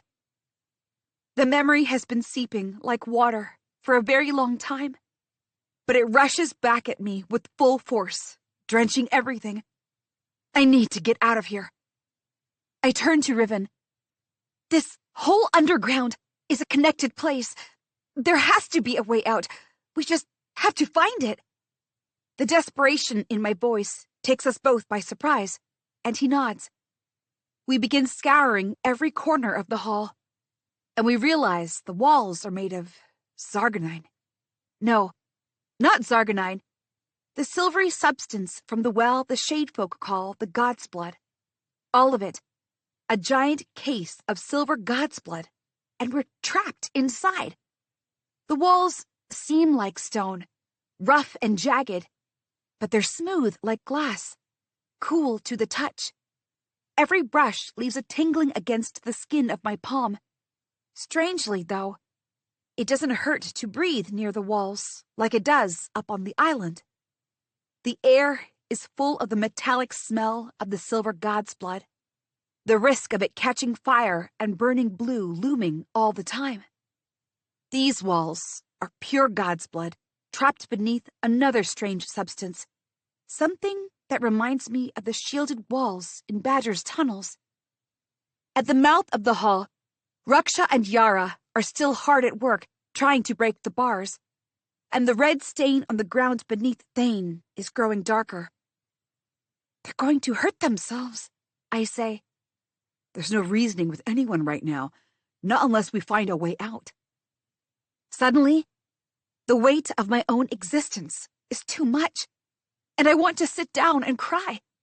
But if I do that now, I don't know if I'll ever be able to get up. The fury and sadness of the past few days are an ocean lapping at my feet, ready to take me under. And that's when I feel it. A block of stone that isn't made of the silver God's Blood.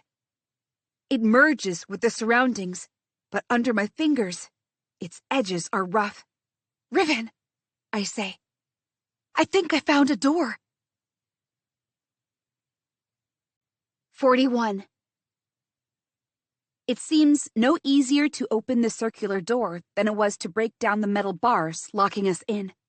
But we try, jamming in our weapons and applying as much pressure as we can. I feel more optimistic than is warranted, perhaps, and that optimism drives most of my strength. Even when Raksha sighs and steps back, flexing her drained hands. The door is locked with rust and age, but it has to open. I won't accept anything else. Pain spikes in my arms with the effort, and vanishes with a gasp. Shadows move across the door. What was that? I ask, to no one in particular. What? Riven says, pausing from using one of the pole arms as a lever. His gaze shifts to my left, on the door. He frowns. Are those claw marks? At first, I see nothing. Only the ages of dirty matter sticking layer by layer to the stone door. But then, the faint, narrow track lines take shape. Very faint. These don't look like animal claws, I say, running a finger down one of the tracks and noticing that the size of the indents fits perfectly along my fingers. These aren't nail scratches. Like there might be if drawn out of recklessness and desperation, as if to escape something.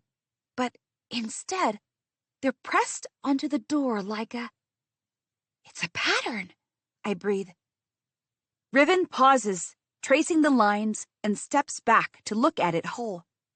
It's a hand. Before I can say anything, he places his palm in the indents, fingers somehow fitting what appeared a smaller hand just a second ago. Nothing happens. Well, it was worth trying, he says. It still is, something whispers in my mind. An unknown feeling. The same as I had in front of the curtain of light when it rippled and I interpreted it as a kind of music. A song only I can hear. There might even have been words in it, but I didn't understand them. Just the feeling of a harmony. Of someone calling me in that music. I reach out and place my hand on the indent, like it fit Riven's hand. It fits my much smaller one, too. I grew up on stories of underground glories, all of which sounded like they were happening ages ago. Of the shade folk who made their home in the tunnels they found.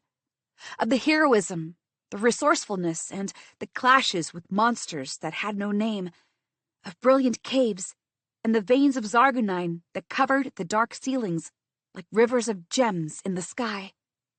Of the voices that emerged from the primordial tunnels that lay even deeper than any man had dared to venture. And who knew who those voices belonged to or what they said? I don't understand what the Song of Light says either, but I hear it, louder than ever before. Cress, get down! Riven's voice is loud too, but not enough to drown out the sudden whistling that erupts from beyond the door. He pulls me down, and the stone door explodes, shards flying everywhere. The white smoke comes a moment later, emerging in the middle out of nowhere, as if seeping through the walls and taking the form of a thick cloud. It looks like cotton at first, and then takes a marble sheen as it keeps getting bigger and bigger. Riven and I grab hands and run. Get back! Something's wrong! I shout. We look over our shoulders as I run toward the center of the hall, and the smoke spills out faster. It reaches the ceiling now, a mushroom-shaped cloud inside the expansive space. Its tail still inside the tunnel from which more of it keeps escaping. It could be a noxious gas, Thane yells, trying to get up, and gestures wildly for us to get away. The cloud continues to grow into even thicker, almost solid-looking coils, as the absolute white begins to take on shades of gray, intertwining into itself until the entire ceiling of the hall vanishes behind it, as if a grotesque storm sky. Mist and smoke and shadows curl outward, swallowing the hall. The storm builds, teeming wildly, and yet hypnotically, until it is closer to the color of a shining gray moonstone. The clouds still gather, swirling, and then there's a bright blue lightning, exactly like a storm sky. What is this devilry? Raksha barks. A shadow demon, and now... But she has no words to name the phenomenon we're seeing.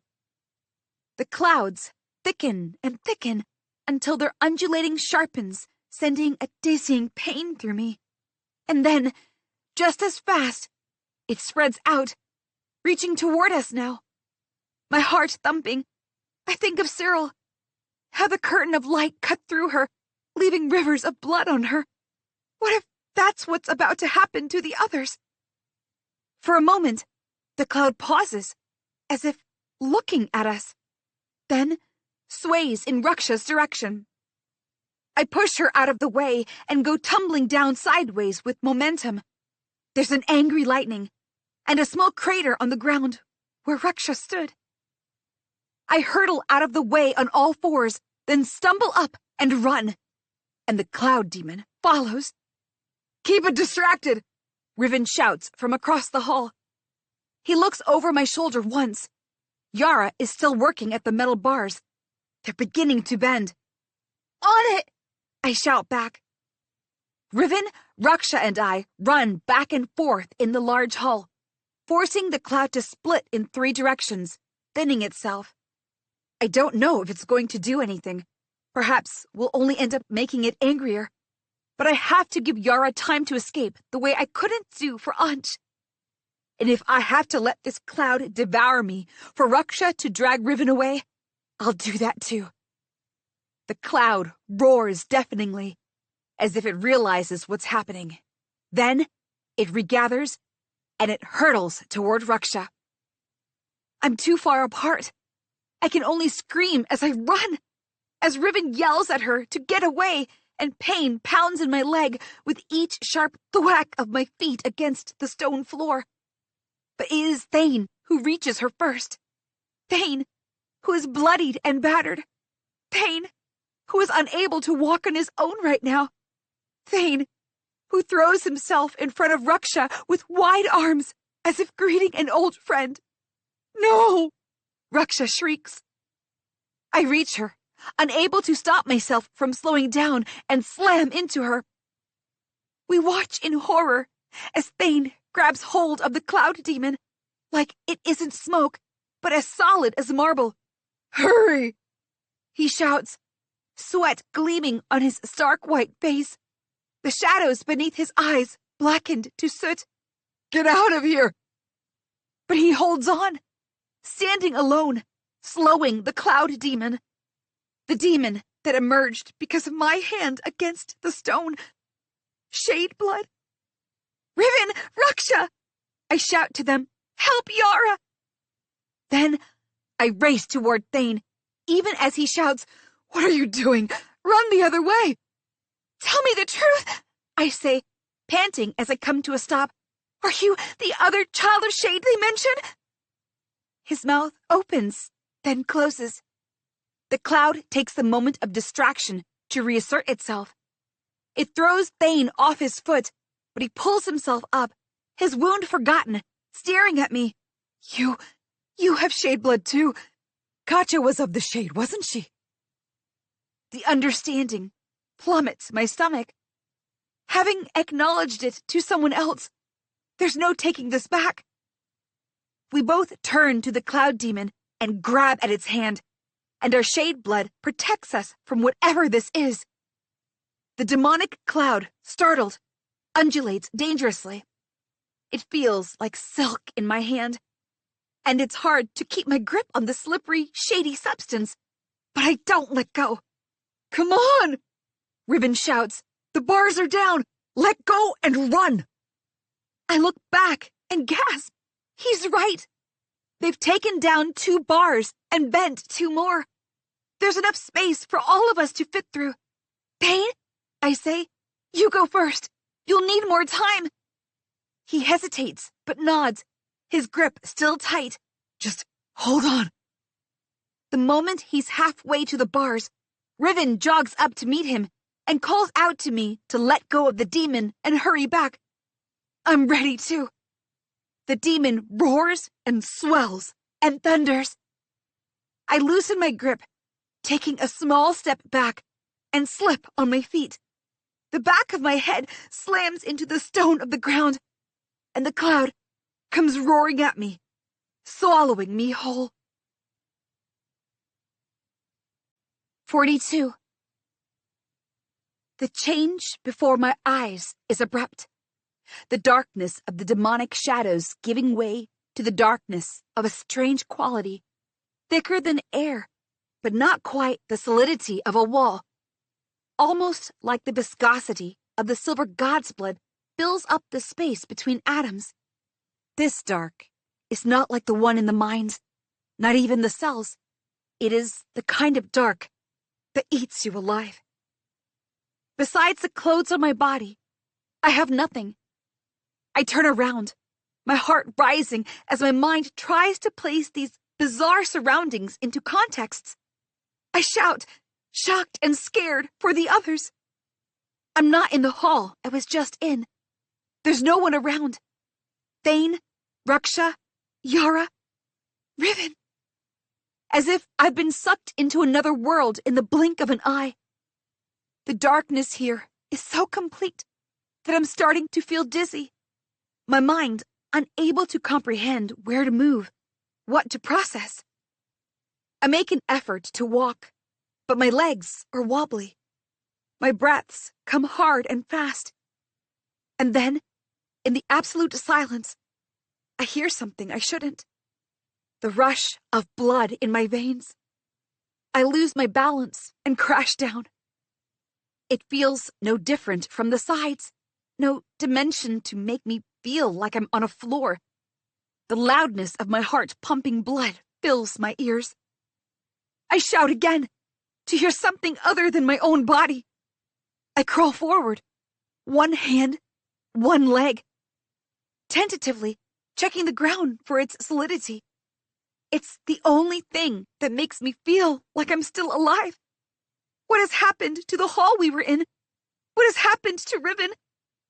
But thinking of Riven only makes my lungs burn with anxiety. The rush of blood is faster, stormier, like I'm standing at the harbor, the waves of sea loud in the air, as if my veins would burst any moment now. Am I dead? Can you feel touch in death? I press one hand over the other, trying to ground myself in my body. But with it, a silent wave returns my feeling in a rush. Pain explodes in my body, unbearable heat clawing into my skin. A birth into the world after being cradled in the womb waters. Trying to scream, trying to focus on one thing, I stumble around, scratching at my hands, but there's nothing to get away from. It's all over me, everywhere. Something lives in the darkness. Something with teeth. Then I hear it. The music that was haunting me, a moment here and there, is everywhere, echoing softly from everywhere, as if originating from the very ground I'm walking on, which I can't see. I move forward without sense of space or time. The fluid air doesn't change, just flows around me in waves. Between one moment and the next, the darkness shifts, and an arched gate appears before me. A giant octopus-like creature is carved into the wall, its arms spreading out, with massive red eyes boring into me with the ferocity of 1,000 angry suns. Its open beak stretches half the length of the wall, which makes the arch. Inside is darkness. I see it, but I hear nothing. I feel nothing. Still scratching at my arms and my face, I rush toward the darkness of the gate. Whatever is inside it, as long as it gets this crawling feeling off me. The threshold robs me of hearing. The air in that small space switches from having a viscous, fluid-like quality to a thin, tightly bound solidity that wraps itself around me, cutting off my breathing, squeezing my throat. Before I can act on my alarm, step back, I'm beyond the arch and standing in the darkened space. The heat, the fangs, and the thick pressure are gone. My gasp is audible, painful, and relieved, and short-lived, as I realize I still have no idea where I am. Distantly, I feel like I'm moving downward, even when I can't tell if I'm in a room, a bigger hall, or a tunnel. There's only darkness coiling along every space that ever existed. For what feels like 1,000 years, I walk down and down, as far as the path I'm on will go. My skin prickles with awareness of being watched, like a beast from the pit is keeping an eye on me, waiting to pounce. I wonder if there is ever an end to this.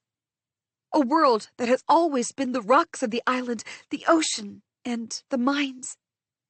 If I keep walking, will I reach the beginning of the world? My mother's stories about the primordial tunnels are beginning to come alive in front of me. I bump into the large tomb and feel along its edge rough stone, carvings that I don't understand, maybe some kind of old language. The city in the caves above, the blood well, and now this strangeness making me feel like I'm standing on the sharp edge of a cliff. All of this, I know the word clawing its way into my consciousness. If you want to call it magic, then magic it is. This doesn't make sense, I whisper, just to hear something. Anything. This isn't real. Something is inside my mind, taking up space. Terrified, I try to focus on myself, keep myself inside me, not give the shadow any place to push me out. If I lose my mind here to something, I will never escape. I will stay here, beneath the ground, lost to the dark infinity of this land. A nudge in my mind. No, I cry. Leave me be. Another nudge, softer this time. Understanding floods me. It's not trying to push me out, but trying to reach out. Blood roars in my ears as a hint of red floats in my vision, in the shape of an oxbow lake, the river it cut from floating in my periphery. And now, the explosion they had set up ripped their own bodies apart as well. There remains a mass of blood and flesh and bones, mingled without dignity, were pressed into a single white sheet that was mottled with red and black as its insides pushed through the thin fabric. The pile was separate from the other dead miners, who were laid down with honor. I did not approach. The people's wails and anger were rife in the air. I heard someone call for me, not in a way that seemed to wonder if I was okay now that my parents were gone, but in righteous anger, voice ringing with vengeance, wishing that I joined my parents too, so no blood of theirs ever crossed into the mines again.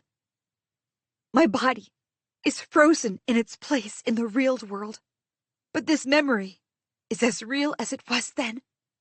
The stench of the blood and the ocean, the burning ash and the slurry from the mines coats my skin, and I can't hide from it.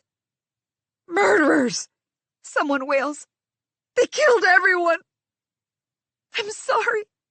I think to the darkness at the edge of the memory, hands pressed against my ears uselessly. I'm so sorry. Please, Don't hate me for what they did. Please, forgive me. 43. The memories don't let go of me. Instead, they take hold of my mind, forcing me to live through everything all over again. Even as I walk on and on, down and down. I had wondered if I might reach the beginning of the world, but now I know there's no end and no beginning to the true darkness. The air ripples, and then the whisper of red splits into a rainbow sheen, cutting the darkness for the blink of an eye, like a river flowing in an absolute night.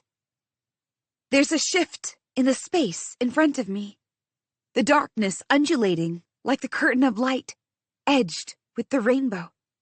Images made of my memories split from my mind and shimmer in the darkness before me. My first gurgling laugh, my first knee scratch, a worn homespun blanket my parents laid me on, Yara and Anj and me huddled near a low fire as our parents worked late that evening. Ashvin, Riven, and Maven making space in their house for me. Riven's pale gray eyes looking at me. All the little things, good and bad, that made Crescent Dune being smothered together in a little orb that can be taken away. And take it all away, what is left within the flesh? The spirit that lives outside of these bonds. The thing inside my mind is trying to talk to the spirit, the one that comes from the same darkness that makes everything else, that made this thing. The one that will exist long after Crescent Dune's body is gone. The one that has no beginning and no end. I am insane, I think. From somewhere in the deep, a whisper. And what makes your reality the sane one? The soft rainbow edges shimmer, waver, and in their faint light, I see the tomb clearer. And then, a light the size of a pinhead emerges in the middle of the rainbow river. The soft white light enlarges slowly until it takes the form of a face taller than me. A monstrous face with a large forehead and an equal-sized fang-filled mouth. 2 infinitesimal slits as nostrils in the tiny space between them, and 2 eyes on each side floats in the darkness. The entire face is scarred, mountainous, and brutal. Whatever the body looks like is hidden behind its colossal tentacles, each one capable of wrapping around a ship and snapping it with a single pull. Who? My voice is a smudge in the dark. I try again. Who are you? The thing, the monster, speaks. A word that I'm unable to grasp in a sound that seems like the gentle flow of water in my ear, tinkling, but with a deep silence between every fall of sound. And then it adds in an echo in my head. But your mind will not be able to comprehend my name, nor your tongue be able to say it. Although I have had many names since the first dark. You may call me Karavi, your vessel, so you may survive in these waves of unregulated time. Karavi, I breathe. Except Karavi, I see nothing, like this monster is all that exists. It is like trying to look at the world through my throat, where there is no vision, no understanding of what vision even is. Why am I here?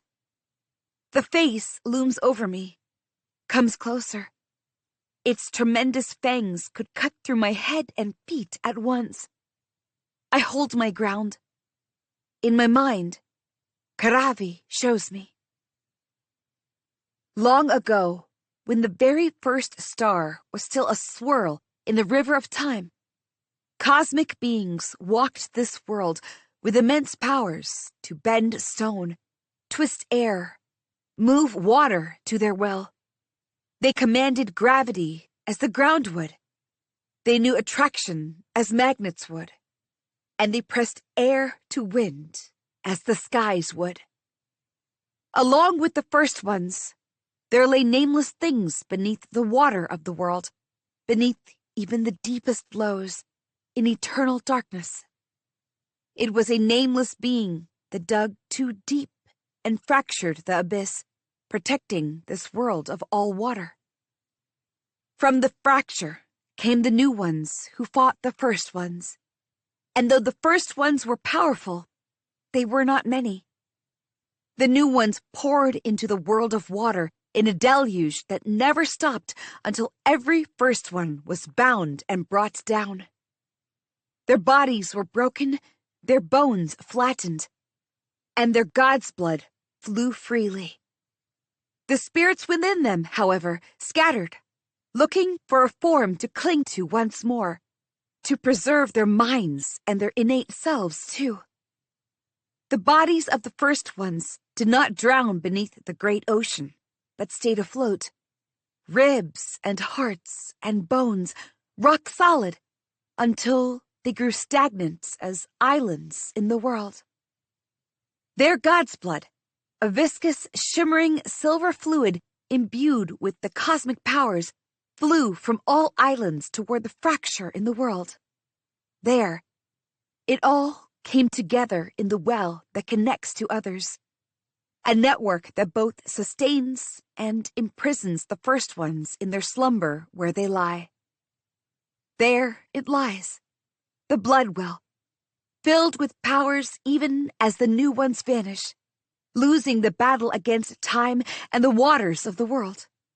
And ages later, there is another exodus in another world. The ones who gave themselves a name, the Empyrean Elders, arrive. A corrupting force that excavated the bodies of the first ones, hollowing them, sucking out the god's blood for their own use. The god's blood, as it does with the first ones, becomes both a salvation and a poison to the Empyrean Elders. As it drains, it gently, ever gently, begins calling the spirits of the first ones from the prisons to the open skies.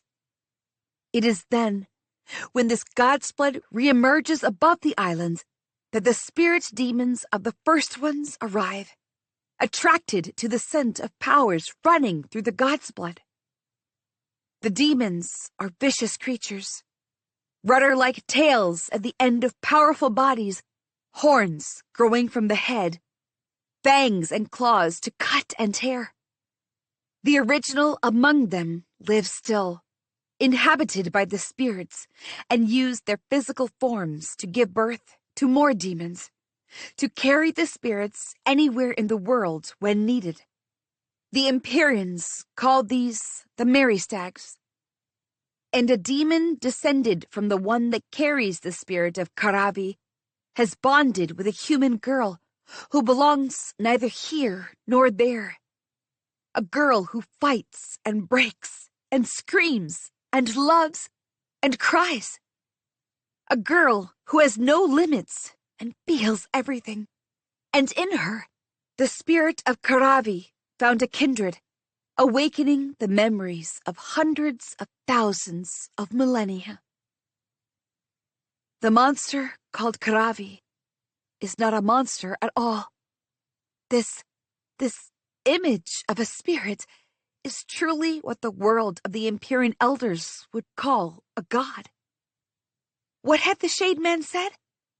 They are gods only because they could not be killed.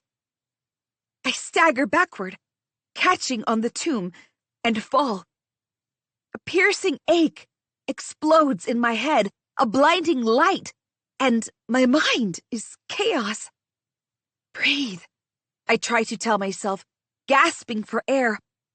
I scramble to ground myself in the now, panic bringing every terrible thought I've ever had to the fore. Breathe, please.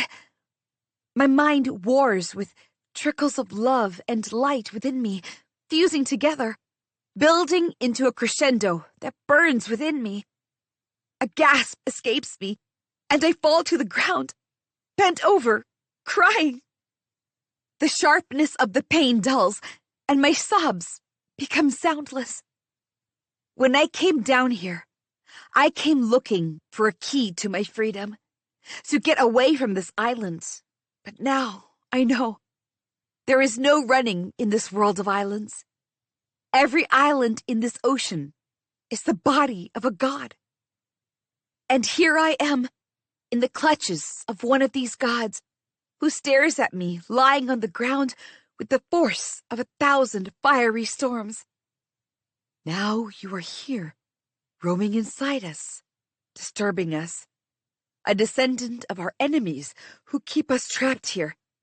Are you here for our god's blood too? No, I whimper. Our enemies who keep us trapped here. The Shade Folk. So this is what the Shade Folk's duty means. To live down here still and keep the first ones from arising again. This is their mandate. They want the blood well a secret, not because they worship it, but so it won't ever be drained. And my mother, when she blew up the mines, she was only trying to block the way down to the blood well in her own desperate way. I know it now. She was trying to protect the island. These islanders who hate her and my father, they owe their lives to my parents. And that is what the Collector and Ariadna are now going to do. Drain the blood well for their Zargonine. Karavi speaks in my mind. Then heed this reminder and this warning. There is a large silence, larger than the entire underground, before Karavi's voice blows like trumpets. This is the reminder. This world of water is ours. We created it out of the first silence and the first dark, and we are intertwined in its very foundation. That is the truth. And here is our warning. We have slept for too long. It is time that we woke. Do what you must and drain the well as appropriate. It is time that our bodies were made whole and we taste the sky and drink the ocean once more. Do this, and you will see the truth of what is and what will be. Do this, and you will serve in the glory of creation from before the first dawn broke. If you do not, there will be not a spark of your blood left at the end of everything. I don't speak. Don't betray the terror at the thought of the islands splitting apart and coming together to form a cosmic being. It would only mean one thing: the destruction of this world, the annihilation of humans. I sense the darkness slipping, the coils swirling and lightening even as I try to make sense of where I am. But I don't remember exactly when Karavi vanished from in front of me, from my mind. 1 second, she still loomed large, warning me to help the first ones or stand aside, and the next, a sharp rainbow ripples like the wind, encircling me. Something rushes up to meet me, a silent explosion. And then, I'm coughing, my back lying hard against the stone, and I wake up to find Riven, Raksha, Thane, and even Yara crouched around me. Thank the ocean, Riven whispers. The Shade Folk are right. My parents tried. I heave, trying to stamp the panic down. Every breath is a knife in my lungs. The still air presses with the force of a storm against my skin. Every sensation too loud, too rough, too much. As if I'm thrown out of the womb waters into the world anew. Easy, Cress. Riven catches my face in his hand, but I have to get the words out. I have to. Raksha should know her stories are wrong. The first ones never walked on the islands. They are the islands. Everything I thought, everything I am, none of it matters.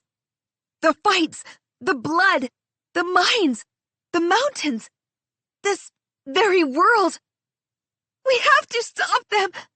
I half cry, half scream. We have to stop Ariadna and the collector, or we will all die. 44. Tell me again, says Raksha, her head resting on the pole arm as she holds it tight enough for her knuckles to turn white. about the first ones. Wearily, I look at her over my own hands clasped fast, resting on my pulled-up knees. I've coiled my body together, as close to myself as possible, inhaling the stale metallic air of the caves. Every sensation crawls like 100 tiny insects on my skin, visceral and hot and maddening. I want to scratch my skin open, get out of this prison of flesh if that's what it takes to stop feeling everything at once. The others are in a similar state of disbelief as Raksha. I don't blame them. I know how it sounds, I say, mouth dry. Speaking of it doesn't ease the weight of this cosmic truth. It is because of how it sounds that I'm willing to believe you, Thane says grimly. His face is pale, and his leg is tied with a cloth that has gotten black with blood again. He meets my eye, and for a brief moment, the air around him shimmers with the darkness of nothingness, the one that marks him as the blood of shadefolk. Trying to put what I experienced, a transcendental experience with a cosmic being, into words made me doubt my own mind, made me cry like I haven't ever before. It was Thane, my fellow shademan, who helped me explain the story of this world by coaxing me gently, patiently, even when his own life is slowly ebbing. Riven believes me, I know, and fortunately, Raksha does too.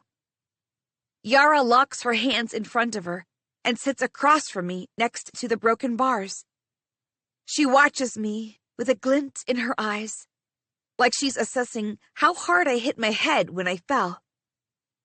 There are men up there on the island who are preparing for our annihilation, Thane says. Bairn was one thing, but Ariadna is the collector's granddaughter. They both betrayed one another, so who knows what truly goes on in those people's minds? We have to stop them however we can. It's no longer about mining and jobs and food and houses. It's about our existence. No one will believe us, Yara says gruffly. I turn to her in surprise that she has any opinion at all.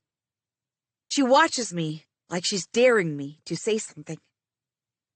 Riven nods. At my expression, he adds, I stand with you, now and forever, but what we have seen down here, no one up on the island has.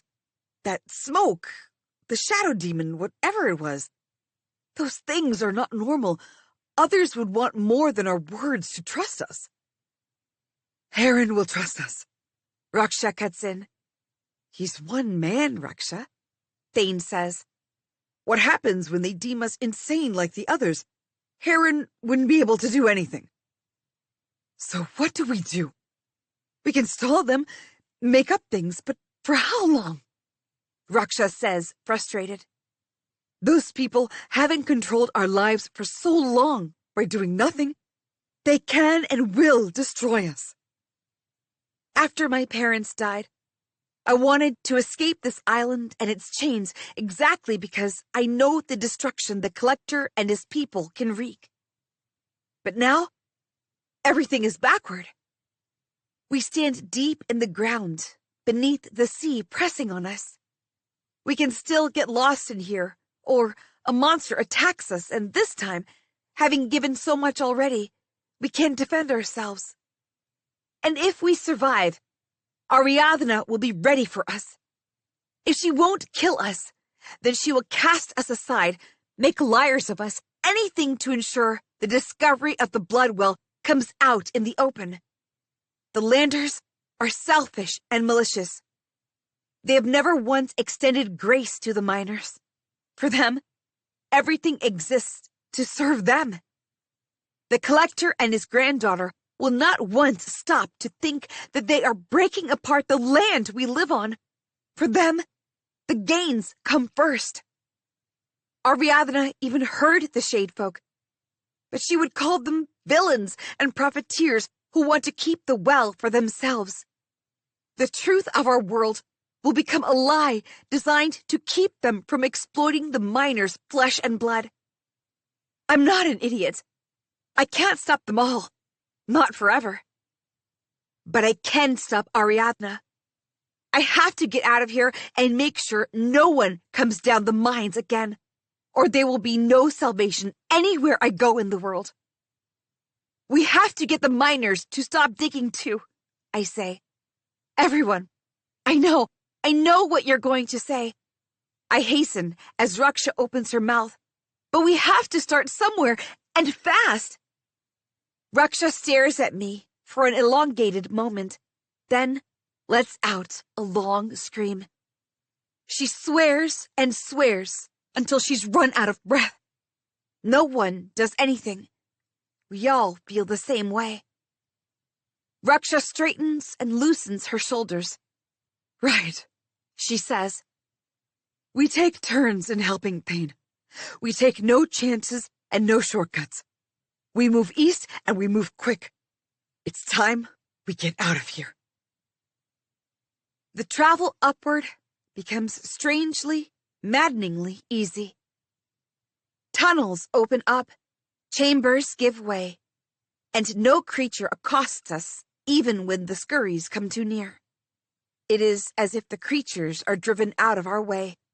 The ascents give us some trouble, but only because of getting Thane upward. The caves are helping us, and the thought makes my legs tremble. But the ease of the way is why the light at the end of the tunnel is so sudden, so bright that for a moment I can see nothing save for the little circumference of startling whiteness burning our eyes, and why, when the guns surround us, none of us notice at first until I walk right into the barrel. 45. Where are you coming from? Says one of the people. The whole group has their faces covered, leaving only their eyes locked on us. What is going on? Raksha steps up. Caden, is that you? The one holding the gun to my head startles. Rakshama! Every gun lowers immediately. You're back? Says Caden as he rips off his face covering. But that girl said you were all dead. Heron thinks you're dead. Damn that girl to the deepest sea. Raksha curses. Thane needs help. Hurry up. Caden starts to say something, but then glances at Thane and clamps his mouth shut. His face drains of color. He swears and calls out for some of the group to take Thane to a doctor. As they carry him, Thane lets out a pained gasp. He gives me an encouraging smile. At least, I think that's what it's supposed to be. Under the circumstances, we tried our best to keep the wound tied and prevent blood loss, but none of us are truly healers, and all I can do is hope our best was enough to keep him alive. His leaving makes me feel strangely uncomfortable, like I've been left alone again, and I'm too young to know what to do next. But before I have time to process that, Caden hurries us up along one of the defunct chambers littered with mining carts. What's happening? Why is the work stopped? It's only when Raksha asks that I realize it. The usual thundering of drills and ground movers and shouts and chaos of wheels is absent, leaving behind a large silence as loud as the music beneath the ground. A quiet, haunting whistle blows through the shafts. The collector, Caden says. what about him? Raksha asks sharply.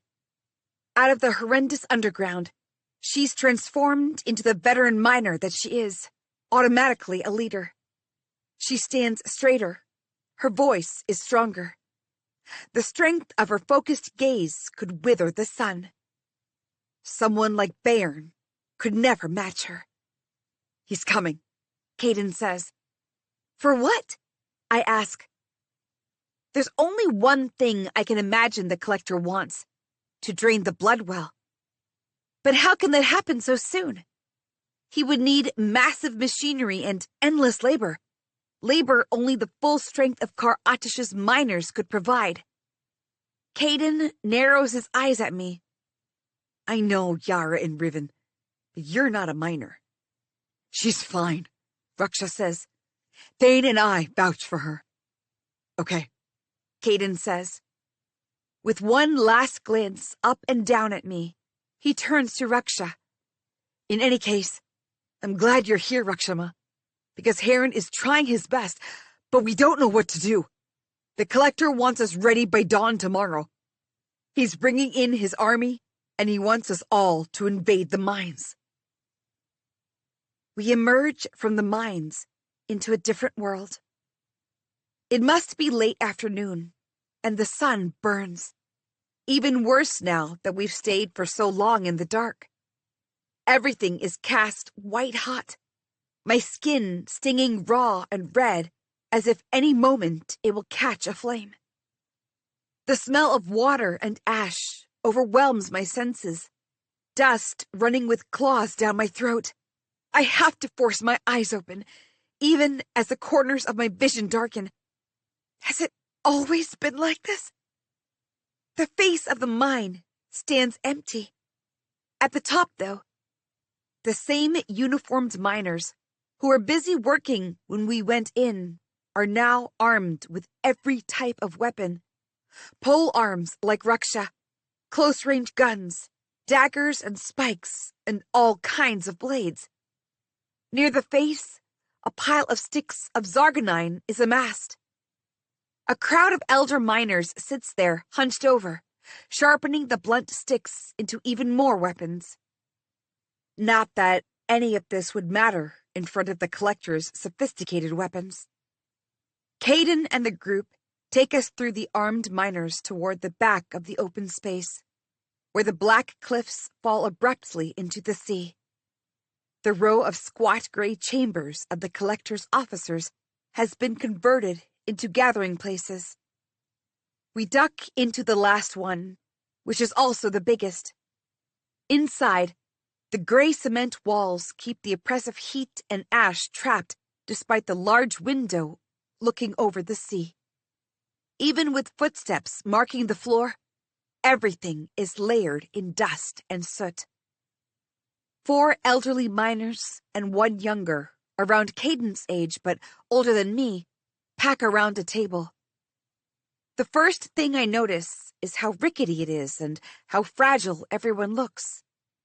The younger guy looks up, pushing his hair out of his eyes as we enter. He leaps to his feet in shock. Ma? You're here! You're alive! So, this must be Raksha's son, Herod, the young scythe. Raksha gets to him in one fluid motion, like gravity couldn't work against her in that moment. She hugs him fiercely and lets up just as quickly.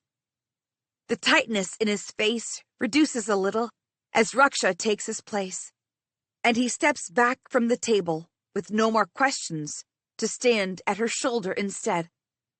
How's Thane? One of the elder ones asks. They're starting work to amputate his leg, but he will live, answers someone at our backs. That's good. We need him, the man murmurs. He looks back to Raksha. What happened to your mission? Did you find anyone?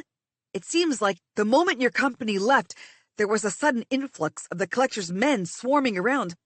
What is the connection? The collector fooled us, Raksha growls, pressing down on the table. It makes a cracking sound. He wants to drain the origin well, and we can't let that happen. She quickly summarizes our journey, but takes her time to explain about that disgusting insect creature and the shadow spider. And with a glance at me and Riven, she goes on a tangent about how deadly an invasion into the mines could be. That it will start a war with the children of Shade, and we will all die as collateral. I hadn't realized how tightly the center of my body was coiled, worried over how this conversation would go with the miners. Thank the ocean, Raksha knows how to handle these people. We are also looking at an exodus of underground creatures who can and will cause destruction we won't be able to deal with. This won't stop here. They will travel elsewhere, and they will cause mayhem in addition to the toll the ocean takes. Nowhere will be safe. We are staring at our annihilation. She ends grimly. The crowd around the table swears, but there's no immediate uproar. No one even asks her follow-up questions. They believe her. This is what the mining family has always been. Trust and faith in one another. I feel out of my depth here, surrounded by miners who must have had family members killed in the explosion. Then it's simple. We refuse to go in and we keep them back, a man named Faris says. He looks familiar. In another life, I might have known him, but I dare not ask him anything. We have rotating patrols ready. The top of the mine's face is covered, Heron says.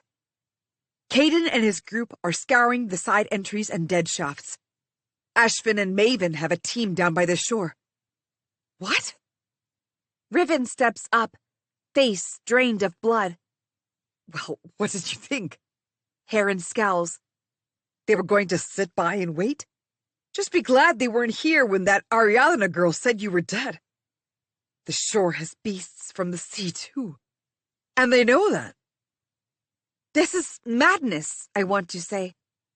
They're trying to defend the mines from all sides, but we're too close, too unequipped.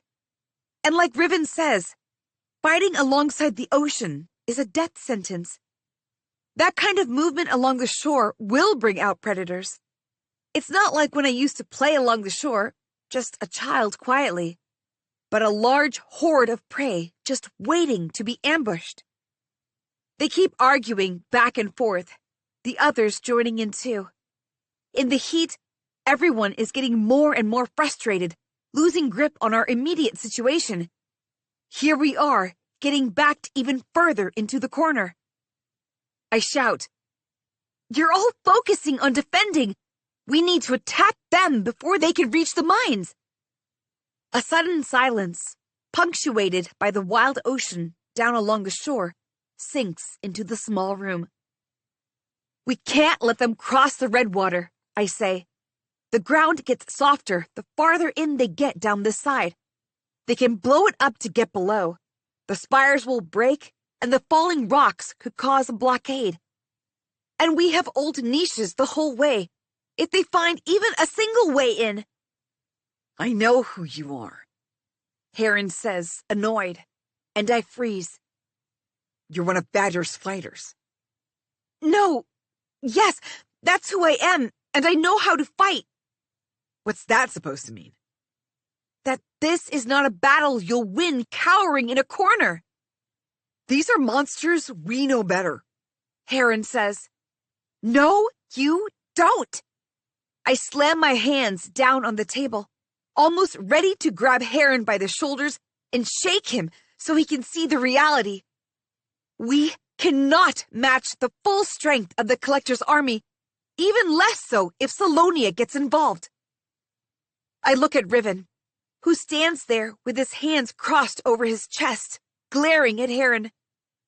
It was different before, but now, knowing what's at stake, I can't leave him here. And I know if I asked, he wouldn't leave with me, and neither would his brothers, which means I can't escape this anymore. Leave Kar Atish. Let them all rot. That's what I always told myself to keep going in this world. It was not my fight. I would find another island and its freer skies.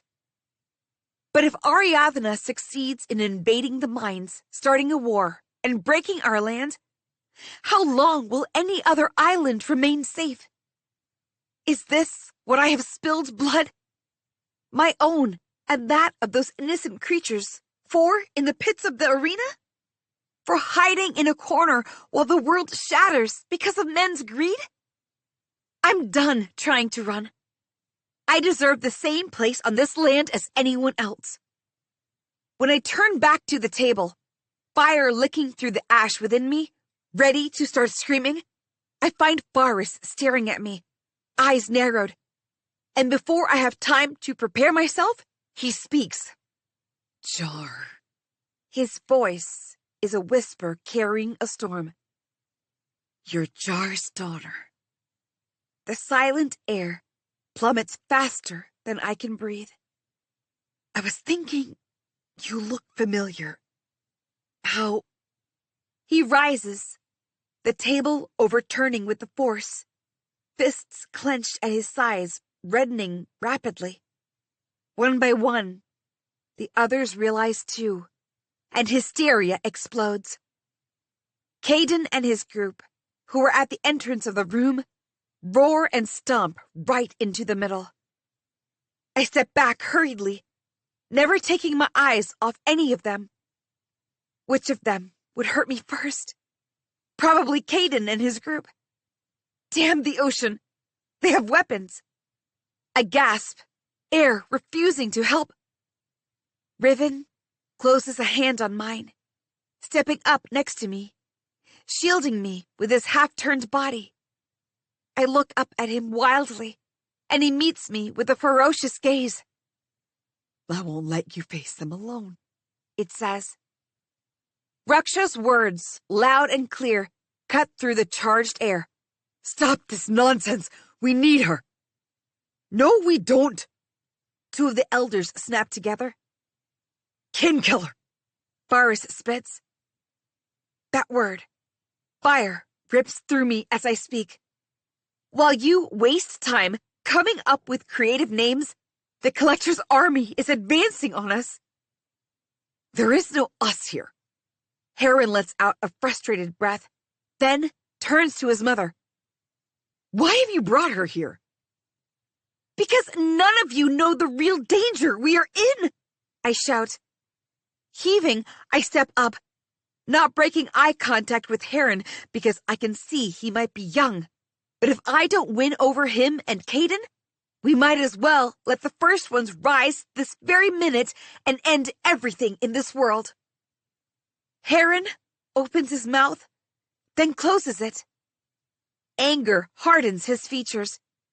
Instead of me, he continues to address Raksha. Don't push this, Ma.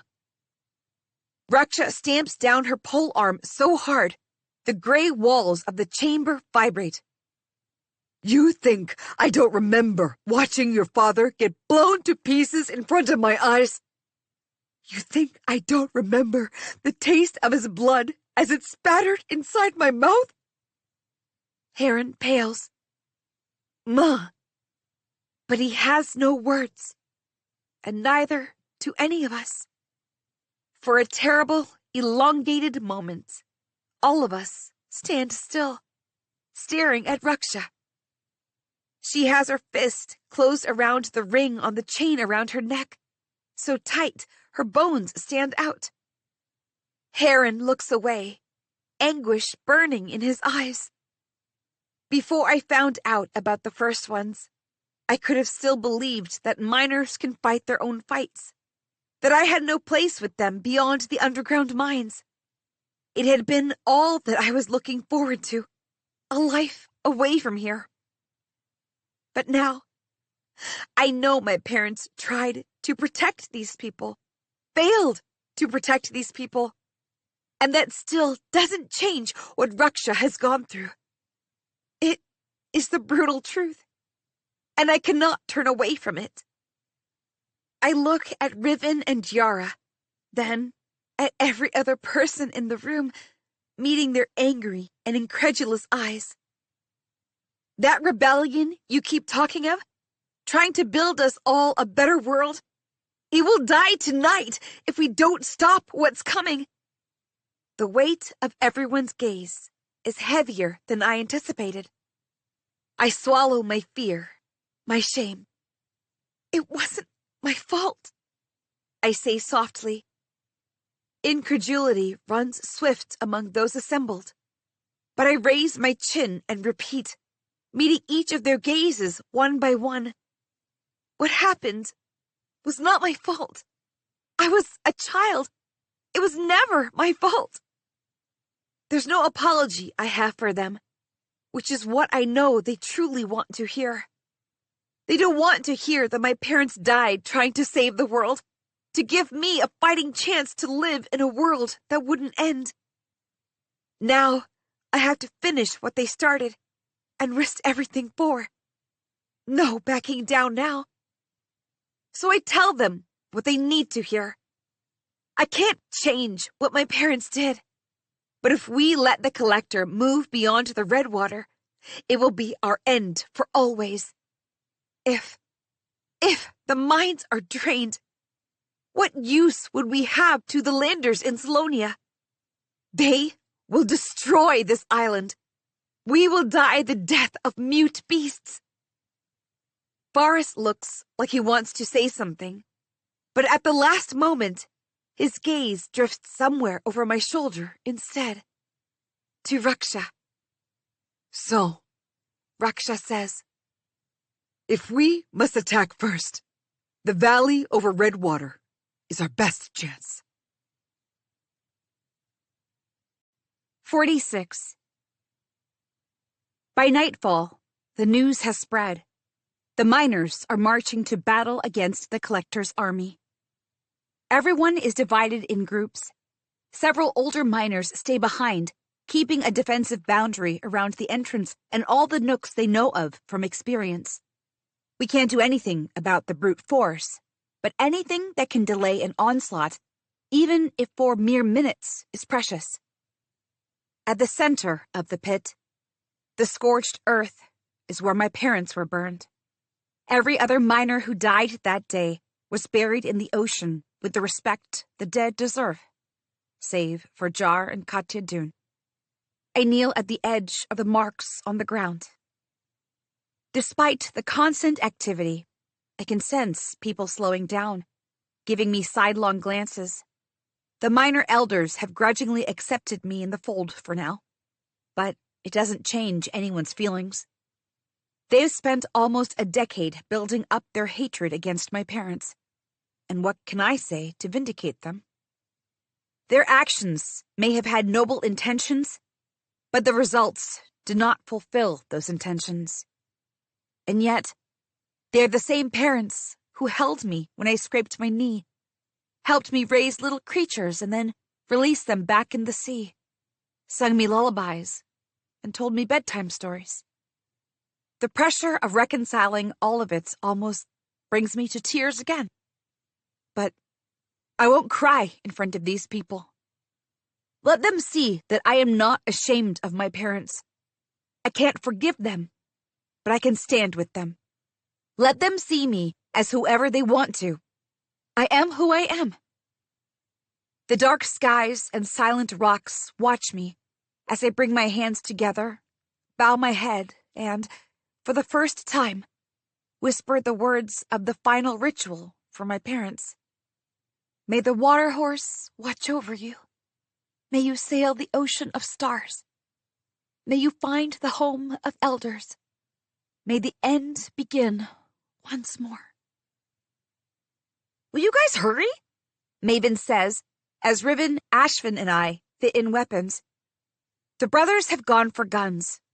I take one, but mostly I pick up blades in addition to my daggers. I know my strength, and it's in close combat. What are you hurrying for? Ashvin stops and asks. You stay here. Riven takes Maven's arm. Yeah, go home and don't worry about us. We'll see you in the morning, and if... Maven rips out of Riven's grasp. You both have got to be kidding. He glares at them, tightening his grip on the gun he was in the process of strapping to his chest. May, is this the time to... I start, but Ashvin immediately cuts me off. I will tie you to a merry stag before I let you in active battle. The three brothers stand across from one another, each of their faces mirroring the other's stubbornness. They look unlike themselves. The bruises from these past days, the prominence of bones over paler skin, like they've already been through a war. Don't make this harder than it has to be, Riven growls. Yeah, that's what I'm saying. Stop wasting time and let's go. Maven snaps back. Faster than I can blink, the three of them are grappling. What in the ocean's name? I shout, stepping out of the way. How is this helping? But they fight and throw things. Clearly, none of them actually wants to hurt anyone, so they're all getting their fair share of punches. I hate all three of them. You are not going, Ashvin wheezes, as May grabs his throat from behind, while Riven tries to get him off Ashvin.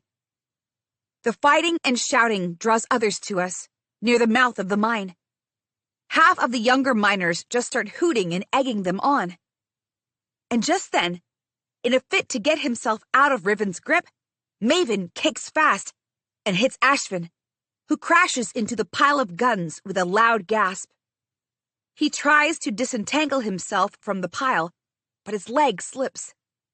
I rush to help him, and when he sits up, blood trickles down his nose. Riven and Maven race across to him, their faces shocked and terror marking their shouts. Ashvin touches the blood sliding down his face, and his fingers come away red. Someone gets Riven a quick aid kit, and he gets to work. With the same slippery hands, Ashvin grabs Maven's collars and looks him in the eye. You are not going. For a moment, the two of them just stare at each other, the rest of the world forgotten. Finally, Maven takes Ashvin's hand and promises to his brothers, Fine, but when this fight is over, I will break both your bones. As I turn away to let them have a moment, he calls, Oi, Cress! When I twist in my place and raise a brow, he adds, Take care of my brothers. On my life, I tell him. The multiple groups that line the mines and the harbor next to the refinery are our last line of defense. If they get breached, there's no stopping the Collector's army. Which is why most people with fighting capabilities go into Kar Atish, led by Heron and Caden, hoping to bottleneck the gorge over the Redwater and keep the army far away from the mines. The palpable strain among those leading the charge about what might happen if they failed to keep the army trapped here pulses in the air, settling on everyone else. It's even worse along the row I walk with. Heron put me directly next to Yara, and we both have guns, which is why Riven splits from his unit 2 rows behind and marches next to us. If this is their way of keeping me in check, I'm fine. As long as we don't let the mines fall to the Collector and Ariadna, I'm okay with marching next to the Sea Devil itself. The storm is high as we move in unison, hundreds of armed miners. The black skies are thick with clouds, rain pelting the spires. The weather couldn't be worse if it tried. I wipe water off my face, squinting to see beyond the curtain of rain. All around me, light from everyone's headlamps diffuses in the water. For all my life, I have lived apart from the people I now march with, shoulder to shoulder, ready to die next to them. But that distance is not enough to change what I feel down to my bones now. Anticipation, yes, but raw fear, too. We've all heard stories of so many rebellions and uprisings over the years. Legends of Salonia's fatal attempt at legitimizing rebels as a political opposition, which ended in the entire rebel movement destroyed in a single moment. and the repercussions the rest of the islands have felt for so long. None of us will forget the night of the wagon scars, even though most of us weren't even alive when it happened. Miners had gone on a strike. They camped along the Redwater Valley, demanding rights to better wages, proper access to health facilities, a relaxation in the indenture policies. 7 nights in, men from the collector's compound snuck in, got into the mine train, and drove it along the gorge, right down the middle of the miner camps, and gunned them all down. Defenseless miners and their families, children too. The pervasiveness of that devastation on Kar Atish is so strong, so real, that it feels as if every miner child is born with that knowledge within us. The rot beasts have fled in the wake of our long serpentine march along the uneven hills, amid the spires that the rains weaken. Every now and then, rocks tumble down, scattering us, slowing us. Our progress is still steady, but I can feel the finality in the iron-tasting rain. One way or another, we will find what the fate of Kar Atish will be within the day. Eventually, after hours, we reach the midpoint that connects the arm of the miners with the shoulder of the collector. A narrow gorge lined with the defunct wagon tracks, littered with boulders and thorny bushes, and scraps scattered like excavated fossils in the hills. Discarded mine carts and rusted mine trains, wire cages, and other junk that, although reminders of horrifying things, we can use as necessary shields, since most of our so-called army carries guns filled with shrapnel. While the rain stays away due to the direction of the wind, the terrible cacophony of the storm is magnified in the gorge. The walk up here kept most of us distracted from the obvious fear, but now I can feel tension ratcheting up my body. Several meters ahead, Heron and 2 of his closest fighters move ahead to rendezvous with the scouts. This is a reckless idea, Yara breathes, shooting me a look of pure loathing. I'd rather not have fought too, Riven says before I can counter. But since we are, I'd rather we win, so you better pull yourself together. If you don't stop talking to me, the next thing to come out of your mouth will be your teeth. She walks across the gorge to place herself as far away from us as possible. She's going to get us killed, Riven says. I told Heron we shouldn't bring her. I raise a brow. Because she's not sticking to the place she's supposed to? I am not behaving like I want to kill everyone and then myself. I cannot believe the words that come out of me next, but I tell him anyway. Have some compassion, Riven. She lost her brother in the whole farce. She's grieving. He sighs. You're right. I'm sorry, I'm... Thinking of May? He'll be fine. He's tougher than you and Ashvin give him credit for. Riven opens his mouth to answer, but at that moment, there's hurried movement from up in the gorge. Heron and his men return, charging down the narrow path. Several of them take up places along the gorge, and some move in among the rest of the group. Heron stays at the top, yelling, "Get in formation! They're moving toward us now!" Around the corner, 3 tanks thunder into view, the turret of each mounted with mammoth firearms, lander machines that we can only dream of. A keening sound fills the air, and, blood freezing in my bones, I see sharp lights rising along the sides of the firearms like red-eyed rot about to leap. Screams and bullets echo in the night. My hands automatically know what to do, even as I stumble backward into the hill, shooting across the gorge at the tanks. But, of course, it's no use. There's a barrage of gunshots.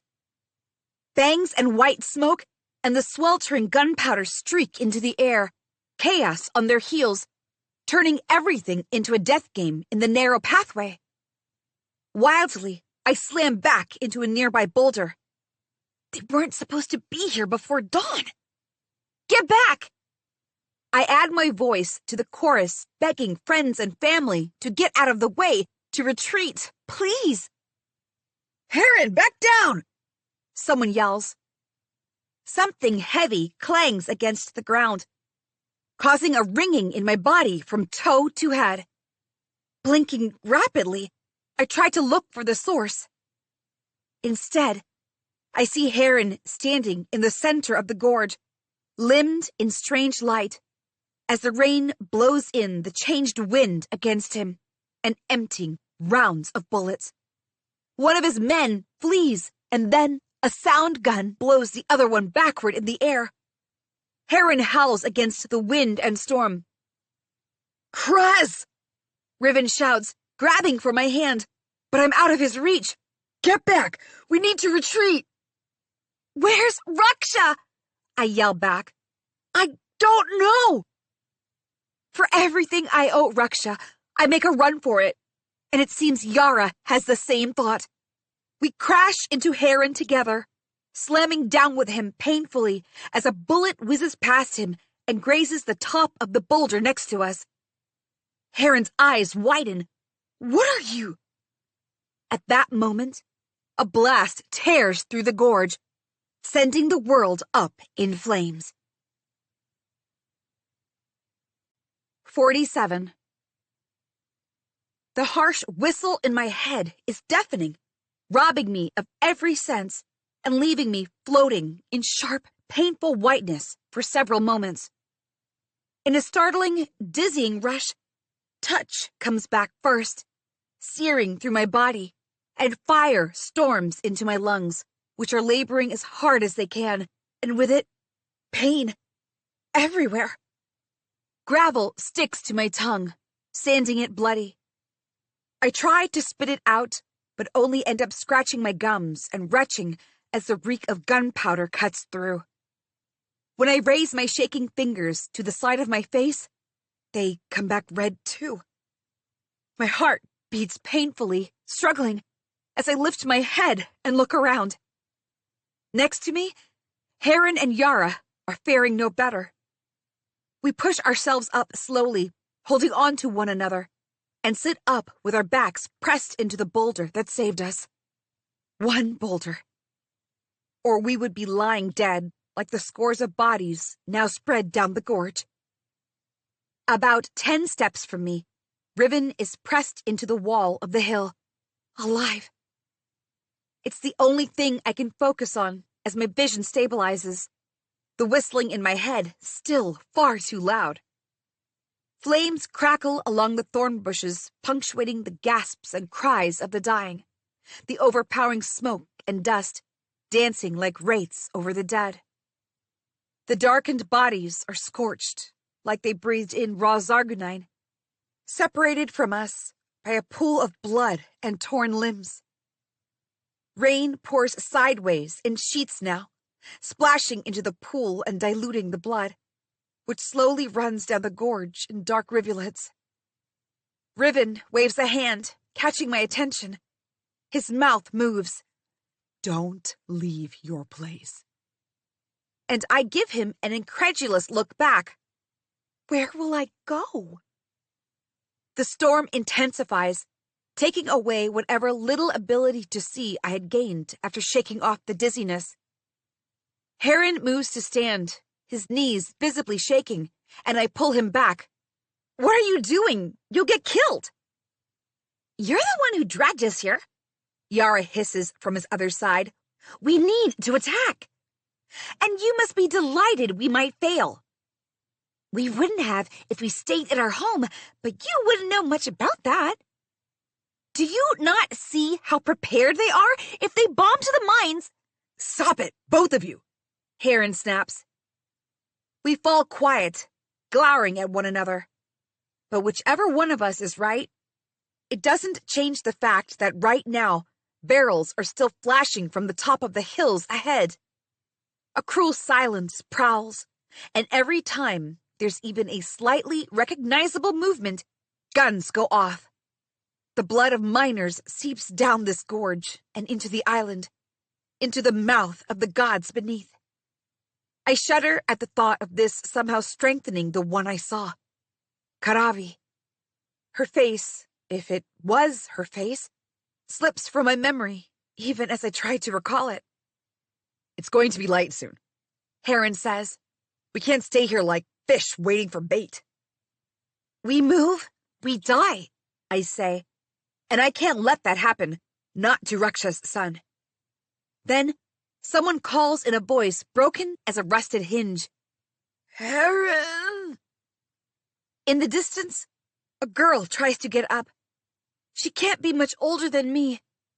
The blue of the miner's clothes she's wearing has turned a dark midnight, soaked with blood.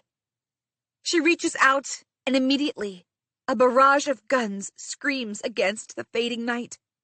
Several miss, thunking along bodies already dead, but one finds its mark and explodes. Her shocked expression frozen forever, the girl slams back to the ground. Heron roars and rushes to her. There's a sound of a gun being reloaded, a shot, and as Heron realizes what he's done in impulse, he turns, surprised. A single bullet rips at the side of his waist. Heron! Raksha cries from somewhere at the back. There, behind a broken cart. Before Raksha gives in to her instinct too, I hurtle away from the boulder and rush to Heron. A bullet grazes past the top of my head, burning my hair. I try to drag him away, but he's too heavy, and I think, this is it. The next second, Riven and Yara are there, each helping me get Heron to the side of the hill in the temporary safety of an outcropping. And it still isn't enough to keep Raksha at her place. She crawls like the shadow of a snake, taking advantage of the rain, and picks her way through the dead toward us. Heron presses a hand to the patch of red rapidly spreading at his side. Well, this isn't great. Raksha doesn't say anything, so I do. We have to get him back. And leave my people here alone? No, he says, but already the bite in his voice is gone. His breathing is labored, sweat trickling along and making tracks down the soot on his face. You'd rather be dead than leave them alone? You bleed to death here, Raksha says. She pulls his eye down and studies him. None of us have to be a doctor to know what the paleness of his skin means. We saw it with Thane already. Once it gets light. Riven looks up, a hand shading his face from the rain, smelling violently of rust. They'll move in and chase us down to the mines. We move now, we might as well just slit our own throats, Yara says. Her eyebrows lower, anger descending in her again. If I get them to chase me, maybe you'll have a chance to take him away from here. You can't. She cuts me off. I want nothing more than to be with my brother. And if I can help my people while I'm at it, then I will. You don't get to judge me. Yara, Raksha says. This is not the way. If what she says about the first ones is true. Yara throws me a murderous glance. Do we have any other choice left? Riven and I exchange glances. Perhaps it's not the way, but what is? It either ends now or we struggle and die many times over. I feel the weight of Karavi's frightening gaze.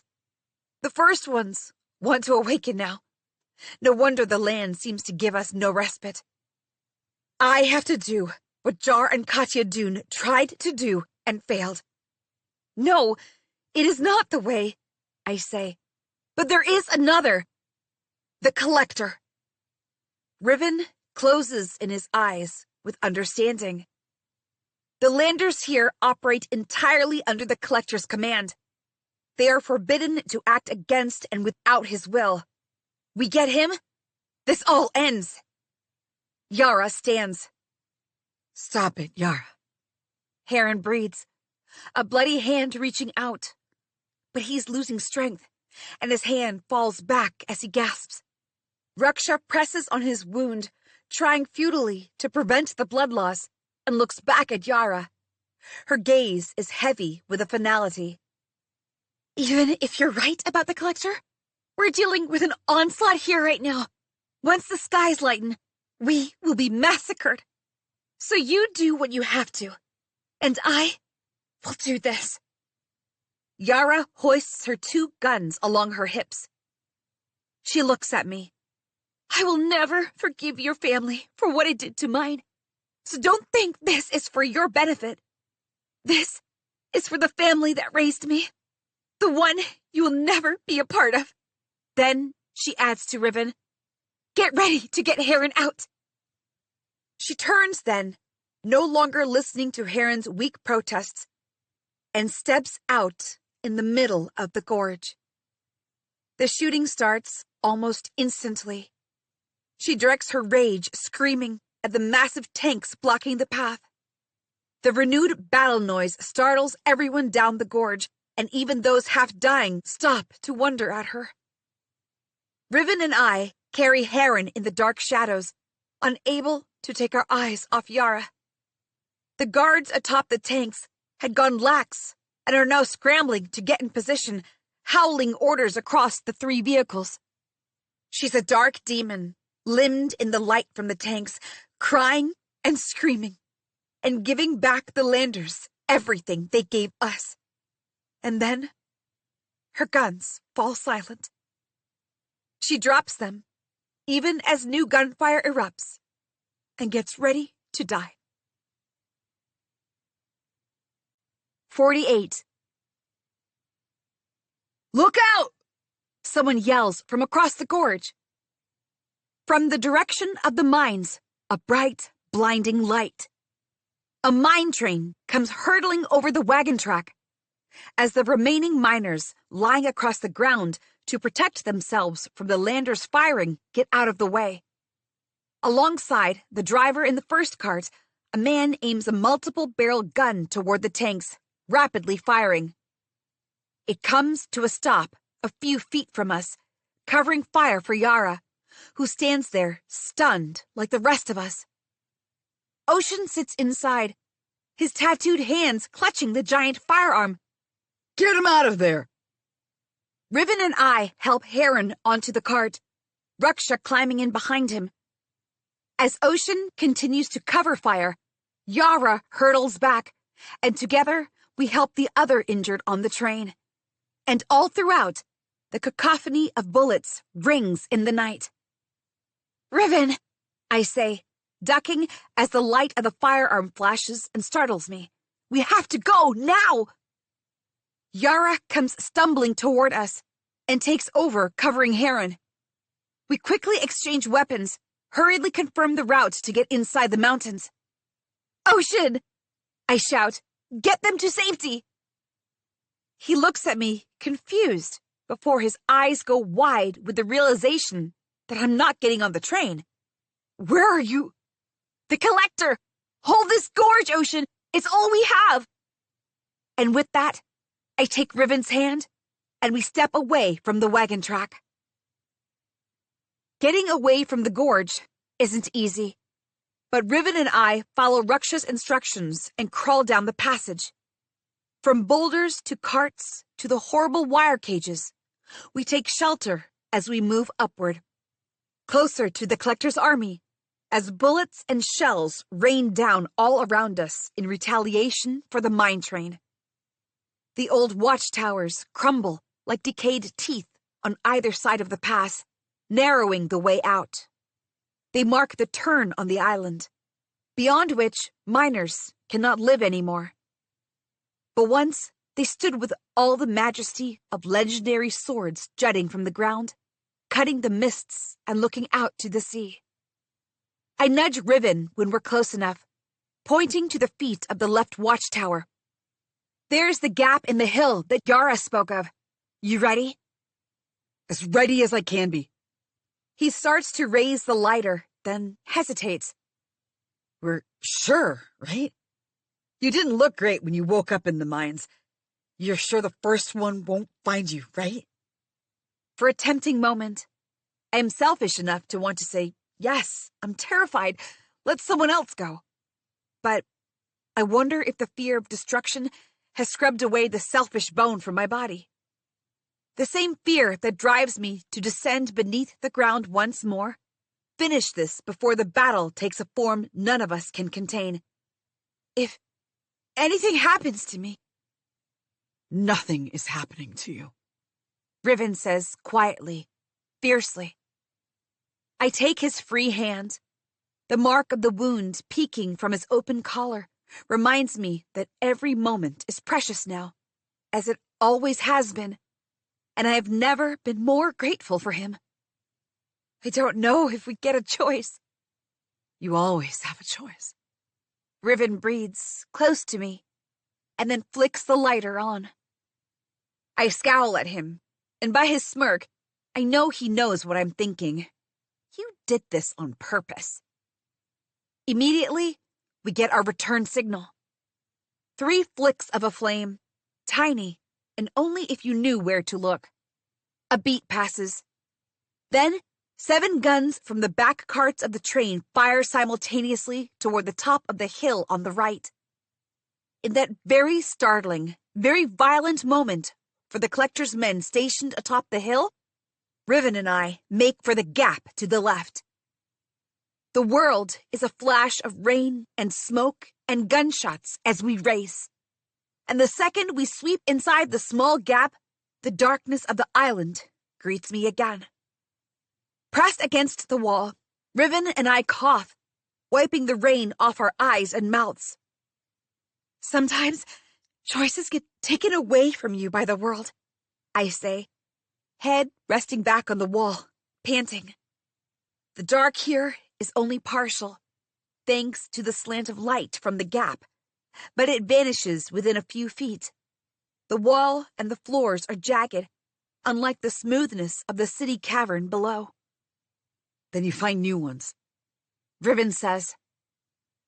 The warmth in this part of the cavern, so near the red water, is hot as full noon. Almost makes me miss the chill of the lakes below. Almost. I force my legs in motion, ignoring my increased heartbeat as my mind decides to dwell on the underground. It's different this time, after all. We're not going any lower than the ground level, and we will remain along the island, not the depths of the seas.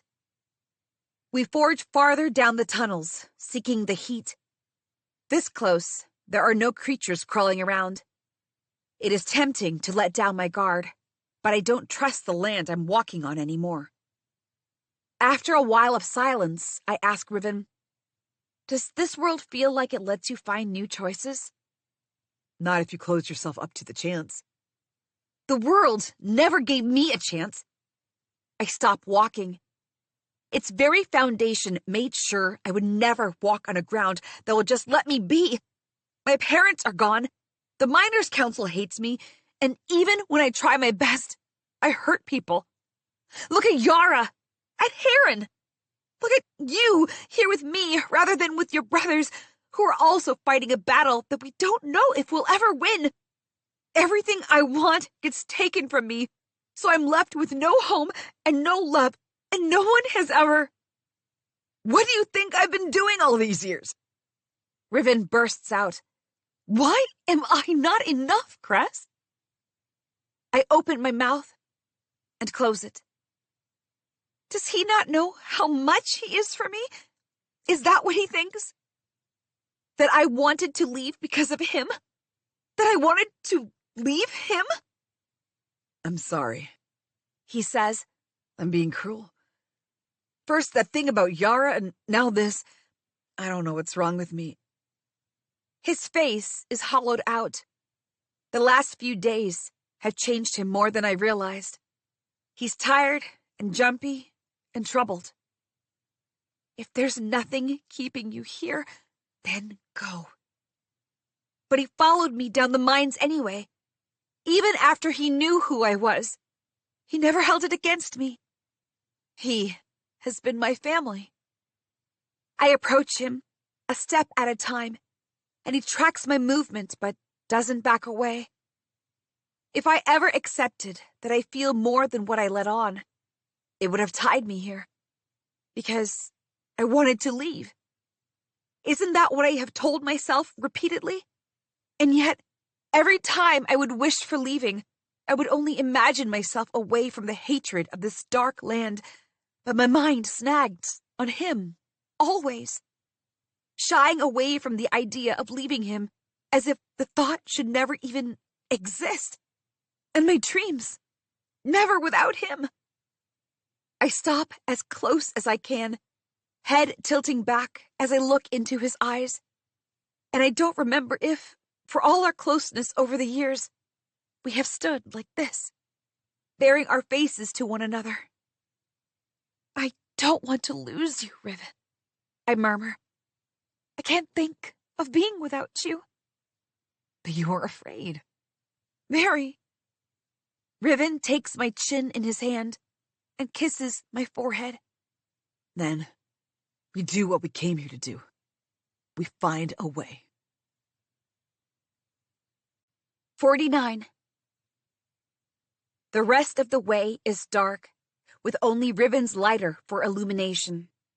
But at once, the warmth turns to the heat of a large furnace, and we step into a huge chamber glowing orange with the lava from a stream across it, backed almost into the wall. The stream will expand into the river, which flows to the cliffs and, while still inside the rocks, into the seabed. Few people have seen the entirety of the river. It is too dangerous, too treacherous to step closer. But it is also our path to the end of the island without the army trampling us. Finally, I breathe, salty sweat slipping inside my lips. The word echoes over the rush of the hot flow of the river, which is perhaps what draws the attention of the couple of worm lizards. I stop, reaching a hand to pull Riven back. He looks at me questioningly, and I point to the glimmering red eyes that look like they're floating in the air. The worms are a deep black color, distinguishable only because of the eyes. They're about 3 feet tall, thick-set, with strong limbs and a powerful tail the size of their bodies, bigger than the ones I fought in the pit. I pull out my daggers. As if it's a signal, the 2 worms let out piercing shrieks. The echoes are loud over the bubbling of the fiery lava. Belying their size, the worms leap at us in a flash, all fangs and claws. I slash my dagger, ducking beneath the body, and go rolling to the other side. The worm crashes into the ground, but gets up immediately.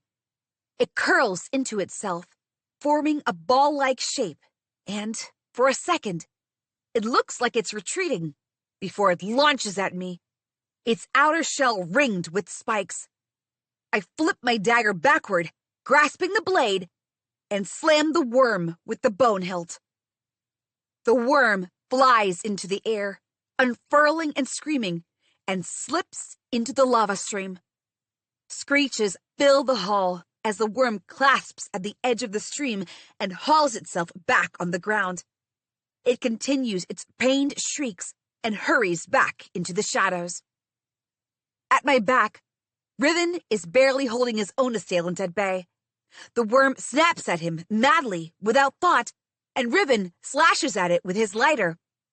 I hurry over even as Riven twists free from between the worm and the wall at his back. The worm leaps into the air. Riven ducks and throws the lighter at the creature. They collide mid-air. And the worm swirls as it lands, moving with a speed faster than I can blink, and slashes at Riven. He brings his arm up to protect his face, but the talons rake his arm, and he howls, "Riven!"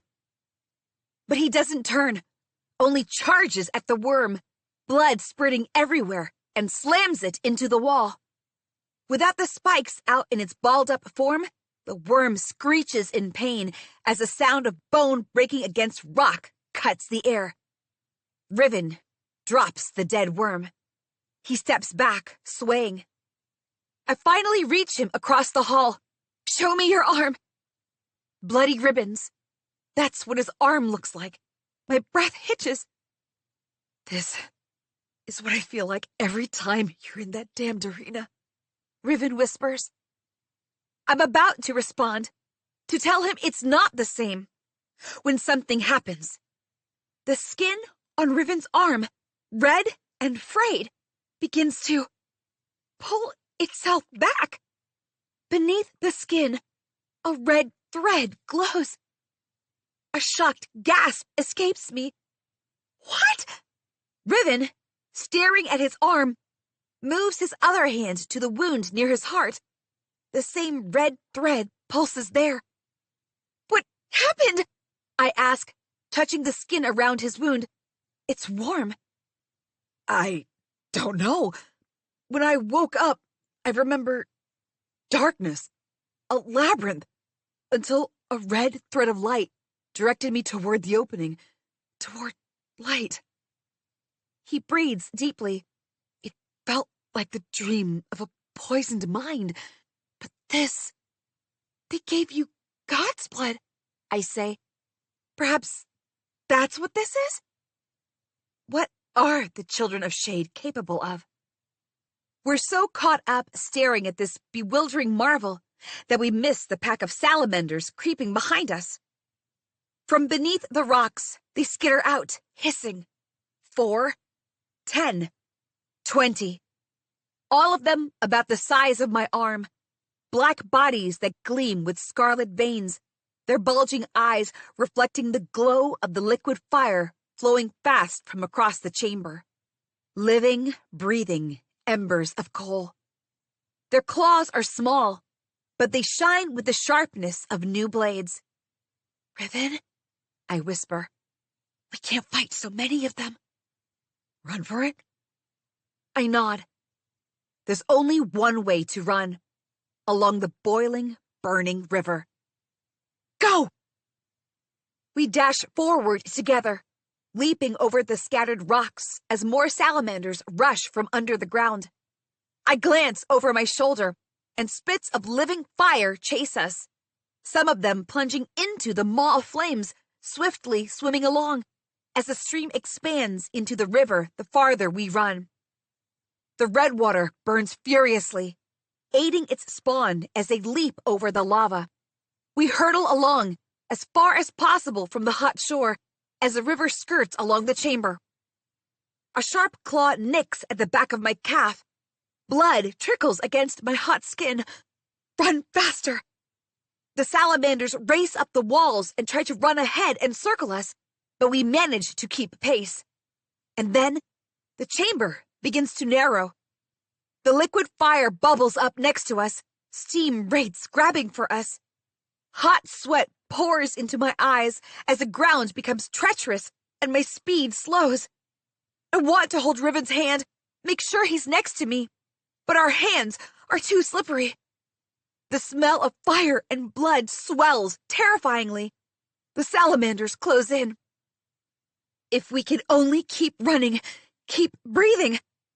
Hot air fills in my lungs. The river leads right next to the collector's compound, making a fiery waterfall before moving beneath the sea itself. It's the fastest route to the other side of the island, devoid of the hilly terrain. We can reach. We can escape. The steam wraiths grasp us by our wrists and ankles now, whispering curses in our ears, boiling the blood in our veins. Riven gasps. It's hot. I know. I sob. The heat curls around us faster, wrapping us in the inferno, choking us. The salamanders hurtle wildly, without control, until suddenly they stop chasing. I look over my shoulder as I run and see the entire chamber covered in the creatures, their large yellow eyes glowering at us in unison. I stumble as I slow down, panting with the heat. Why have they stopped? Riven looks down to the narrowing shore. I don't know. We resume walking, checking every few seconds if any of the creatures follow, but they seem to have turned away now. The ones in the river, too, have climbed back on the shore and retreated. For now, our only assailant is the thick, hot smoke snaking in the air. Every step becomes lead-heavy. I gasp, tasting the dryness of my throat. The shore narrows to the point that Riven is forced to walk behind me. It should feel safer, but the lack of immediate danger only makes my skin crawl. Sweat drips in my eyes, and I wipe at them constantly, my skin burning too. The metal of the gun sears my waist as my shirt moves a little, and I yelp. Riven clasps a hand on my mouth from behind. Shh. The narrow shore relents ahead, sweeping backward into a cave. From the mouth of the cave, a dark finger, the size of a boulder, tipped with a magma-colored claw, extends, rising and falling slowly, in sync with the creature's hulking breaths. 50. The claw moves. My breath gets caught in my throat, and Riven's hand on my mouth tightens even further. The claw relaxes. Whatever the creature is, it is far too large to comprehend. Its breaths that I can now hear rumble through the rocks of the cave. Faraway thunder, yet to come near and devastate. Is this what the salamanders ran away from? I pull at Riven's hand. It's asleep, I whisper. What is it? I have an idea, but I don't want to be right. To even think of it might be to give it life, so I shake my head, dislodging the thought. Deep beneath the sea, the dark is different, and the creatures that live down there stay there. For one, as monstrous to breathe so near the surface of the island. No. We stand pressed against the wall for several hysterical seconds, the river of flames flowing fast and angry beside us. It plunges down into emptiness just ahead, into a shallow pool of fire, and then continues beneath the seabed, which means the way out of here is close too, perhaps just beyond the cave. Can we risk it? Riven asks. The monstrous beast snorts, as if it hears us, as if it challenges us. What else can we do? I lean forward slightly. The walls of the cave are slick even in the heat, and it doesn't feel like a creature with a claw that big will be able to get out of the small mouth. A low, sleepy growl emerges and dies just as quickly. I back away. It is asleep. Count of 3? Riven nods. All right, Chris. Let's do this. 3, 2, 1. We pull in deep breaths and run. Our feet echo over the angry hissing of the river, the wraiths once again trying to drag us in. The claw comes closer and closer, and I'm afraid I'll trip over it. And it's so close now, level with me, and oh no, I'm about to hit it. But then we're racing past it. The relief almost makes me stumble and fall. I flail and turn, trying to balance myself. And in the darkness beyond the mouth of the cave, a large, fiery eye is fixed on me. Even next to the red water, my blood turns to ice. I become still as death. So does Riven. He turned when I flailed, reaching for me, and now just stands before me like a statue, his hand extended to catch me. Neither of us move. Our eyes remain locked, terror curling around us in waves. A terrible moan emerges from the cave.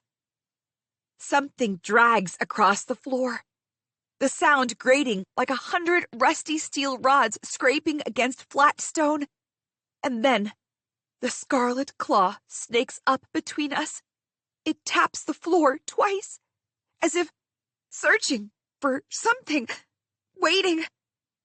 Only one claw, protruding from a sheath of oily black scales, a hint of fire in between. The mouth of the cave is too narrow for the full paw to come out. Thank the ocean. But if this one claw swipes either left or right at either of us, it's the river of fire. The claw withdraws testily, and then comes speedily at me. I scream, scramble, and run after Riven. He reaches the wall of the cave and frantically searches for the naturally cut steps into the wall of the cave, our only way out of this hell. If he can't find them in time... A terrible roar shakes the ground. They're here! He yells, Come on, Cress! Behind us, another loud thump and a shriek sent a quake through the entire cavern, drowning out every sound in existence. Pain bursts in my ears, and I clasp my hands over them. Riven, on the steps already, almost loses his grip. Go! Go! I yell, ready to climb up. We wrench ourselves upward over the slippery stone. In the heat, we know it's not water, but whatever the slimy substance is, it tries to fight us all the way. The steps narrow as they go up. Far ahead, I can see the small, circular light of the stormy day outside. Salvation! The third roar loosens a few rocks in the tunnel we're climbing. A roar of hunger, not for food, but simply to devour everything. A roar that is perhaps the cause of the shudders plaguing Kar Atish. Normal creatures don't make sounds like that. Only one does. One that isn't supposed to be up here. My skull rings, agony pounding at my ears. Riven and I lurch upward as fast as humanly possible, driven by the terror roaring closer and closer with each step. The mouth of the cave was too small. It should contain the monster. It must! But what might the monster be capable of when angry? I risk a glance down, and bile rushes up to my mouth. From the fickle gray light dropping mournfully down the circumference of the opening above, the angry red strips of color stand out among the tarry blackness of the monster's scales. Half of the giant red eye watches me hungrily. The Nog dragon. It lurches upward, slamming against the ceiling of the cave. The whole island shudders. Could it break stone built on a cosmic foundation? Of course it can. It's the damned Nog. The serpent of fire, king of the ocean, the great jeweler. So many names given to this creature of legend. One that is supposed to dwell at the bottom of the ocean and guard its treasure. Childhood stories warning against greed and disobedience. Cress, give me your hand! Riven calls from outside the cave, and I eagerly reach for him. As if that makes the Nog angry, another roar and thunder beneath the ground shakes the sides of the cavern. My hand almost slips. Riven grabs both my hands. He pulls even as panic makes me scream. I climb out of the narrow hole in the ground, gasping for air. Down the hole, the roars continue to rise, and for several seconds, the land shudders with a quake that is coming for all of us. 51. The sun isn't out yet.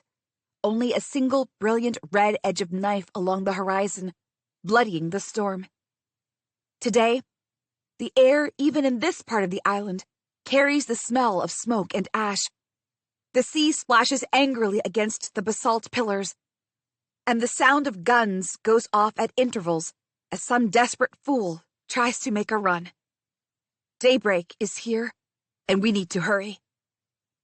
We emerge at the back of the collector's compound, in the small thorny forest that separates it from the plunge down to the sea. The usual watchtowers stand empty, windows shut and lights off. By the number of guns that have been going off the entire night, all of the people working here have been called to arms. We cross the thorny bushes quickly, marked with scratches on our faces and necks. Once or twice, the ground shudders. I can't help but think of the man who fell to his death in the arena, caught in the quake beneath the ground. This is what has been causing them. A monster from the deepest nightmares of this world. How much of this island can be saved? Down by the collector's harbor, where the landers arrive and leave from, a large ship stands anchored. We continue scanning for any guards and any movement. Neither Riven nor I spy any obvious protection around the compound. Still, I signal to Riven, and both of us bring out our guns. There are only a few proper guns with miners, and now, 2 of them are with us. We need to bring the collector down sooner, before the lack of these guns is felt back at the mines. The ground begins tapering as the forest recedes. We stay toward the back of the gray hulk of a compound. Everything has the feeling of desertion. Like a giant hand picked up the compound and shook it empty. No vehicles remain either. Not even the carts they stuff people in to take to the salt pans. Only the black and gold banners flutter in the storm winds. I extend a hand to stop Riven. There's no security. Good for us. Maybe, but dread pools in my gut. We press on, and the nagging feeling keeps increasing. I want to stop, but there's truly no movement. Nothing stops us. What if we're being led inside? I ask. Would it matter if we have to reach the collector anyway? Okay, he has a point. Quiet and cautious, against the wind, we find ourselves inside the compound.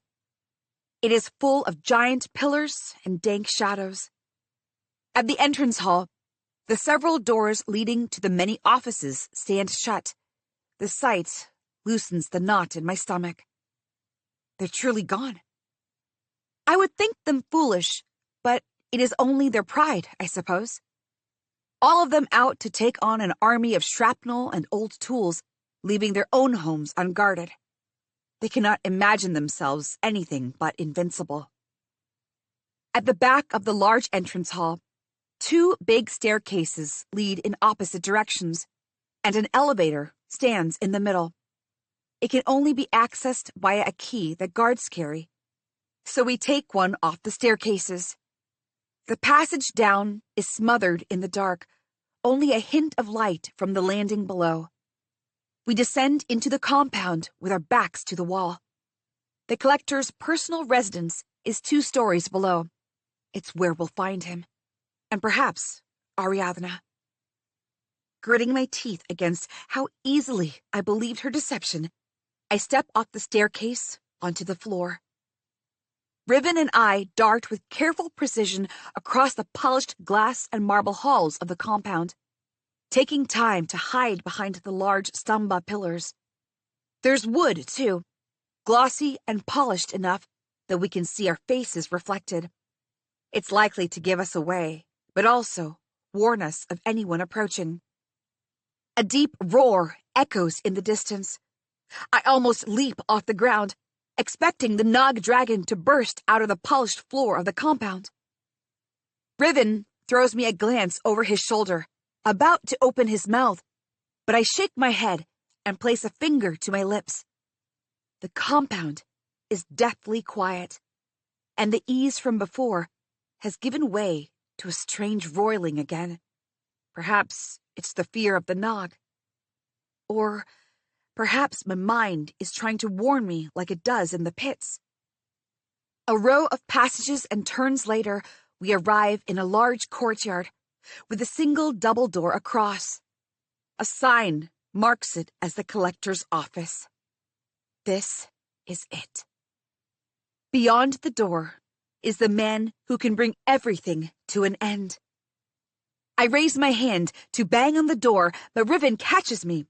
What are you doing? Knocking on his door so he gets time to run? No, I was going to threaten him to open up if he knows what's good for him. Surprise element, Cress. That's what we're going for here.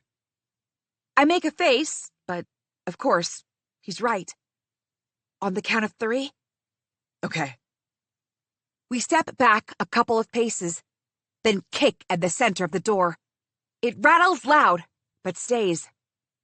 There goes your surprise, I say. Riven frowns and then slams his shoulder against the door, which flies inward. Surprise, he murmurs, even as he hurries inside. I expected dust in the air from the broken door, but the chamber-wide carpet lies still as death. No speck in the cold air. An absolute cleanliness. There's no other noise. No guns. No guards. Inside, the heavy gold and brown is suffocating. A large painting of the ocean at the back does its best to camouflage the fact that the jagged wall is part of the underground stone that they couldn't break and build over. But the office is empty. His personal quarters, then, I say, looking around. Through here, Riven says, moving to a door in the right corner. It has a golden knob in the shape of a squid. He turns it once to the left, then to the right, and the door squeaks open.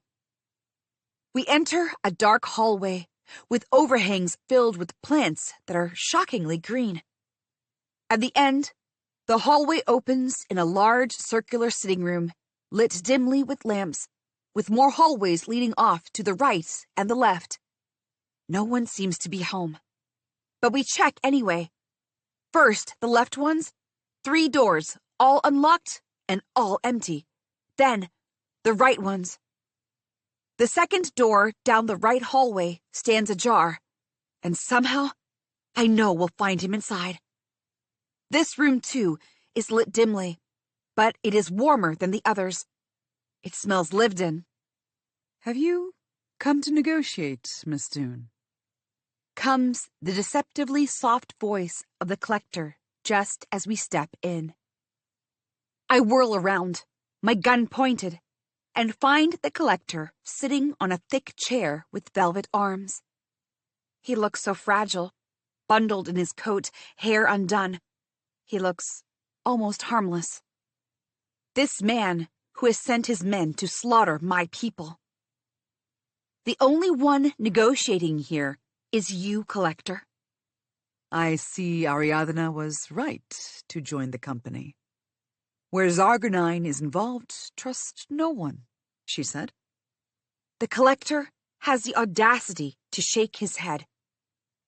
Miss Doone, you turn out to be a disappointment. Yeah, well, you lied to me. Tell me what you would do in my place if I were to tell you that this was the only way to make Kar Atish ready for what is coming. And what is that? I snarl.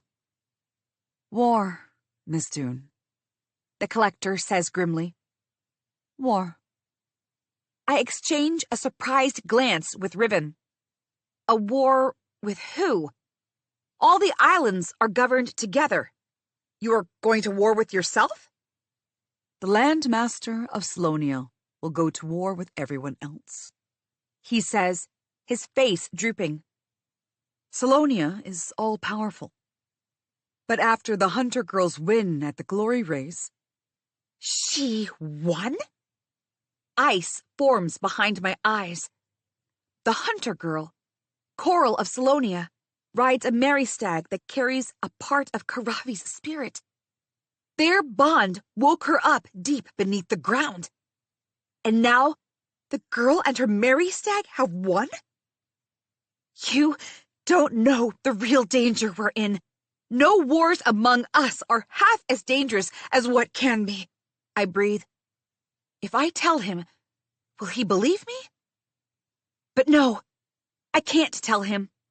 He and his ilk would truly think me insane, lock me up, spread word that I lost my mind. Maybe that will make the miners give up their arms too. I can't let that happen. The Collector watches me impassively, a child in the massive chair. What is it that makes you hesitate, Miss Doon? These people who live in the underground are trying to keep the origin well from us. Do you work for them, Miss Doon? Is that your idea of revenge on the miners? Playing both sides, are we? What is their interest in the mines? And are they part of, or do they finance in any way, the miners' rebellion? Do you hear yourself? I say in disbelief.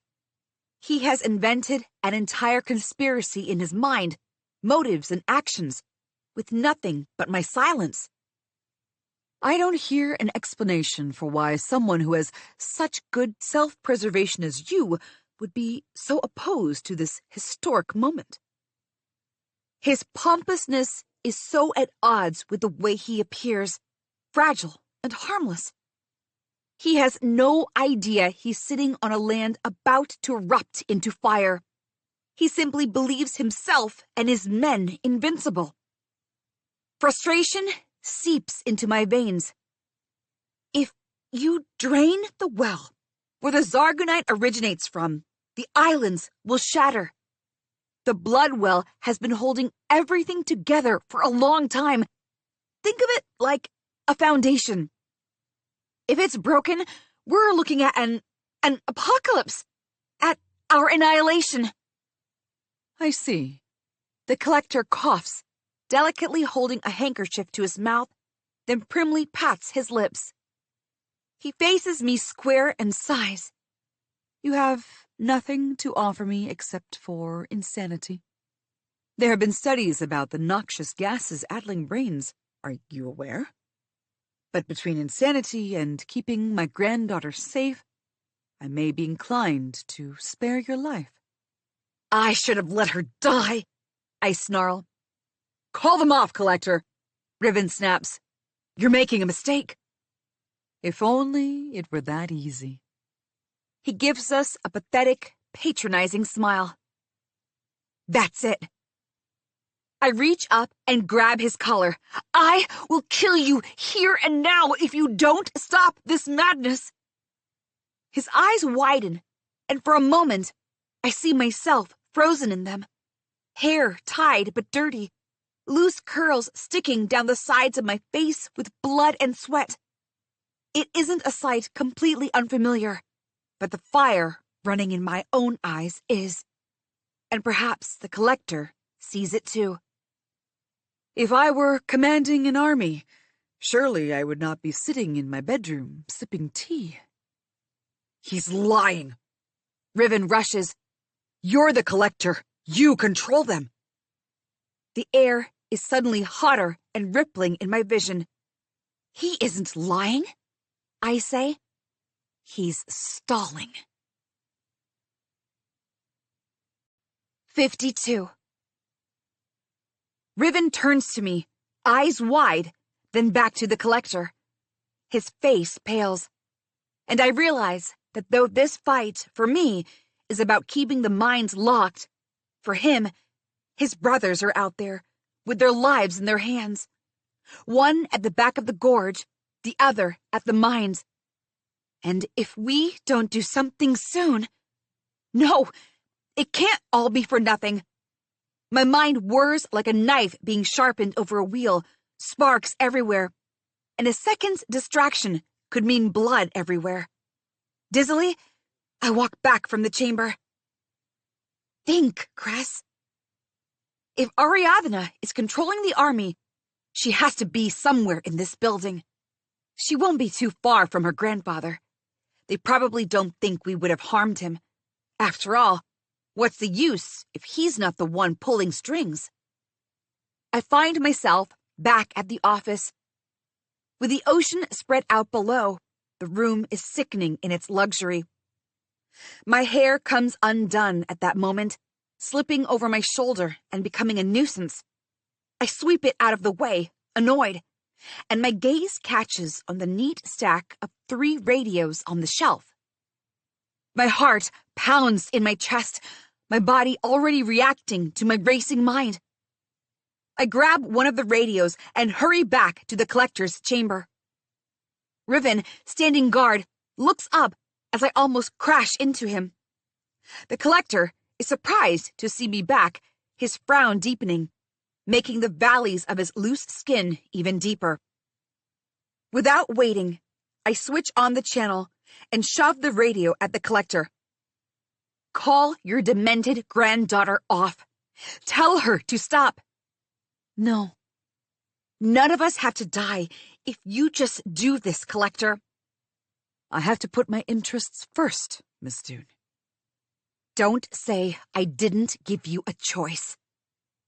I take a deep breath and then speak to the radio. Ariadna? It's Crescent. I have your grandfather. The static remains uninterrupted for several seconds. And just when darkness threatens to crush me, a crackling noise fills the chamber. Someone speaks, voice breaking. Then comes Ariadna's voice, clear as glass. What do you think you're doing? Call off your army, or I will kill him. Riven looks at me startled, and I keep my gaze locked on his, begging him to understand. I won't have the blood of Ashvin and Maven and Heron and Ruksha and countless others on my hands, not when I can exchange it for a much lesser amount. Ariadna scoffs. You wouldn't dare. You will have no leverage left. After I kill him, I will kill you, if that's what it takes to stop you. Ariadna laughs an ugly laugh. Don't play that game with me, Cress. You couldn't even kill that freak Bayern. You are not capable of it. I don't want this. They could have listened, believed me.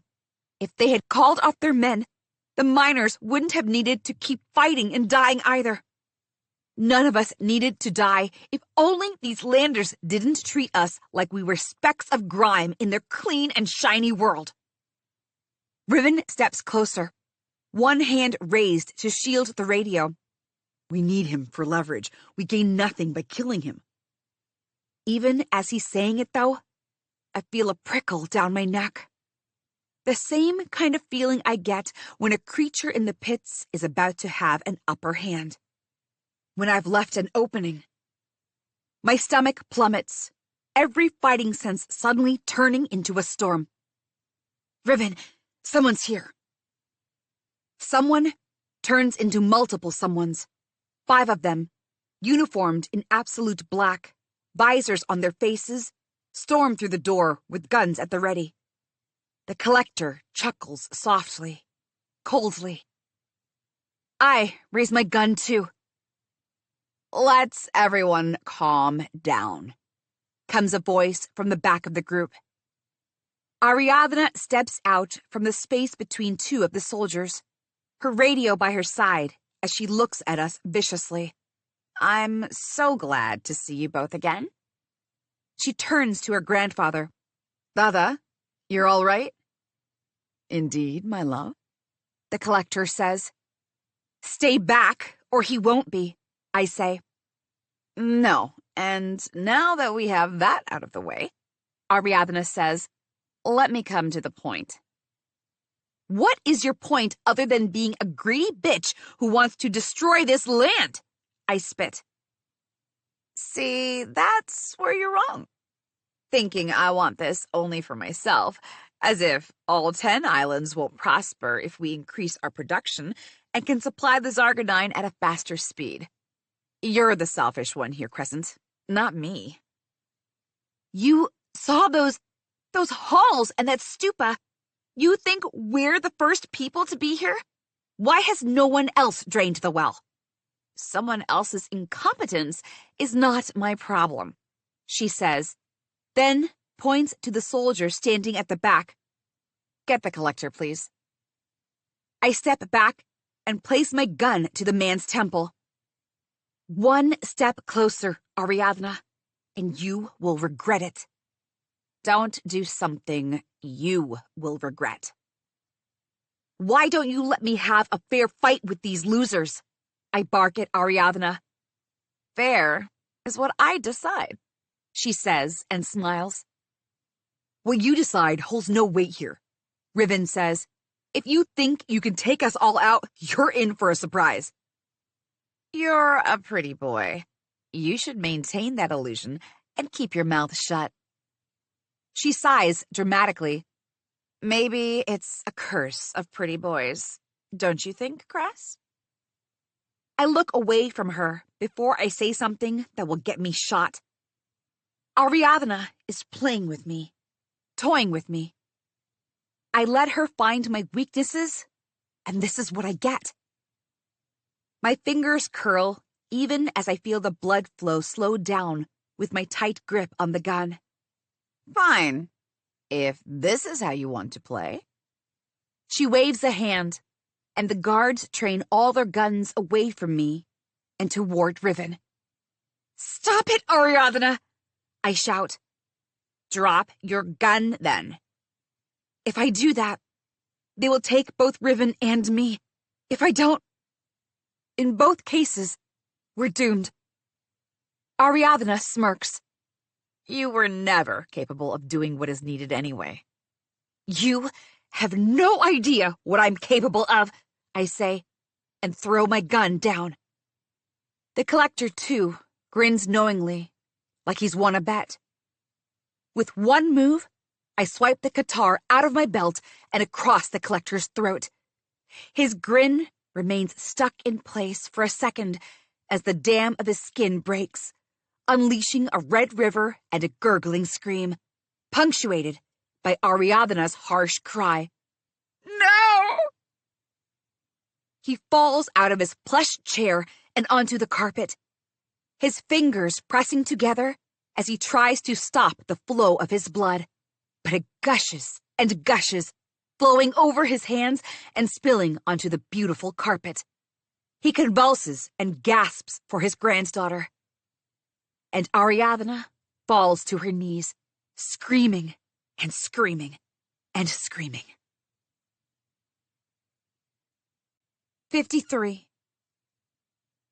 The guards drag Riven and me from the collector's chamber to the living room, leaving Ariadna howling like a rabid beast. I try to jerk away, but they only slip their grips from my hands to my armpits, dragging me against the floor on purpose. "Drown in the sea," I breathe, forced to endure the humiliation, even as the roughness grows progressively. The butt of a gun slams into my jaw. Pain blinds me, and I fall to the ground amid the circular seats. Riven lurches for me, getting hit in the stomach. Both of us roar and reach for one another, arms pulled to breaking point, only to be dragged farther away across the chamber. Riven continues grappling with his captors until one of mine places a gun to my temple. We both grow still. Ariadna arrives then, full of rage, full of agony.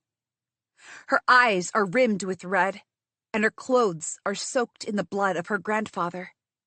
She looks like a nightmare brought to life. A nightmare that I brought to life when I killed her grandfather. "Miss Cirrus?" one of the guards speaks. She looks at him with a burning gaze. I am now the interim collector of this island. The man startles, but bows his head and backs away. "Yes, of course, Collector Cirrus." She doesn't answer him. A destructive darkness has wrapped itself around her. The coldness that made it so easy for her to leave us to die in the underground. The cruelty that has her overseeing the murder of an entire population on the island. The heart that loved her grandfather and is now darkening rapidly, all of it blazing together in an inferno within her, like the liquid flames of the red water. She walks to me and grabs my chin, her nails piercing skin, forcing me to look up at her. There is no rationality in her features, only unseeing anger. "He was my only family," she breathes, "and you took him from me." "I wouldn't have needed to if you didn't wage war against my people." "Your people, Crescent Dune?" The same people your own father and mother tried to kill? Those people? You don't know a thing about my father and mother. I know what I need to know. Taking others' families from them, that's the Dunes' specialty, isn't it? I slam my head into her face, and she goes crashing into a glass table. One of the guards shoves me back into place, almost ripping my shoulder off. Ariadna gets up, picks a piece of glass out of the corner of her lip, which bleeds freely, as does her broken nose. She licks some of the blood off. Then, she glances at the man restraining me, and he takes out a knife. I brace myself, but the man walks across the chamber. He grabs Riven by his hair and puts the knife to his throat. "Wait! Stop!" I cry, struggling to get out of my captor's grip. The guard presses the knife against Riven's throat. A red line wells along the blade. "Don't do this! You want me! I killed your grandfather, not him!" I shout. "Leave him be!" A flick of Ariadna's fingers, and the soldier slams a fist on Riven's temple. Riven crashes to the floor, groaning. His captors hold him down, and the third one kicks at him over and over again, and I'm screaming and crying, "Let him go! Let him go!" Rage burns through me to a crescendo, and I wrench myself out of the guard's grip so fast that he goes tumbling forward. My nerves catch fire as I launch myself at the guards, grappling and clawing, fighting like it's my last fight. The lights of the pit are bright, and the spectators howl for blood, and blood pours into the ground from both me and the creature. I snatch one of the guns. "Don't let her get away!" Ariadna screeches through the blood pooling at the back of her throat. The guard from the other side of the room aims. Riven kicks him with his entire strength and sends him sprawling. I jam the butt of the gun to his head. "Stop!" shouts one of the guards, pointing his gun at Riven, "or I'll shoot!" I aim mine at Ariadna and spit the words out through tremors. "Go ahead. You shoot, and so do I." "Drop the gun!" Ariadna barks. Immediately, the guards' guns go down. "You have no idea what a mistake you've made," Ariadna says to me. "Within a week, Salonia's army will be here, and you will have nowhere to hide." I shove her hard. She crashes into one of the guards, just as Riven, from the other side of the crashed table, yells at me to run for it. We hurtle toward the hallway, in the dimness, missing the team of soldiers filing in. Riven shoots out a hand and catches me around my stomach. Only a few paces separate us from the door, but half a dozen new guards block our way. I look from the guards to Ariadna, who stands behind us with her remaining men, trapping us in a small space. "We'll never get through this," Riven breathes. I think of the time I first found myself alone, a child, hungry and dazed and frightened. Nowhere to go and no one to turn to. But I kept going, hiding and crawling and scraping. I fought apathy and scorn and monstrous beasts that have tasted humans. The Stygic and the raptors and the worm lizards and worse. Even these enemies of mine were impressed. I went into the deep and faced a god and lived. I did all those things. I'm a fighter. I'm a survivor. I flip the gun toward Riven and pull out my daggers. You haven't seen me fight enough. Riven swears softly, but aims both the guns. "Ready when you are." I leap into the air and lunge for the guard closest. Like I thought, everyone is packed too tightly to shoot. My dagger cuts through the man's throat before anyone can aim properly. He howls and pivots, unbalanced, landing on another man. Both of them go down. Another guard lunges over them toward me, but Riven shoots him. I attack the guards, one after the other. They abandon their guns and come at me with bare hands, caging me in a closed circle. I slam my head into the face of the guard nearest, smashing his nose back into his skull, and the circle breaks. Despite the odds, my movements are fast, and I manage to injure most of them, and kill some. And I feel nothing but triumph. Let Ariadna see the beast that has grown in me, fighting in the pits. She will give in. She will stop her army. She has to, or... The small voice at the back of my mind wonders if this is all a mistake, an act without reason. Why I don't feel worse killing people like monsters from the stormy seas. Behind me, gunshots fire indiscriminately, and it can only be Riven. The rest of them are packed too close. Still, I yell even as a guard tries to kick me, and I grab his leg, twisting him and shoving him away. Riven! Are you okay? I am. Thank the ocean he's alive. Still standing. Still fighting. I catch sight of one of Ariadna's men taking aim and whirl to find Riven in his line of sight. To your left!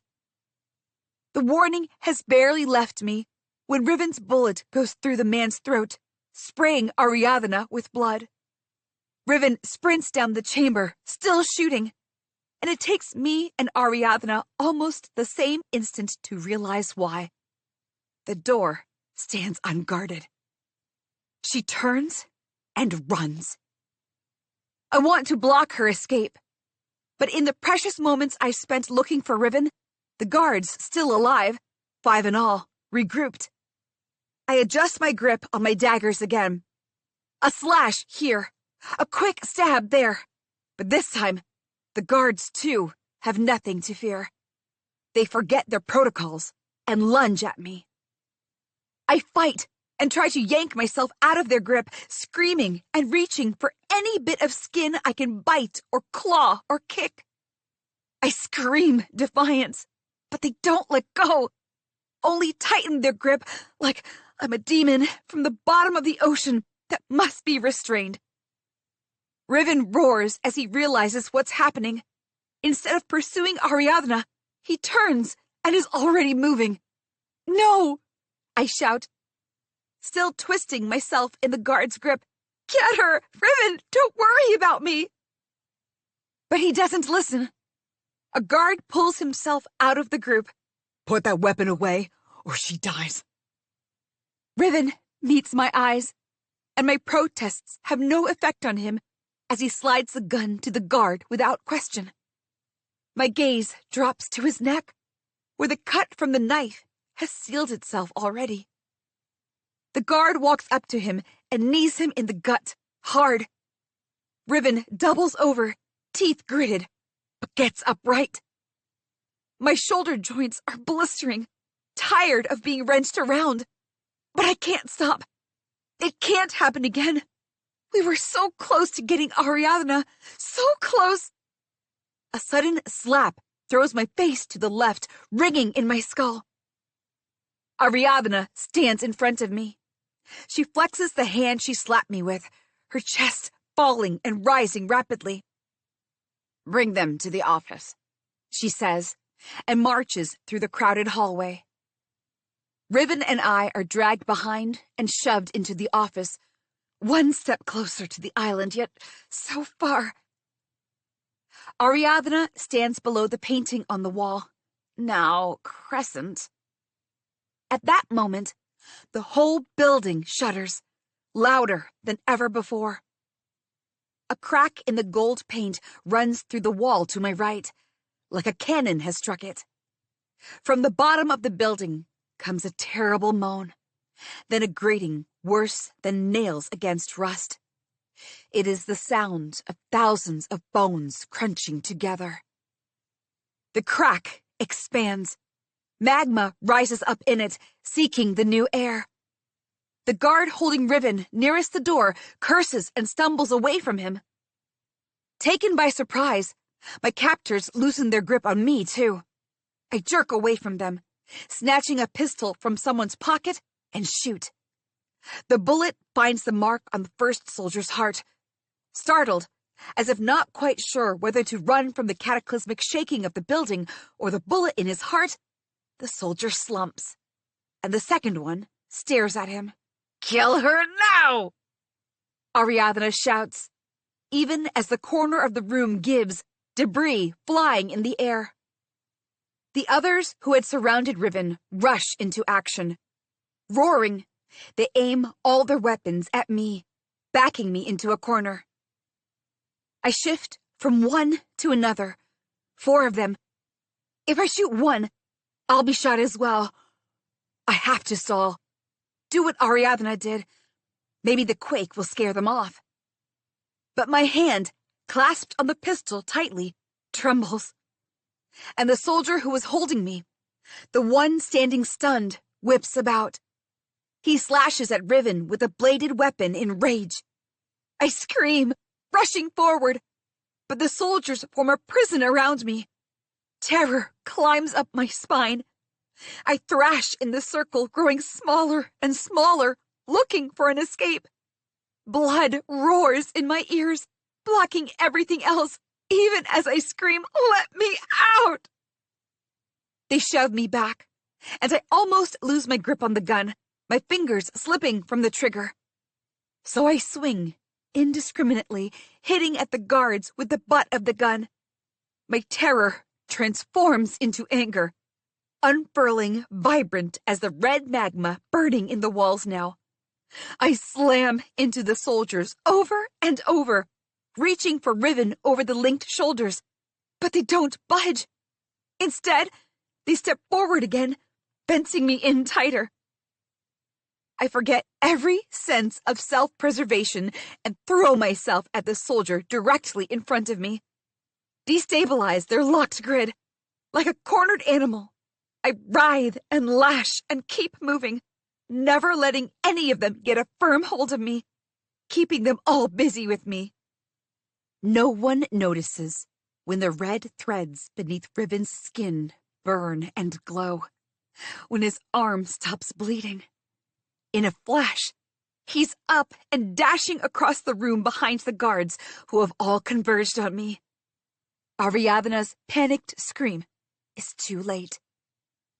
Through the dust swirling in the air, Riven has his arm around her throat and a hand on her head, ready to snap her neck.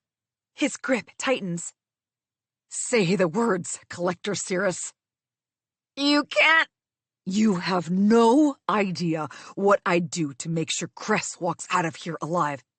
Drop the guns. The collector barks, fear in her voice. Immediately, the guns go down.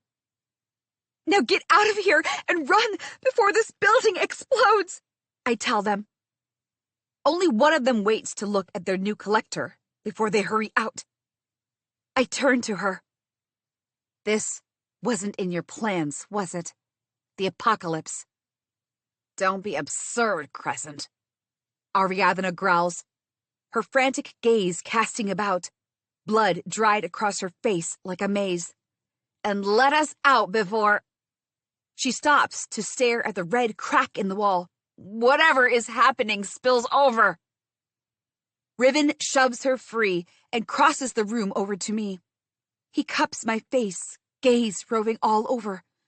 You're okay? Today is not the day I die, I say, through a nose stuffed with blood, still keeping the gun aimed. To the collector, I add, here is my ultimatum for you. That ship down in your harbor that got your army over, get on it and leave Kar Atish. Our minds will not empty. Do you think you can keep landers off this island with your broken toys and 2 guns? This time, when the shock wave hits, the walls give. A barrage of stone falls into the chamber. I grab Riven's hand and duck under the table. Ariadna screams, and suddenly, her voice is cut off in the middle.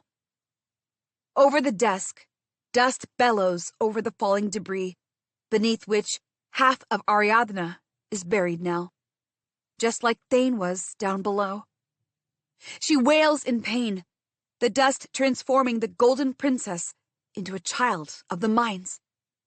Even as the building keeps shaking and screams begin down by the harbor, I push a large piece of rock off Ariadna. Her hand, it seems, is broken. She cries, shocked too. Riven picks up another radio from the stalk that went spinning when the wave first hit and hands it to me. It comes slick with blood. I thrust it into Ariadna's chest. Enough fighting and running for nothing. Call off your men, now, or you will die here, buried alive. This time, the collector, seeing her own death dancing in front of her, obeys. 54. Over the terrifying chaos descending on the island, the lander's army marches backward, through the constantly shaking ground, and follows the stream of lava bounding over the rocks down to the sea. One by one, hundreds of landers get on the ship. I watch from atop the slope, next to the shambles of the collector's compound, still holding the gun to its very brief ruler.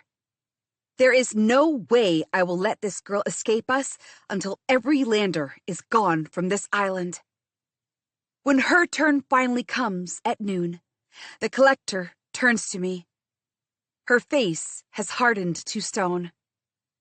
If there ever was a semblance of humanity in her, it's gone, along with her grandfather, along with the place she has called home until now. You will regret this very much, Crescent Dune. I force myself to not pull the trigger. There has been enough blood since the dead collector sent us down into the underground. Enough blood for me to spend a lifetime scrubbing it off myself.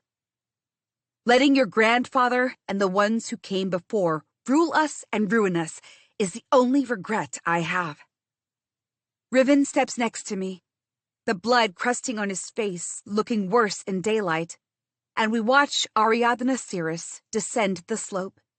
She holds her broken arm to her chest and moves past the old pillars and the stones, the uneven terrain and the dark strips of color alongside the hill, until she reaches the harbor.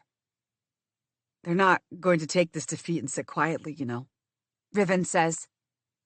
They may be arguing among themselves, but now the Landmaster of Salonia will answer for the Cirrus family. Should we have killed them? All the hundreds of them? This thing about the blood well being a foundation, what does it mean for us now? I turn to Riven. His face is a mess.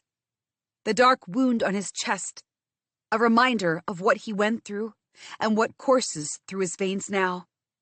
A miracle so powerful we could never dream of it. His fingers graze the wound. Our eyes meet. In the kind of tales that Raksha would recount, there are always words, new and old, that can describe exactly what's happening. But this is not a fairy story, and here we are, standing at a precipice, unable to articulate what happened to us deep beneath the ground, forced to carry secrets with us until we can hopefully speak of them in a way that others will understand. If we ever find the words. Perhaps he can take another blow from the daughter of Shadefolk. When I had fainted down in the underground and met that being, it was in my mind, but it was real, like memories made into a passage that I could walk through. Someone helped me walk through. Riven waits. But she's not whole. There are parts of her spirits out in the world. I don't know what it means for us. But if the Landers, with not a fraction of their power, could destroy us so thoroughly, I don't know what beings of that power would do. Would our world still be our world if they were free? We have to keep them locked in there until the end of time. Riven breathes out slowly, shakes his head. We can't tell everyone, can we? People would call me mad. And then the collector's compound comes crashing down, and the ground breaks apart.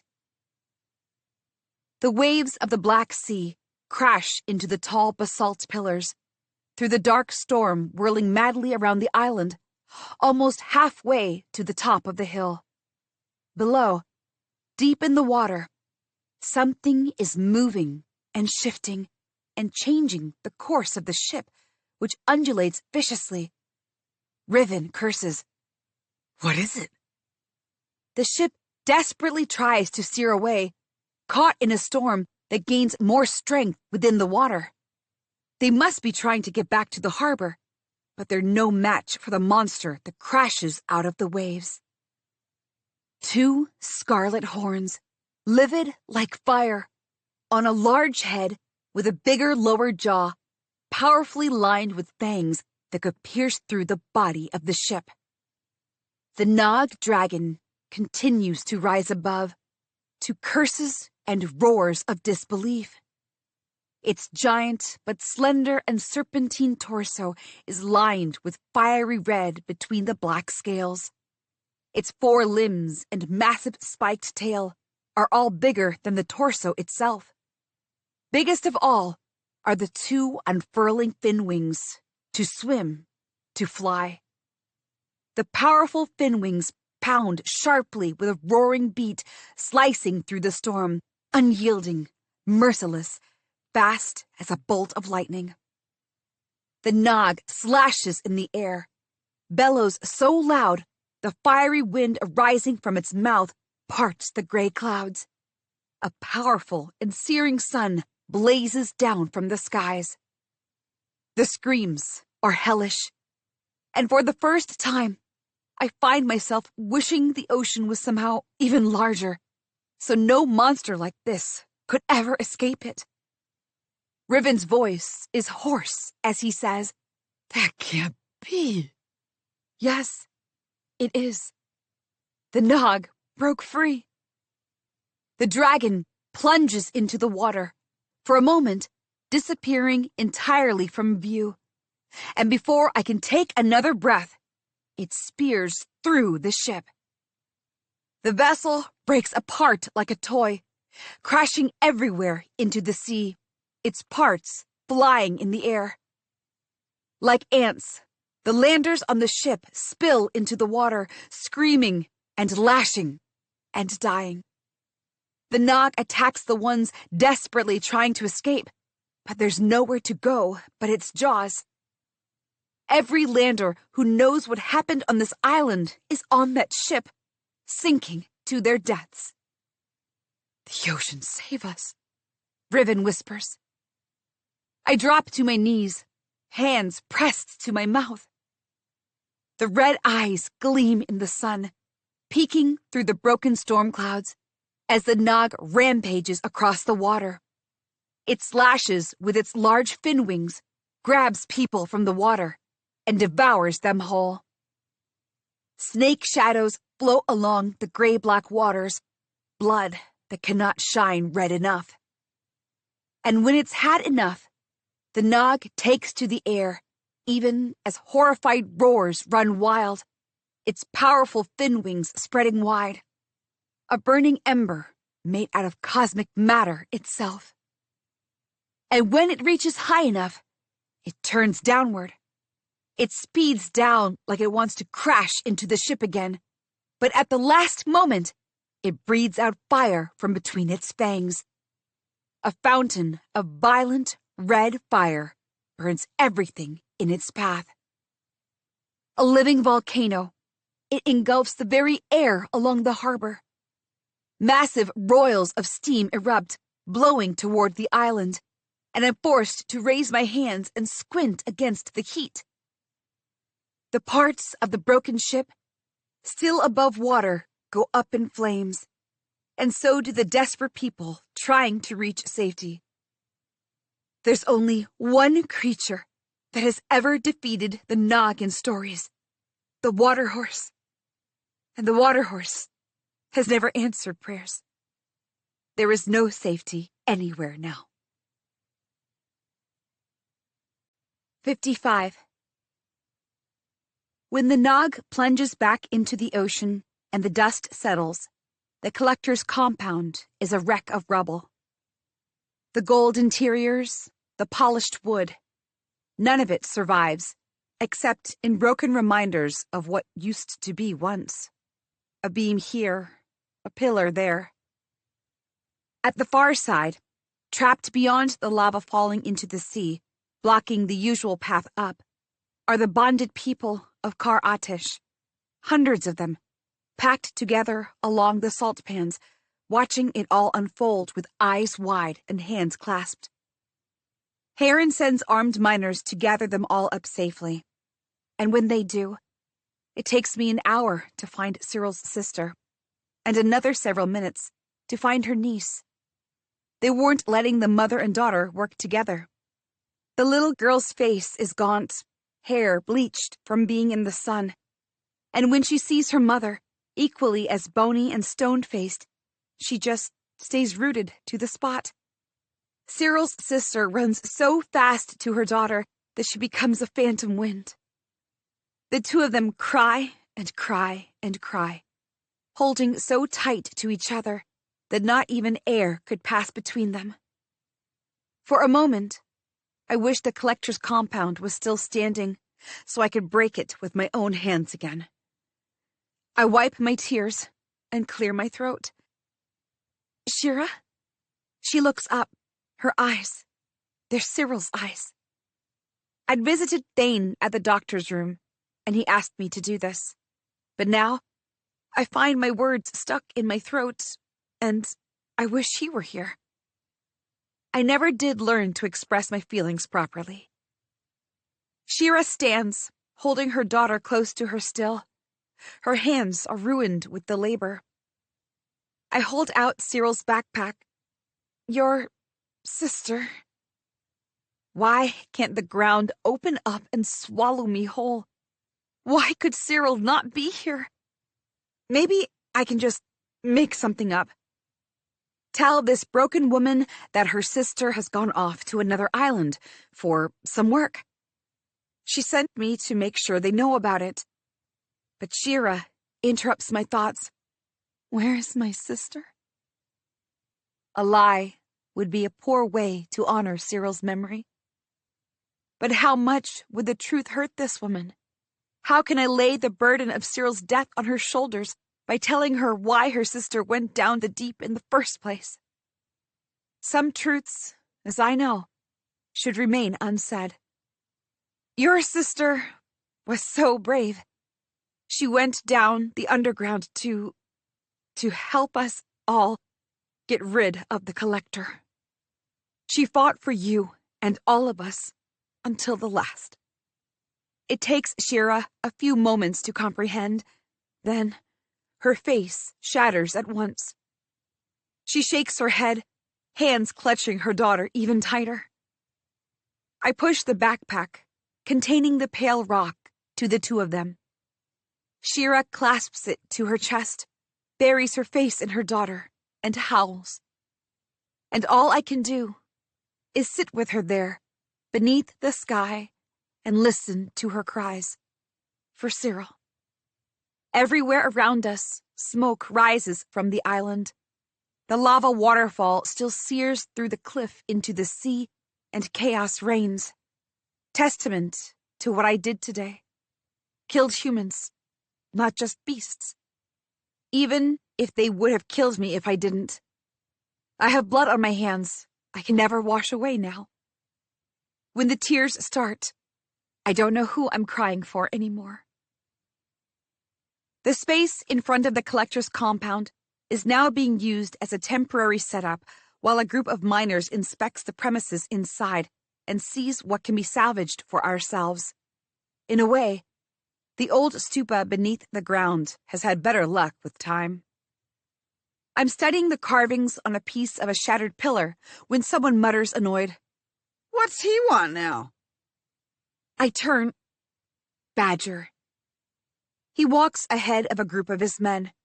His mouth is set harsher than I've ever seen. He usually doesn't let anyone see him rattled, which means he's out for blood and doesn't care who gets in his way. With the collector's grip gone, it's him coming to claim the fortune. He can't let a power vacuum sit idle, can he? But he's wrong. Behind him, so many men are ones who have taunted me, mishandled me, leered at me, all while I bled and danced with death for their entertainment. What are you doing here? I say, loud enough that everyone looks, from the tables being arranged to the people combing through the rubble at the back. Raksha tilts her head, grip tightening on the weapon that she still hasn't parted with, even though we've been out of the mines for days now. She looks over her shoulder to me and Yara, the arena fighters. Following her gaze, Heron frowns at us, but then walks to the threshold. It's been 3 days since he was shot, his skin still pale from every exertion. Something about him standing there alone makes me move. My knees are surprisingly steady, though I know what Badger is capable of.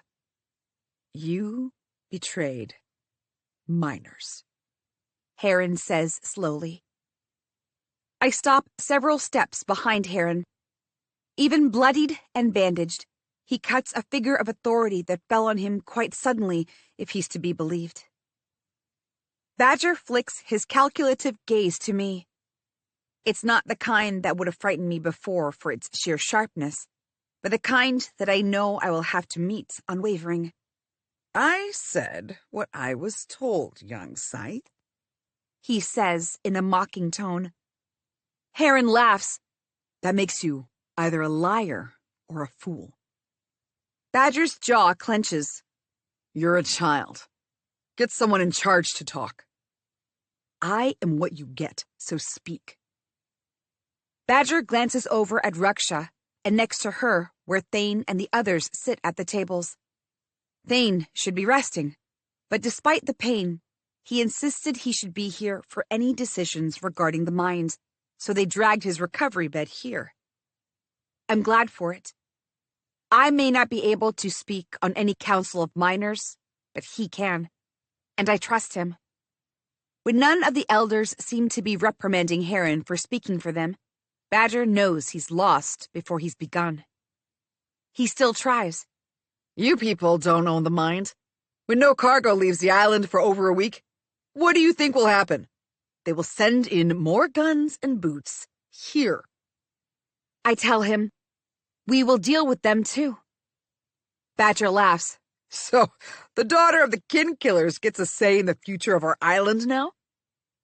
Before I say anything, Heron moves swiftly, grabbing Badger's collar. Cress fought for us. She's one of us now. And we do not tolerate anyone speaking like that about our own. He shoves Badger back into his men, who shout with indignation. I stare at Heron, at the vein pulsing in his forehead, at the anger in his eyes as he looks Badger down. All for me. He really means what he said. That I am one of them. Words get stuck in my throat. Badger knocks back the ones trying to help him and looks at the elders with rage dripping on his reddening face. You're going to let these children drag you all down? Fine. Not all of us want that. At his signal, his men draw their guns.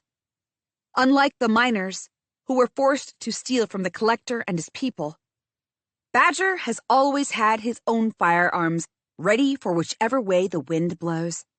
Today, he stands in front of people he would call his own on another day. There's nothing you will find down there, Badger, I say, finally able to draw my words out through the emotion clogging my throat after Heron's defense. Those are not creatures we can fight. Those are creatures that will annihilate us. Death is glory, Has Salonia's supremacy taught you nothing? You are so obsessed with this idea of glory, but you'll never be one of them, Badger. Won't I? You see these men behind me? They can take this entire hall down. And then where will we be? This is the man you work for, Heron roars. turning us against one another. All of us have been to his pits one time or another, and we've all been robbed faceless there. We have booted the landers off our island, and it's time we do something for ourselves. You can choose to fight for him against your siblings, or you can join us as we move to a better life on our home. Where will you build this better home? Badger barks, annoyance marring his face. There's plenty of room in the tunnels you relax in. All that space. And what do you do with it? Lock animals in cages and build your pathetic arenas and let us all out to rot. We can all have a place to stay. We can all sustain ourselves without needing those deadly mines, only if people like you don't stand in our way. Enough!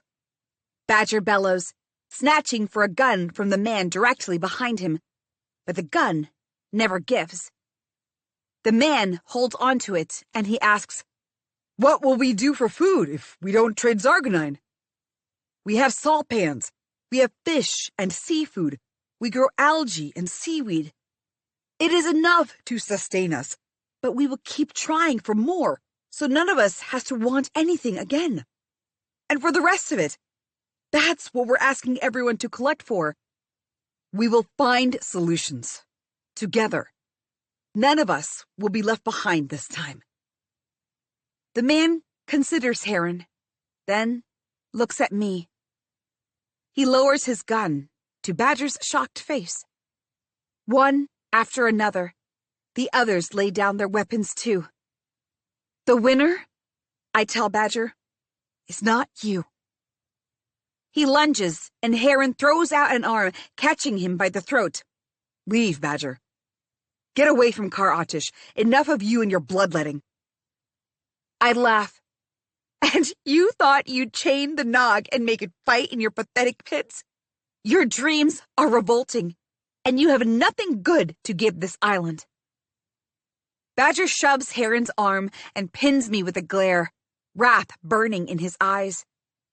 He has spent his entire life building his fortune on our blood and tears. But even he knows when he's made the wrong bet. Slowly, he turns, though I can feel the shackles of his wrath coiling around my wrists still.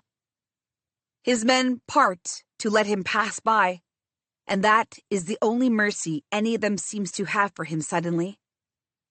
I know this is the kind of defeat that will forever darken Badger's heart, the kind that he will not rest without avenging. I murmur, despite myself, go to hell and don't come back.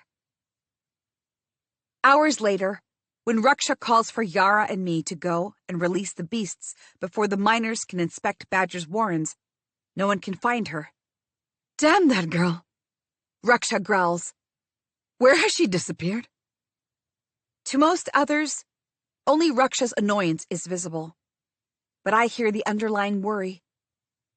We all know Yara has stopped caring about herself, and ever since the Redwater Valley, we can't tell what she's going to do next. Heron sends people across the island to look for her, but I already know they won't find her unless she wants to be found. I bet she went after Badger to punch him in the face. Riven stands with his arms crossed, staring at the gates, across the commotion going on in the compound. He can say what he wants to, but it doesn't change the fact that he doesn't believe it. Apart from Ruksha and Thane, we're the only ones who truly made it out of the dark of the underground. We didn't get along. No, that's not right. We hated each other, but Ansh didn't deserve it. Yara didn't. You were friends once. In another life, you might have been friends still. You mourned the loss of the Ansh you might have known, the loss of Yara, who could see past her grief. I might not have met you in that life. He shifts to stand in front of me, eyes so serious that I fear I've said something incredibly wrong. A large silence fills my head, and I'm about to speak, to take my words back, when he speaks first. Cress, not even the ocean could have stopped me from finding you. It's about damn time you accepted that. I stare at him, a lightness in my head that makes me think I'm not actually awake, but in that in-between space of dreaming and sleep. I forget words, so all I can manage is a nod, and I say the most idiotic thing I can. Okay. Riven laughs, and if I could catch that sound in a shell to listen to forever, I'd be fine for the rest of my life. 56. The side of Maven's face is cut deeply, and though the wound is now clean and stitched, he winces in pain every few minutes. They say that face cuts heal better than the ones on the rest of the body, but his might leave a wide scar, which still doesn't stop him from wanting to laugh. His joy lightens my heart, to have him whole and hearty.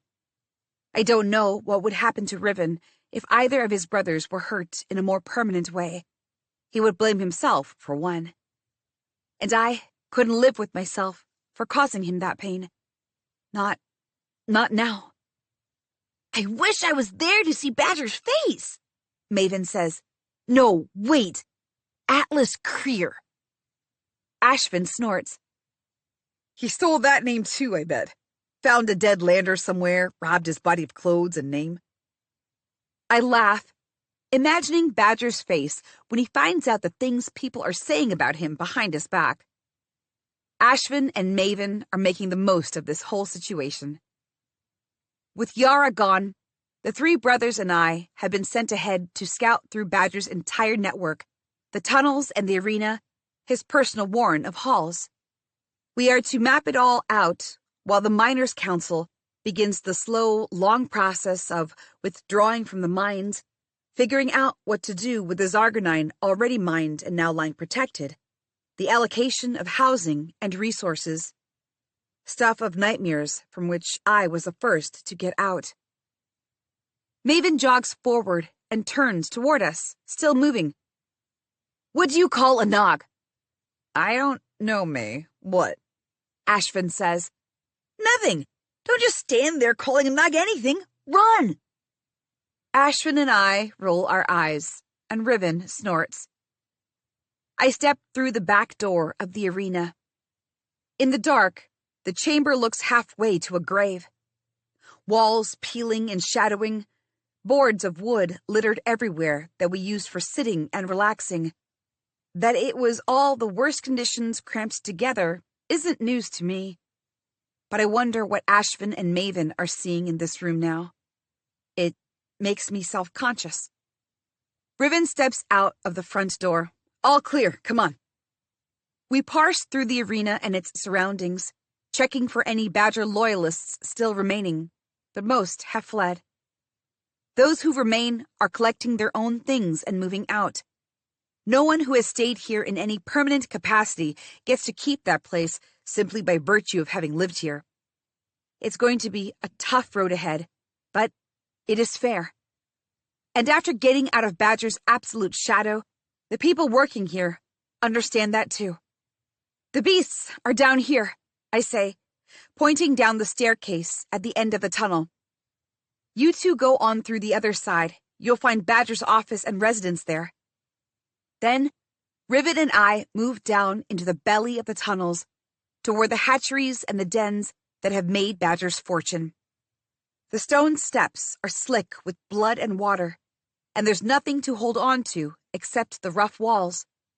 As we go deeper in, the reek grows overwhelming. But we continue, holding on to one another, each step careful. The platform we descend on overlooks a long, wide hall through an iron grate. Cages filled with the most vicious creatures line the walls, the controls for their doors listed on a panel up here.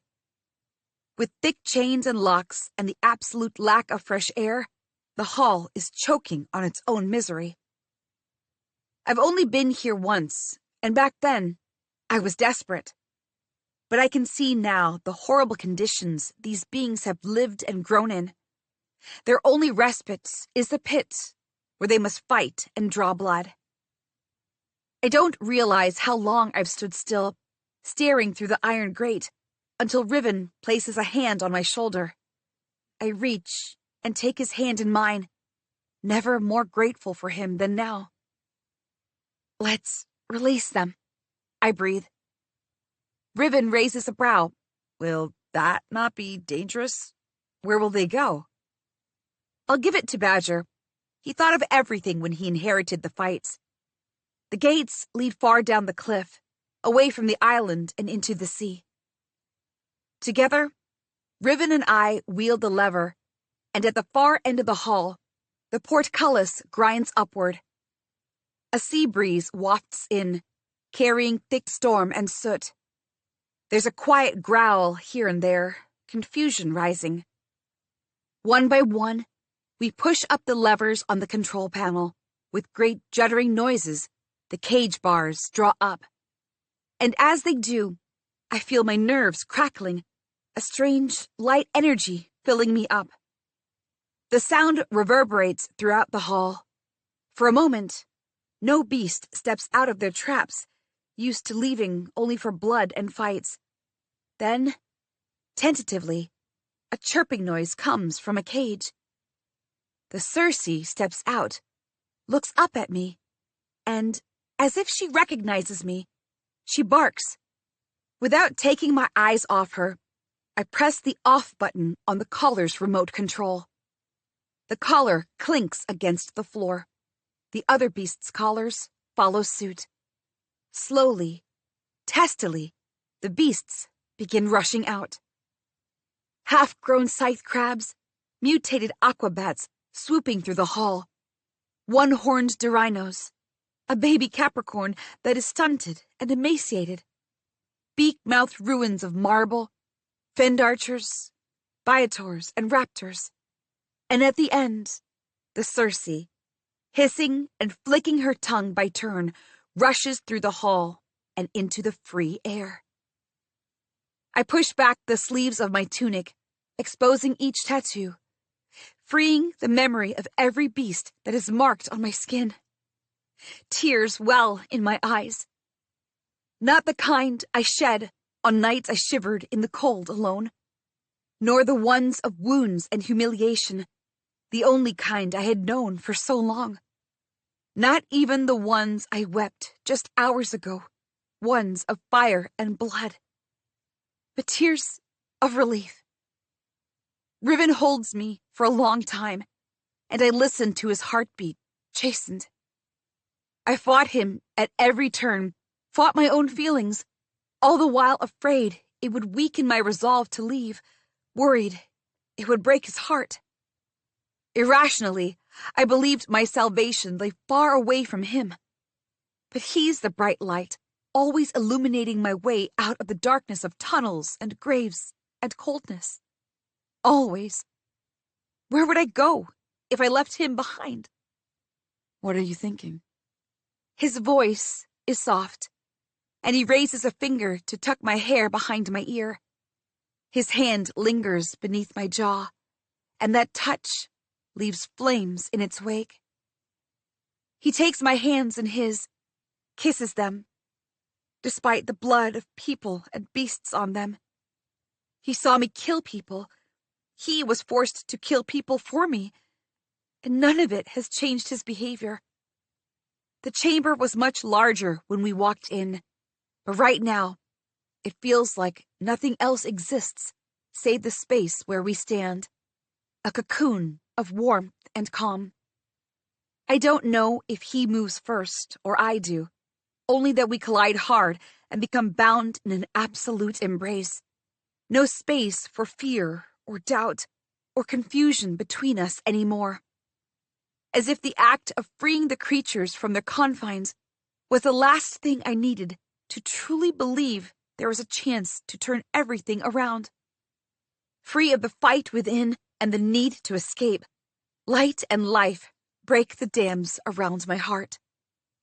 So I tell him, I don't feel scared anymore.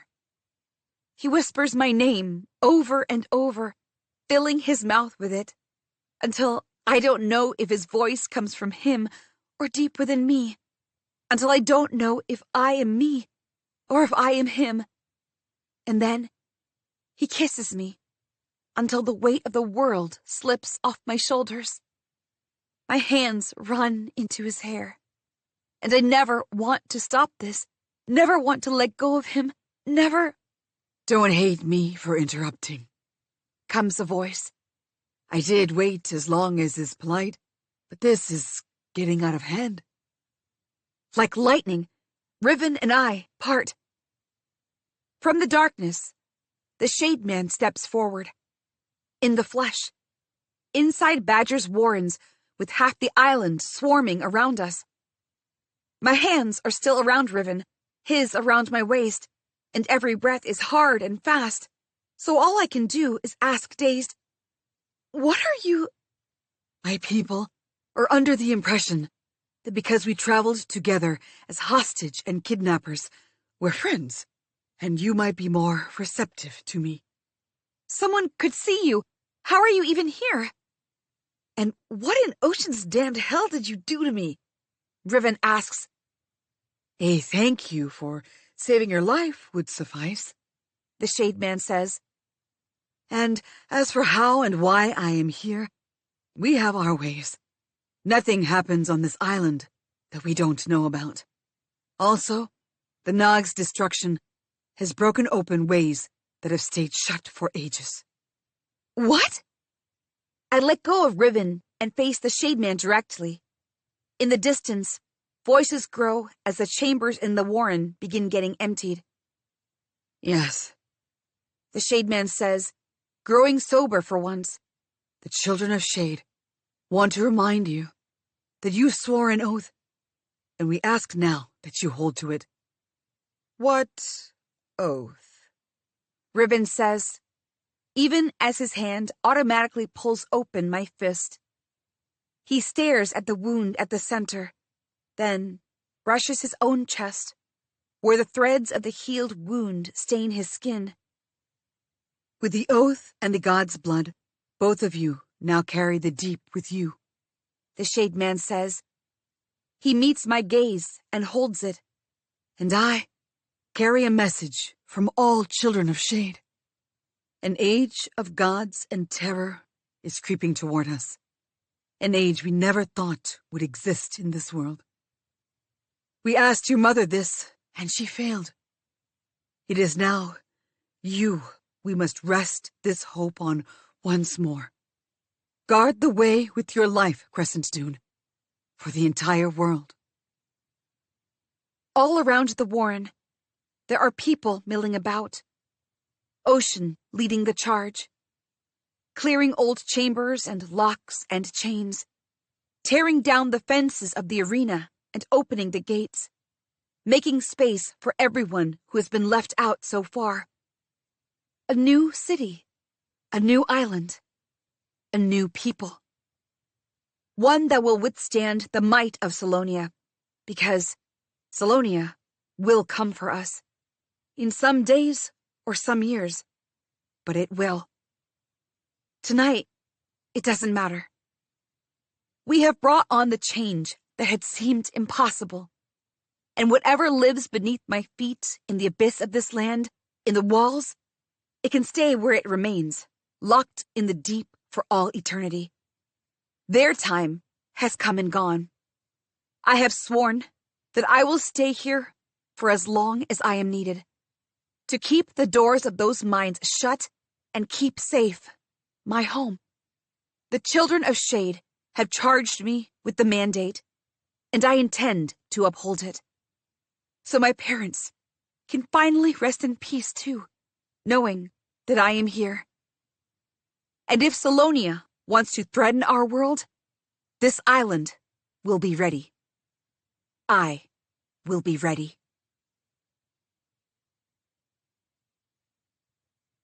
The end. This is Deepa Samuel. We hope you have enjoyed this production of Somewhere in the Deep by Tanvi Berwah. Recorded books are available wherever audiobooks are sold. Thank you for listening to Recorded Books.